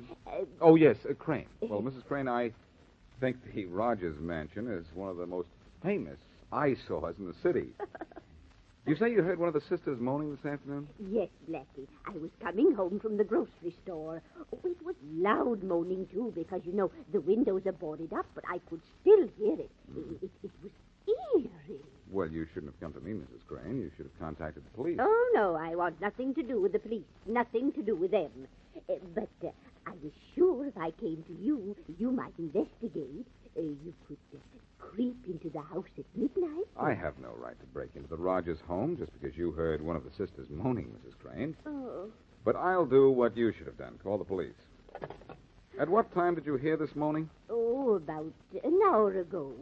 And it was so mysterious.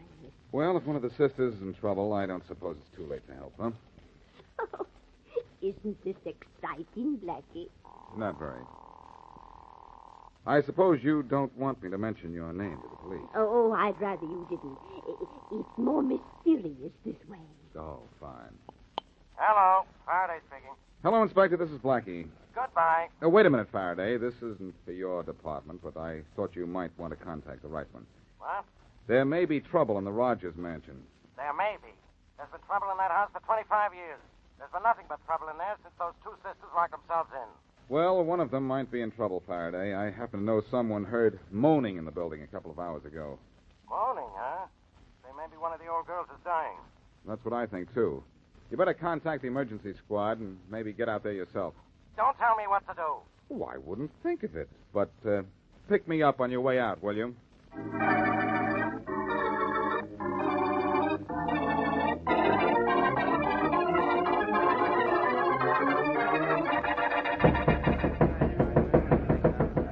No use, boys. No one's going to answer the door. I guess we'd better bust the door down, eh, Dugan? Sure. Bust it down and get sued by the Rogers sisters? No, thanks. I got a wife and kids at home. I need my job on the police force. Well, here comes Faraday from homicide. Maybe he's got an idea. How are you, Inspector? Hello, Dugan. Oh, who's the lad with you, Inspector? A rookie cop? Thanks, Officer. I'll see you later. No offense meant, Blackie. You know that. Say, Blackie, how about you opening the door for us? You're pretty good with locks. What's the matter? Nobody answer when you knock? No, doesn't seem to be anybody home, Inspector. Have you heard any moaning? No, Blackie, not a sound. Huh. Faraday, maybe we'd better force our way in. Without a warrant? Well, if I open the door, you can always go in to investigate. After all, there was moaning in the house a little while ago. Yeah, I know, but maybe if we look the other way, Inspector. I guess we'd better. All right, boys. Okay. Look, what's that across the street? I don't see anything. How can you be so dumb, Dugan? Maybe it's catching, Faraday. Shut up, both of you. Hurry up, Blackie. Door's open, boys. I trust no one looked, because how I open locks is my secret. No one looked, Blackie. It was... Holy mackerel. What do you know? Look at the junk piled up there inside that door. What is this place? A home or a warehouse? We can't get through that pile of junk. I think we can if we crawl. Here's a sort of a tunnel under the junk. Follow me. I'll go right behind Blackie, boys. You better leave one of your men here, Dugan. Yeah, okay. Frank, you stand guard. You come with me, Carpenter. Right. Hey, what was that? I tripped over a wire in here and loosened those boxes. Must have been a booby trap. Blackie, you hurt? Do I sound it? No, but it's so dark in here. Hey, Blackie, what did you run into that time? Sounded like he knocked over a pile of junk. Hey, Blackie! Blackie! Inspector Faraday! Inspector! Holy mackerel, Carpenter, go for help. Blackie and the inspector sound like they've run into trouble.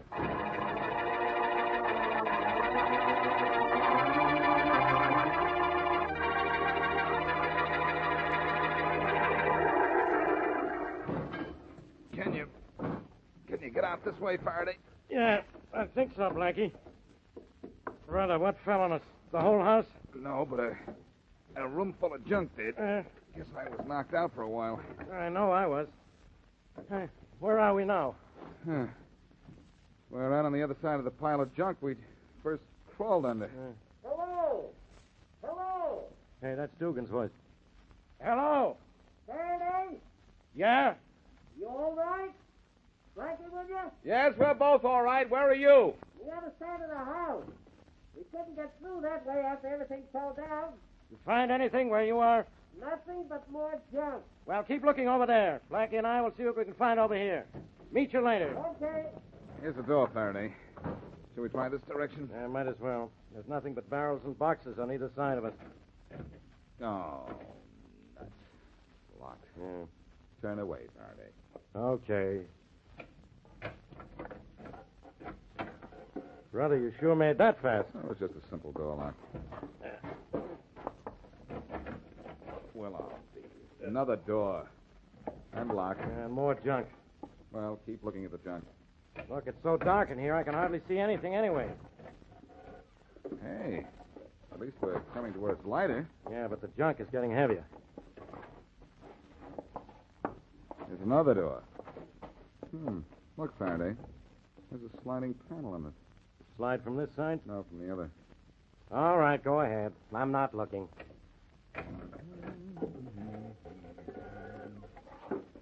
Well, we've come all the way to one end of the house, Faraday. There's a window and... Uh-oh. I see it too, Blackie. She looks dead. She is, too, Faraday. From a blow on the head. There was moaning in here, after all. Oh. The woman probably didn't die right away. I guess that's the boys. Yeah, Dugan and Carpenter must be coming this way, and they're having trouble, too. I wonder which one of the sisters this is. This was Aggie, the older one, according to the pictures I remember. This is the one who owned all the property and had all the money. Oh, yeah. The one who never came out of the house. Well, when we find the other one, what's her name, we'll, I think her name is Martha, isn't it? Oh, here comes Dugan. Maybe he's bringing Martha with him. Well, if he is, our case is closed. This woman was murdered. Her sister is the only one who could have killed her. Holy mackerel. I've never seen so much junk in one house in all my...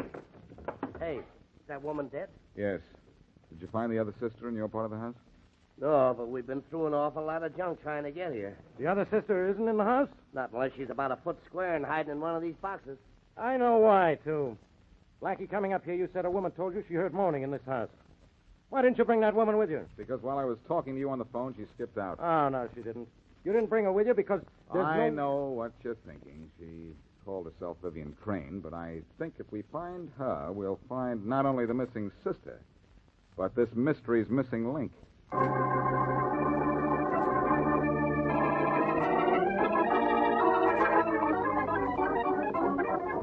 Paper, mister? Yeah, I have one over here. Okay. Paper. Paper, lady? Yes, please. Hi. Here they are. They're all late. Paper. Get Hello, the son. paper, mister? No. You know what this badge means? Yeah, you're a cop, huh? Uh-huh. Faraday's the name. Are you Robert Perkins? Yeah, that's me. I want to talk to you, son. Yeah, but I haven't done anything. But someone else has. You're just about to benefit from it. Close up this stamp, son. Hey, I can't do that. One I of the gotta- Rogers sisters was killed this afternoon. She left her entire fortune to you.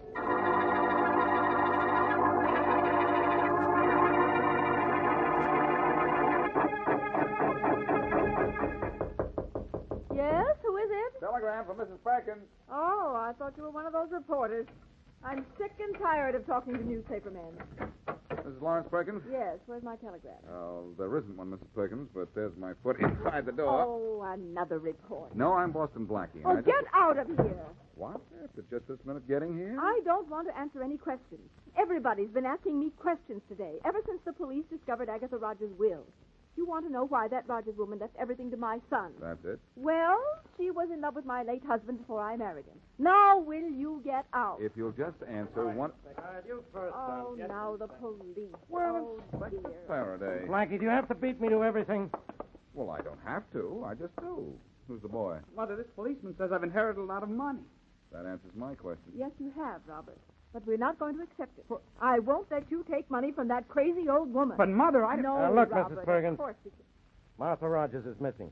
Do you have any idea where she might be hiding? Listen, I'll have you understand we're not in any way connected with the crazy Rogers women. Never saw either of them. Now get out of here. That means you, Faraday. And you, too.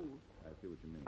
Well, we've got no search warrant. Let's go, Blackie. Mother, why are you so obvious? Quiet, Robert. Come on, Faraday, let's go. I'm way ahead of you. Goodbye, Mrs. Perkins. Goodbye, and don't ever come back. Mother, I wish Robert. you would... Well, Faraday, I suppose you know what to do next. Of course. Sure I do. What?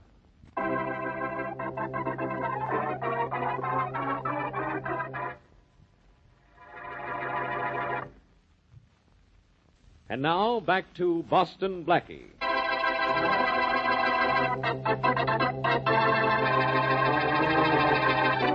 Aggie and Martha Rogers are two recluse sisters who have lived alone in a junk-filled house for 25 years. A woman who calls herself Vivian Crane goes to Boston Blackie and claims she heard moans in the house one day. Blackie and the police break into the house to find Aggie Rogers dead, killed by a blow on the head. But Martha Rogers is missing. In her will, Aggie Rogers left the entire family fortune to Robert Perkins, a newsboy. But Robert's widowed mother says she wants no part of the money. As we return to our story, two detectives are on the Sea Island ferry looking for the missing Martha.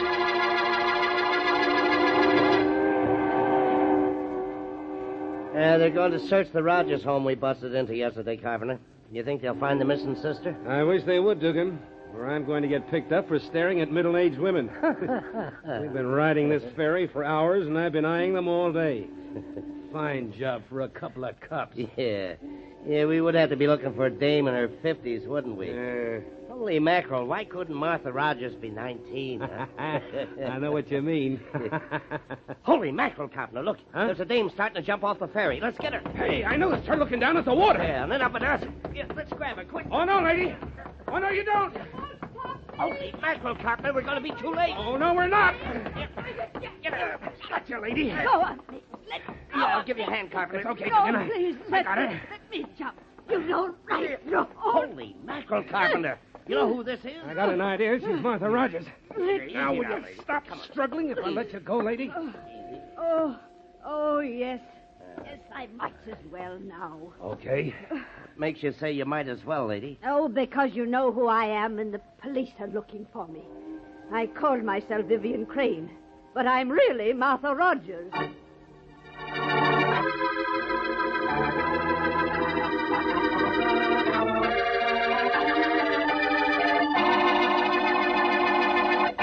You killed your sister, didn't you, Miss Rogers? No, I didn't, I tell you. I didn't. She was dead when I got home. Yeah, that's your story. Dugan, any sign of Blackie yet? No, but I'm watching for him. I want him in my office as soon as he gets here. He said he'd be right down when I called him. Good. Now, look, Miss Rogers. Why did you go to Boston Blackie with a story about hearing moans as you passed that house? Oh, because I didn't want to go to the police. I was afraid the police would say I killed her. Well, you did kill her, didn't you? No, I told you. I found her dead. What had you been doing before you came home and found her? I'd been at the grocer's. Ask them there. They'll tell you I was there. I don't have to ask them. I checked, and I already know you were there. And I know at what time, too. I was there at noon. I didn't get home till, 1:30 or 2. Yeah?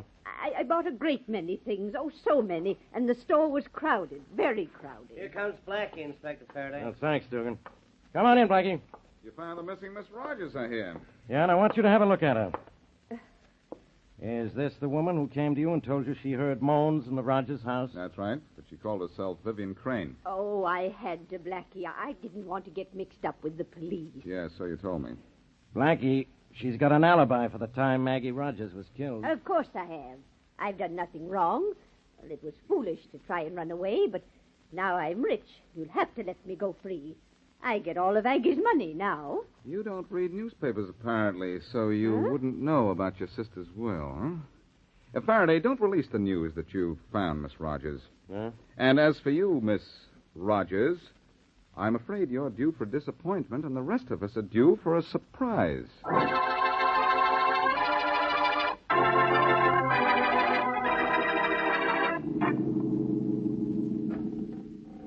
Robert. Yes, sir? This is the room where Aggie Rogers was murdered. You say you've never seen this room before? I've never been in this house before, Blackie. Never even in this neighborhood, have I, Mother? Oh, of course not. I don't know why Blackie insisted on bringing you here. Right now, I don't know either, Mrs. Perkins. Blackie, my son didn't kill that Agatha Rogers. He had a good reason to want her dead. In fact, he had thousands of reasons, all dollars. Blackie, I didn't kill that woman. I never saw her in my life. and never even knew about her. And I certainly didn't know she was going to leave me any money. Blackie, I never told him Aggie was in love with the man I married.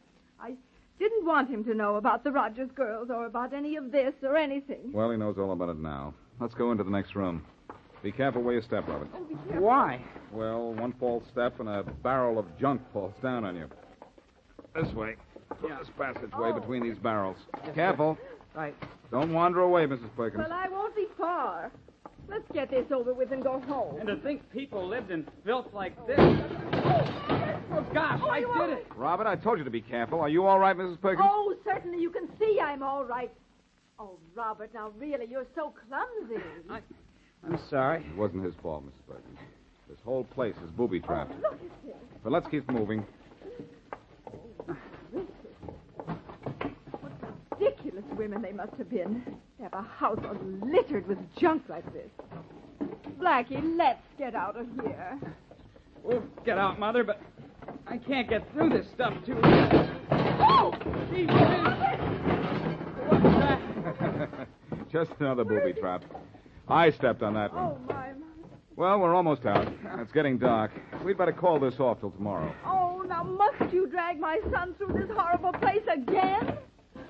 What were you looking for, Blackie? All I'll tell you, Mrs. Perkins, is that I've found it.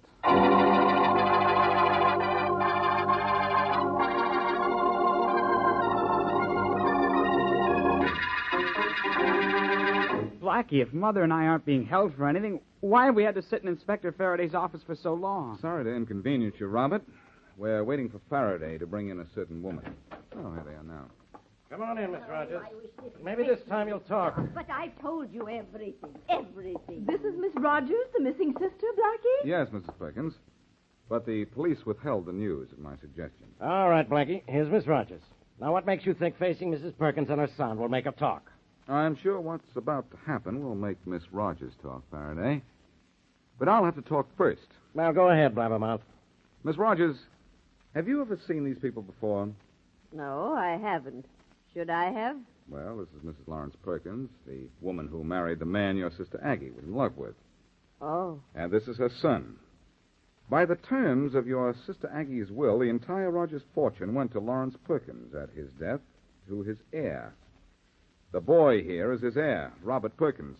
You mean my sister left all her money to this boy? All her money and all the Rogers property. You didn't know that, did you? No, I didn't. I didn't. I thought... You thought that everything would come to you. That's why you killed your sister, didn't you? No, I didn't kill her. I mean... Miss Rogers, there's no question about it. Aggie Rogers was murdered for her money. If you thought the money was coming to you, you had a motive for killing her. Oh, no, Blackie, Now, let me finish and maybe make you feel better, at least for a moment. Robert here says he didn't know the money was coming to him.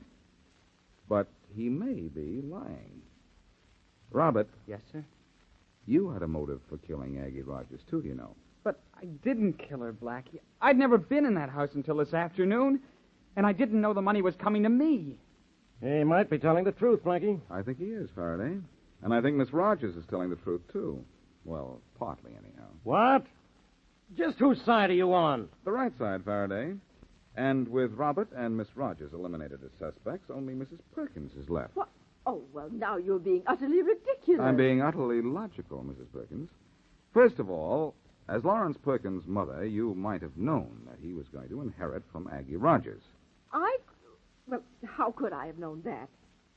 Those two women were crazy living in that filthy, cluttered home. Maybe they were crazy, Mrs. Perkins, but one of them was very clever.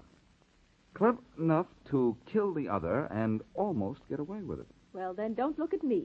Look at that woman there. She's Martha Rogers. Oh, I only said that. I'm not Martha Rogers. I quite agree with you, Mrs. Crane. You aren't Miss Rogers. Look, what's going on here? If this woman isn't Miss Rogers, who is? Mrs. Perkins is Martha Rogers, Faraday. Mrs. Perkins is Miss Rogers, sister of Aggie Rogers, and she's the killer of Aggie Rogers. Oh, well, you have no reason to believe I'm Martha Rogers. This is only guesswork. It's awful good guesswork, though. But there's another thing that convinces me that you're Martha Rogers. Oh, there is? When I took you and your son through the Rogers home, who touched off booby traps? I did, and Robert did. So? So, I knew Robert here hadn't been in the house before. He touched off several booby traps. So did I. But you, Miss Rogers, because you are Miss Rogers, failed to set off a single trap. It is impossible to move around that house without setting off a trap, unless you know your way around. Blackie, I hate to admit it, but I think I've been holding the wrong woman. I'm telling you that I'm Mrs. Perkins, widow of Lawrence Perkins, and this boy's mother. Yes, you are, Mrs. Perkins. But you're also Martha Rogers. But don't worry. Even if you have led a double life, you can be punished only once.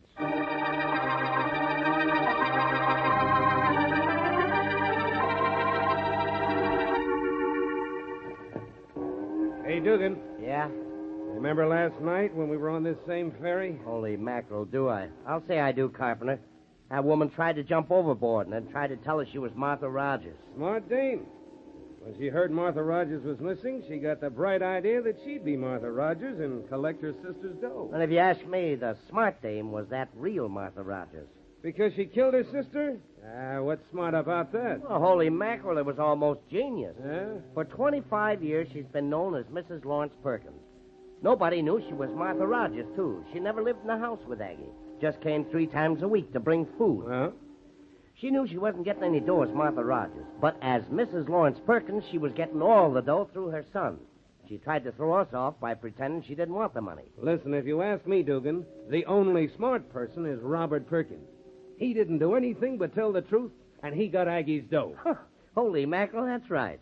But while we're handing out bouquets, let's toss one to Boston Blackie. Brother, did he trap that murdering sister?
And now, tonight's presentation of radio's outstanding theater of thrills, Suspense.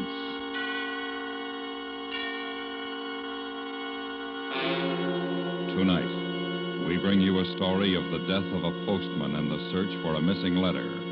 We call it The Seventh Letter. So now, starring Stacey Harris, here is tonight's suspense play, The Seventh Letter.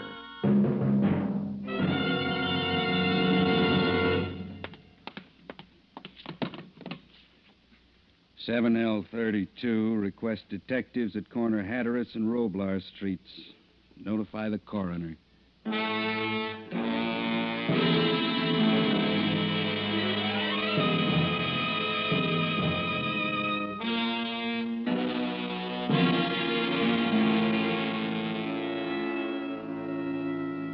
The place, a suburban residential area near a large city in Southern California. The time, 4:15 a.m. The body of a man had been found by a police patrol unit. The body was dressed in the blue-gray of the post office department, and a truck belonging to that department was at the curb. A letterbox nearby had been unlocked and stood open. 6 letters from that box were on the sidewalk near the body. The postman had been on a collection run. Someone had stopped him from completing that run by placing a knife in his back. 90 seconds after the police officer contacted communications, the message was relayed to a divisional detective bureau. Why don't you tell me once more, Lodge? Yes. But I've already told you. Yeah, I've got I it. don't believe that, Lodge. Hatteras and Roblar. Right. Now, come on, Lodge. Tell me, what were you doing in that alley? I told you I couldn't sleep, so I took a walk. In an alley at 3:30 in the morning? I was on my way home when those officers Now, stopped. don't lie to me, mister. You know what you were doing behind those houses, so do I. I wasn't doing anything. Were the lights on in any of them? I didn't know. Now, come on, level with me, mister. I am. Lieutenant? In a minute. Lodge, how long you been married? 2 years. Practically a newlywed, huh? How's your wife going to feel about you now? Please, I've never been in any trouble. Say before. What? Before. Say it. Before. Okay, now you're learning. What is it, Saul? Hot one just came in. We better roll. All right, have Johnson book this peeping Tom. Oh, no, please, I've got a family. I've got Get him out of here, Saul, will you? responsibilities. Let's go, mister. Please. I'll meet you out in the hall. I was only taking a walk. You can explain it to the court in the morning. You don't believe me either, do you? Doesn't matter what I believe. The lieutenant said book you. Hey, Johnson? Yeah? I'll pray for him. What? The lieutenant, I'll pray for him. What's the charge, Saul? Bag, prowler. Empty your pockets, mister. Put your stuff on the counter. Everything? Everything.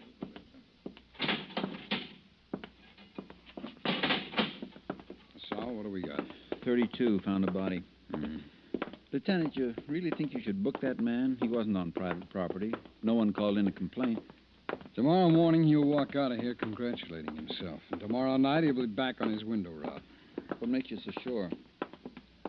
Saul, you ever committed a felony? No. You ever wanted to? Well, everybody has. What stopped you? I guess I was afraid I'd be caught. Mm-hmm. Well, that's what keeps most of them in line. The rest are too dumb to be afraid of the law. They got a wire crossed. Figure they can outsmart it. But nobody's completely honest, huh, Lieutenant? Nobody, Saul. Oh, come on. Now, you don't really Look, when you've been here a while, you won't argue with me. Where's that body? Hatteras and Roblar. What?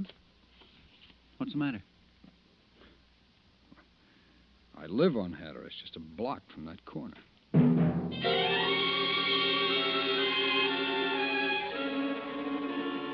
The time, 4:43 a.m. Lieutenant Joseph Carter and Sergeant Saul Morris arrived at the suburban intersection. A few minutes later, a unit from the department's crime lab arrived, followed by a postal inspector. By checking the collection times indicated on the mailbox, the time of death was set at 2:55 a.m. The uniformed officers searched the area, but the murder weapon was not found. The time, 5:07 a.m. You find out anything, Mac? Yeah, Lieutenant. Lots of sound sleepers in this neighborhood. Is that all? Well, that's it. Nobody heard nothing. Okay. Thanks. Saul? Coming, Lieutenant. Well, how about it? Where's his ID? The coroner got it off his driver's license. Here. Henry R. Gilligan, 1314 West Latham, age 52. Case of accident. Notify Elizabeth Gilligan. Well, see if somebody does that, so. Yes, sir. Oh, do you have anything else in his pockets? Just the usual. Keys, cigarettes, matches, some money. How much? $17 and some change. Oh, Lieutenant. Yes, Inspector? The crime lab boys want to take those letters downtown. Well, that's your department. Oh, it's all right. But you can't hold up the mail, you know. I'll have to have them back this afternoon. You'll have them. Oh, how many letters did you find? 6. Any of them have a return address on the envelope? All but one. I made a list of the letters, who they were going to, and the 5 return addresses. Well, I'd appreciate a copy if it isn't too much trouble. Oh, no trouble at all. I'll do it right away. Okay to take the body in? Yeah, they can have him. All right, come on, you guys. Give me a hand. Sure doesn't look 52. Guess that's from being outside so much. Yeah.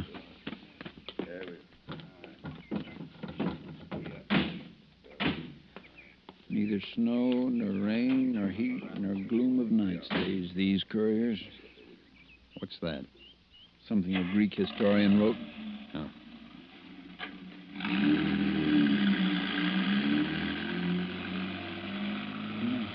Starting to get light.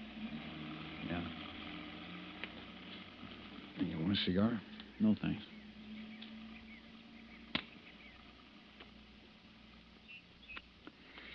You see that white picket fence down there? Yeah, I believe I do. At your place? Mm-hmm. A boy and I painted that fence last Sunday. Sure seems funny. A murder in a section like this. Oh, how do you mean? Well, it's such a nice, quiet neighborhood. Well, that's what we're looking for. Nice, quiet killer.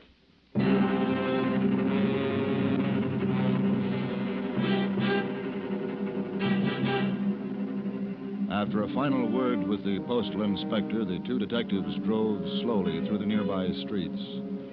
Another mailbox was located 3 blocks from the intersection of Hatteras and Roblar. At 5:52 a.m., they checked back into division headquarters. All right, Saul, let's get on that report, huh? Right. I sure can't figure out why anybody would want to kill a postman. No? You got an angle? Johnson? Yeah, Lieutenant? Who's the screamer? His name's Gillis. Narcotics picked him up a few minutes ago. The doc's looking him over. Hope they don't keep him down here all night. They won't. Saul. Saul, suppose you'd mailed a letter down there last night. After the 8:30 pickup. Yeah? Long about midnight, you decided you wanted it back. What would you have done? Well, I'd have been there at 2:55 and asked Gilligan to return it to me. Yeah, except he wouldn't have given it back to you. Once a letter's mailed, it's against postal regulations to return it. Well, then I'd have forgotten about it. Would you? Or would you have killed to get it back? Ah, now, Lieutenant. What could anybody write in a letter that'd be that important? I don't know, Saul. I don't know, but somebody does. You think that's what happened? Well, what else could it be?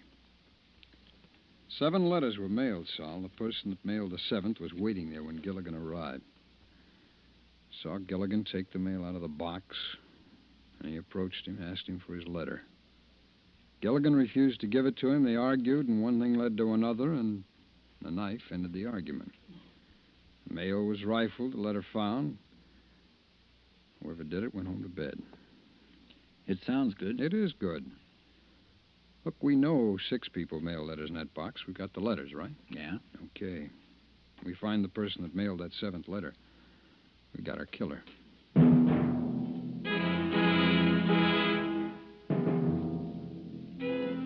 By checking the city directory, they made a list of the families living in the area nearest the mailbox at Hatteras and Roblar. The list was then sent to the Records Bureau, where a make was run on every person on it between the ages of 14 and 70.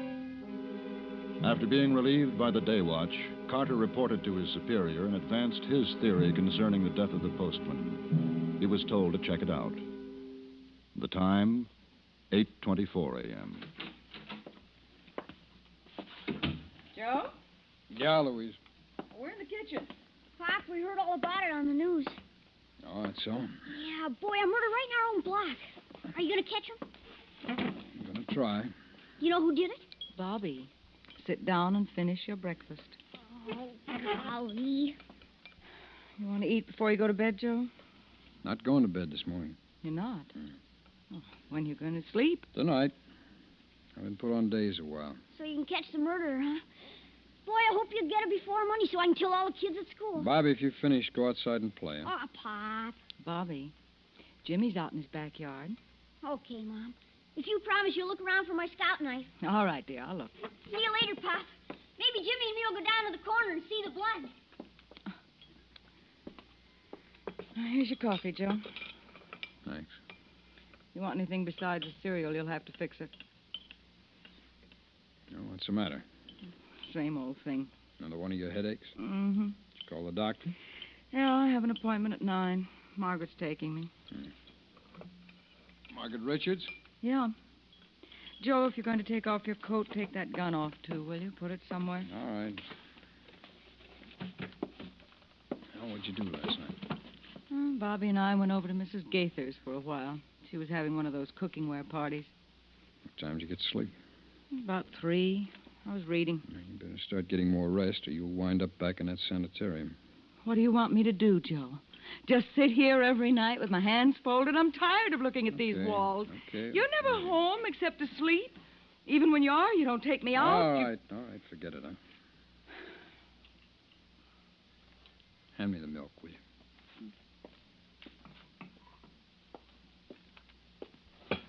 Thanks. When you get back, I got a list I want you to take a look at. What list is that? Suspects. You know most of them. Well, let me see it now. Oh, yeah. John and Nancy Robinson, Bert and Margaret Ritt. Well, Joe, these are neighbors, friends of ours. One of them killed that postman. Well, if you believe that, you shouldn't be on this case. Well, why not? Because of Bobby and me. We live here, too, you know. You can't make a friend one day and have your husband suspect him of being a criminal the next. One of them has done big time. I don't believe it. Well, ask your friend, Bert Richards. Bert? Margaret's husband? Hmm? He did 2 years for assault. Are you sure? Sure, I'm sure. I ran a make on all of them. When was he in? 4 years ago. Well, then Margaret knows. She's never told me. I want you to ask Margaret if Bert mailed a letter after 8:30 last night. What if he did? Well, we found 6 letters down at the corner. I think 7 were mailed. I've got to go. Will you ask her for me? I'm coming, Margaret. Louise? I don't know, Joe. I don't know. I'll have to think about it. Hi. Oh, well, Louise, you don't look sick. Well, I'm not really sick. Oh, like that.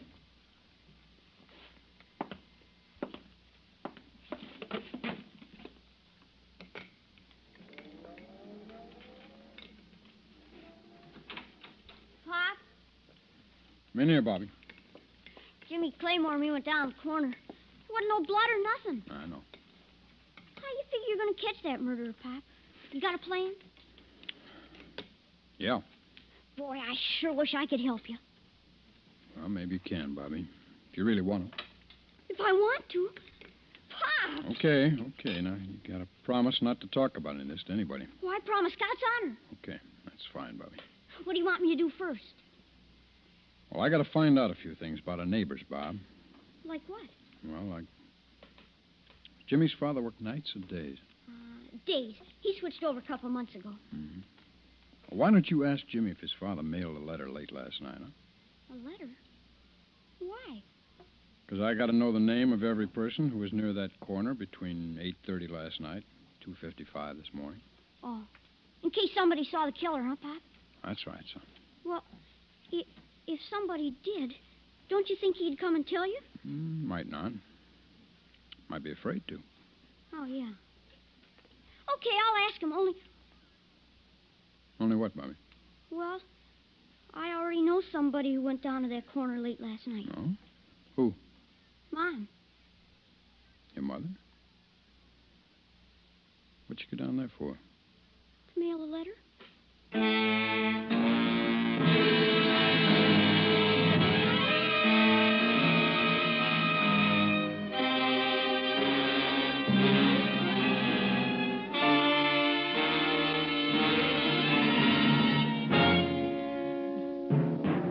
are listening to The Seventh Letter, tonight's presentation in radio's outstanding theater of thrills, Suspense.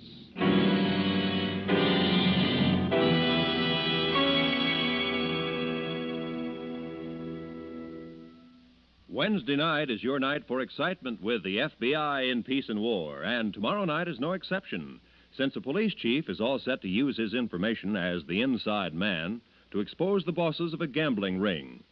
If you like your entertainment on the active side, don't miss the thrills when the FBI in Peace and War declares war on a group of corrupt officials tomorrow night at this time.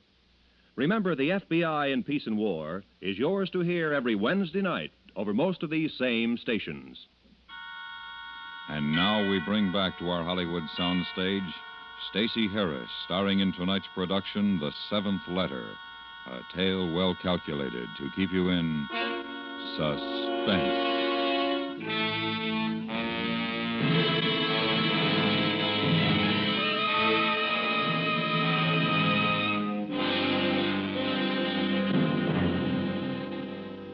The time, 8:47 a.m. After learning that his wife had left the house late the night before to mail a letter, Carter checked the list of the 6 letters found near the postman's body. 5 of the letters held the return address. The 6th was addressed to a Mr. James Young in care of a local hotel. Carter had never heard of Mr. Young. Time, 9:57 a.m. Louise Carter and her friend Margaret Richards had left the doctor's office and entered a nearby drugstore. Want some cream in your coffee, Margaret? With this figure? No, thanks. I wish I could gain a few pounds. Doctor does, too. What'd he say?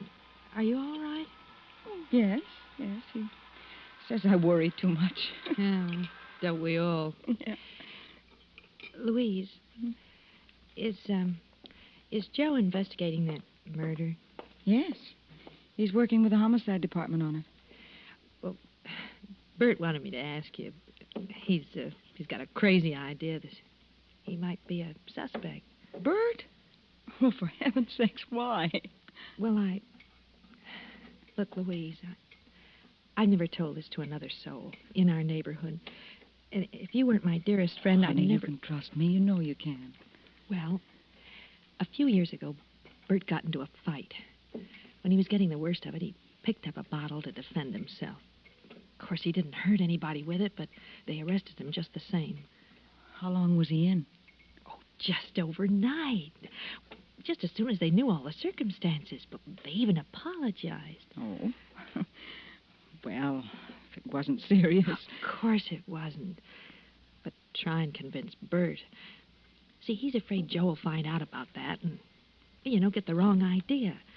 Well, you tell Bert he hasn't a thing to worry about. Oh, thanks, honey. As a matter of fact, Joe's looking for someone who mailed a letter in that box last night. A letter? Mm-hmm. What is it?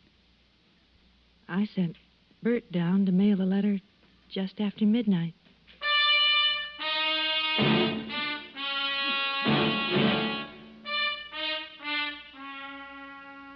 (10:15 a.m.) Carter checked with the homicide men assigned to the case. Mrs. Gilligan had been unable to furnish them with any possible motive for her husband's murder. And according to her, Gilligan had no known enemies. The autopsy report showed that the wound had been made by a pocket or switchblade knife. 10:47 a.m. Carter arrived at the crime lab. He was joined there by the postal inspector. They were informed that none of the envelopes had held a clear set of fingerprints.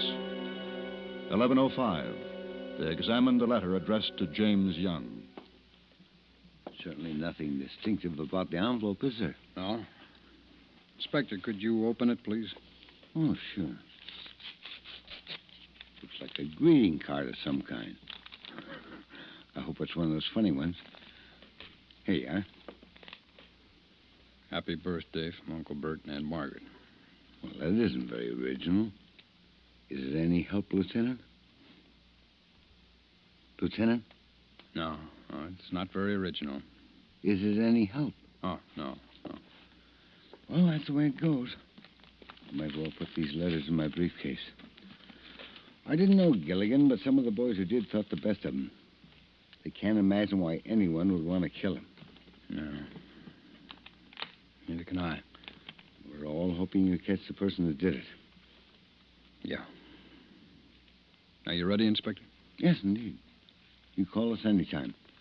We'll always do our best to help.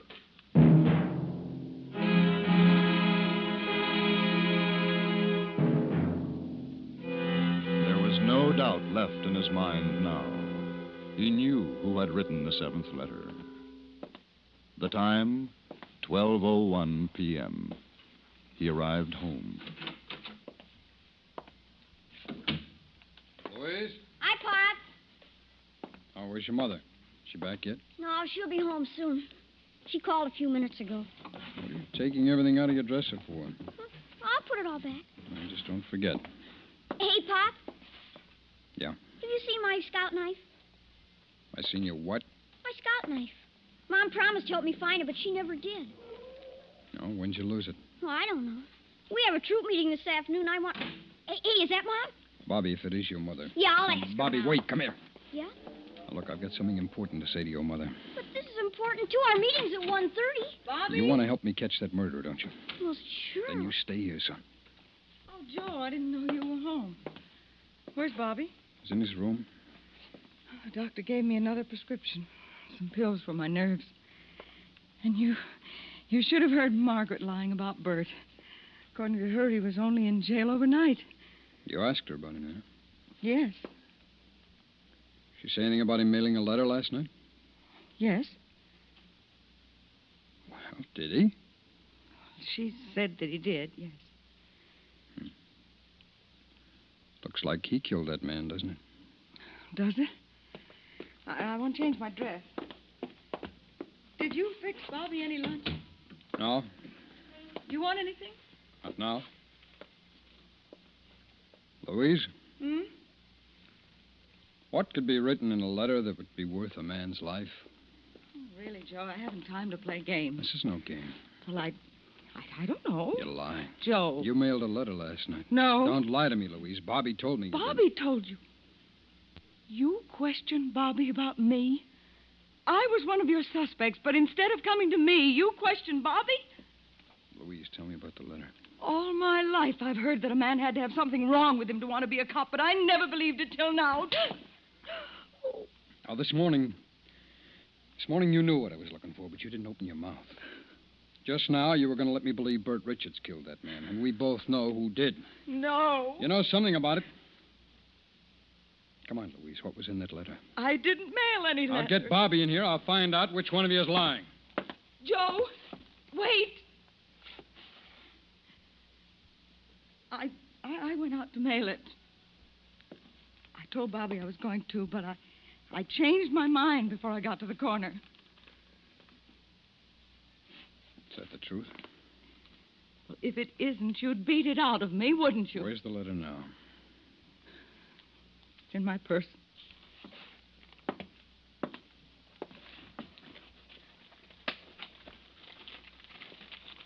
Is this it?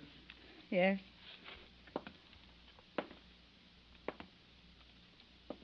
It's to your sister. And I wish I'd mailed it.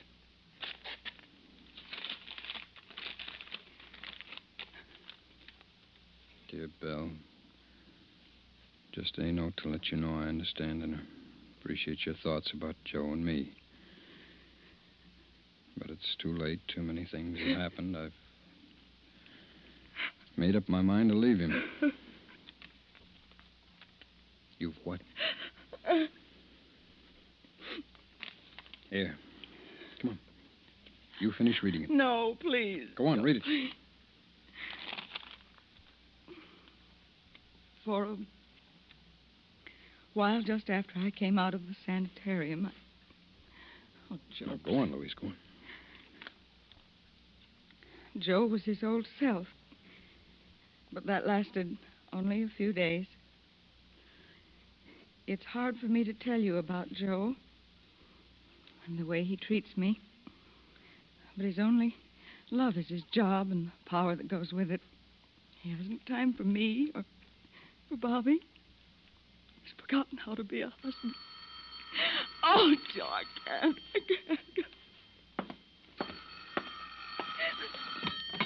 Hello. Yeah. Yeah. Are they sure?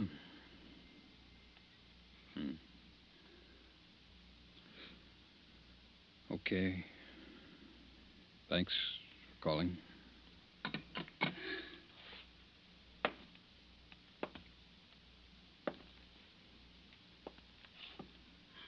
I found out who killed the postman.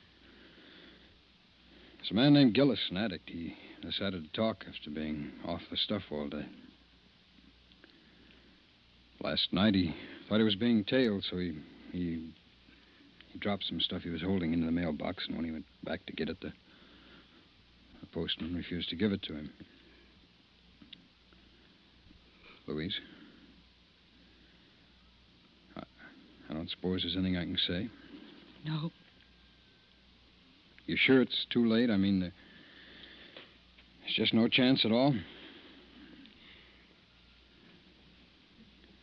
Why didn't you mail that letter last night? Mom? I told you, Joe, I changed my mind. Why? Why? What was the reason? Mom, aren't you going to help me find my knife? Don't you know, Joe? Or have you forgotten about him, too? Come on, Bobby, dear, I'll help you. Come on.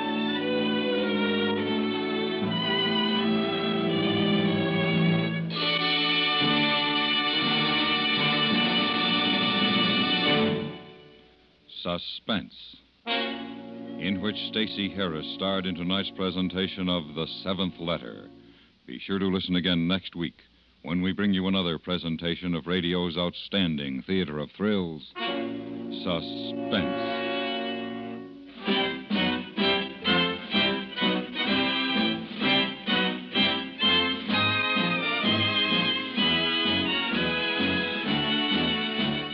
Suspense is produced and directed in Hollywood by Anthony Ellis. Tonight's story was written by Charles B. Smith.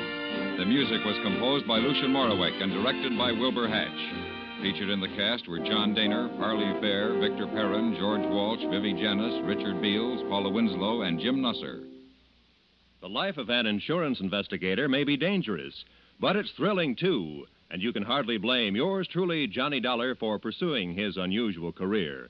Nor can anyone blame you for following Johnny Dollar as he moves around from clue to clue until every case of mayhem or fraud that he tackles is finally solved. 5 nights a week, yours truly, Johnny Dollar, will keep you in a state of high suspense as he ferrets out the chiselers, the crooks, and even the killers who think they have executed a perfect crime. Don't miss a single exciting chapter of Johnny's current case. Listen for yours truly, Johnny Dollar, every Monday through Friday night over most of these same stations. Stay tuned for 5 minutes of CBS News to be followed on most of these same stations by My Son Jeep.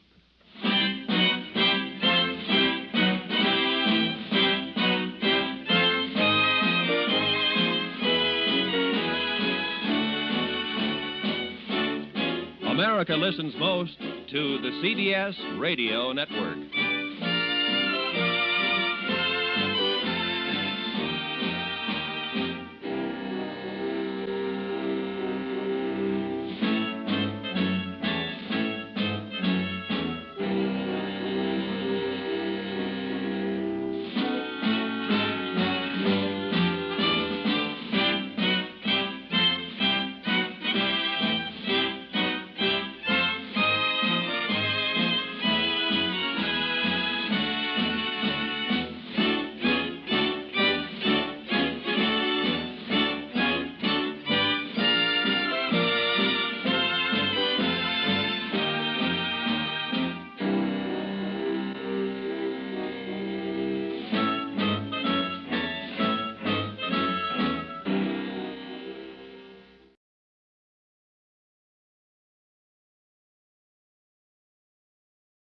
From Hollywood, it's time now for Johnny Dollar. Pat McCracken, Universal Adjustment Bureau, Johnny. Well, long time, Pat. What's on your mind? At the moment, $120,000. Hey, you're really thinking big these days. No, correction. Worrying big. Well, I guess if I had 120,000 clams, I'd worry, too. Look, if we had it, I wouldn't be worrying. So who does have it? Thomas Chase. Come again? A partner in a New York investment syndicate, Everson and Chase. Real dignified outfit up till now. Chase embezzled the money? We think so. So what do you want with me? I'm no expert in forcing confessions. Johnny, you can't make a guy confess if you can't find him. Oh? Chase has jumped his bail. He's disappeared. I'll be right over.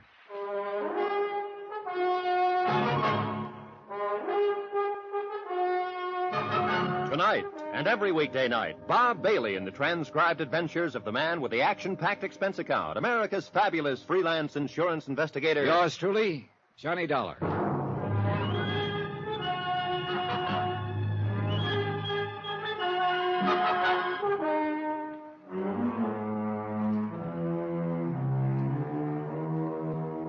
From Special Investigator Johnny Dollar to the Home Office, Universal Adjustment Bureau, Hartford, Connecticut. Following is an accounting of expenditures during my investigation of the Phantom Chase matter.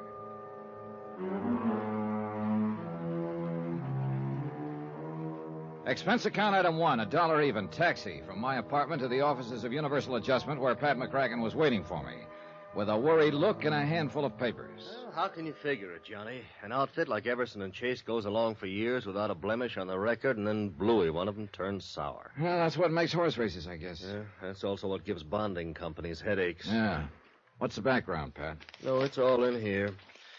Everson and Chase, investment brokers. Real high-class clientele. Partnership? Oh, yeah. George Everson, senior partner. 42 years old. Pillar of society. Married? No, widower. Wife died 3-4 years ago. This Thomas Chase is the junior partner, then? Yeah. He's 38. He's a big fellow, clean cut. All-conference football player in college. You know, that sort of thing. Everything in his favor. Looks, personality, intelligence, ability. Why, Johnny, huh? Why a guy like that? Oh, you're asking the wrong fella. I've seen enough embezzlers, though, to know they come in all shapes and sizes. Yeah. What turns a man like that sour, anyway? Well, you know the stock reasons as well as I do, Pat. Gambling debts, a woman. Incidentally, is Chase married? Now, that's another thing I don't get. What do you mean? I know one of the stock reasons for embezzling is another woman. If that was Chase's motive, he's nuttier than a fruitcake. Why anyone who had a wife like Lola Chase would even look at another woman is beyond me. Like that, huh? Like that. Impresses me as a real fine woman. And has got the looks to go with it. Well, you'll be talking to her. You'll see for yourself. Always a pleasure, Pat. Now, about the money that's missing, $120,000, you said. Yeah, more or less. Currency, checks, negotiable securities. Well, look, a deal like that didn't just take place overnight. It must have been going on for a long time. No doubt of it. How did Chase manage it? Well, Everson can fill you in on that better than I could. The senior partner? Yeah. Now, he's still not willing to go along with us that Chase is guilty. I think he's pretty concerned about the company name, which is understandable enough. Well, maybe he's got something. Yeah. Well, you better save yourself some time, Johnny. Meaning? Meaning you just answer me one question. All right, what is it? Would an innocent man jump bail? Expense item 2, $16.20, transportation and incidentals to New York to the office of Everson and Chase. George Everson was just as Pat McCracken had described him. Early 40s, a little gray at the temples, a healthy tan. The real solid citizen type. Handsome and, right now, unhappy. I still can't believe it, Mr. Dollar. Tom Chase, of all people. Well, he was like a younger brother. I nursed him through the best graduate business school in the East. I took him in with me. Yeah. How long ago did he become a partner in the firm, Mr. Everson? 4 or 5 years. Yeah, 5 years next month it would be. And Lola. Poor Lola. His wife? Wife. If I ever saw an ideal marriage, that was it. As far as I could see, she's all that a man could want. Maybe not for Tom Chase. Well, maybe not. But I certainly don't understand it. Tell me, how was Chase able to get away with this deal? The embezzlement? Yeah. Well, to begin with, Mr. Dollar, our firm has always maintained a very fluid relationship with its clients. Frequently, we're buying or selling for them, or both, very rapidly. In a situation like that, the client places a great deal of confidence and trust in us. And we've always had the utmost of both from them. At least we did have. I see. Well, anyway, in a situation like ours, it is possible for a clever man to juggle figures. And that's what Tom Chase did? Huh? Yes, I'm afraid so. You see, more and more lately, he'd taken over the personal management of some of our best accounts. Oh? Sort of taking them under the wing, huh? I encouraged him to. But if I'd realized I was only putting temptation in Tom's way, Well... How did you find out what he'd been up to, Mr. Everson? Well, Tom had formed a kind of pattern in his accounts. He specialized in handling those clients of ours who were primarily interested in growth investments. Growth? Long range. You know, buy and hold it for quite a while. Oh, yeah, I see. But one of those clients suddenly decided to liquidate his holdings on short notice.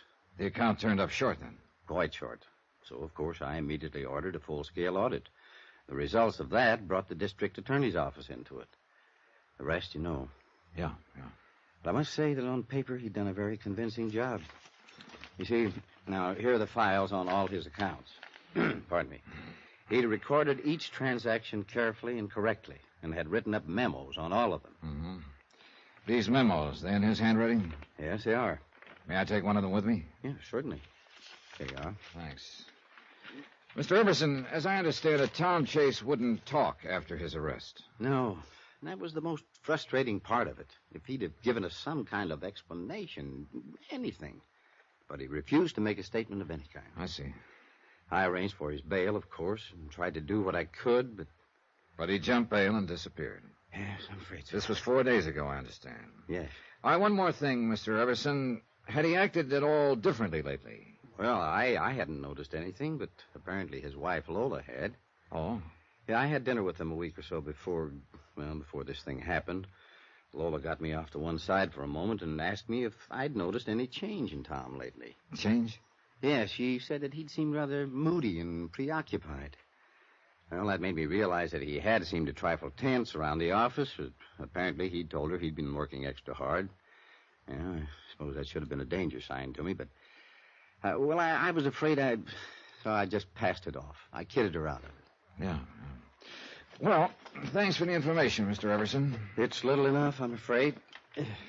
Where do you start looking at a case like this? Well, that's a good question. First, I think I'm going to have a talk with Mrs. Chase, find out all I can about her husband's habits, likes and dislikes, so on. Sometimes you pick up a lead that way. Well, you'll probably run him down sooner or later. I understand you have quite a reputation at that sort of thing. I wonder if you'd do me a favor, Mr. Dollar. Sure. As I say, you'll probably find him, and as for the money, well, I guess whatever part of it we recover, we should be grateful for. Well, that's about the size of it, I guess. But frankly, I'd rather not see Tom Chase again, unless it can't be avoided. Yeah, I understand. But there is one question I guess I'll always wonder about. Maybe you can find the answer for me. What is it? Why did he do it? Why? Expense account item 3, $12.50, cocktails and dinner for Lola Chase and myself. I figured she might relax a little more that way, and believe me, taking Lola Chase to dinner was no chore. She was everything Pat McCracken and George Everson had said she was. Tom Chase must have had some pretty powerful reasons to walk out on her. Well, Lola and I made general conversation throughout dinner. She was poised, but pretty subdued. After we finished eating, I steered the conversation around to her husband. I don't know that there's anything I can tell you that I haven't already told the district attorney's office, Mr. Dollar. But whatever information I can furnish. Well, what I mainly want to know is... what sort of person was your husband? Tom? Yeah. I guess I'm the wrong one to be answering that, Mr. Dollar. Hmm? I thought I knew Tom better than anyone in the world. But as it turned out, I didn't know him at all. Funny how you can live with someone for years. Yeah. So when you ask me what sort of person he was, I guess I have to say I really don't know. Well, how about his hobbies, likes and dislikes, that sort of thing? Well, he liked to play golf. Uh-huh. He did some sailing. And he had quite a collection of records and an elaborate hi-fi set. Oh, what kind of records? Jazz, mostly. He used to play them by the hour. I must say he turned them up a little too loudly for me. But then I understand that women's ears weren't built for hi-fi or something like that. Yeah, tell me, Mrs. Chase, did you notice much change in his behavior recently? Yes, I did. And it upset me. What sort of change? Well, for one thing, he became rather moody. I guess you'd call it.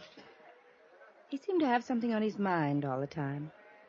Several times he stayed out late at night and said he was working. I see. And then there was the thing about our vacation. What was that? Well, we'd planned a little trip. But at the last moment, he told me he couldn't go.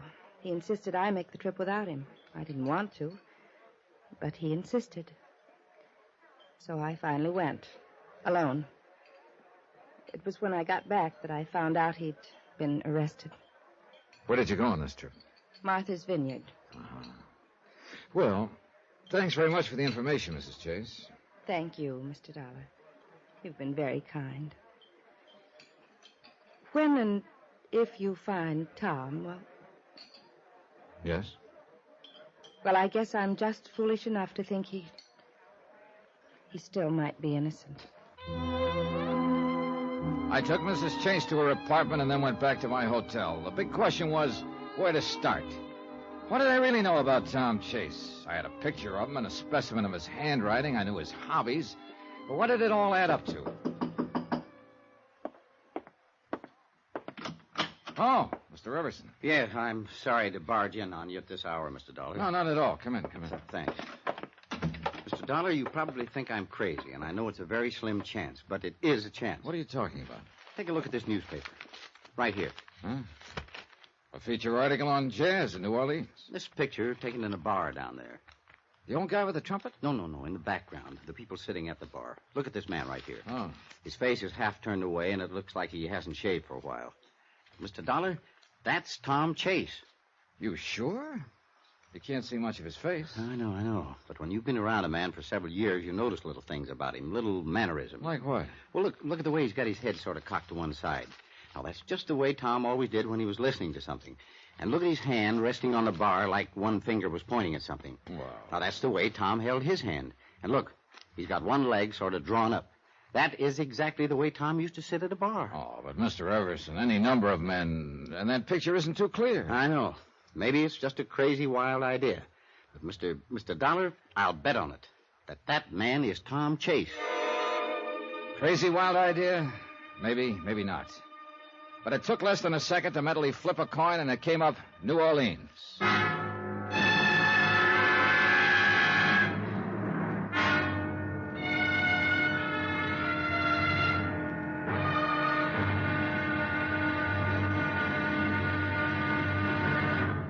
Now, here's our star to tell you about tomorrow's episode of this story. Yeah, on to New Orleans, where the trail proves to be pretty cold, but warms up fast.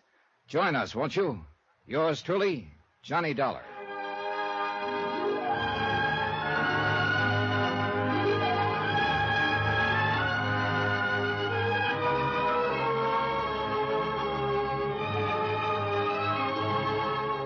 Yours truly, Johnny Dollar, starring Bob Bailey, is transcribed in Hollywood. Written by Robert Reif, it is produced and directed by Jack Johnstone.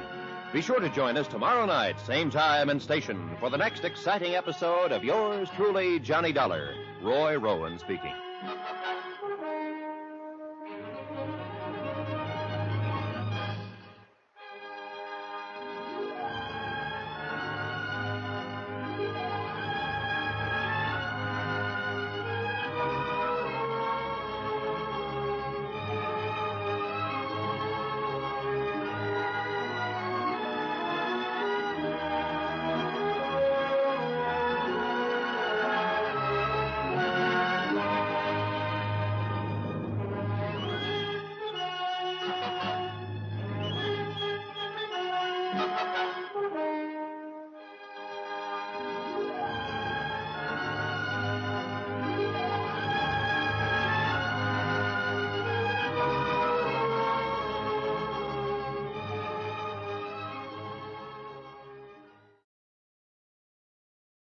From Hollywood, it's time now for...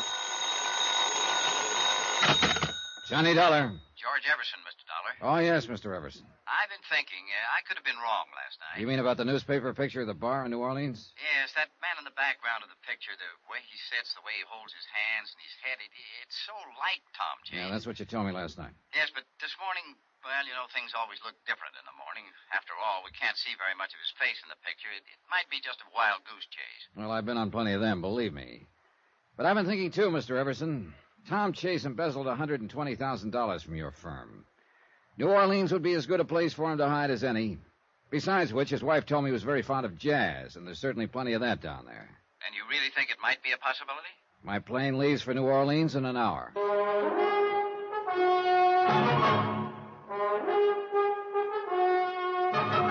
Tonight and every weekday night, Bob Bailey in the transcribed adventures of the man with the action-packed expense account, America's fabulous freelance insurance investigator. Yours truly, Johnny Dollar.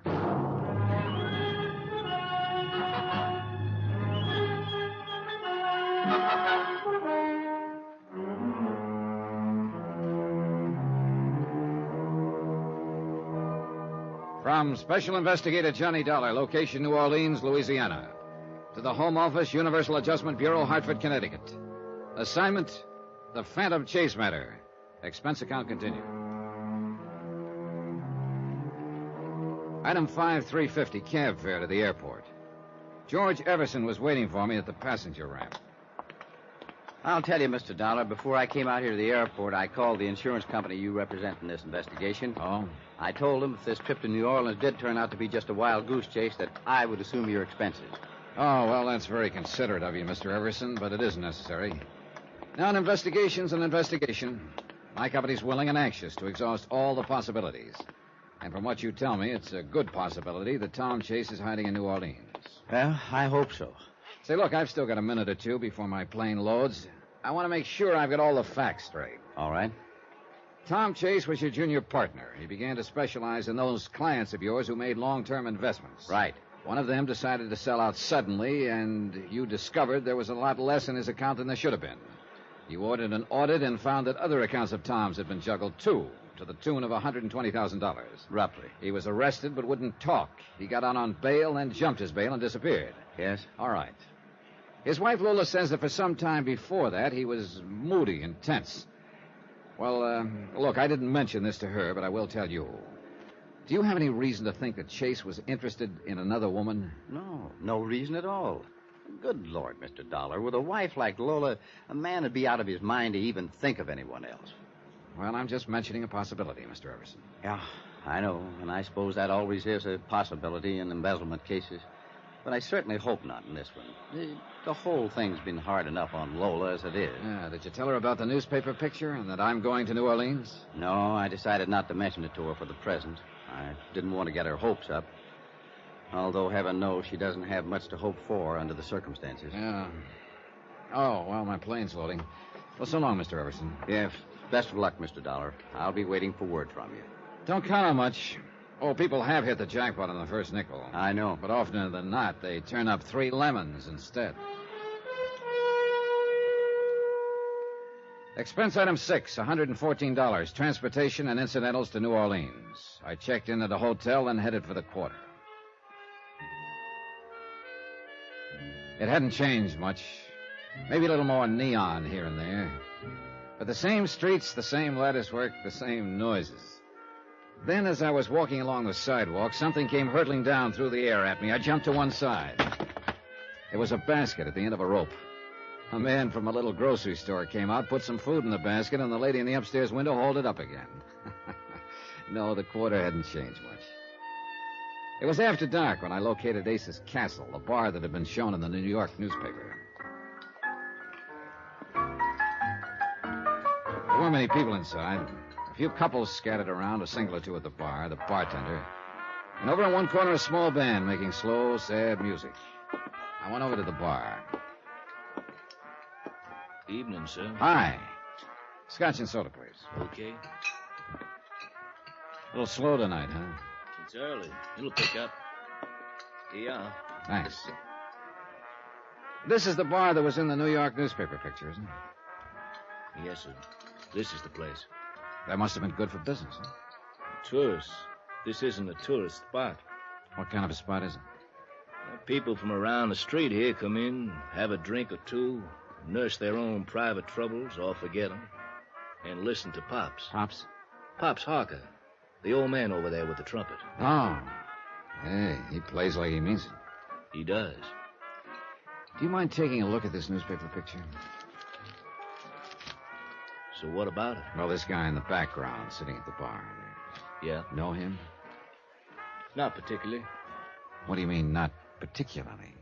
A lot of guys come in here. Should I know all of them? All right, here. Here's a front view of the man I'm looking for. Recognize him? Afraid not, sir. Afraid I can't help you. Ever hear the name Tom Chase? Chase? Not that I remember. This man in the newspaper picture, is his name Tom Chase? Well, could be. I'm not sure. Well, if he's around the street somewhere, you'll probably run into him sooner or later. How do you figure? People on the street don't leave it much. Oh, world of its own, huh? I suppose. Sort of an upside-down world, but a world, I guess. Seems to be what they want. So you think if my friend Tom Chase is here on the street somewhere, he's liable to stay here? Most of them do. Then it looks like you're going to have a steady customer for a while. We can always use him. Why don't you go talk to Pops, the old boy playing the trumpet there? He's got quite a memory. Maybe he could help you. Thanks, I will.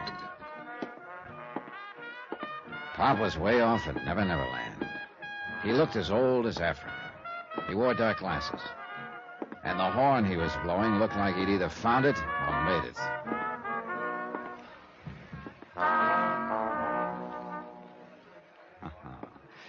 Real cool, Pops. Thank you, Daddy. Me and the boys just warming up. That was a warm-up? Oh, it ain't what it used to be. We'll still hold up for a while, I guess. I think it will. Yeah, you talk to that horn real pretty.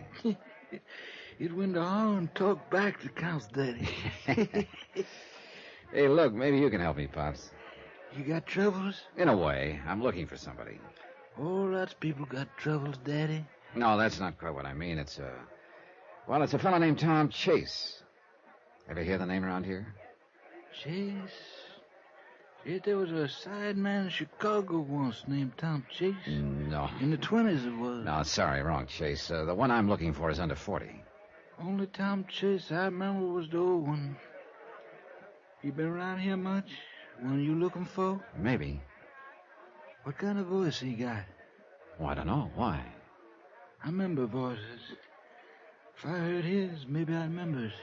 Well, look, I can do better than that, Pops. I got a picture of him right here. That don't do me no good. Why not? I'm blind, Daddy. Basin Street boys.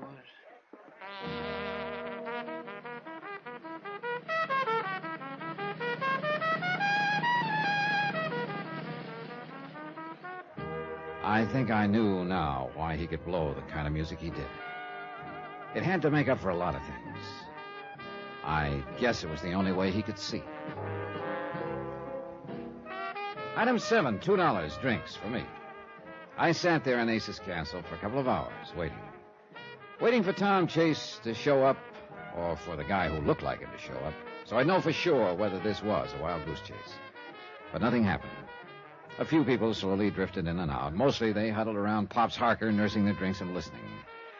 It got to be midnight, and I'd just about decided to give up when a man with a face like a weasel slid into the chair across the table from me. Your name, Dollar? Johnny Dollar? That's right. Who are you? Freddie Quintana. So? So you should be glad to see me. Should I? Any particular reason, Quintana? Oh, the best. It's around the street that you're looking for somebody, Dollar. News travels fast. Yeah, when it's really interesting news like that. Well, what's so interesting about it? Whenever I smell dough, it is always interesting. Well, maybe your nose is too sensitive or too long. There was no mention of money. Look, I've been around, Dollar. Oh, I don't doubt that. Yeah, a lot of people who float around the street and the quarter don't want to be found. Oh? So a guy comes looking for somebody, it usually costs him a little money to find him. I see. And you're looking for a guy named Tom Chase.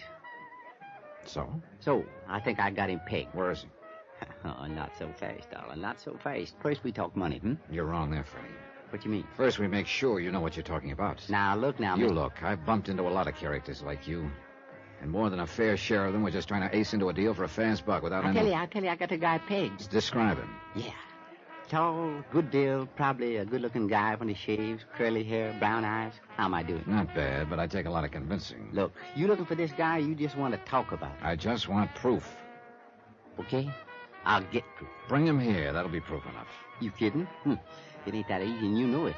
This guy don't want to be found. I know that the minute I spot him. He's going under the name of Tom James. Tom James? Yeah, I'd ring a bell. Maybe. His full name is Thomas James Chase. He could be using the first two names as an alias. Sure.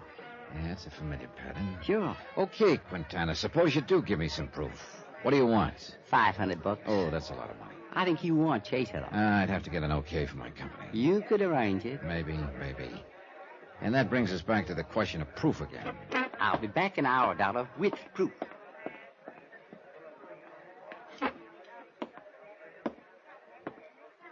Daddy, Yeah? Hey, what is it, Pops? that man you was talking to, he's a bad one. Oh? I can tell it in his voice, Daddy. Yeah, I know what you mean. You don't want to mess around with a bad one like that. Unfortunately, he could have something I need.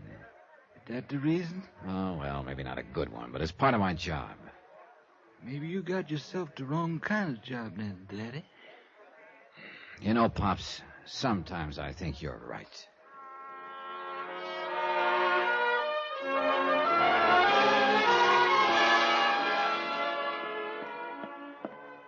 Hi, Dollar. Hello, Freddie. Right back on time. Yeah, with the goods, too. Yeah. Take a look. It's all crumpled up. What is it? Well, smooth it out. I think it's a letter he started writing and threw it away. Where'd you get it? I paid a little visit to his room when he was out. I fished it out of the wastebasket. Okay. Lola, when you get this, I'll be far away. Don't try to find me. It's better this way. I don't know how to explain, but ends there. Well, what you think? Is he your boy? I can tell you in about 10 seconds. I fished the sample of Chase's handwriting out of my pocket and compared it to the half-finished letter. I'm no expert, but I didn't have to be. There was no doubt about it. It was Chase's handwriting. So it looked as though my trip was going to pay off after all. Tom Chase was right here in New Orleans.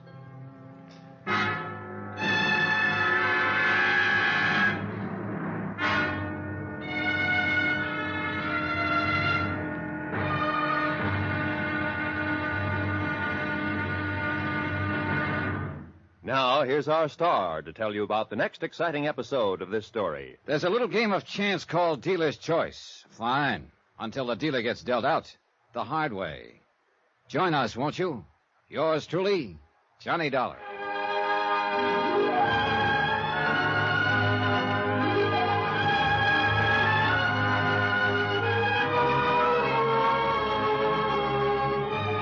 Yours truly, Johnny Dollar, starring Bob Bailey, is transcribed in Hollywood. Written by Robert Reif, it is produced and directed by Jack Johnstone. Be sure to join us tomorrow night, same time and station, for the next exciting episode of Yours truly, Johnny Dollar. Roy Rowan speaking.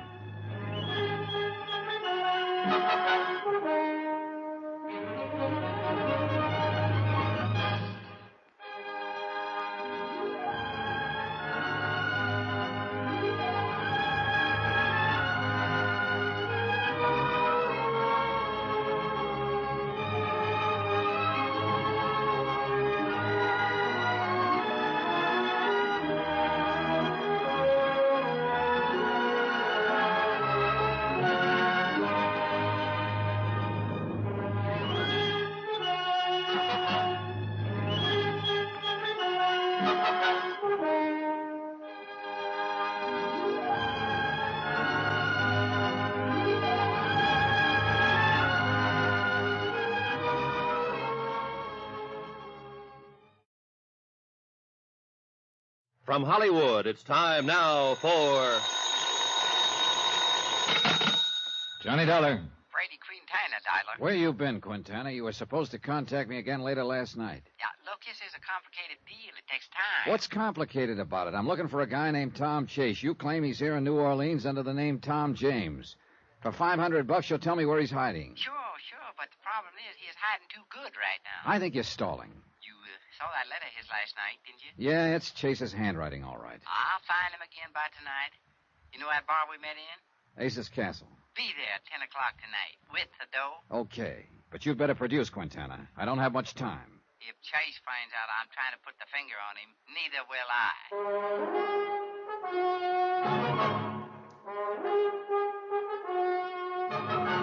Tonight and every weekday night, Bob Bailey in the transcribed adventures of the man with the action-packed expense account, America's fabulous freelance insurance investigator. Yours truly, Johnny Dollar.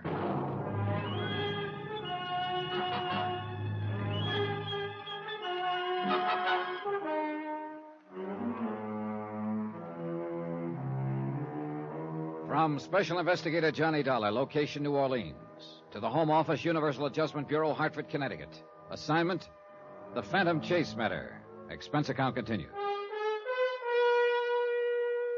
Item 8, 425. Long-distance call to Pat McCracken at Universal Adjustment Bureau in Hartford. Pat agreed that $500 was a small price to pay if it got us a man who'd embezzled $120,000 from a New York investment outfit. Item 9, 370. Phone call to George Everson, senior partner of the investment outfit in New York. It was Everson who'd spotted a newspaper picture of a New Orleans bar with a man in the background who looked to him like Chase. Everson had been afraid he was sending me on a wild goose chase, and he was happy to hear his wild goose had just laid a golden egg. Item 10, $2. Assorted newspapers and magazines to kill time. Yeah, there was nothing I could do until I met Freddie Quintana at Ace's Castle at 10 p.m. Pops Harker, the trumpet player at Ace's Castle, had told me Freddie was a bad one. But right now, he was my only lead. The day dragged on. Finally, it got dark, and I was just starting to think about dinner.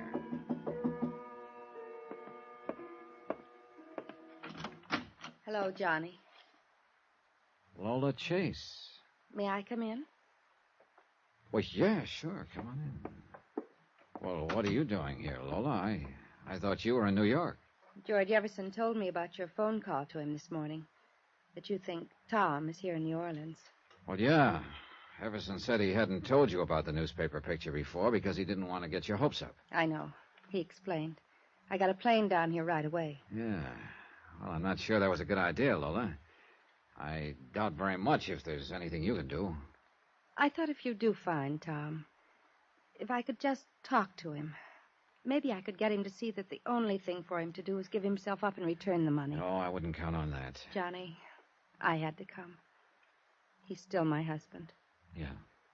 George Everson didn't go into details about the newspaper picture. Oh, there was an article on New Orleans Jazz in one of the New York papers a few days back.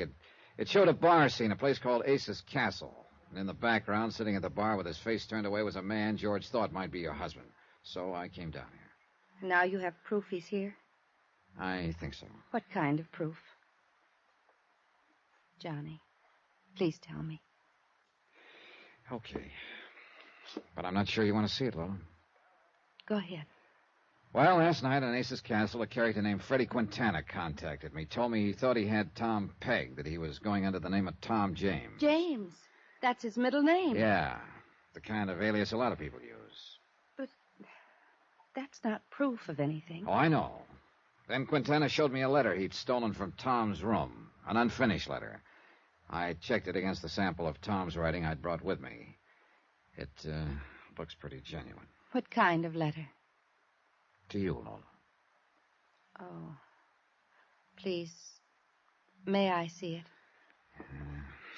Here you are.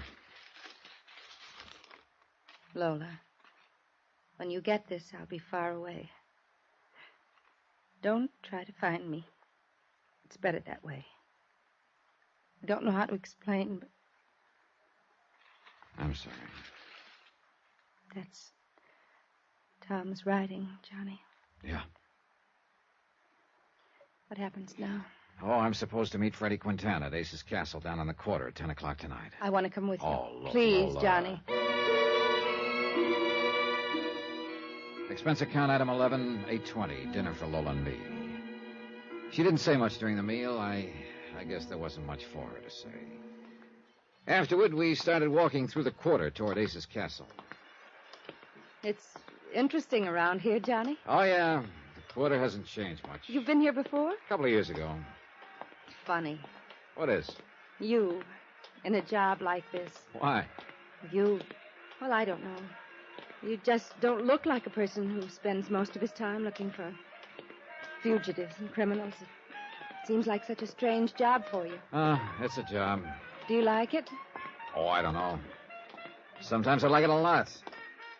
Sometimes I don't like it at all. Like now? Like now. Thanks, Johnny. For what? For feeling that way. Well, I guess it's my turn to say funny. What about? You're asking about... Well, Pops Harker seemed to think I was in the wrong job, too. Who? Pops Harker. An old fellow who plays trumpet at Ace's Castle. You'll hear him. He's blind. Oh. Yeah, that horn of his has to make up for a lot. But why did he think you're in the wrong job? Mostly because of the company I sometimes have to keep, like Freddie Quintana. Oh. I hate to see things work out like this. What's that mean? I mean, finding Tom this way through a cheap information peddler like this Quintana. Oh, if he'd only turn himself in. I'm afraid that's a pretty remote possibility. I know. He seems to have forgotten what sort of a person he was. After his arrest, he wouldn't even talk to me about it. I guess he's forgotten a lot of other things, too. All right, come on, Lola. That's Ace's Castle right ahead. Do you think Tom will be there? I doubt it. Probably just Quintana. But he's supposed to tell me where your husband is hiding. Here we are. That must be Pops Harker over there in the band with the dark glasses. Yeah, that's him. Come on, that corner table. This is the place in the newspaper picture? Yeah. Yes. I can believe Tom's been here. He loved this kind of music.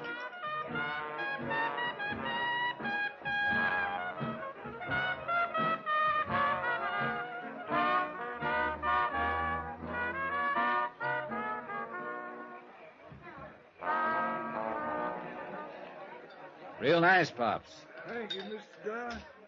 How you doing? Oh, pretty good. Johnny, I thought you said he was... He is. He recognized my voice. You still messing around with that mean one, Daddy? Freddie Quintana? Afraid I have to, Pops. I'm not enjoying it particularly. Well, you stick to the good ones, Daddy. Don't mess with the bad ones. Gossiping about me, Pops? Oh, Quintana. Oh, why don't you keep your face in that horn and out of other people's business? Take it easy, Quintana. That's all right, Mr. Dollar. I'll still be blowing away this here horn long after some folks quit breathing. Yeah, sure. Who's the dame, Dollar? Don't worry about it, Freddie. Let's just say she's with me. Okay. Don't be so touchy. Okay to talk? Go ahead. It's all set. Oh, yeah, I got this chase on ice for you. He thinks I'm arranging passage for him on a boat out of here with no questions asked. That's cruel. Easy, Lola. Business is business. Where is he now? Now, let's not get nosy, sweetie. Cut the smart talk, Freddie. My, you are in a pretty nasty mood tonight, Dollar. Yeah, so just stick to business, huh? Okay. Here. Now, this here's the address of my rooming house. Chase gonna meet me in my room at midnight. You be there in a few minutes before. And, Dollar, be sure you bring a dough. You be sure you bring Chase. He's in the bag. See you at midnight. Oh, what a horrible person. Yeah, he's sure not the best. Johnny, let me go with you at midnight. I don't think that'd be a very good idea, Lola. Please. Why? Just say I'm pretty foolish, I guess. I just want to see him once more. Look, why don't you... I know it won't do any good, but after you take him, I probably won't see him again. He wouldn't see me before. He probably won't afterwards, but just to see him once more. Lola, I don't know what good I'd like to go back to my hotel and rest now, but please pick me up before you go to Quintana's room. Johnny? Okay, Lola. 12:15.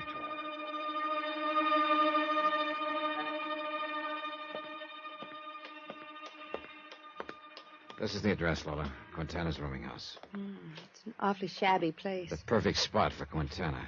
What time is it? 5 minutes to 12. All right, let's go in.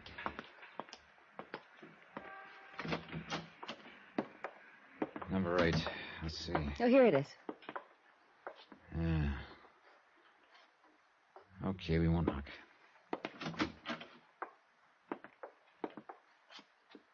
There's nobody here, Johnny. Well, we're a little early. Okay, we'll wait.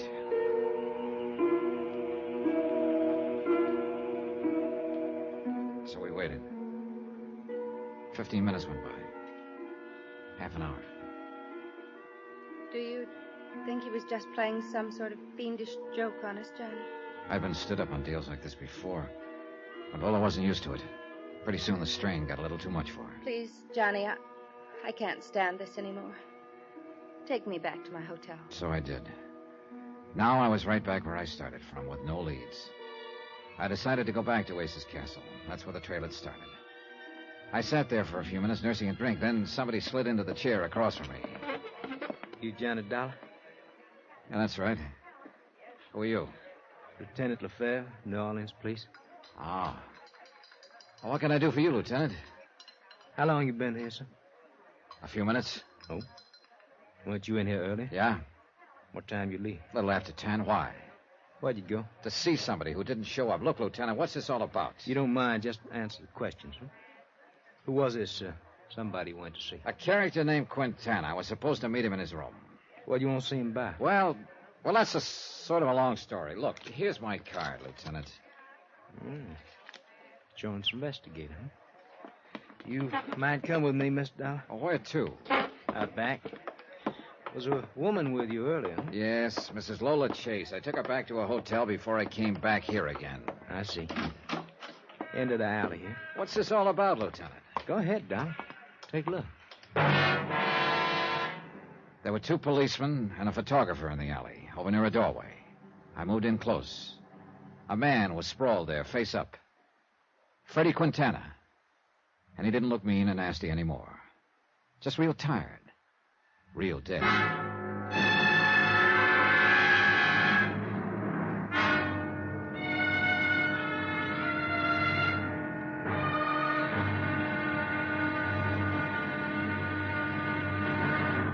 Now, here's our star to tell you about the next exciting episode of this story. Somehow I managed to parlay a scrap of burnt paper into a plane ticket for what almost turns out to be a one-way trip. Join us, won't you? Yours truly, Johnny Dollar.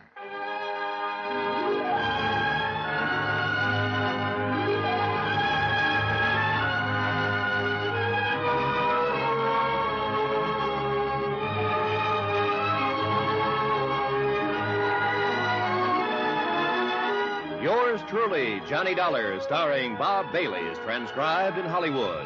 Written by Robert Reif, it is produced and directed by Jack Johnstone. Be sure to join us tomorrow night, same time and station, for the next exciting episode of Yours truly, Johnny Dollar. Roy Rowan speaking.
From Hollywood, it's time now for...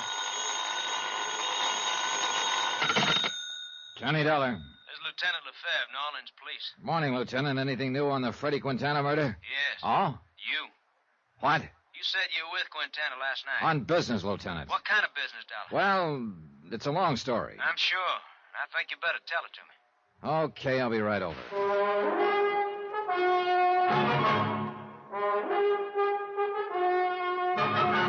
Tonight and every weekday night, Bob Bailey in the transcribed adventures of the man with the action-packed expense account, America's fabulous freelance insurance investigator. Yours truly, Johnny Dollar.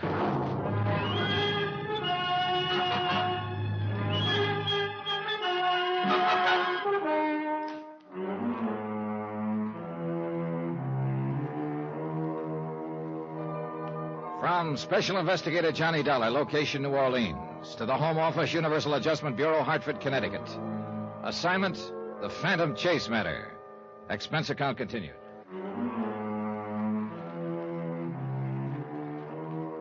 Item 12, $1.20, cab fare from my hotel to police headquarters, where Detective Lieutenant Lefebvre was waiting for me. All right, Dollar, now what's it all about? Lieutenant, it's mainly about Tom Chase, alias Tom James. Chase? James? Who's he? Former junior partner in the investment firm of Everson and Chase in New York City.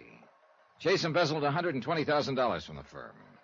It's not very easy to do. I know, but he was real smart about it. George Everson, the senior partner, explained how Chase had done it. You see, he specialized in long-term investments. Oh, people that buy and hold on, huh? Yeah, that's right. Chase juggled the accounts, and over what must have been a period of many months, he siphoned off a total of $120,000. Mm-hmm. How'd Everson find out about it? Well, one of their clients suddenly decided to sell out. His count wasn't as fat as it should have been, huh? That's right. Everson immediately ordered an audit. The total shortage was discovered, and the DA's office moved in. Did Chase make any kind of statement? No, none at all. He just clammed up. Everson tried to get him to explain, and so did Chase's wife, Lola. But he wouldn't say anything. Everson raised bail for him, and Chase promptly jumped bail and disappeared. Mm-hmm. You know, I've heard stories like this before, Doc. Yeah, sure. Open and shut embezzlement. Anybody find a motive? Well, we're just guessing at that. Could be any one of the standard ones, I guess. Gambling debts, maybe? Oh, I don't know. As far as we can determine, Chase didn't do any gambling. Of course, you never really know. What about a woman? Well, now that's probably closer to it. Although I'm like George Everson. If it was a woman, I don't get it. Why not? You should see Chase's wife, Lola. Oh, like that, eh? Like that. Still, the woods are full of men who've run out on good wives. Oh, yeah. There was something wrong in the happy home, all right, but I guess it was all on Chase's part. Was he? Lola told me he'd been moody and tense for some time before the embezzlement became known. He was away from home a lot at night. Told her he'd been working late. Mm-hmm. That, too, sounds familiar. She asked George Everson about it, and George told her it wasn't so. Then there was the matter of the vacation.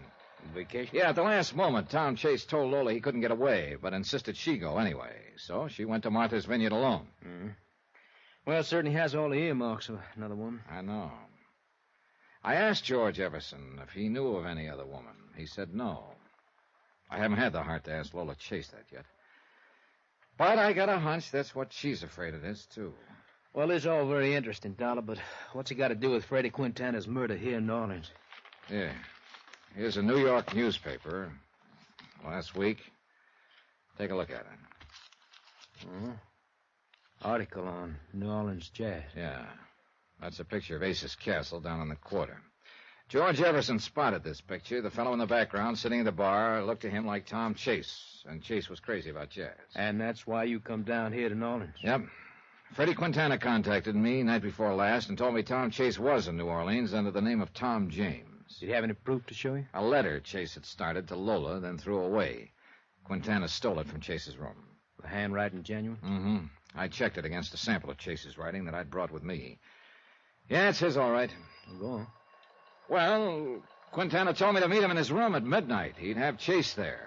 Apparently, he was pretending to negotiate with Chase for passage out of the country. Oh? So Lola and I went to Quintana's room at midnight. But he didn't show. And I took her back to a hotel. Then I met you. And you showed me Freddie Quintana's body in the alley. It sure looks like Tom Chase didn't want to get found. Mm-hmm. So now if we get Tom Chase, we got Freddie Quintana's killer. That's about the size of it, Lieutenant.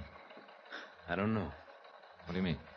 Dollar, Quarter's been my beat for a long time now. So Freddie Quintana was a real bad boy. That's what I've been told. And when a bad boy gets himself killed, it isn't always easy to tag the man who did it. Meaning there are a lot of them who'd like to have done it, huh? In Freddie's case, a long line of them. I don't doubt it. Well, we give it a whirl. Tom Chase, alias Tom James. I'll get out bulletin on him. If he's the one, though, he probably skipped town by now. Could be. What's your next move, Johnny? One that I don't look forward to, believe me. Oh? Breaking the news to Lola Chase.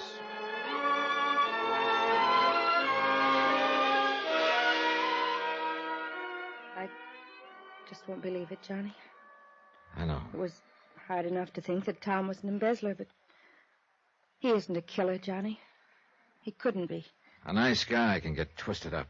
Then, when he's on the run, he sometimes acts like an animal. He'll destroy anything or anyone who's between him and his freedom. But what kind of freedom can a man have who's... I guess you were right, Johnny. Yeah, what about it? You said I shouldn't have come down here from New York.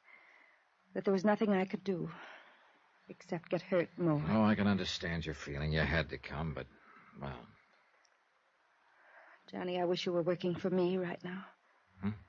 This investigation, I mean. I'd just call it off. Afraid it isn't that simple. Your husband's still a fugitive. He's got to be found. That $120,000, or what's left of it, has to be recovered. And if he is responsible for Quintana's murder... I know. It was just a wish. Excuse me. Hello? Oh, yes, just a moment. It's for you, Johnny. Oh, thanks. Johnny Dollar. Lieutenant Lefebvre. Thought I might find you there. Anything new, Lieutenant? Yes. That Tom James alias you gave us for Tom Chase paid off.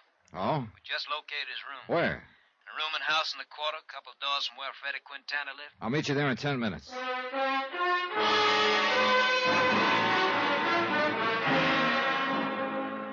Expense account item 13, $3. Cab fare from Lola's hotel to the rooming house in the quarter.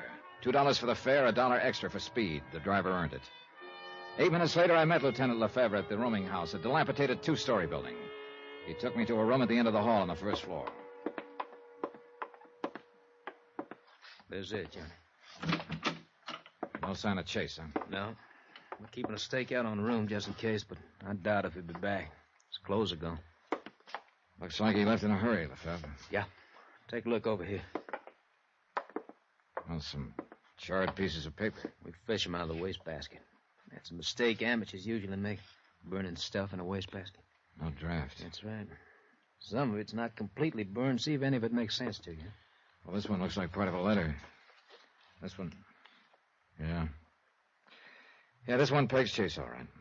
Looks like a little piece of an envelope. Mm-hmm. Could be he'd brought part of the money down here in it. You see, you can still read part of the letterhead in the upper corner. Everson and... The full name is Everson and Chase. That's the name of the firm. Chase was the junior partner. Yeah. Well, that makes it pretty clear that Tom James and Tom Chase are one and the same. Did he rent the room under the name of Tom James? That's right. Haven't got any of the details yet. There's no manager here. Vacancies are handled by a rental agent down the street. I see. Here's another charred fragment I can't figure out. Here, take a look. It's writing here. And there's some numbers. Looks like a 12 and a 23. Mm-hmm. Mean anything to you? 12, 23. An address, maybe? Possibly. But that's not much help. What address? Oh, well, if I get any bright ideas, I'll call you. I'm going to pay a visit to that rental agent.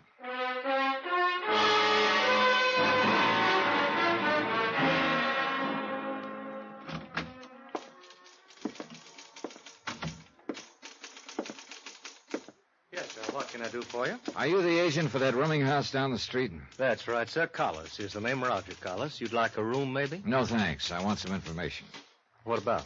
Well, you rented a room some time ago to a man named Tom James, I believe. Well, let me see. I'll have to look it up. We keep all the rentals in this here book, and it ought to... Yeah, here it is. Oh, yeah. What do you mean, oh, yeah? Was there something special about that rental? Oh, indeed there was, my friend. A little over a week ago it was. Yeah, that would figure. And the month's rent was paid in advance. Is that what was so special about it? Oh, no, that's happened before. It was who rented it was so special. Well, I thought Tom James... It was rented for Mr. James by a friend of his. Oh? Now, I sure wish I had a friend like that. Oh, man, what a woman. The motive for Tom Chase's embezzlement. It was a woman, after all. He probably stayed undercover while she rented the room for him. I thought of his wife, Lola. I didn't want to see her get hurt anymore. Expense account item 14, cab fare to Lola's hotel. Is there something new, Johnny? You left in such a hurry. Lola, do yourself and me a favor. What is it? Go back to New York now. Why? Well, I just think it'd be better all around, that's all. Something's happened. You found out something.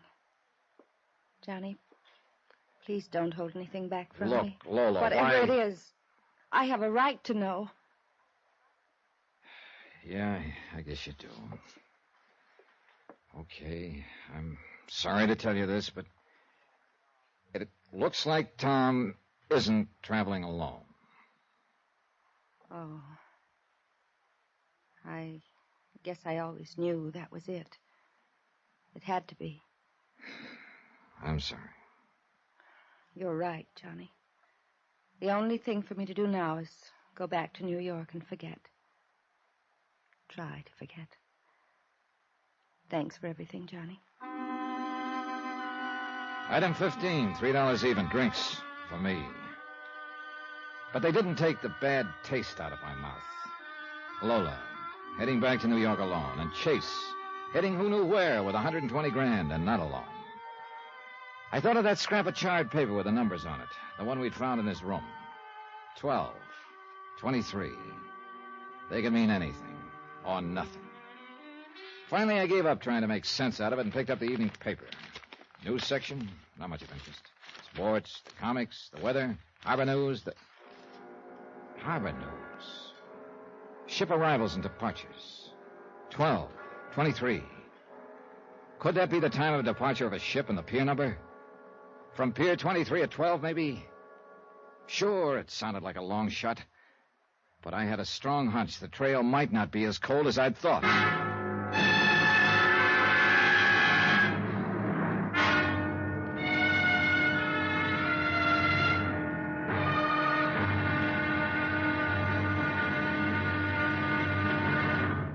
Now, here's our star to tell you about the next intriguing episode of this story. It's about a trail that heats up, and a girl who doesn't exactly help to cool things off. Join us, won't you? Yours truly, Johnny Dollar.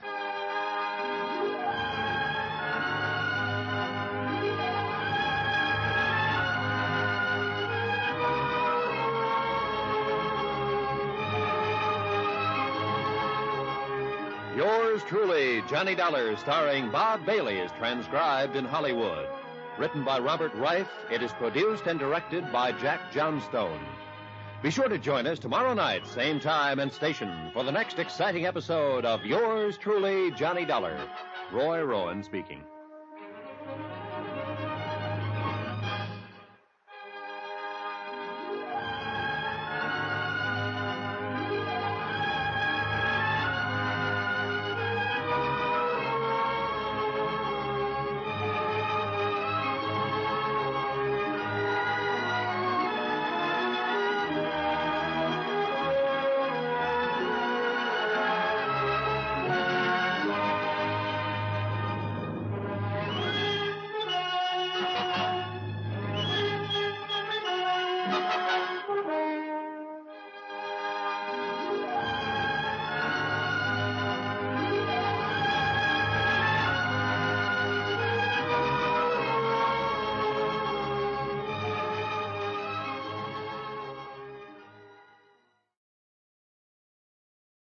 From Hollywood, it's time now for... Johnny Dollar. Lieutenant Lefebvre, New Orleans Police, Johnny. How's that when you call? Lieutenant, I think I've got a new lead on the whereabouts of Tom Chase. I could use a new lead. Let me have it. That room he leased under the name of Tom James. Remember that charred paper we found in the wastebasket? Sure. Stuff he tried to burn after he took off in a hurry the night of Freddie Quintana's murder. We could make out two numbers written on one scrap of paper. 12 and 23. Haven't been able to figure out what they mean, though. Neither had I, until I happened to look at the harbor news in the newspaper. Yeah. You think those numbers could refer to a ship sailing? Pier 23 at 12 o'clock, maybe? Could be, Johnny. Sure could be. I go to work on it. Maybe I have something by the time you get here. Lieutenant, I'll be there in 10 minutes.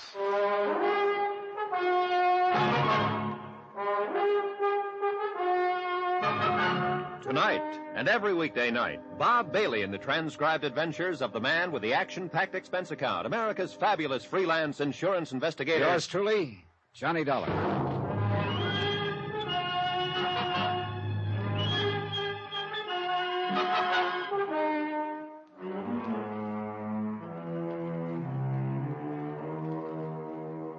From Special Investigator Johnny Dollar, location New Orleans, to the Home Office, Universal Adjustment Bureau, Hartford, Connecticut. Assignment, the Phantom Chase matter. Expense account continued. Item 16, $1.50, cab from my hotel to police headquarters in the office of Detective Lieutenant Lefebvre. I got some of my boys working on ship sailings, Johnny. Trouble is, we're not sure what date we want and whether the 12 means noon or midnight. Pier 23 is a pretty busy place. There's been several departures in the last few days. Freddie Quintana was killed 3 nights ago, about 10:30 at night. Could be the departure time was midnight that same night. Could be, and that's a line we're taking. But, of course, that's assuming that Tom Chase, alias Tom James, was the one who murdered Freddie Quintana. Oh, everything points that way, Lieutenant. Look, Tom Chase was the junior partner in the New York investment firm of Everson and Chase. He embezzled $120,000, jumped his bail, and disappeared. Embezzler isn't necessarily a killer, Johnny. Matter of fact, the two types are usually quite different. True enough. But the big kicker in this deal is why Tom Chase went sour in the first place. A man who changed as completely as he did in one direction might go all the way. Yeah, it's happened before, of course. His wife Lola and his senior partner, George Everson, were pretty shocked at the thought Tom had embezzled the money. They couldn't understand why a man like he would do what he did. Neither could I, until I found out it was a woman who rented a room for him here in New Orleans. How did Miss Chase take that news? Pretty hard. She's still here in New Orleans? No, I talked her into returning to New York. I just didn't want to see her get hurt anymore. She probably shouldn't have come down here in the first place. Well, that's what I told her. That there was nothing she could do here. But what it boiled down to was she just wanted one more look at her husband. You see, after he was arrested in New York, he refused to make a statement, wouldn't even talk to her about it. Refused to see her at all. So she thought if she could see him again, he might have some kind of explanation. Yeah, but as it turned out, she was just asking for another kick in the face. How can a man explain another woman? That's a good question. Personally, I hope I never have to answer one like it. Lefebvre, when I see what happens sometimes in the marriages I run up against, I'm glad I'm single. The trouble is, you and I have tangled with the wrong kind of people most of the time. You can say that again. Freddie Quintana sure fit into that category. That name brings up a problem, Johnny. We're basing our belief that Chase skipped town and that those numbers on the scrap of paper mean a ship sailing. We're basing all that on the assumption that Chase killed Quintana. Right. You must remember that Quintana was a bad boy. There are plenty of people who'd like nothing better than to knock him off. But why at that particular moment? Oh, Lieutenant, the timing adds up to Chase. After I traced him here to New Orleans, Quintana contacted me, said he could deliver Chase for a price. He showed me a sample of Chase's handwriting he'd swiped from his room. It was genuine, all right. Then Quintana winds up dead in an alley before he can deliver Chase. How else can it add up? Look, Johnny, I'm just mentioning possibilities. You're right. Chase is the probability. Yeah. Fair. What? Let me get that down. All right, I have it. Thanks. They locate the ship? Yeah. Caribbean Star. Left at midnight the night of Quintana's murder. From Pier 23? Right. Destination Trinidad by way of Havana and Haiti. And there is a Tom James on that passenger list. Your hunch was a good one. Let's see. If I could get a plane out of here this morning, I might be able to intercept the ship at Haiti. Hey, could you cable the authorities there and request them to hold Chase if I don't make it in time? Sure, glad to. Fair. Just a minute. Johnny, you expecting a call from New York? Oh, yeah. I put one in to George Everson, Chase's senior partner, a little while ago. Well, here it is. Good, thanks. Hello? This is George Everson in New York. They told me at your hotel that you were at police headquarters. You were wondering why Chase embezzled the money from your firm, Mr. Everson. I still can't understand it. Mr. Dollar, it just... Well, maybe this'll help. We found out that his hideout here in New Orleans was arranged for him by a woman. A woman? Oh, no. And, according to the rental agent, quite a woman. Oh, good Lord. To think. Well, does Lola know of this? Yes, I talked her into returning to New York. Good. She should never have gone down in the first place. Any leads on Chase's present whereabouts? Yeah, just turned one up. It looks like he's traveling under the name of Tom James on a ship to Trinidad. Trinidad? Right. But if my luck holds, he won't get farther than Haiti.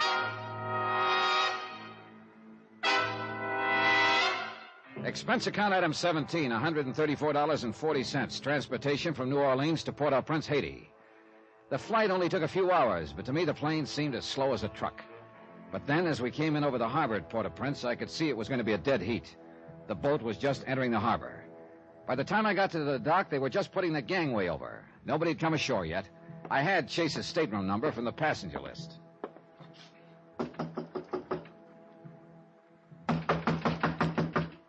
Okay.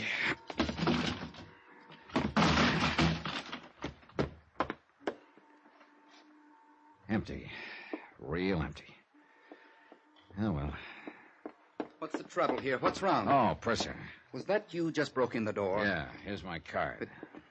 Insurance investigator. But really, Mr. Dollar, the door... Don't worry. I'll take care of it. Right now, I'm more interested in the man who used to be behind the door. What? He was going under the name of Tom James. Oh, yes, Mr. James. Well, where is he? I'm afraid I wouldn't know, Mr. Now, look, Dollar. this is no time for games, Percy. But I don't know where he is. I came aboard just as the gangway went down. Nobody could have come ashore. Do you mean here at Port-au-Prince? Wait a minute.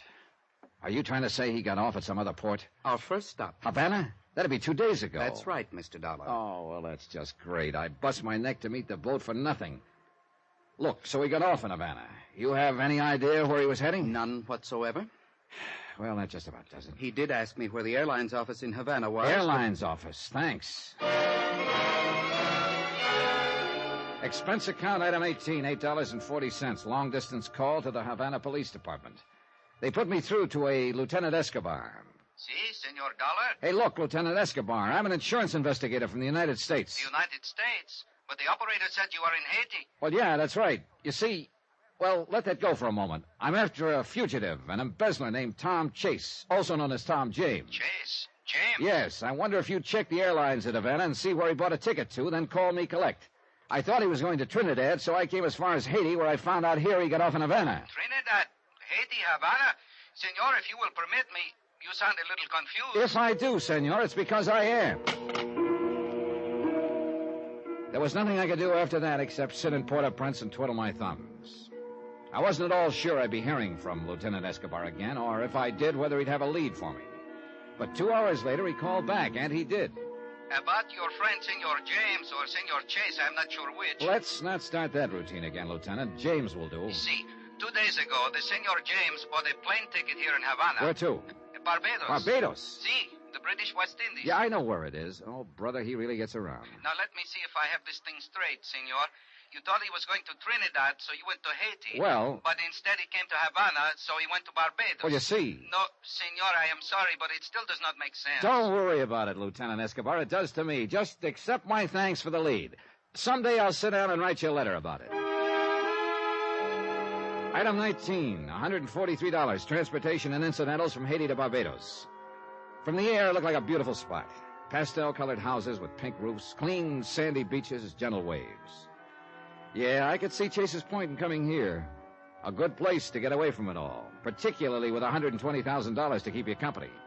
And more particularly when what you're trying to get away from is a couple of assorted charges, like embezzlement and murder. But if I thought that finding Tom Chase, alias Tom James, would be a cinch once I got to Barbados, I was sadly mistaken. It was a bigger island than I'd realized, about 170 square miles. And Bridgetown was quite a fair-sized city. I checked into the hotel, then made the rounds of all the others, inquiring about Chase. But I got nowhere.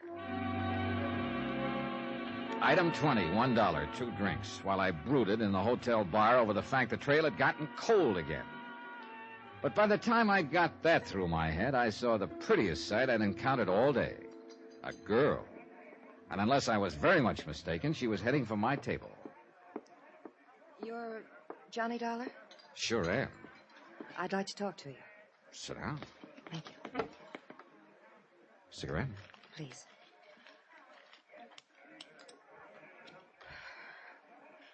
You're looking for somebody, aren't you, Mr. Dollar? Am I? Anybody in particular? Yes. Let's call him Tom James. Oh? What about him? I know where he is. Who are you?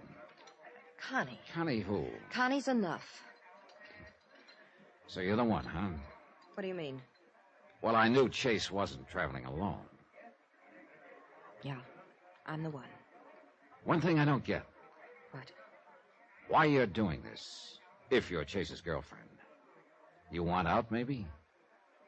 Yeah, I want out. So you'll deliver Chase to me. What do you want for it? Money enough to get back to the States? That might be arranged. Just one thing. What is it? The last person who tried to turn Chase over to me got himself killed back in New Orleans. You better be real careful. I will. Now, look. There's a bar down near the waterfront called the Trade Winds. Know it? I can find it. Be there about 10 tonight.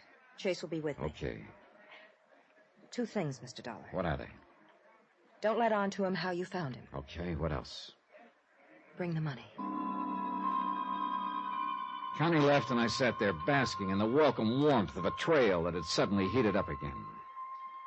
At 9:45, I went down to the waterfront. I spotted the Tradewinds bar down the street a block or so. I waited. Pretty soon I saw Connie go inside. I started for the entrance. Then, suddenly, I realized I was being followed. Somebody across the street in the shadows.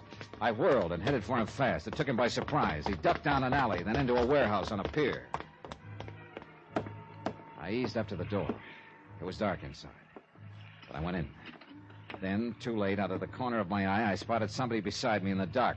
Something hard hit me over the right ear, knocked me to my knees. Yeah, I'd finally caught up with Chase. The hard way.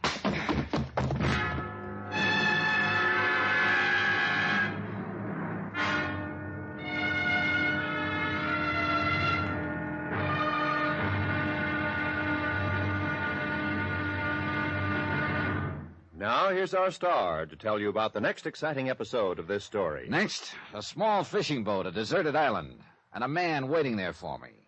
A man with a gun. Join us, won't you? Yours truly, Johnny Dollar.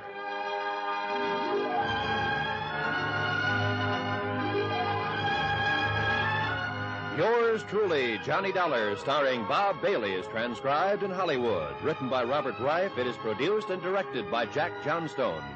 Heard in our cast were Virginia Gregg, Michael Ann Barrett, Lawrence Dobkin, Forrest Lewis, Peter Leeds, Barney Phillips, Tony Barrett, and Victor Perrin. Musical supervision by Amerigo Marino. Be sure to join us on Monday night for another exciting episode of this story on Yours truly, Johnny Dollar. Roy Rowan speaking.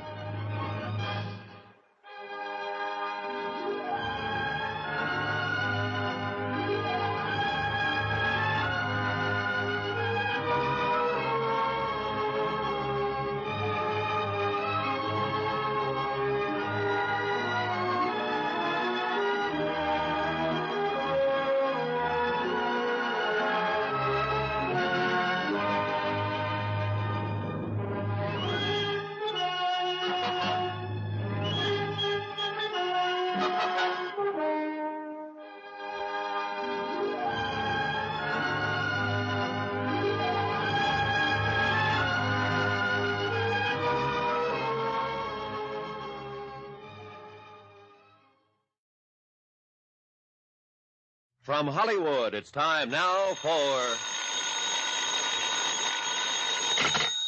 Johnny Dollar. This is Connie, Mr. Dollar. Well, you're about the last person in the world I thought I'd be hearing from. What do you mean? I waited for you last night at the Tradewinds bar, but you didn't show up. No, I got delayed on the way by a hit over the head in a warehouse on a pier. What? No, don't tell me that surprises you. Of course it does. Look, that whole routine of yours yesterday about telling me where Tom Chase is hiding was just a decoy so he could get me down there and try to finish me off. If that night watchman hadn't come along when he did, Look, I'd still... I don't know what you're talking about. Want to prove that? Yes, but how? By opening up and telling me what this is all about. Where are you now? Downstairs in the lobby. I'll be right down.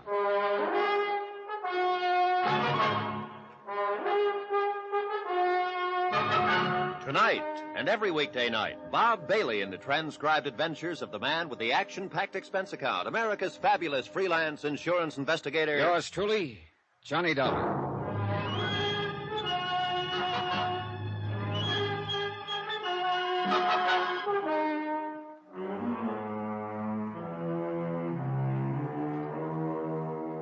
From Special Investigator Johnny Dollar, location Barbados, British West Indies. To the Home Office, Universal Adjustment Bureau, Hartford, Connecticut. Assignment, the Phantom Chase matter. Expense account continued.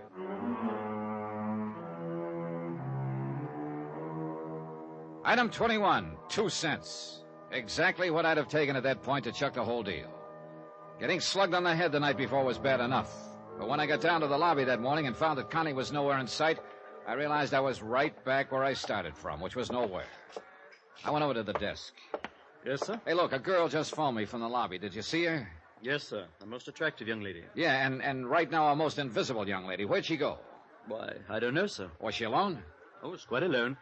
She came in and asked to be put through to your room, and after she'd hung up, she suddenly turned and walked out. Oh, well, that's just great.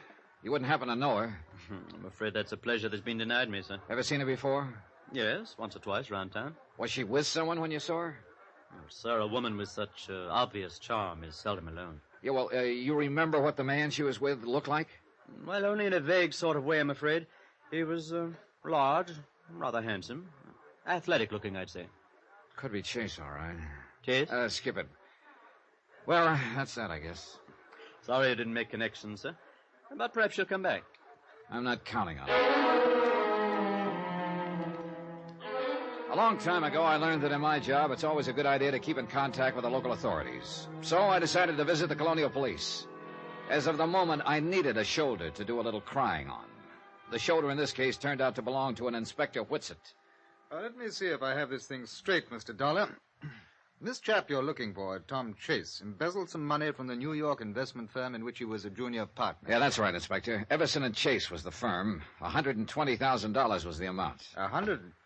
My goodness, Chase must be rather clever, swindler. Yeah, and pretty speedy, too. He's kept 2 jumps ahead of me all the way. And you think he's traveling under the name of Tom James? I'm sure of it. In New Orleans, a man named Freddie Quintana told me Chase and James are one and the same, and showed me some handwriting to prove it. But Chase eluded you in New Orleans. Yeah. Quintana was going to turn him over to me for a price, but then he turned up dead in an alley. So your friend Chase is dangerous as well as clever.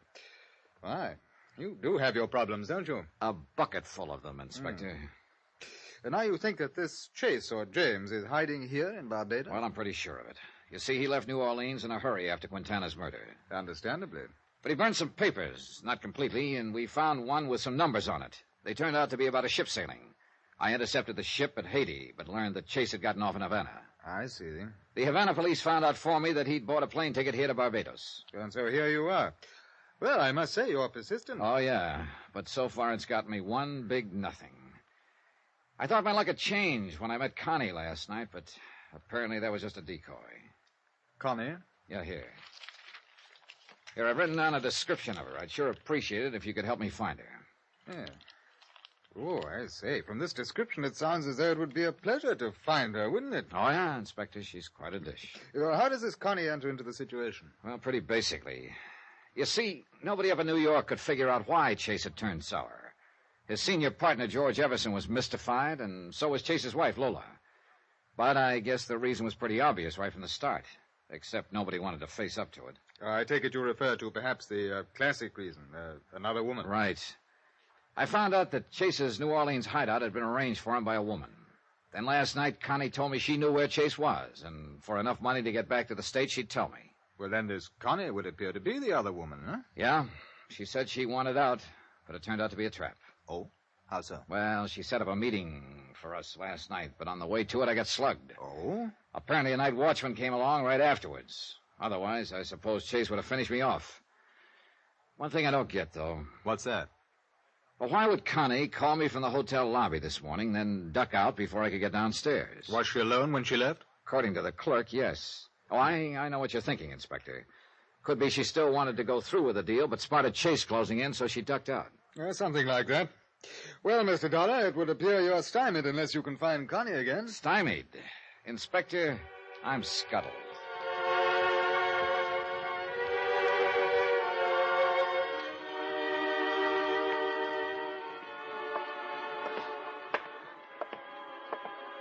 Good afternoon, Mr. Dollar. Clerk, has that girl been back? The one you called, Connie? Yeah. No, sir. I've been keeping an eye out for her here in the lobby, but I've seen no sign of her. No calls or messages for me, huh? No, sir. If I see her, of course, I'll get in touch with you immediately. You'll be in your room? No, I'll be at the Trade Winds bar. The Trade Winds? Well, that's one of the waterfront bars, isn't it, Mr. Dollar? That's right. It's none of my business, sir, but I would be just a bit careful if I were you. Now, what's that supposed to mean? Well, that part of town, sir, it's not the best. Oh, you're telling me. I got hit over the head down in that part of town last night. And now you're going back there? Real glutton for punishment, huh?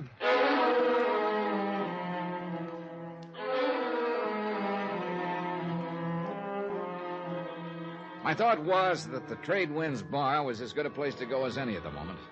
Connie had wanted me to meet her there last night. If she really was on the up and up, she might try to contact me there again.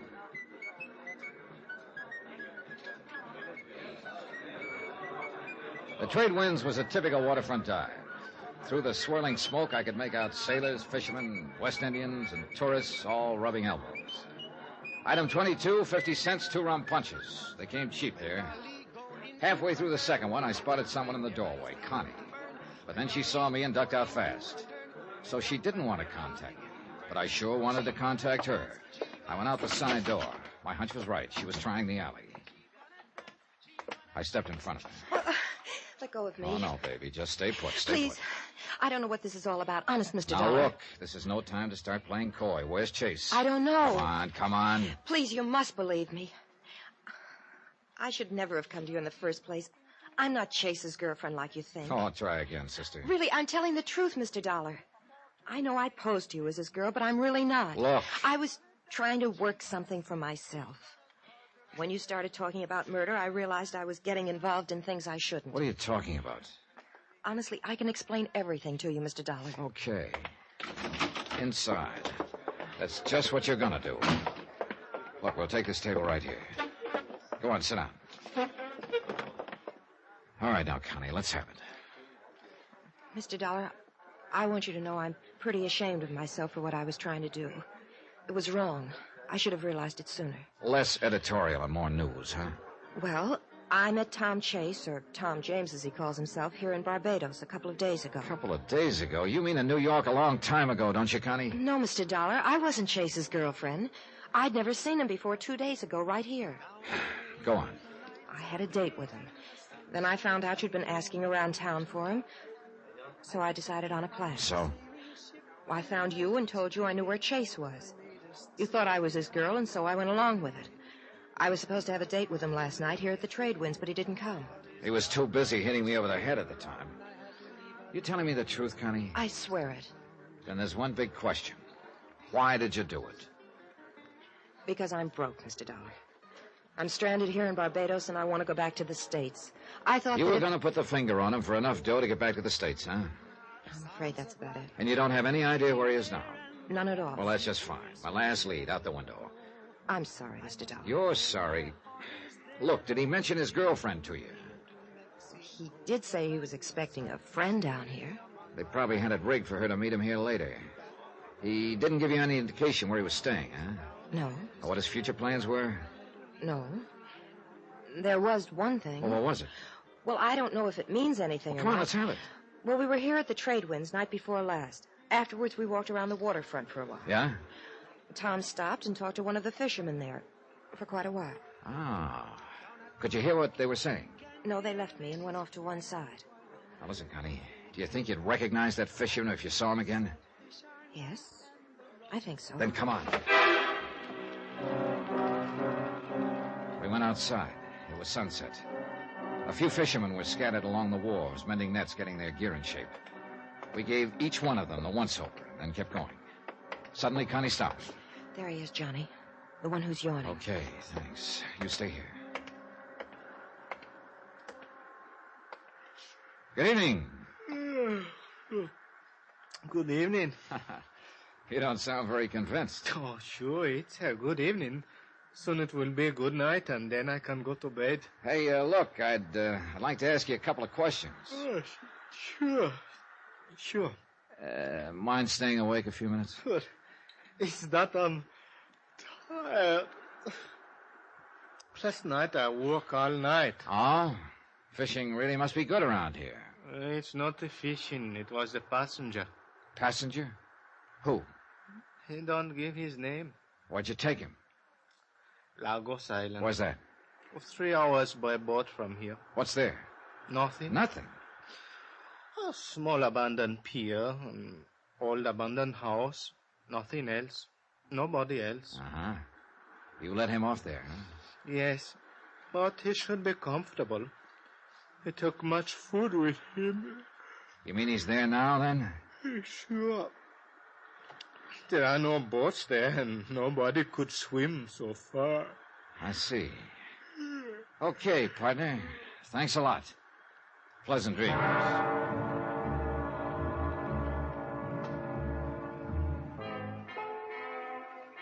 At this point, it looked real easy. And I began to wonder if it wasn't a little too easy. Chase sitting there on Lagos Island with no way to get off. All I had to do was hire myself a boat and go pick him up. I looked at the fisherman. He smiled at me politely. I looked back at Connie. She smiled, too.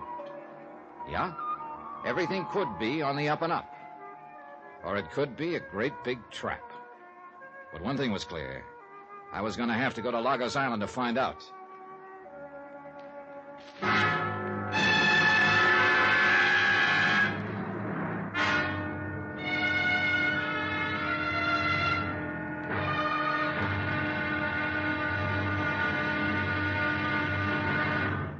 Now, here's our star to tell you about the next exciting episode of this story. Getting to the island of Lagos? Easy. But getting away from it in one piece, that's a different story. Join us, won't you? Yours truly, Johnny Dollar.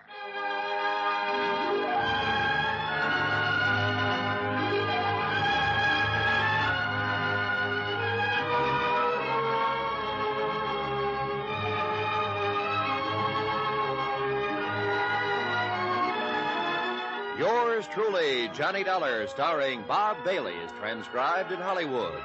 Written by Robert Reif, it is produced and directed by Jack Johnstone. Be sure to join us for the next exciting episode of this story on Yours truly, Johnny Dollar. Roy Rowan speaking.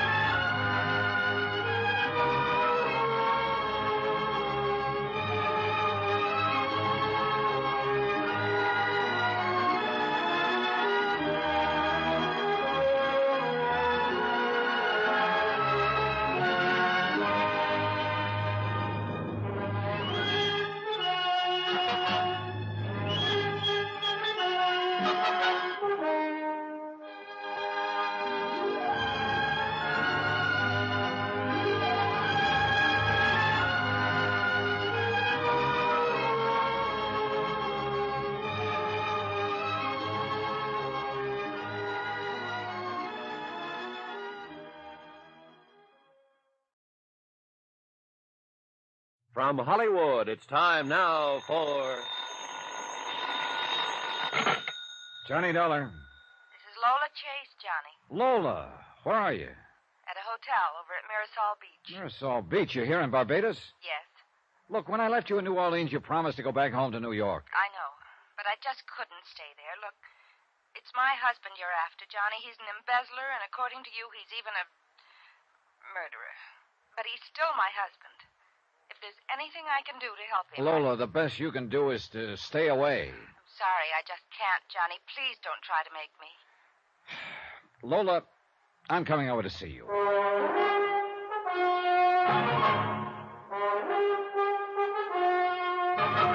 Tonight, and every weekday night, Bob Bailey in the transcribed adventures of the man with the action-packed expense account, America's fabulous freelance insurance investigator... Yours truly, Johnny Dollar.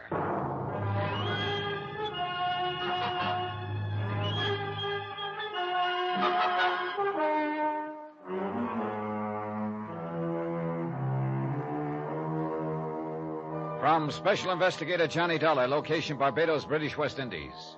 To the Home Office, Universal Adjustment Bureau, Hartford, Connecticut. Assignment, the Phantom Chase matter. Expense account continued.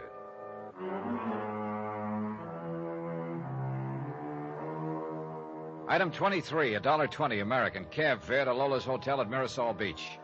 She was waiting for me on the terrace. Please don't be mad at me, Johnny. Oh, I'm not mad, Lola. It's just that I hate to see you keep leading with your chin. It's the best way I know of to get kicked in the face. I know. After all Chase has done, you Johnny, still... I've discovered something about me. Yeah? What do you mean? It does hurt to get kicked in the face. It hurts plenty. But you know, after a while, you get over being hurt. Oh. When you found out it was a woman who arranged Tom's hideout in New Orleans, I thought, well, it seemed like the end of the world for me.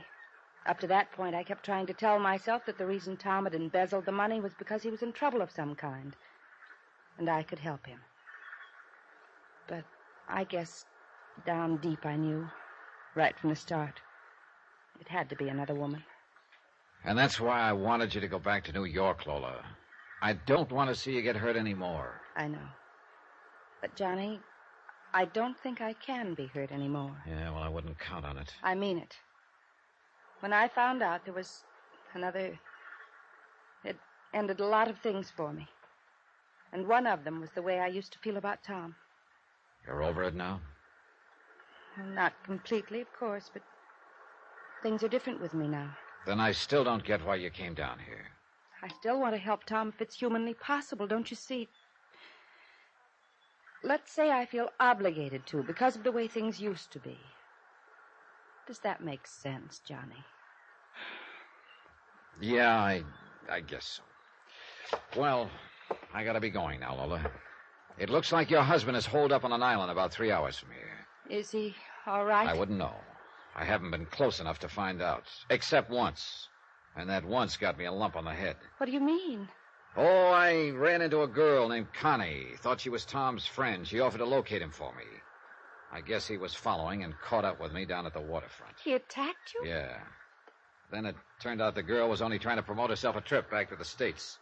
She knew I was looking for Chase. She'd had a date or two with him, so she saw a chance to make some money. But how did you find out where Tom's hiding? The girl heard him talking to a fisherman. She pointed him out to me. He told me he'd taken Chase to Lagos Island. Now, if that fisherman's on the level, it looks like the case is just about wound up. And if he isn't? It could be another trap. But with luck, I should be back by dark with your husband. I'll be waiting, Johnny.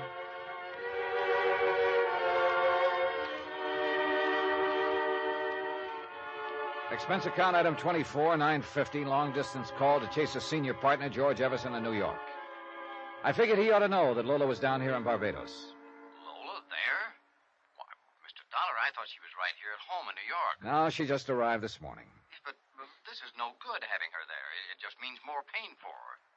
She says she's over that part of it. You don't know Lola. I don't think she'll ever be over Tom Chase. Mr. Dollar, I'm going to take the first plane to Barbados and bring Lola back to New York with me. Yeah, I think that's a good idea, Mr. Everson. This time, maybe you can make her stay. Things could get a little rough around here, and I'd just as soon she was somewhere else. Rough? Johnny, you've located Chase? I think so. Well, look, maybe if I came down right away, I could persuade him to give himself up. Afraid it's a little too late for that, Mr. Everson. It looks like Chase is holed up on a deserted island. I'm leaving in a few minutes to pick him up. He doesn't know you're coming? That's what I'm going to find out. See you when I get back. I hope. Item 25, $30, rental on a power cruiser. I wanted one I could handle alone and one with a radio. After I'd arranged for it, I told the owner to get it ready while I paid a visit to Inspector Whitsett at Colonial Police Headquarters. Lagos Island, sir. That's where this chap Chase is hiding. Yeah, looks like it. According to this chart I have, it's about 3 hours out. Yes, just about, I should think. How'd you find out that Chase was there? Well, I finally located that girl, Connie, who'd pulled the disappearing act on me. Good. Not good. Turns out she isn't Chase's girl after all. Oh. At least I don't think she is. But she'd heard him talking to a fisherman. She pointed out the fisherman, and he told me he'd taken Chase to Lagos Island. I wonder, Mr. Dollar. Hmm? Well, doesn't the whole story sound just a wee bit pat to you? Yeah. And that's just what's worrying me. This whole deal could be a trap. Connie could still be Chase's girl. And that fisherman could be in on the deal, too. In which case, you could be in for a bit of trouble at Lagos Island. Well, there's one way to find out, Inspector. Well, let's hope it's not the wrong way. What do you know about Lagos? Well, it's fairly flat, pretty heavy underbrush. A small cove with a rickety pier and an abandoned house on the other side of the island. Anyone living on the island? I mean, other than Chase? No, not that I know of. Or there used to be rather good sport fishing out there, but that died down a couple of years ago. Oh, I doubt that anyone's been near the place in quite a while. I see. Look, Inspector, I'd like you to do me a favor. Oh, certainly. Well, I've got a radio on the boat I rented. My call letters are 6X3. Now, here's a description of the fisherman in this boat. I'd appreciate it if you could have one of your men keep an eye on him and radio to me if he puts out to sea after I do. Very well. Of course, even if he did put to sea, it wouldn't necessarily prove that he was working with Chase and was going after you. He might just be going fishing. Oh, sure. Just one thing, though, Inspector. Hmm? I don't want to be the fish. I went down to the waterfront. My boat was all ready, so I went aboard and shoved off.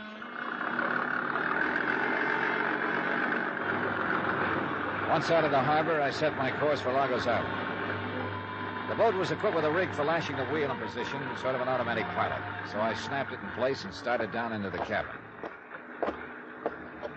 And then I saw the cabin was occupied. Lola.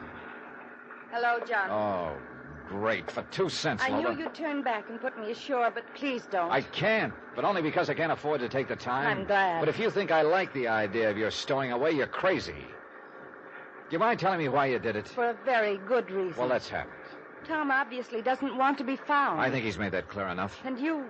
Well, you're the kind who doesn't stop until you finish your job. So? So, that being the way things are... Johnny, somebody could get hurt. And I couldn't stand that. I thought that maybe if I came, there wouldn't be any violence. Oh, look, Lola, Chase isn't going to get hurt if you'll just be sensible. I wasn't only thinking of Tom. I wouldn't want you to get hurt either, Johnny. Oh? I've thought about you a lot. About how wonderful you've been to me. It's funny. What is? Oh, just that if things were different, maybe you and I... Maybe. But things never are different, Lola. I know. Are you sure that's the reason you came along? What do you mean? It wouldn't by any chance be because you want to help Tom Chase. Help him? I told you, Johnny, if there's anything I can do to help you, I want to. That's why I came down here. Help him get away from me. Thanks for your very charming opinion of me. It's wonderful knowing that's the way you feel. Look, Lola, whatever my own private opinions and feelings are or might be, sometimes I have to file them away and concentrate on the way things look. When the time comes, Johnny, you'll see that isn't the way it is at all. I hope so, because the time could be pretty soon. 6X3 from Barbados Control. 6X3 from Barbados Control. Over. This is 6X3. Go ahead. This is Inspector Whitsett, Dollar. Oh, yes, Inspector. The fisherman in question left the harbor about 20 minutes after you did. He may be following you. Be careful. I'll try, believe me. Thanks, Inspector. Over and out. What does that mean, Johnny? It means that this Lagos Island deal could be a trap. Oh, what are you going to do? Find out. What else?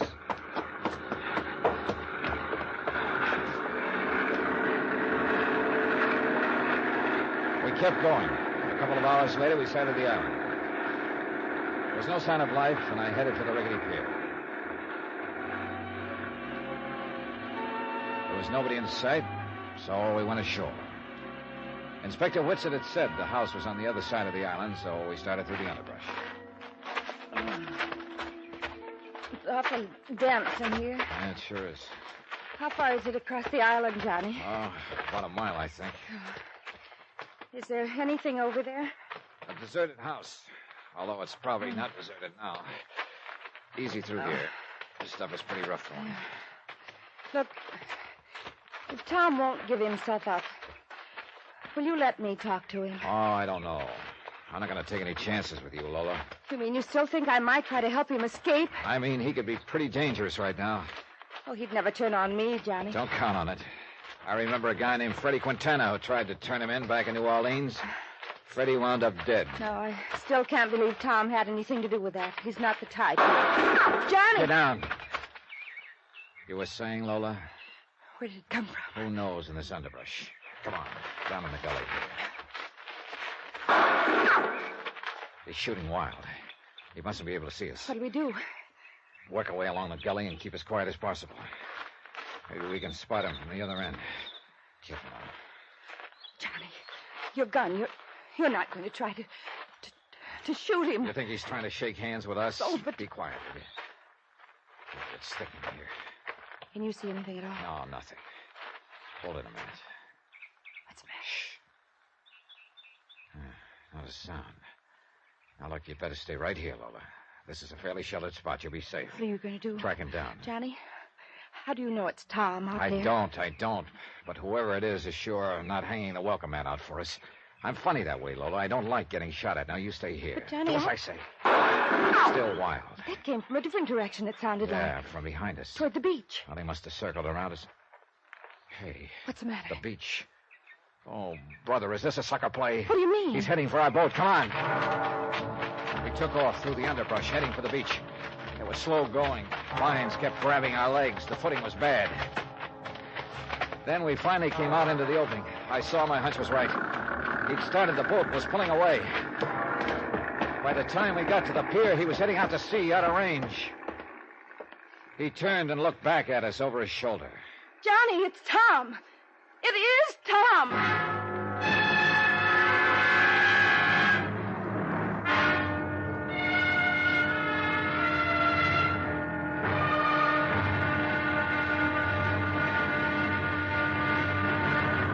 Now, here's our star to tell you about the next exciting episode of this story. Next, a friend of the rescue and an unfriendly phone call from a killer.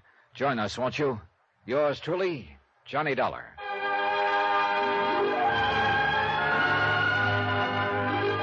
Yours truly, Johnny Dollar, starring Bob Bailey, is transcribed in Hollywood. Written by Robert Reif, it is produced and directed by Jack Johnstone. Be sure to join us for the next exciting episode of this story on Yours truly, Johnny Dollar. Roy Rowan speaking.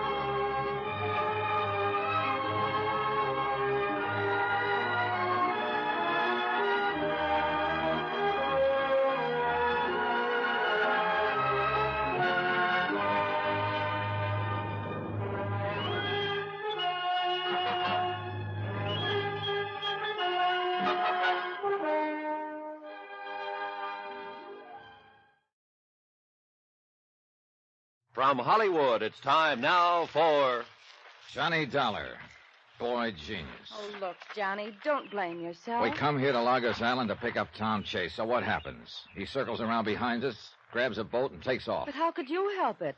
I should have figured what he was up to. He was all alone here on the island, no way to get off. So we obligingly show up in a boat. He pins us down in the underbrush with a few wild shots while he works his way around to the boat. Well, one thing I got to admit, Lola, your husband's no dummy. Please, Johnny, I'd just as soon not be reminded of Tom's cleverness.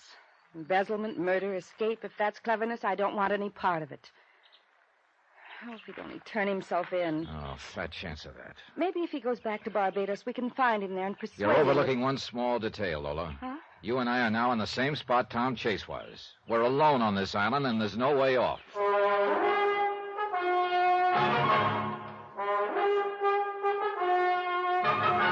Tonight and every weekday night, Bob Bailey in the transcribed adventures of the man with the action-packed expense account, America's fabulous freelance insurance investigator. Yours truly, Johnny Dollar.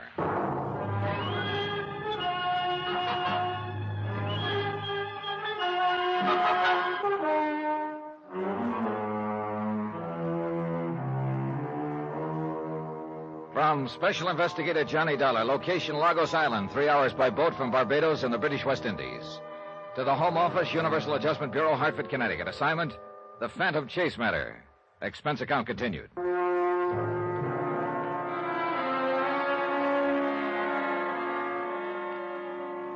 I was getting nowhere. I've been on the trail of Tom Chase ever since he'd embezzled $120,000 from his New York investment firm and jumped bail. First to New Orleans. There, a man named Freddie Quintana had offered to deliver Chase for a price. But Quintana had wound up dead in an alley. Obviously, Tom Chase didn't want to be delivered. I'd finally tracked him to Barbados and found a fisherman who told me he'd brought Chase here to Lagos Island. Chase's wife, Lola, had flown to Barbados and insisted on coming with me to the island, hoping she could convince her husband to turn himself in. But instead, Chase had maneuvered us away from the boat I'd rented and had taken off in it. And now Lola and I were out in the middle of nowhere. But really nowhere. What are we going to do, Johnny? Now, that's a good question, Lola. Police Inspector Whitsett back at Barbados told me that nobody comes near Lagos Island anymore, not even fishermen. We may be here quite a while. But we don't even have any food. Well, that abandoned house across the island where your husband was hiding, could be there's food in it that he brought. Would you do me a favor, Johnny? Now, what is it? I'd just as soon you didn't keep calling Tom my husband. He is, isn't he? Legally, yes. When I found out he wasn't traveling alone, that it was a woman who arranged his hiding place in New Orleans, I guess I just quit thinking of him as my husband. Oh. How do you think of him now? as a confused animal on the run. He doesn't seem very confused to me. One thing I don't get, though. What's that? Well, that night in Barbados, before you arrived, when Chase slugged me over the head in that waterfront warehouse, why didn't he finish me off then? He had a chance to take me off his trail for keeps. And today, here on the island, those shots of his were plenty wild. Johnny, I keep telling you, Tom is no killer. Look, why don't you... I know he's an embezzler running away from the law, but I can't believe he killed that man Quintana in New Orleans. Can't believe or won't believe. Won't believe, I guess. Yeah. Well, I'm going to build a fire here on the beach. It's just possible a boat might pass near enough to the island to see it. Funny. Hmm. The way things work out. Oh? The timing's always so bad. What do you mean? Oh, you and me here. Under other circumstances, I don't really think I'd mind being here with you at all, Johnny. I think I'd better start building that fire. We collected a pile of driftwood and brush and touched a match to it. Then we went across the island to the house where Chase had been hiding out. It was a pretty rickety affair, but he left some food. After we'd eaten, we went back and built the fire higher. Then we waited. The hours dragged by, and I was sure Chase was getting farther and farther from me all the time. But there was nothing I could do about it. Finally, I guess I dozed off. Johnny. What is it? What? Look, coming around the point out there. Huh? A boat? Come on. Let's get out where they can see Not us. so fast, Laura. What's the matter? That could be the fisherman who brought Chase here. If he's working with Chase, maybe he's coming here to try and finish us off. Johnny, do you Oh, think... hey, wait. That's a police boat. Yeah, it's Inspector Whitson. Oh, thank heaven. Come on.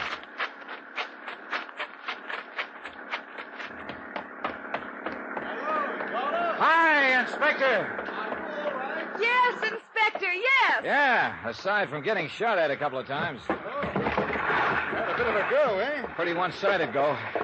Oh, Inspector, you're the most beautiful sight we've seen all day. Oh, well, thanks, old man. When I couldn't raise you by radio, I decided to come and have a look-see. Where's Trace? Who knows? He pinned us down in the underbrush with a few shots while he circled around behind us and took off in the boat. I see. I wonder. What? About halfway here, I saw a boat in the distance. It was too far away for me to see who was in it. Which way was it heading? Back towards Barbados. Then let's get this boat cranked up, Inspector. Maybe we've got a chance after all.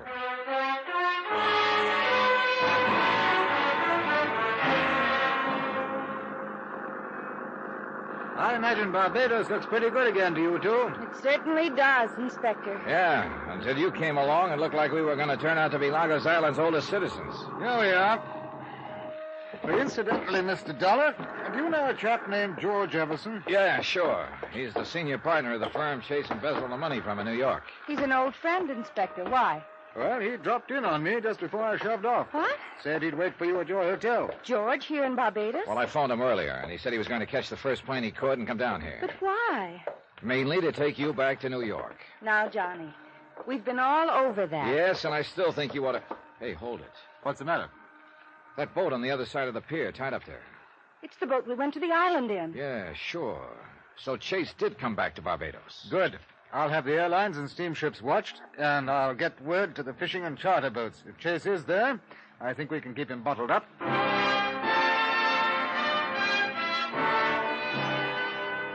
Inspector Whitsett took off to cover all the bases, and I took Lola back to her hotel. When I got to mine, George Everson was waiting for me. I took him to my room. Any luck on Lagos Island, Mr. Dollar? Oh, yeah. All of it bad. Oh. You're sure it's really Chase you've been trailing? All the way. Freddie Quintana in New Orleans stole a letter from him, one that he'd started to Lola. It matched the sample of Chase's writing you gave me in New York. And when he grabbed our boat on Lagos Island, Lola got a look at him and recognized him. How's Lola holding up under all this? Oh, I don't know.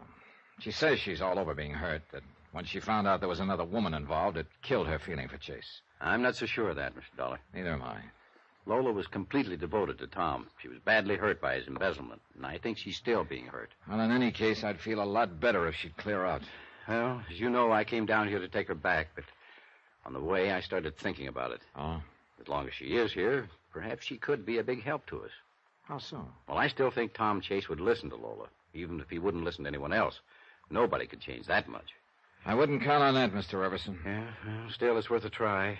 Now, if it could only work out so that Lola could talk to Tom, or, better yet, if Lola and I both could talk to him. Well, what would you say to him? I don't know what Lola would say, but for me, I'd put it to him that his only hope of straightening himself out is to turn himself in and turn over whatever the embezzled money is left. Oh, look, Why, I'd even go so far as to guarantee eventual restitution to our investors of whatever amount he's already spent.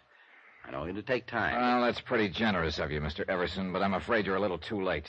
Why? In the first place, Tom Chase obviously is not going to turn himself in. He's had plenty of chances to up to now, and he hasn't exactly jumped at them. But if I think I think he's got a good reason for not turning himself in.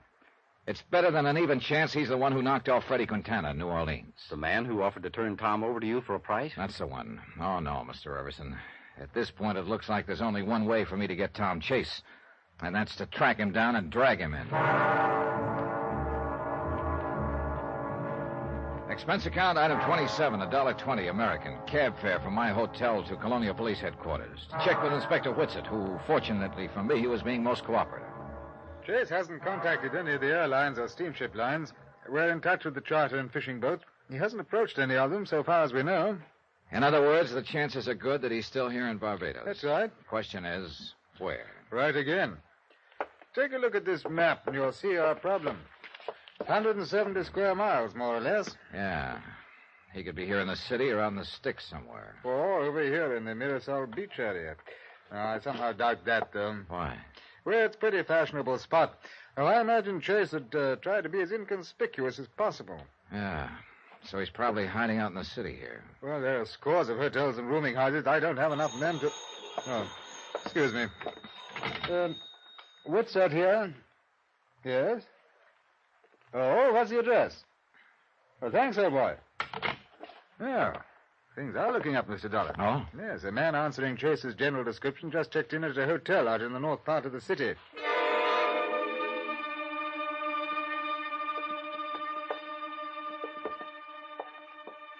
That's the room at the end of the hall, Mr. Dollar. Okay. Let's not be polite, Inspector. Let's use the passkey the clerk gave us and barge right in. Right. Okay. Ah. Empty. How about that closet? Nothing. Windows open and there's a fire escape. Well, he apparently left in a hurry. You see there? There's clothes on the chair. Yeah, that jacket. It looks like the one he was wearing when he swiped my boat on Logos Island. Pity we just missed him. Inspector, I've been just missing him for the last 10 days, and believe me, I'm getting tired of it. Probably only by a few minutes, too. Sure, just a few minutes. But it might as well be a year. I went back to my hotel. I was beat. Being always one jump behind Tom Chase was getting on my nerves. Sure, he was still in Barbados, but where? At the rate I was going, catching him was turning into a full-time career. A career I was getting fed up with. Then as I entered my room, I heard a slight movement behind me, and I realized all of a sudden that I wasn't alone. Don't turn around, Dollar. What? Hold it very still. Okay. Look, I can save you some time. If it's my gun you're looking for, it's in the shoulder holster left side. Thanks. You know, I just had a real wild idea. I said don't turn around and keep your hands in sight. Okay. My wild idea is that you're Tom Chase. Yeah. I'm Tom Chase. Mind if I ask you a couple of questions? Why not? Why did you do it? The embezzlement. Was it because of a woman? It was a woman. Was?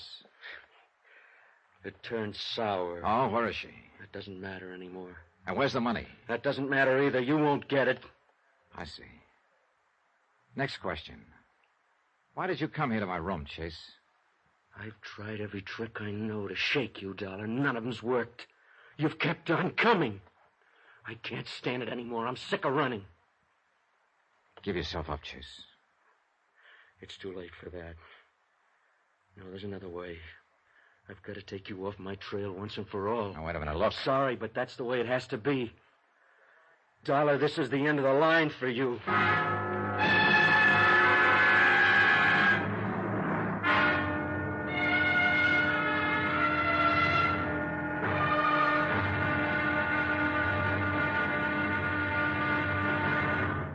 Now, here's our star to tell you about the final episode of this story. Tomorrow, the payoff.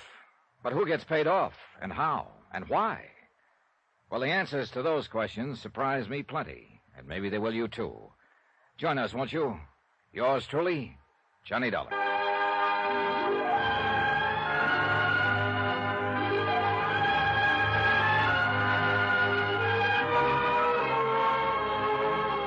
Yours truly, Johnny Dollar, starring Bob Bailey, is transcribed in Hollywood. Written by Robert Reich, it is produced and directed by Jack Johnstone. Be sure to join us for the final episode of this story on Yours truly, Johnny Dollar. Roy Rowan speaking.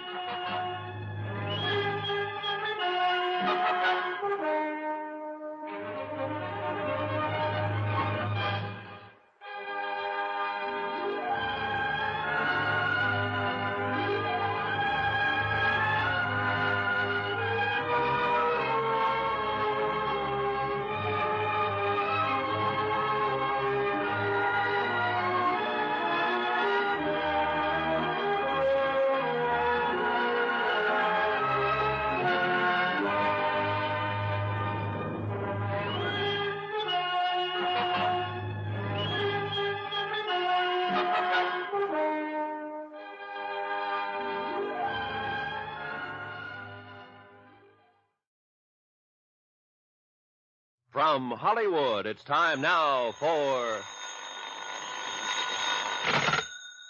Johnny Dollar. It's Lola Chase, Johnny. Hang up, Dollar. Johnny? Are you there? Yeah, I'm here, but right now I can think of a lot of places I'd rather be. Johnny, there's someone there with you. Look, Dollar. Is it Tom? It is Tom, isn't it? I'm coming over. No, don't do it. I'm coming over. Stay away, Lola. He has a gun and he means business.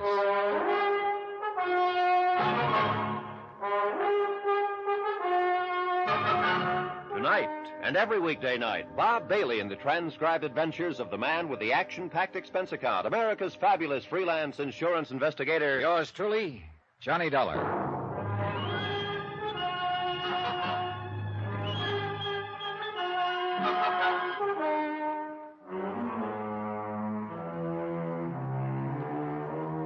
From Special Investigator Johnny Dollar, location Barbados, British West Indies. To the Home Office, Universal Adjustment Bureau, Hartford, Connecticut. Assignment, the Phantom Chase matter. Expense account continued. Item 28. Well, along about then, I figured this item would be around $200, burial expenses for me. Tom Chase was desperate, tired of running, and ready to take me off his trail for keeps. But Lola Chase's phone call to me seemed to have a strange effect on him. That was my wife, wasn't it? Yeah, that was Lola. Why'd you drag her into this, Dollar? I didn't, Chase. She insisted on coming here to Barbados herself.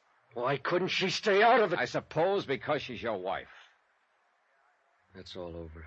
Yeah, I figured that when I found out it was a woman who arranged your hideout in New Orleans. That's all over, too. Turned sour, huh? Real sour. There's nothing left for me. Wait a minute. Look, Chase. There's only one thing for you to do. Turn yourself in. Turn over what's left of the money, It's and you'll too late for that, Dollar. There's only one thing left. Wait a minute. Killing me's not going to do any good, Chase. Somebody else will take over and keep after you until they get you. And they will get you sooner or later. You can count on it. I know. They'll keep coming after me. I can't run anymore, Dollar. I won't take it anymore from you or anybody. I just won't take it. Oh. I never thought I'd be glad to get hit on the head. But just before I blacked out, I remember being very happy that it wasn't the bullet in the back I'd been expecting. I don't know how long I was out, but when I came to, Lola Chase and George Everson were bending over me. Are you all right, Johnny? Oh,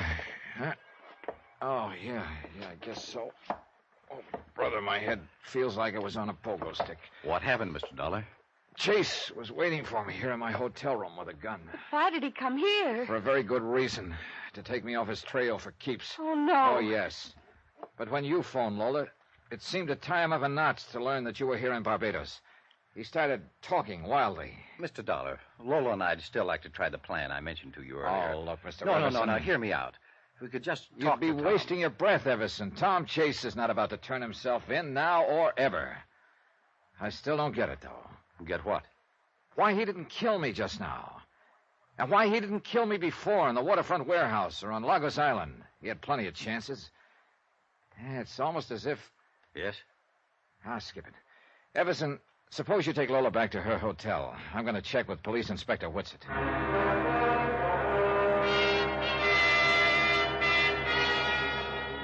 From what you tell me, Mr. Dollar, I'd say Chase was just about at the breaking point. Yeah.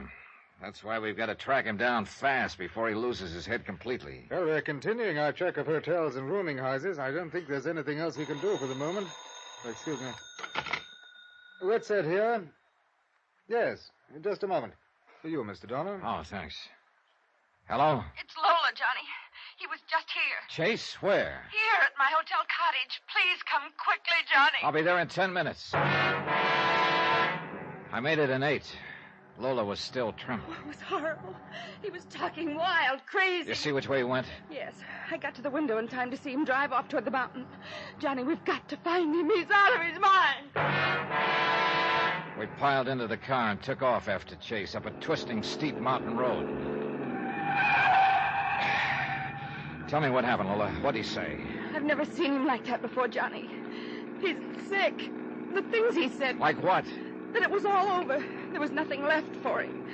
That he just wanted to see me once more before... Before what? He didn't say, but... Hurry, Johnny. We can't take these turns any faster. I begged him to turn himself in. He said he wished he could, for my sake. But that he couldn't. Look, Lola, maybe he just took this route to cross the island. The way he was talking, Johnny, I don't think he was trying to get across the island. Wait a minute, hold it. Look, up ahead. That's the car he was driving. Parked beside the road. Next to a cliff, Johnny. Yeah. All right, Lola. You'd better stay right here in the car. Yes, I guess I'd rather. I walked to the edge of the cliff and looked down. His body was crumbled up on the rocks below. I climbed down. He was dead, all smashed up. It wasn't pretty. I climbed back to my car. Lola just looked at me with the big question in her eyes. All I did was nod. All she did was slump over on the seat.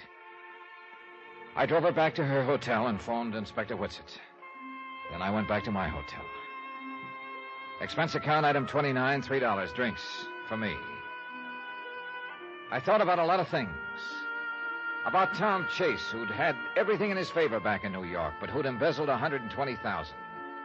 Had killed a man in New Orleans for trying to turn him in, but who hadn't killed me for trying the same thing, and who ended up at the bottom of a cliff in Barbados. I thought about Lola, who'd come a long way for nothing, except the final heartache.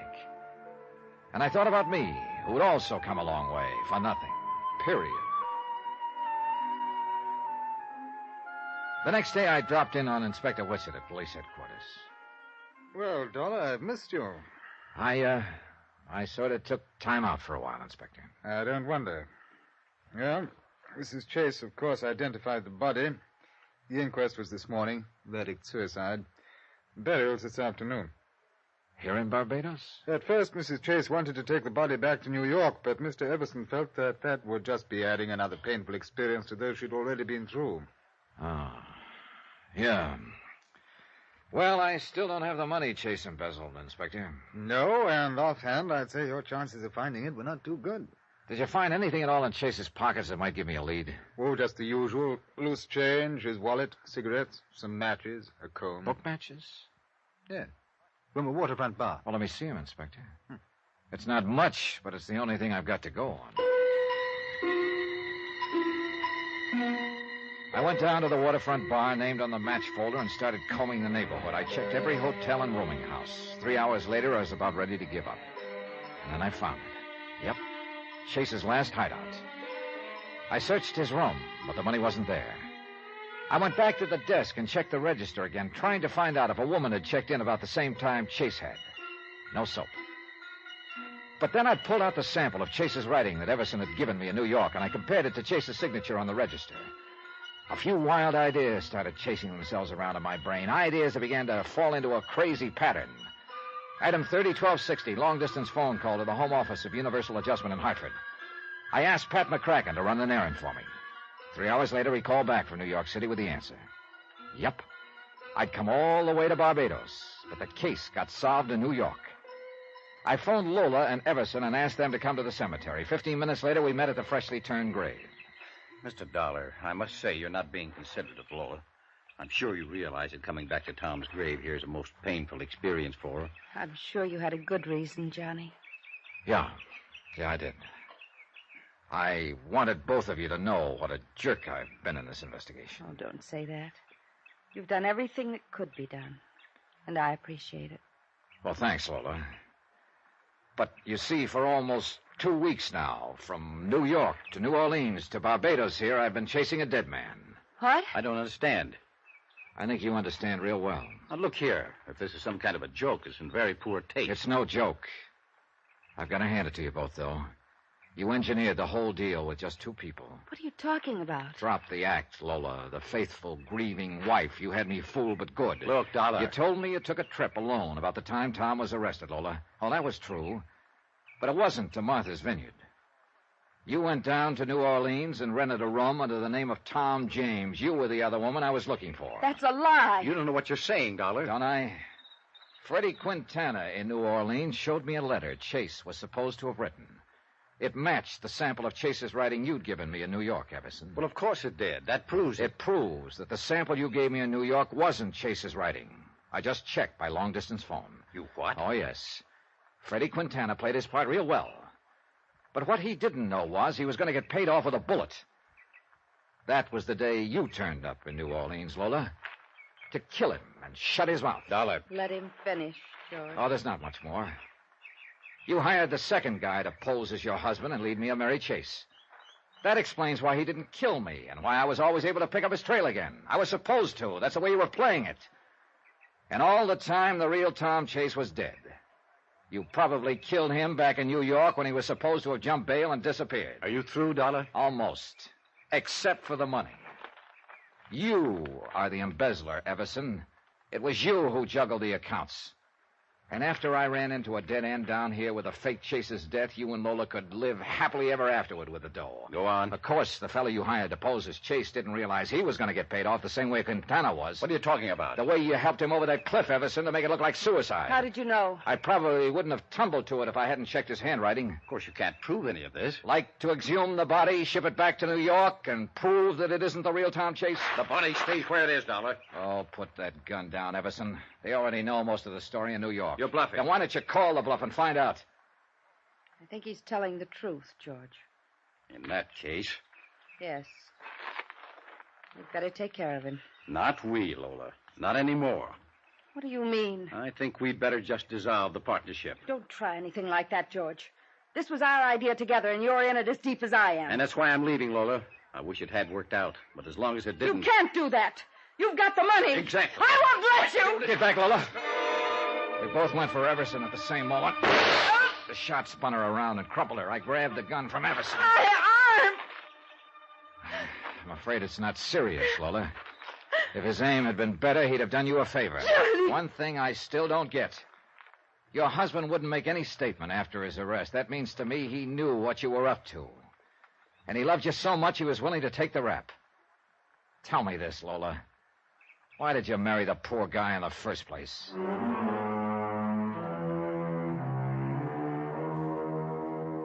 Expense account total $1,723. Lola and Everson were turned over to the authorities, and Everson gave up the key to a safe deposit box in New York where the embezzled money had been all the time. It also showed us the deserted spot on Long Island where he and Lola had hidden the body of the real Tom Chase. Remarks? Dear Pat, next time you call me for an assignment like this one, I hope you get a busy signal. Yours truly, Johnny Dollar.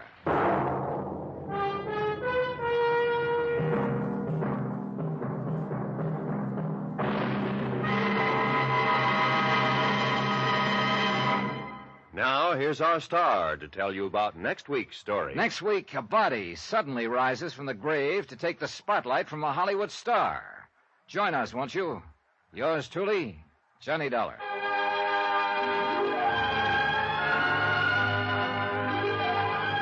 Yours truly, Johnny Dollar, starring Bob Bailey, is transcribed in Hollywood. Written by Robert Reif. It is produced and directed by Jack Johnstone. Heard in our cast were Michael Ann Barrett, Jack Edwards, Ben Wright, Virginia Gregg, Don Diamond, Forrest Lewis, and Richard Crenna. Musical supervision by Amerigo Marino. Be sure to join us on Monday night, same time and station, for another exciting story of yours truly, Johnny Dollar. Roy Rowan speaking.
We've got to find that woman, you understand?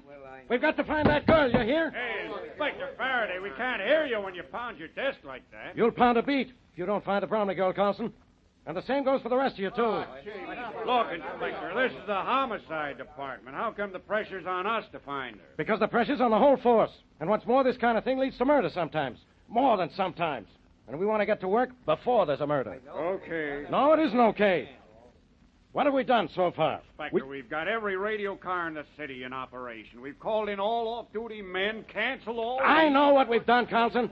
And I know what we haven't done, too. We haven't found Millicent Bromley. She's just a 22-year-old, see?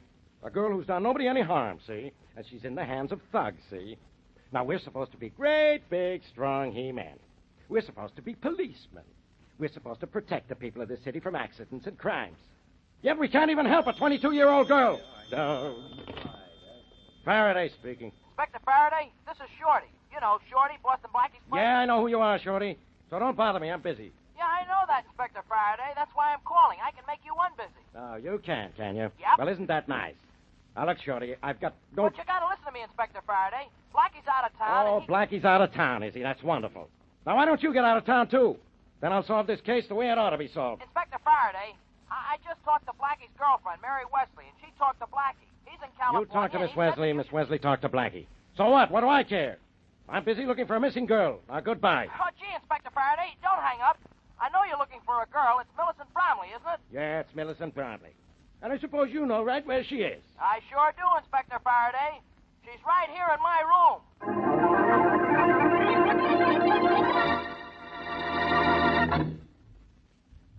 And now on to tonight's adventure of Boston Blackie. Enemy to those who make him an enemy. Friend to those who have no friend.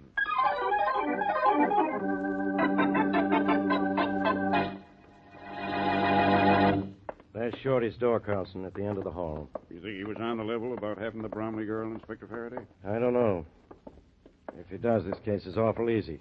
I haven't had an easy case in 10 years. We'll know in a minute. Open up, Shorty. It's Faraday. Open up! Come on in, Inspector Faraday. Hey, what's the matter with you, Shorty? You're bleeding. Grab him, Carlson, before he falls down. I got him, Inspector. Thanks. You better sit down, Bud. Yeah, sure. All right. There you are. You know, you guys got here too late. Hey, what happened to you, Shorty? Where's the Bromley girl? I don't know, Inspector Faraday. Uh-oh, Faraday. You said this might be one of Blackie's gags? Yeah. No, Inspector. This ain't no gag. She was here, but somebody slugged me from behind, and when I came to, she was gone. Oh, yeah? So help me, that's the truth. Take this down, will you, Carlson? You're bad, Inspector. Okay. Now, Shorty, Blackie put you up to this, didn't he? No. It's his idea of a gag. Or maybe he's mixed up in this. Honest, Inspector, all Blackie had to do with this was to tell me to call you up and say the girl was here. But the girl wasn't here, was she? But she was, Inspector Faraday. Honest, she was. She was right there on that couch there. when I was talking to you on the phone. All right, she was right there on the couch. How'd she happen to get here? You grabbed her, didn't you? No, honest, Inspector Faraday. She was here when I got here. And the professor was here, too. He said she was his niece. The professor? Who's he? He's a guy I know. Nice guy, too. He's used my room before, but he's never brought anybody with him before. Especially anybody he swiped. How did you know the Bromley girl wasn't the professor's niece if the professor said she was his niece? Well, the professor left and told me to let the girl sleep. I turned on the radio in the other room, and I heard what the Bromley girl was wearing. Now, this girl was wearing the same thing. Sure. I went over to wake her up and ask her if she was the Bromley girl, and then I saw she was doped. And then, suddenly, something hit me on the head. You're lying, Shorty. If I'm lying, you think I hit myself on the head? I wouldn't doubt it. Ah! I think this whole thing is phony. Now, come on, who's this professor? Is that Blackie? Or is he something else Blackie dreamed up? No. Honest, Inspector Faraday. The professor's a real guy. He's real, huh? Yeah. All right, where does he live? I don't know. Oh, you don't, huh? Well, isn't that convenient? Shorty, you're number one on my suspicion parade.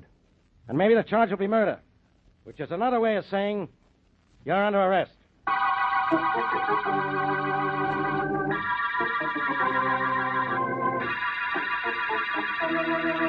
You recovered the Bromley girl from Shorty's room without Shorty seeing you, didn't you, Tommy? Oh, sure, Professor. He didn't even know what hit him.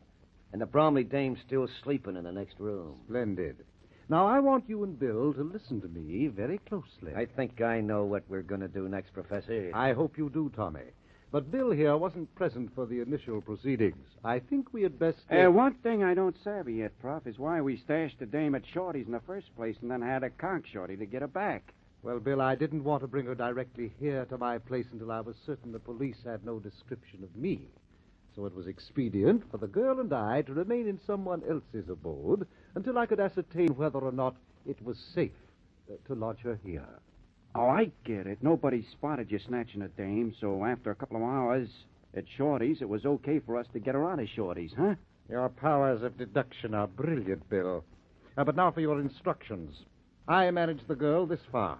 As Tommy knows, she'll be in your care from now on. Yeah, sure, Prof. We keep her here, Prof? No, Bill. You will take her out to our farm and wait there for the delivery of the ransom money. When you have the money, bring it here to me. Hey, look, Prof, it's a long way out to the farm. What if the Bromley dame wakes up on the way out and starts yelling? I don't think you'll have any trouble with her, Tommy, asleep or awake. Well, if we do... Oh, no, you won't, Tommy. We'll have none of that. Oh, but, Prof, if she starts to queer our plans... The girl is not to be mistreated in any way, do you understand? Well... I'll see that everything goes all right, Professor. I'm certain you will, Tommy. And what about after we get the dough? What do we do with the dame then? Release her, by all means, and show her the greatest courtesy while she's in your care. Okay. Now, how do we get the money? My dog will bring it to the shack. Huh? The dog, Prof? How's the dog going to bring us the money? Where's the dog going to get it? The ransom note I have just prepared states that they will find my dog leashed to a tree on the Oxford Road 6 miles west of Havensville. Yeah? They are to strap the packages of money, $50,000, in $20 and $50 bills, all old money, to the dog's back and untie him from the tree. And then say, now, go home. The dog will do the rest. Yeah, but, Professor, won't somebody follow the dog? Why do you think I'm going to such fantastic measures to procure the ransom money, Tommy? Perhaps someone will try to follow my dog, but it'll be impossible. I have trained him for months to run a devious course at top speed and to duck through thickets and backtrack in the densest underbrush. And parts of the terrain over which he will travel with the ransom money will be impassable to man. No, Tommy, no one will follow my dog, but they're perfectly welcome to try.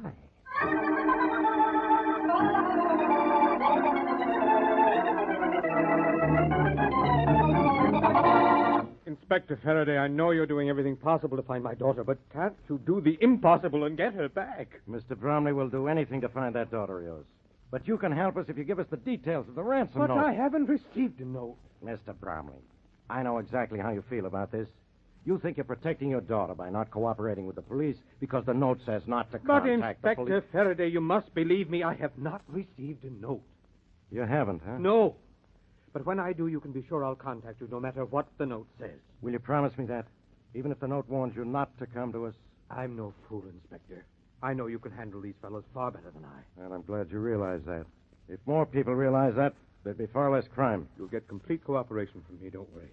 But isn't there anything you can do before I get the note? We've done all we could on the leads we've had. Well, this Shorty person, what does he know about it? I don't know. He tells a story that makes some sense, but not enough to suit me. I still think he's mixed up in this some way. Or Boston Blackie is. You're holding Shorty? No, I had to let him go. Not enough on him. Well, this story he tells about a professor. Perhaps that's your lead. It is a lead, and we're working on it.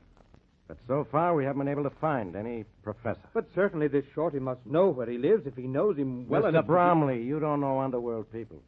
If Shorty's telling the truth about a professor, he may also be telling the truth when he says he doesn't know where he lives. Well, some of the best-known people in the underworld have hideouts that no one knows about. Not even members of their own gang. Oh, I see. But don't worry, Mr. Bromley. We'll find... Come in. Inspector Faraday. Yeah, Carlson, what do you want? I've got something you want, Inspector. We got a tip on where a guy they call the professor may be hiding out. Oh, thank heaven. You have, huh? Good. Where?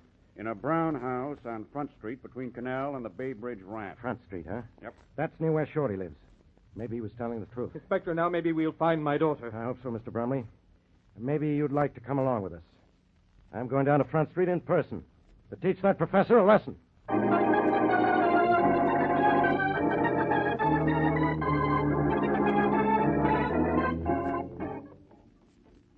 Here's the professor's house, Mr. Bromley. Are you sure? Yes. The tip said it was a brown house on Front Street, didn't it, Carlson? Yes, sir, and between Canal Street and the Bay Bridge ramp. This is the only brown house on the block. Want me to go in first, Inspector? No, I'll go first. You and Mr. Bromley follow. We have to find Millicent here, Inspector. This is our only lead to her. Well, there's still Shorty. We can pick him up any time we want to. Oh, on what grounds, Inspector? We never saw him with her. We can't charge him with anything. I know that, but we... Well, let's go in and have a chat with this professor. There won't be shooting, will there? If there is, Mr. Bromley, I'll start it.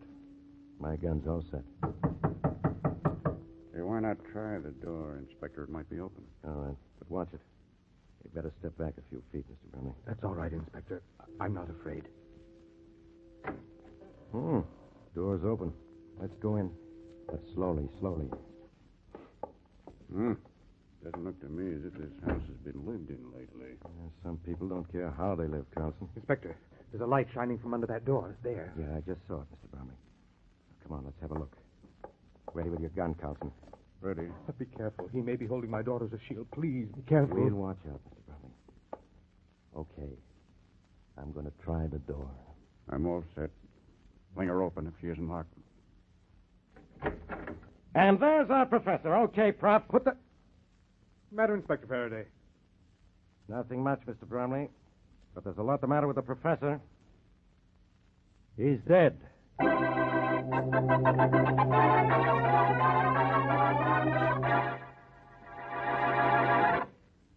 And now, back to our story.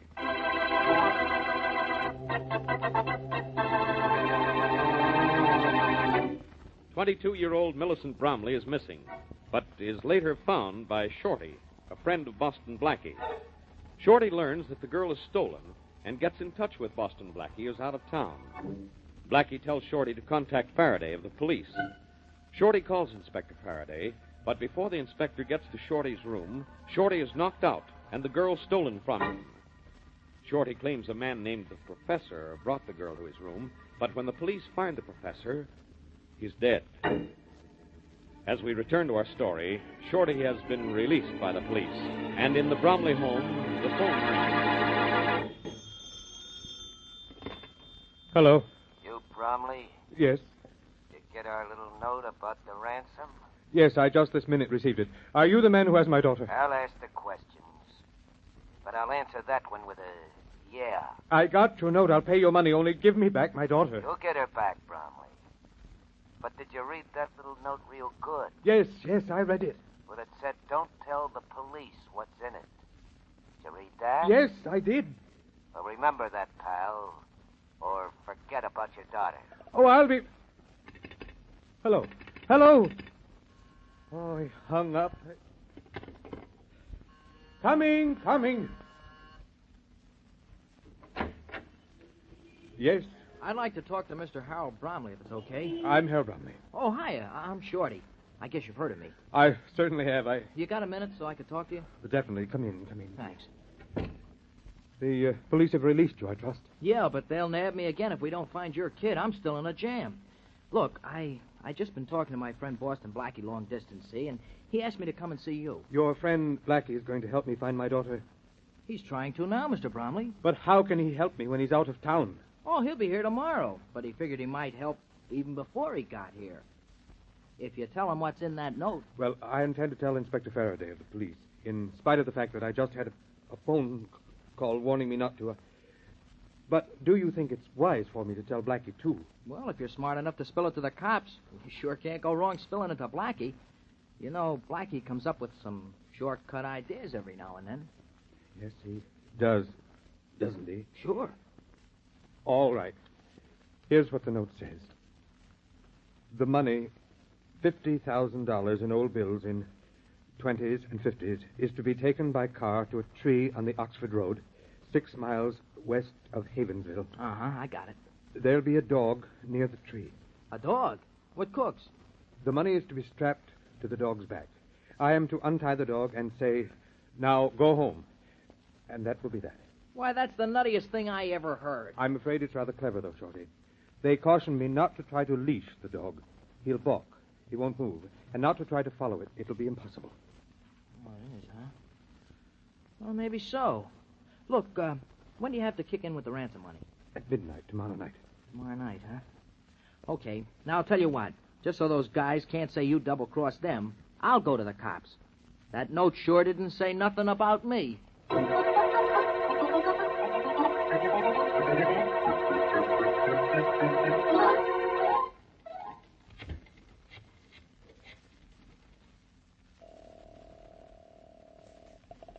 51 Sunset Parkway. Good evening. Hello, Harry. This is Shorty. Oh, yeah, Shorty. Any more news from Blackie? Well, there's a telegram here for you. Yeah, that's what I meant. I guess it's from Blackie telling me what plane he's coming in on. Well, it got here just 3 minutes ago. Read it to me, will you? Okay, just a minute. Yeah, good. Here you are, Shorty. Okay.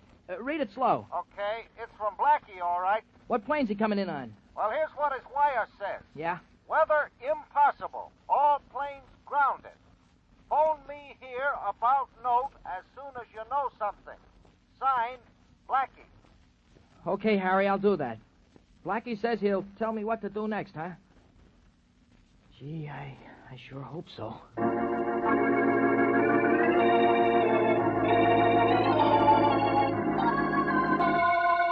Yeah, Blackie, I got it. Oh, gee, that's a swell idea, Blackie. But the note says not to tell the cops what's in it. Well, okay, if you think it's okay. Yeah, I'll go see Inspector Faraday right away. Uh-huh. Uh-huh. Uh-huh.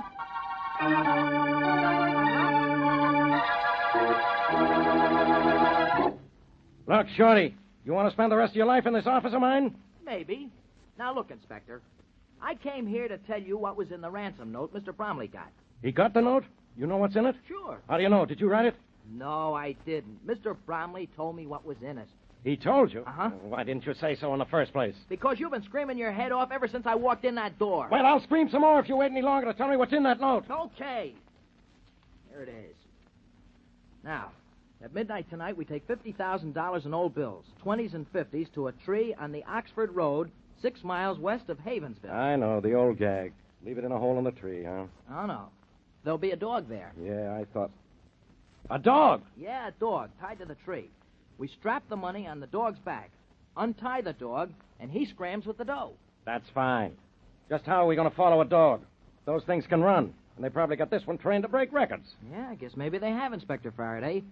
But Blackie's come up with an idea how we can trail the dog without following him. He has. Uh-huh. How are we going to do it? Tie rockets to our pants?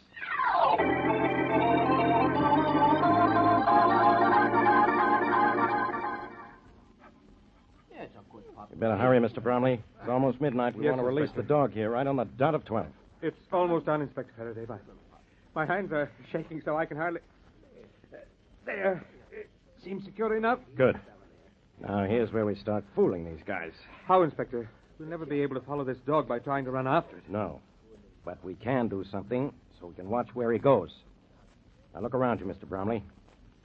What do you see? Well, nothing but darkness. Yeah, pitch darkness. But in that darkness are hills. Pretty high hills, too. I have men posted on the top of nearly every hill in the vicinity. Will they be able to see the dog? No, they won't be able to see the dog, even using binoculars. That is, not as the dog is now. Shorty, do you have that can of luminous paint? Yeah, sure. It's right here, Inspector. I'm putting it on the dog's tail now. Oh, now I see what you're going to do. Put some on the dog's sides, too, Shorty. A nice wide band of it, huh? Yeah, I'm doing that right now. Say, this paint won't hurt him, will it? No, I checked into that. The stuff's non-poisonous. Good. We'll get it off after it's served its purpose. What happens now? Do your men watch the dog through binoculars and then go to wherever the dog stops? No. They're all equipped with field radios, Mr. Bromley, and they'll radio the dog's progress and eventual destination right here to us. Let the dog go, Shorty. Okay, boy. Now go home. Hey, Goose, go on, scram, puppy. Have a good run, boy. Wow, look at him go. And look how clearly you can see the luminous paint on his tail and sides. Yeah. All right, Mr. Bromley. Let's go back to my car, see what's on the radio.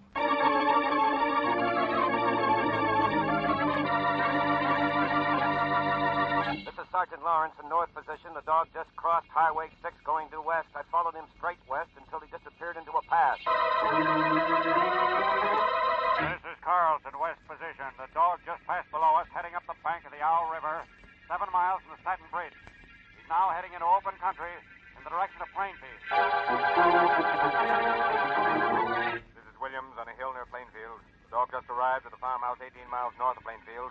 As I'm watching now, the door has been opened by someone on the inside. The dog has entered the house. All right, Inspector Faraday, it's all yours. 40,920, 40,000. You know, Tommy, I still don't see why we knocked off the professor. 40,900. Well, Bill, we got rid of the professor because $50,000 splits bigger 2 ways than 4. 4 ways? Yeah. Yeah, I have a surprise for you, Bill. You, the professor, and I make 3, but the Bromley girl makes 4. Huh? I don't get it. This was a deal cooked up by the Bromley dame herself to get money from her tightwad father. Are you leveling? The prof didn't snatch that dame? No. Neither did we when we took her out of Shorty's room. No, that was all a part of the Bromley girl's deal with the professor. The professor said he'd go in with her if he could drug her and keep her in somebody else's joint while the heat was good and hot. Well, any dame that'd do that to her own father just to get money from him, what... Hey, what's happened to the lights? Oh, what do you think happened to them? They went out. We didn't touch a thing. We didn't Hey, I don't like this. Let's get out of here. Okay, but what about the Bromley dame? Never mind her. Come on. We'll run across the yard to the barn. All right, you guys. Stay where you are. Yeah, a lot of cops. Don't move either of you. Grab them, boys. They didn't even have time to reach for their guns, Inspector. That's a good thing, Carlson. Yeah, we know when to be good boys. Yeah? Where's the Bromley girl? Still in the house. Okay, Carlson. Send one of the men in after him. Okay. Go on in there. Now we have the men we want, the ransom money, and the Bromley woman. Maybe this was all Blackie's idea, but I did it just as well as if Blackie himself were here.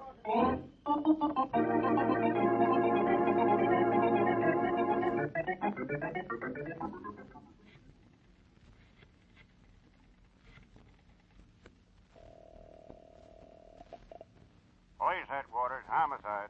Carlson, this is Inspector Faraday. Oh, yes, Inspector. Where are you? The commissioner wants to congratulate you. I'm home in bed. I just had an idea. You know where Blackie is? Still grounded on the coast, I hear, but there's... Well, I want to send him a wire. Take this down. Yes, sir, but Here there's it is. Here it is. Recovered Millicent Bromley, who was just pretending to be kidnapped to extort money from her own father. But, Men I thought abductors killed Professor, as you said they did. But, I added a touch of my own in capture to protect Bromley girl. But, Cut power lines to farmhouse, knowing they would fear trap when house went dark. They ran out of house, and I nabbed them without endangering girl. Who's brilliant now? Sign it, Faraday, huh? Just a minute, Inspector. I've been trying to tell you there's a wire here for you. Got here about 6 hours ago, according to Desk Sergeant. 6 hours ago, huh? Yeah. And that was before we got to the farmhouse. It's probably from Blackie with some crazy, no-good idea. Read it to me anyway. Yes, sir. Just a minute. Here it is, here. What's he say? He says, Judge, from use of dog, kidnappers are holed up in farmhouse or country home. To avoid danger to Millicent Bromley in event of shooting, suggest you cut power lines. Throwing house in darkness will possibly force them outside where you can nab them without risking life of girl. Don't bother reading the rest of it, Carlson. And don't bother sending my wire to Blackie. And wipe that smile off your face, Carlson. It isn't that funny.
Listen to me. Put down that gun. Jerry, be careful. I'm telling you for the last time, North, get out of the way. Clark, in the name of heaven, will you...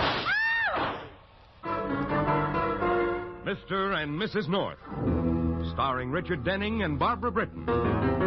Listen as Pam and Jerry solve the mystery, Too Late to Die.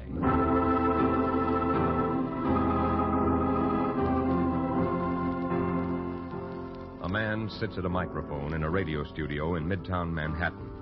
His name is Clint Conroy, and his voice is being heard in thousands of homes throughout New York. In the apartment of Mr. and Mrs. North. And now, ladies and gentlemen, I want to wind up tonight's broadcast with another open letter to Wally Clark. I hope you're listening, Wally, wherever you are. I hope you're listening hard. And in the Fifth Avenue penthouse of one Victor Bailey. Dave Largo's in town, Wally. You know Largo, and you know why Vic Bailey and the syndicate brought him in from Chicago. That's how badly Vic Bailey wants you, Wally. He's brought in the #1 gun of the syndicate to get you, to find you, Wally, and to kill you. And in a cheap hotel in Chelsea Square. You can't go on hiding forever, Wally. If Vic Bailey and Dave Largo don't get you, the police will. So listen to me, Wally. Give yourself up. Go to the district attorney. Tell him all you know about Bailey's financial setup. Give him the records you took from Bailey's office. Listen, Wally. The district attorney will protect you. Play it smart, Wally. Get Vic Bailey before he gets out.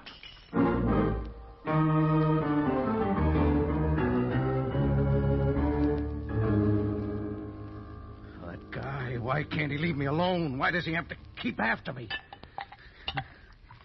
Every night for a month, all he's done is... Oh, I'm sorry, Nora. I shouldn't have blown my top like that. No. Well, you shouldn't drink anymore. Please, Wally. Oh, okay. Cigarette? On the dresser.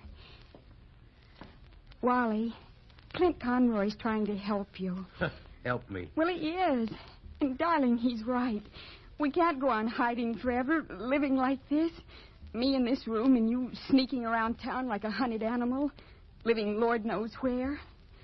Oh, Wally, do you realize that tonight's the first time I've seen you in a week? I know.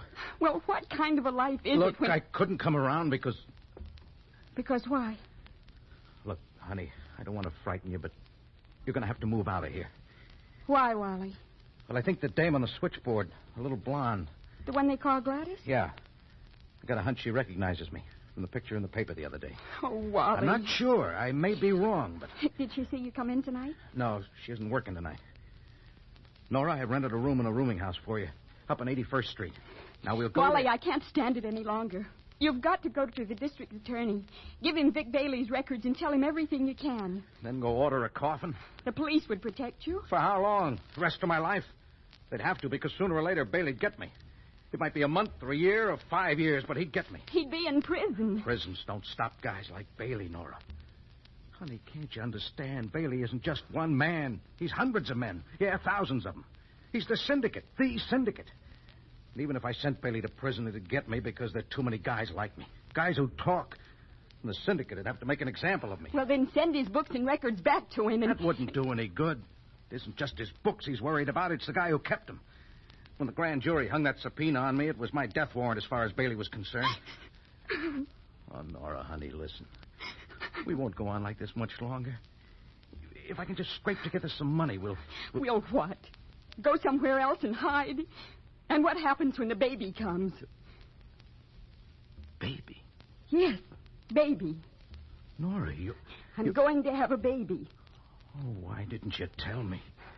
You've had other things on your mind. But, Nora, Don't, Wally, please. Please don't. Leave me alone. I'm through. Nora. With you and with living like this. I'm not sure what I'm going to do, but I do know this much. Our baby isn't going to be born behind closed shades in some hall bedroom with you there. You with your gun and your fear and... Get out, Wally. Nora. Get out right now and don't come back.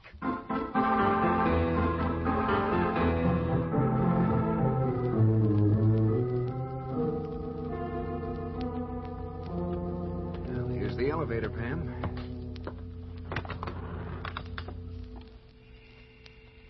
I hope Clint's had time to get home from his broadcast. He said he'd be here at 7, didn't he? Uh-huh. Well, he'll probably be here then. You know, it's funny. What's funny? About Clint Conroy wanting you to publish a collection of his columns and broadcasts. Well, what's funny about that? I don't know. You'd think a man with a radio broadcast 5 nights a week, a television program, a gossip column in newspapers all over the country wouldn't care about a book that'd sell only a few thousand copies. It'll sell more than a few thousand. Well, I hope so. I know so. Look, Clint Conroy's a big name, and... Oh, here we are. I'll get the bell. And if his book isn't a bestseller, I'll certainly miss my guess. Pam! Jerry! Hello, Clint. Come in. Here, let me take your coat, Pam. Thank you. I'll just throw mine here, Clint. Okay. Come on in the living room, huh? Now stir up some Manhattans. Okay? Oh, fine. We heard your broadcast tonight, Clint. And you're certainly giving this Wally Clark a ride. What's the story there?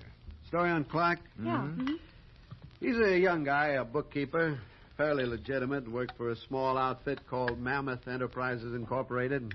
dummy outfit that Victor Bailey set up to cover his personal take from the rackets. Here you are, Pam. Thank you. Jerry? Thanks. Well, about a month ago, the district attorney slapped a subpoena on Clark ordering him to appear before the grand jury with Bailey's records. Clark took a powder. A rumor has it Bailey figured Clark would melt and run down in his shoes when he went before the grand jury, so we ordered him eliminated. Killed? Dead. But Clark was a jump ahead of Bailey. He and his wife disappeared. Let's forget about this and have another, huh? Oh, excuse me.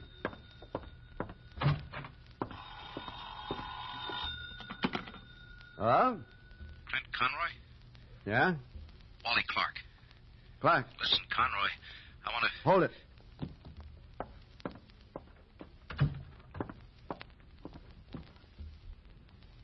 Okay, Clark. Look, I got a proposition for you, Conroy. Hmm. I'm willing to give myself up to you. Go on. I'll tell you everything I know about Bailey. Let you take a look at the books I have, the works. What about the district attorney? I'll talk to him any time you say, after I get $5,000. 5,000. Cash. The story I can give you is worth twice that much. I'll have to think it over. Okay, take an hour. Where can I call you? You can't. But I'll call you. Clark. In 1 hour.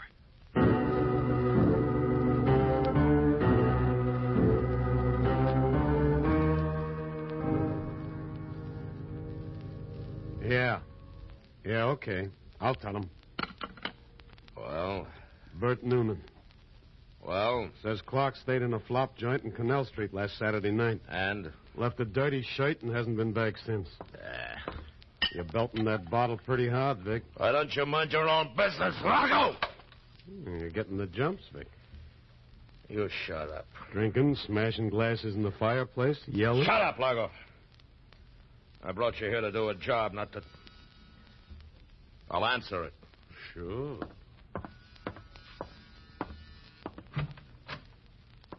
Hi. I'm Gladys Myers. So? Is Mr. Bailey in? Who is it, Dave? Something wearing a skirt. What do you want, lady? I want to see Mr. Bailey. What about? Wally Clark. Wally Cook. Come in. Thanks. In here. Thanks. Hi. What does she want? She mentioned Wally Clark. Who is she? Oh, my name's Gladys. Gladys Myers. What about Wally Clark? Well, you're looking for him, ain't you? And what if he is? Well, I can tell you where you can find him. At least where you can find his wife. Where? Well?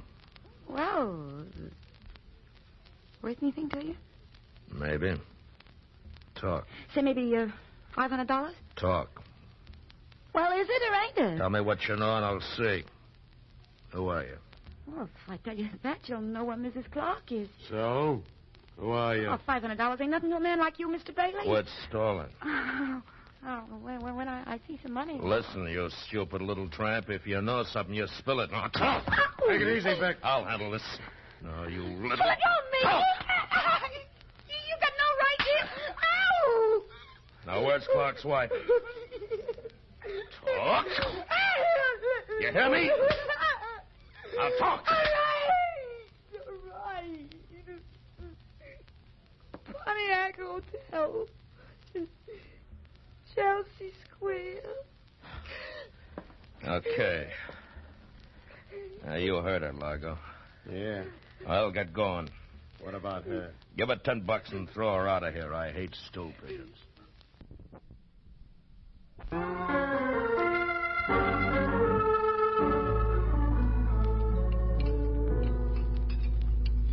And don't you think one section of your book should include the columns and broadcasts you did from Korea, Clint? Hey, Clint. Oh, I'm sorry, Jerry.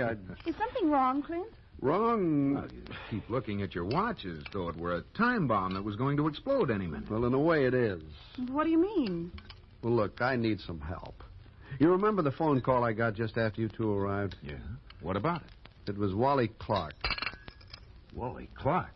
You mean that... Yeah, he's willing to give himself up. Oh, golly. To me. You? Well, why not the district attorney? Because the district attorney won't pay him $5,000. $5,000? Mm-hmm. For what? For his story. For the first look at Vic Bailey's books. After that, he'll go to the DA. What did you tell him? I stalled. But I'm going to go for the deal. An exclusive on the story Clark can tell is worth $5,000. But look, I need your help. How? Ever since I started this campaign to have Clark give himself up, Vic Bailey's had me followed. Now, Clark will be calling back any minute. He'll tell me where to meet him. Maybe I could shake whoever's been following me, maybe not. So, I want you two to meet him for me and take him to your place. How about it, huh? I don't like it. Well, I think it'd be safe, Jerry. Well, safe enough, maybe, but... Well, the first person Clark should talk to is the district attorney. But he won't talk to the DA first, Jerry. He wants money. And if he doesn't sell his story to me, he'll sell it to some other newsman. That's right, Jerry. That's Clark. Jerry? Oh, Clint, Look. If I call this friend of yours on the force, this, Bill Wagon? Yeah. If I have him at your apartment while I talk to Clark, would you help me out then? Darling, let's do it. Jerry, I've got to answer that phone. Okay, Clint. Answer it. We'll meet Clark.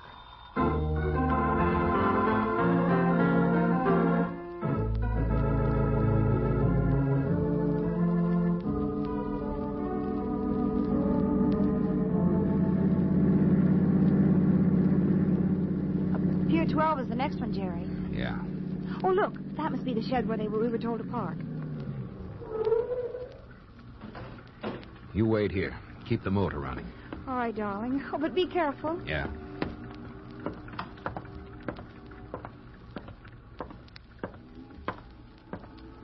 North? Yes? No, don't turn around. Don't move. I don't have a gun, Clark. Okay. Who's that in your car? My wife.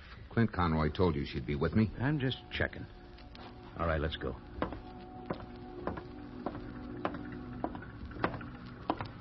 I'll ride him back. You drive, Pam.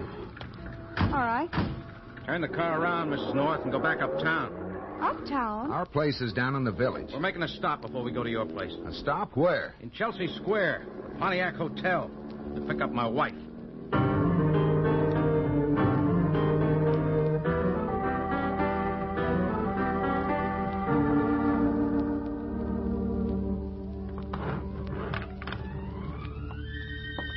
All right, this way. What's your wife got to do with this, Clark? Everything. What does that mean? Here. I'm doing this for her. She gets the money and protection from Vic Bailey, or there's no deal. Nora. Nora! She isn't here. She must be. Nora! Well, the door's unlocked. Nora! Nora, where are you? She isn't here. And look at this room. It looks as if there's been a Bailey. fire. What? Vic Bailey's got her. What would he want with your wife? He's going to use her to smoke me out. In that case, this has gone far enough. I was a fool to listen to Clint Conroy in the first place. Hey, who you calling? The police. Put that telephone down. Jerry. Now, just a minute. Put it Clark. down or I'll use this gun on you. I mean it. Do as he says, Jerry. Okay. Now get over there. Don't move, either of you. Who are you calling? Vic Bailey.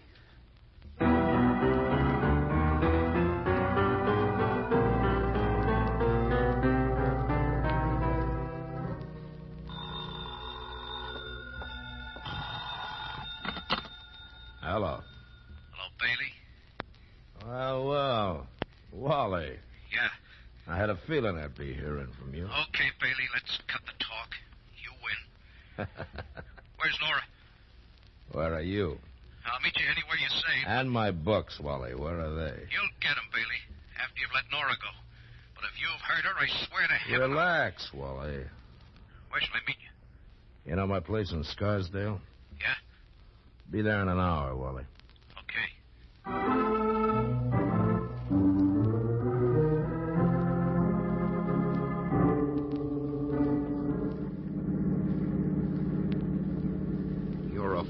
Clark. You should have let us call the police. If Victor Bailey's holding your wife in his house here in Scarsdale, the police He didn't could... say Nora was there. Well, then how do you know she's all right? You can't trust a man like Bailey. I don't. That's why you two are along. You're going to keep Bailey honest. What do you mean? Turn here, Nora. Now keep going, but turn off your lights. I'll tell you how you're going to keep Bailey honest. You're going into the house first, North. You're going to make sure there's no one there except Bailey and Nora. And if there is? Now pull up here under that tree. If there is, they get out. They leave by the front door so I can see them go. Then I go in with the records and you bring Nora out. What about you? I'll stay there with Bailey till I know Nora's safe. Then Bailey can have his books and I'll leave. Oh, listen to me, Clark. Let me call the police. Bailey wants you almost as badly as he does those records of his. I know that. So how do you know some of his gunmen won't be waiting for you outside when you try to leave? I don't. They'll kill you. That's my worry. Now get going, North. Oh, Clark. Get going. And North. Well? Don't try any tricks to get the police here. I'm protecting my wife. You protect yours.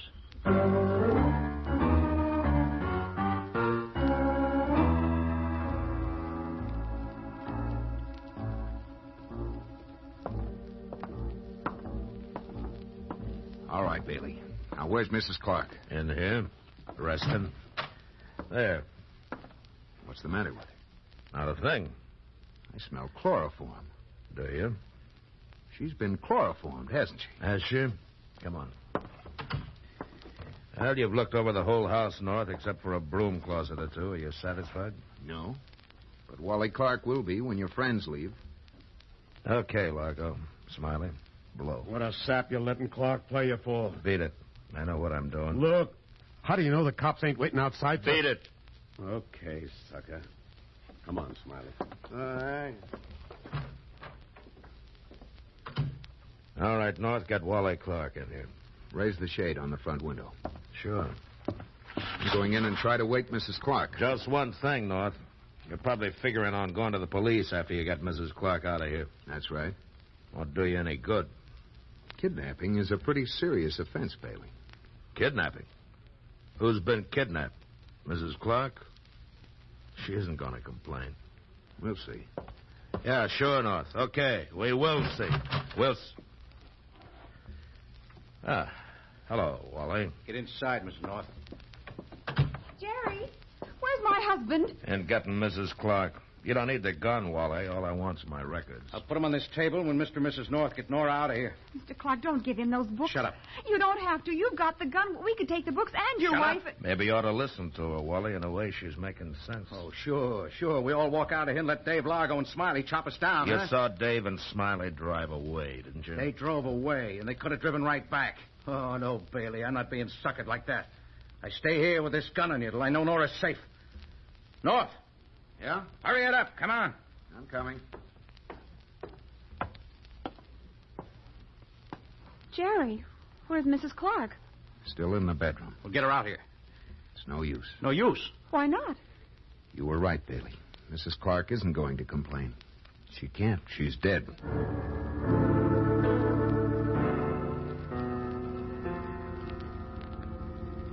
Dead? Oh, no. Nora. Sorry, Clark. Nora. Don't go in there, Clark. How did she die? Bailey's friends must have used too much chloroform. You're crazy, North. Am I? She isn't dead. She can't be. Go see for yourself. I will. Stay where you are, Vic. Look out. Stay right where you are. No. Just a minute, Wally. Take it easy. I'm going to kill you, Vic. No. Don't be a fool, Clark. Jerry, watch out. If you want to kill Bailey, you're going to have to shoot me first. Get away from him, Mr. North. Jerry, darling, Get away don't. from him. You played it square with me. I don't want to hurt you. All right, then give me that gun. No, I warned Bailey. Listen to if me, he Clark. hurt Nora, Listen. Look, Wally, give me a break, will you? I didn't hurt her. It was Largo. It's Largo's Be fault. quiet, Bailey. Look, Clark. All you'll get out of killing Bailey will be the electric chair. And the pleasure of watching him die. Listen, now, put down that gun. Let me call the police. Let Bailey be the one to go to the chair. I'm telling you for the last time, North, get out of the way. Clark, in the name of heaven... Ow! What? Gunshot! Came from outside. Yeah, Wally. And look. What? At this. Oh. All right, get his gun, Pam. Get it. I've got it. Give it to me. Here. Now, get over there and sit down, Bailey. Hurry up. Move. All right. All right, turn off the lights, Pam. Okay, Donahue. Donahue, bring him over here. Jerry, that sounds like... Jerry, it is. Bill Wyden. Come on. Look. A police car. Bill. Pam, Jerry, are you all right? Yeah. Where the devil did you come from? What was all that shooting out there? Now, one question at a time. Let's get inside. Clint Conroy and Sergeant Donahue and I followed you from the Pontiac Hotel. Oh, Clint's here, too? Yeah. Well, hello, Bailey. Who are you? Lieutenant Wagon, homicide. Oh, there's Wally Clark, Bill. Well, what happened to him? Well, I slugged him to get his gun away from him. What was that shooting about, Bill? We saw a couple of Bailey's men moving in on the house, Dave Largo and another guy, and they tried to make a break for it when we stopped them. But how did you get here? How did you know we were at the Pontiac Hotel? A woman named Gladys Myers, the switchboard operator at the Pontiac, called Conroy and told him Mrs. Clark was there, and we'd better get her before Vic Bailey did. Well, we got there just as you and Pam drove off in your car with Clark, and we followed you. We waited outside until we saw Largo, and then we... What? Wow. Who's that? Oh, Mrs. Clark. Come on. Mrs. Clark? Yeah. But you said she was dead. What? You did, Bill. Well, here she is. Oh, Wally. Jerry North, why did you say she was dead? Well, I figured it was the only way to keep Wally Clark from turning those books and records over to Vic Bailey. But what if those shots from outside hadn't distracted Wally Clark so you could get his revolver away from him? What would you have done? Well, I would have... Well? Come to think of it, what would I have done?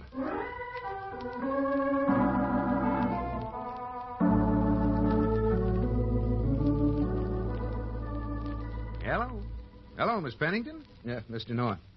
Look, Miss Pennington, I won't be into work today. No, I'm going to stay home and do nothing but relax. My appointments? Well, cancel them. Oh, and I don't want to take any calls here at home, understand? I'm going to do absolutely nothing but relax. Jerry? Yes, dear? Who are you talking to on the telephone? The office. I called Miss Pennington and told her that I was going to... Oh, I'll answer it. Hello? Oh, hello, Sylvia. What? Today? Oh, I'd love to, Sylvia, but I simply couldn't. I have a million things to do today. Jerry and I are having a dinner party tonight, and I have to go to the butcher, the grocer, the florist, cook, clean house from top to bottom, and... What? Don't I have anyone to help? Gollies, I wish I did, but I haven't. All right, Sylvia. Some other time. Goodbye. Sylvia Blaine wanted me to have lunch with her. I'm sorry, dear. What were you saying? Saying? Oh, you started to say you called the office to tell Miss Pennington that you were going to something. Going to... Oh, yeah. I called to say I was going to, be a few minutes late getting to work, but that I'd be there. That I'd very definitely be there.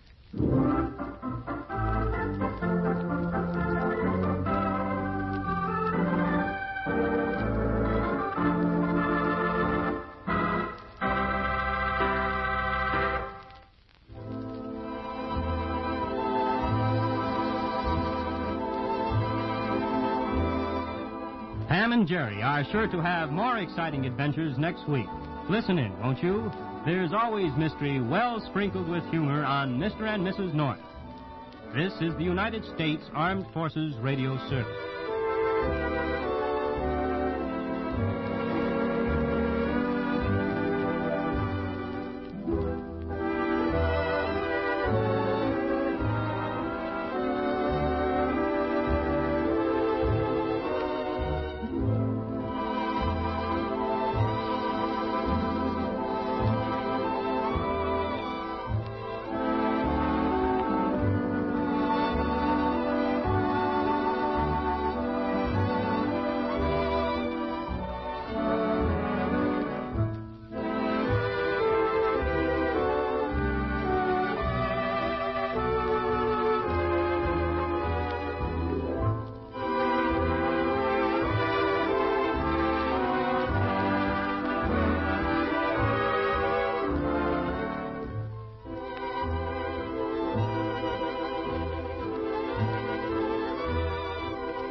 New post-war Old Dutch cleanser, famous for chasing dirt, presents Nick Carter, famous for chasing crime.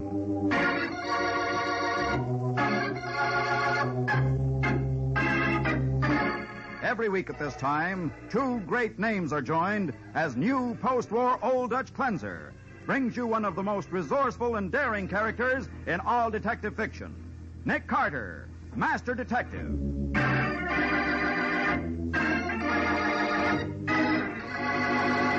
Don't move, any of you. Don, where'd you get that gun? Never mind. Just don't make me use it. Don't be a fool, Don. I'm not. I'm going out of here, and nobody's gonna... Don't be too sure. Anybody else want to try any smart tricks before I leave? Now, the case of the forgetful killer.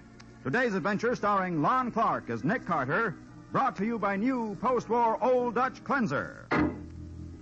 In the back booth of a dingy bar in the slum district, a well-dressed young man takes a thick package of banknotes from his pocket and passes it across the cigarette-scarred table to the shifty-eyed little man who sits across from him. That's every cent I have in the world, Whitey. $6,000. I said 10. Where's the other $4,000? I couldn't get any more. You better get it. Remember that letter I told you about? If anything happens to me, that'll be in the hands of the DA within 24 hours. That'll be the end of you. But Whitey... I'll meet you here tomorrow night, and you... I can't come here again, Whitey. If anyone should see me... Okay. So I'll phone you at the office, tell you where to bring it. But Whitey... Either I get the other $4,000 tomorrow night, or I go to the cops, and you go to the electric chair for murder.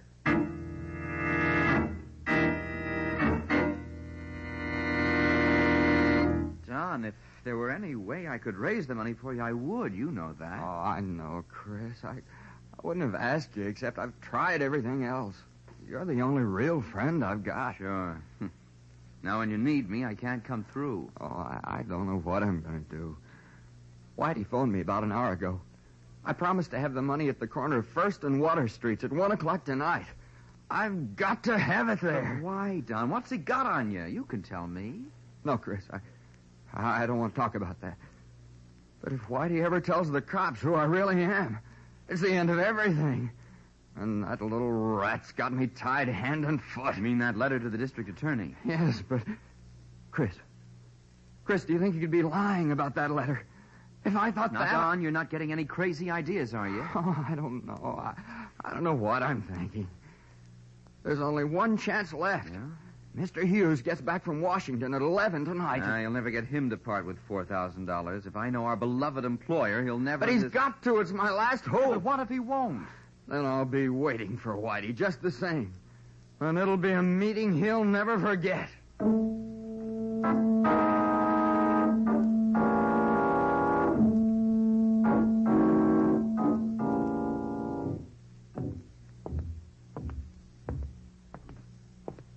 Whitey. Huh? Oh, it's you, sonny boy. So dark in that doorway, couldn't see you. Okay, where's the $4,000? It's right here. Oh, no, you don't.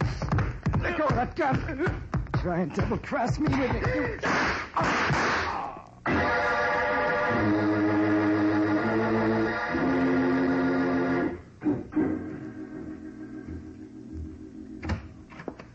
Good morning, Matty. Oh, hiya, Nick. Hello, Patsy. Good morning, Sergeant Matheson. Mr. Hughes, this is Nick Carter and Patsy Bowen. How do you do? Hello, Mr. Hughes. Well, thank goodness you're here at last. At last? Mr. Hughes, it's been exactly 17 minutes since Sergeant Matheson phoned and asked us to come down here to your office. I haven't even had my breakfast yet. What's this all about? Mr. Carter, my firm publishes children's and religious books. Notoriety, scandal, unfavorable publicity, anything like that can ruin us. You see, Nick, there was a murder in the waterfront district last night. Cheap little two-bit crook named Whitey Gear was shot to death. We found this slip of paper on Whitey's body. What? Why, that looks like one of those slips of paper they have in phone booths for people to write phone numbers on. That's what it is, Patsy. What's the connection, Matty? The phone number written on that paper is the number of the Hughes Publishing House. Oh, I see. Oh, hey, there's something else written here, too. Don Mason, 1 a.m., First Avenue and Water Street. Right. And Whitey was found dead at the corner of First and Water, shot to death about 1 a.m., according to the medical examiner. So Don Mason... Now, wait a minute. Who is this Don Mason? Oh, that, Mr. Carter, is the crux of the whole thing. Don Mason is my sales manager, and he's engaged to my daughter. Oh, I see. And you think Mason kept the appointment with Whitey and murdered him, huh? Well, of course, don't you? I wouldn't know, Matty. This slip of paper with Mason's name on it certainly doesn't convince me. Well, I don't get you. From what you tell me, I doubt that Whitey was the kind of man who'd make a memorandum about anything. Oh, phooey. He did it this time, and that's all I care about, Nick. Maybe. Look, Matty, has anybody else handled this piece of paper except you and me? I know. I took it off the body myself. What? Then let's put it in an envelope and see that no one else does touch it. Uh-huh. Okay, if you want to. But there's another thing, Nick. Yeah? Whitey was a skinny little runt, but from the looks of things, he must have put up a whale of a fight before he was killed. We found a couple of gray wool threads under his fingernails, like from a gray tweed coat. And Whitey's coat was brown. Oh. Then you think those threads came from the killer's coat during the struggle? Sure, Patsy. What else? Uh-huh. And Mr. Hughes here tells me Don Mason wears a gray tweed coat. And so do lots of other people, Matty. You must understand, Mr. Carter, this company simply cannot afford to have one of its executives accused of murder. Now, I want you to prove that Don had nothing to do with this Whitey person. But what if he did have? Well, then we'll publicize the fact that Hughes Publishing hired the best detective it could get to see justice done, even though the culprit is one of our own executives. That may help some. Well, how about it, Carter? Before I give you an answer, Mr. Hughes, I'd like to talk this over with Don Mason. He hasn't come down to the office yet, Nick. I was just waiting for you to get here before going over to his apartment after him. A good idea, Matty, except that he may leave for the office before we get to his place. Oh, I have an idea. Don shares an apartment with my star salesman, Chris Bentley. I could phone Chris, tell him to keep Don there until you arrive. Yeah, suppose you do that, Mr. Hughes. And unless he's got a mighty good alibi, that young fella's going to move to another apartment. A small one in the city jail.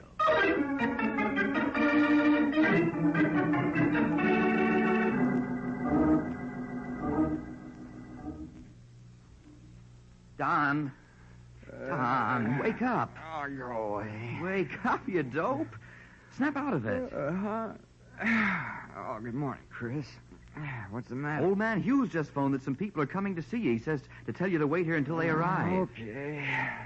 Oh, I feel terrible. Don, where were you last night? Huh? Get with it, Don. You didn't get in until after I went to bed, and that was 3 o'clock.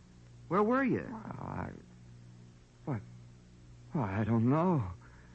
I can't remember. Did you get the money from old man Hughes? Money? What money? The money to pay off that blackmailer. Did you get it? Good grief, Whitey. Yes, Whitey. Did you see him?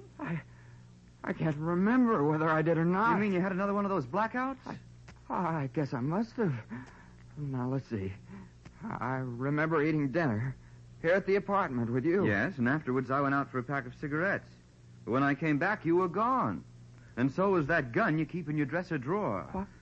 Oh, Chris, no. What did you do, Don? Why'd you take the gun? You've got to remember. Oh, I can't. I can't remember anything. I went all over town looking for you, but you just disappeared. Well, from the way my head feels, I think I must have been in some bar, but I don't drink. Wait a minute. What are you doing? Looking for your gun. Yeah, here it is in the pocket of your top coat. And Don, 3 bullets have been fired from it. What do you mean, 3 bullets? It wasn't even loaded last time I saw it. Well, it is now. Don, are you sure you didn't meet that Whitey fella? Oh, I don't know. I can't remember. Hey, maybe it's the police who are coming here. Maybe Whitey turned me in. No, get hold of yourself. We haven't much time. What are you doing now? I'm putting the gun on this little shelf over the door in the coat closet. It's not much of a hiding place, but it'll have to do until we can get rid of it. Chris, I won't let you get mixed up in this. Don't be silly. Now get this. You never even heard of this Whitey person. You were here all last night. You never left the apartment, understand? Yeah. I never left the apartment. After dinner, you and I played gin rummy and listened to the radio until 3 a.m., and then we went to bed. You were here all last night. And I'll swear to it.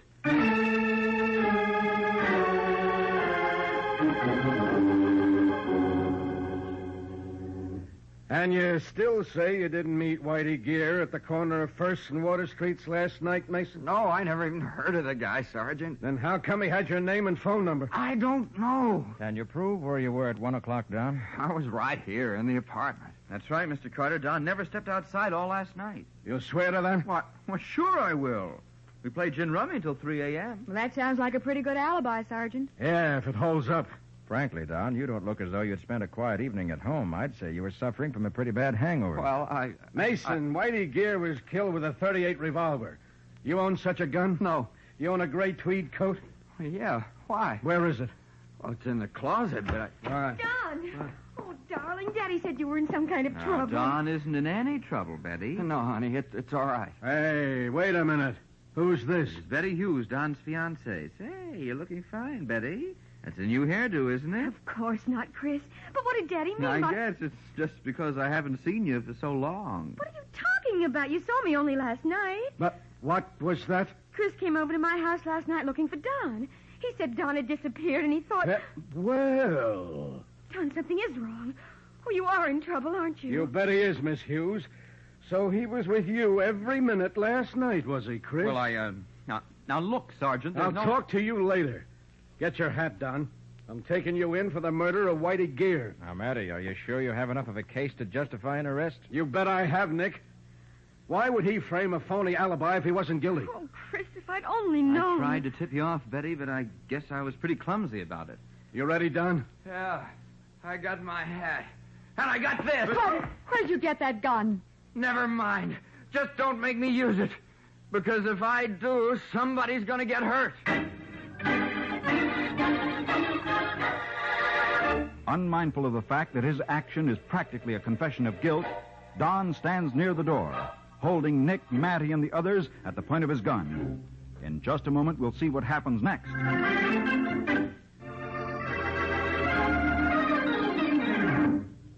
Now, back to the case of the forgetful killer.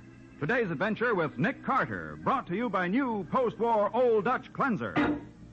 Holding Nick, Matty, and the others at the point of his gun, Don stands beside the door to the inner room of the two-room apartment he shares with Chris. Now, get into the bedroom, all of you. Let's do as he says, Matty. No use anyone getting shot. Thanks, Mr. Carter. I want to be sure nobody's going to... Don't be too sure. Hey! Keep your hand away from your gun, Sergeant. Okay. You hurt, Nick? No. Just got the wind knocked out of me. Went down through me. That was quite a stunt, Don. I was a commando in the war. Now, anyone else want to try any smart tricks before I leave? You're playing this awful dumb, kid. I'm playing it the only way I can. Now I'm going to lock this bedroom door. And then I'm getting out of here. And heaven help anyone who tries to follow me.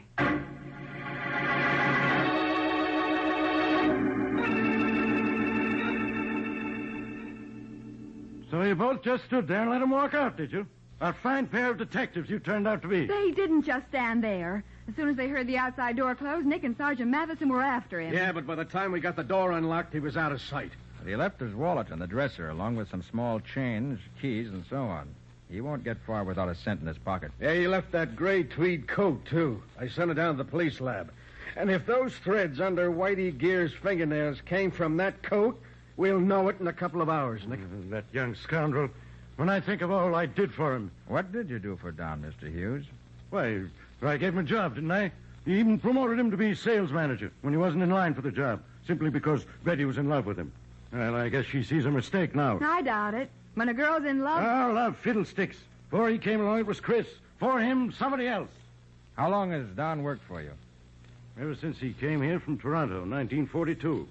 He was just out of the Canadian Army.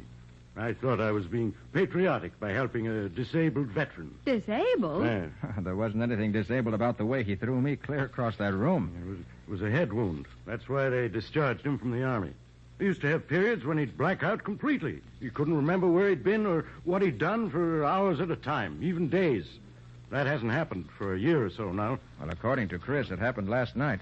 That's why Chris tried to give him an alibi. He said whatever Don did, he wasn't responsible. Oh, the guy's just getting ready for a plea of temporary insanity, Nick. But he won't get away with it. Maybe he will, Matty. Unless you can prove a motive. I'll prove the motive. Don't you worry about that. It seems to me the first thing you've got to do is catch him. Yeah, well, I'll do that, too. Every cop in town is on the lookout for him, and 5 will get you 10. We have him rounded up inside of 24 hours.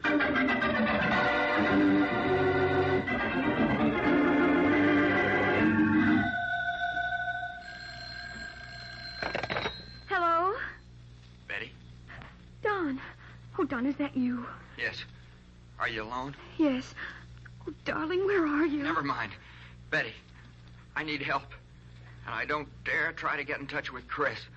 The cops are sure to be watching the apartment. If there's anything I can do. There is. I've got to have some money so I can get out of town. A couple of $100. I'll get it.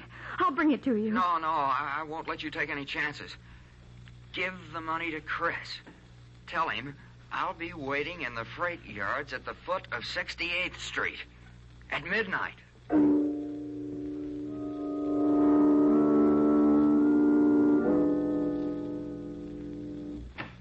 Hey, Nick. Nick, we've got it. Got what, Matty? The only thing that was missing in this case. The motive. Look at this letter. Who's it from, Sergeant? From Whitey Gear, that's who. Whitey. And let's see. Here you are. He was afraid Don might try to knock him off, so he left this with a friend to be mailed to the district attorney in case anything happened to him. DA got it in the mail about an hour ago. What are those newspaper clippings, Nick? I don't know yet. Dated Portland, Oregon, 1939. It's all there, even a picture of Don Mason. His real name is Jimmy Burke, and he's wanted for murder. Murder? Yeah, Patsy. He was mixed up with a juvenile gang in Portland that robbed a warehouse and shot the night watchman. And Don was the one who killed him? That's what this clipping says. Oh. The gun that killed the watchman was positively identified as belonging to Don. He must have escaped into Canada and joined the army there under the name of Mason, huh? You wire Portland for confirmation, Matty? Sure I did. No answer yet, Nick. Hey. Look at the handwriting on this note that was with the clippings. What about it? Well, that's Whitey Gear's handwriting. At least his name is signed to it. So what? Well, it's nothing like the handwriting on that memo you found in his pocket. Why, Nick, you're right. Hey, maybe Don wrote down the time and place he wanted to meet Whitey and then gave it to him. No, I don't think so, Matty. I have a hunch that memo was planted. Yeah? Well, the laboratory boys tested those gray threads under Whitey's fingernails, Nick, and they're definitely from Don Mason's coat. It's an airtight case. Yeah, sure.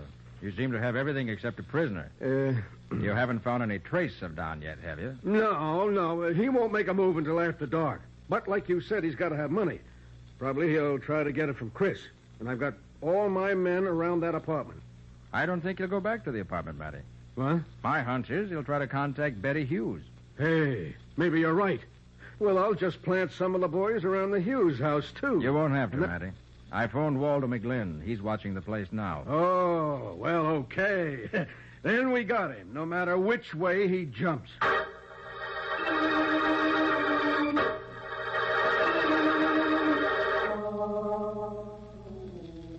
Oh, I think I'll go on home, Nick. It's been a long day. Yeah, it's almost midnight. I know, but I wanted to stick around the office. Hold it. Nick Carter speaking. Oh, Waldo. Huh? What? I see. Where'd she meet him? Betty met Don somewhere? No, she met Chris. Oh. Where? Why, that's the freight yard. Nick, what's happened? Good boy, Waldo. We'll get right on it. Nick, what is it? Betty just met Chris in a cafeteria on the east side and gave him a roll of bills. The getaway money for Don. That's what Waldo figured, so he trailed Chris out of the cafeteria and heard him tell a cab driver he wanted to go to the foot of 68th Street. So that's what you meant when you said the freight yards. Yeah. Chris just left a couple of minutes ago. We hurry, maybe we can get there first.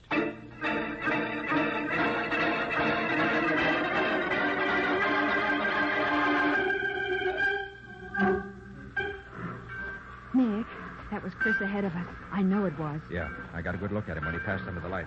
Where'd he go to? Maybe he went around the other side of this boxcar. There are a couple of 100 boxcars in this part of the yards. You can stop right where you are, Carter. Don! Thank heaven we found you, Don. I was afraid you'd Save it. Chris? Yeah, Don? Get his gun. Okay. Now, wait a minute, Chris. You're in trouble already. You help him now, that's going to make you equally guilty. Well, what can I do, Mr. Carter? Don's making me do this at the point of a gun. Aren't you, Don? Sure I am. You got it? You bet. Don, listen to me. Don't be a fool. You give yourself up, I think I can prove your innocence. Innocent? But I'm not. I killed Whitey because he was blackmailing me. I must have. Do you remember killing him? Oh, no, I don't remember anything that happened last night, but I don't think you did kill him, Don. In fact, I'm positive you didn't. Don't listen to him, Don. It's a trick. Look, Don, there's only one person who knew where and when you were going to meet Whitey. Only one person who could have drugged you. Drugged me? Yes, drugged you. That's why you thought you had a hangover this morning. So that's it. This person drugged you, then kept your appointment with Whitey wearing your gray tweed coat. Chris, it was you. Okay, let's quit playing games. You drop met your gun, Whitey. Don. You met Whitey and you killed him. If you don't drop your gun, stupid, I'm going to use this gun I took from Carter. Okay. Now you're being sensible. But I don't get it. You were my friend. I trusted you. Sure, I was your friend. I didn't mind a bit when you got the sales manager job I should have had, and I was tickled to death when you took my girl away from me. So that's it. Sure. With you out of the way, I'll be the new sales manager. And I'll be the boss's son-in-law, too. Someday I'll own the whole business. You're going to have to work awfully fast to do all that before you go to the chair for killing Whitey, aren't you, Chris? Who's going to send me to the chair? Not any of you three. Because when Carter and Don get through fighting it out, I'm afraid there won't be any survivors. What are you talking about? It'll be easy, Carter. I've got your gun to shoot Don with, and then I'll take his gun to finish off you and Miss Bowen. Chris, you're crazy. The cops will think Carter tried to arrest you and you shot it out. Why, that's ridiculous. Someone will hear the shot. That freight engine is going to pass on the other side of this boxcar in a few seconds. It'll make enough noise to cover anything, even gunshots.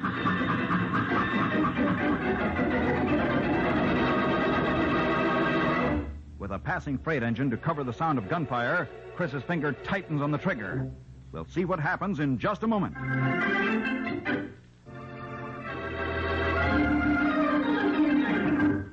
Now for the conclusion of the case of the forgetful killer.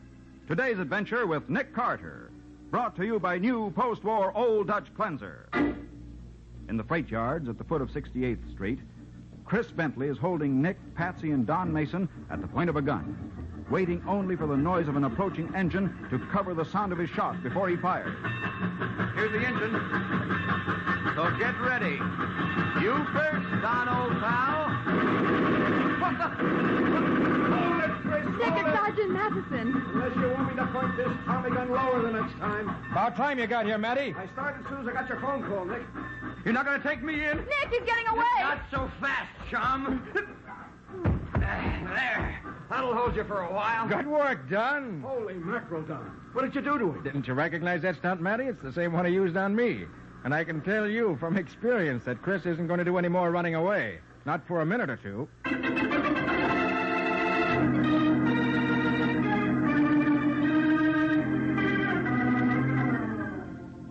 I can't thank you enough for what you did, Nick. But, well, I guess it wasn't much use. They'll only send me back to Oregon to stand trial for the killing that night, killing the night watchman back in 39. Oh, no, they won't, Don. Sergeant Matheson wired the Oregon police about you, and they wired back that the charge had been dropped. That's right, Don. About a year later, the real killer was caught, and he confessed. For the love of Pete. You were completely cleared. But if Chris wanted to get rid of me, why did he kill Whitey to do it?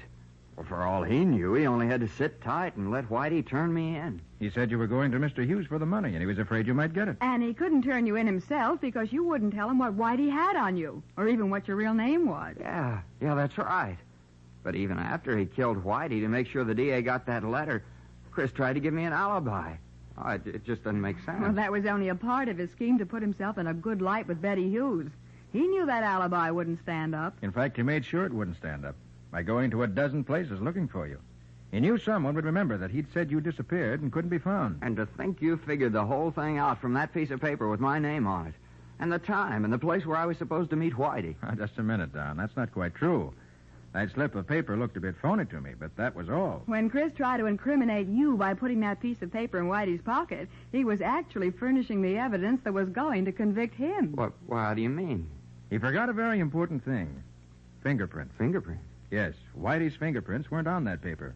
So obviously he couldn't have written it. But Chris's fingerprints were all over it. Wow, he did forget something important, didn't he? Uh-huh. But, say, Nick, you didn't know about those things until an hour ago. Mm-hmm. Why were you so sure Don was innocent? I became convinced the minute he threw me across the room in his apartment. What'd that have to do with it? Well, Whitey was a scrawny little fellow. Yet Matty said he put up quite a fight before he was killed. Oh, I see what you mean. If Don could put you flat on your back in 2 seconds, a little guy like Whitey would have been licked before he started. Right, Patsy. Well, this is the first time in my memory that a man has made a friend of me by knocking me down.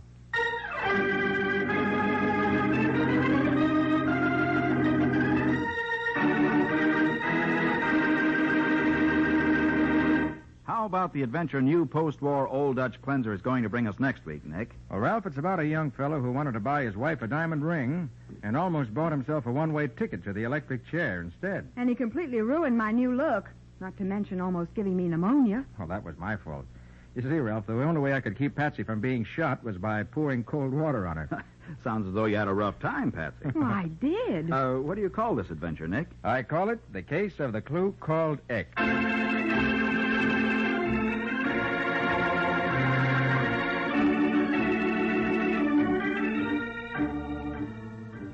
Nick Carter, Master Detective, is presented each week at this time by the Cudahy Packing Company. It is produced and directed by Jock McGregor and is copyrighted by Street and Smith Publications, Incorporated. Charlotte Manson is featured as Patsy. Ed Latimer plays Matty. Today's script was written by Jim Parsons. Original music is played by Henry Silburn. This program is fictional, and any resemblance to actual persons living or dead is purely coincidental. This is Ralph Camargo saying, when minutes count, use new post-war Old Dutch Cleanser.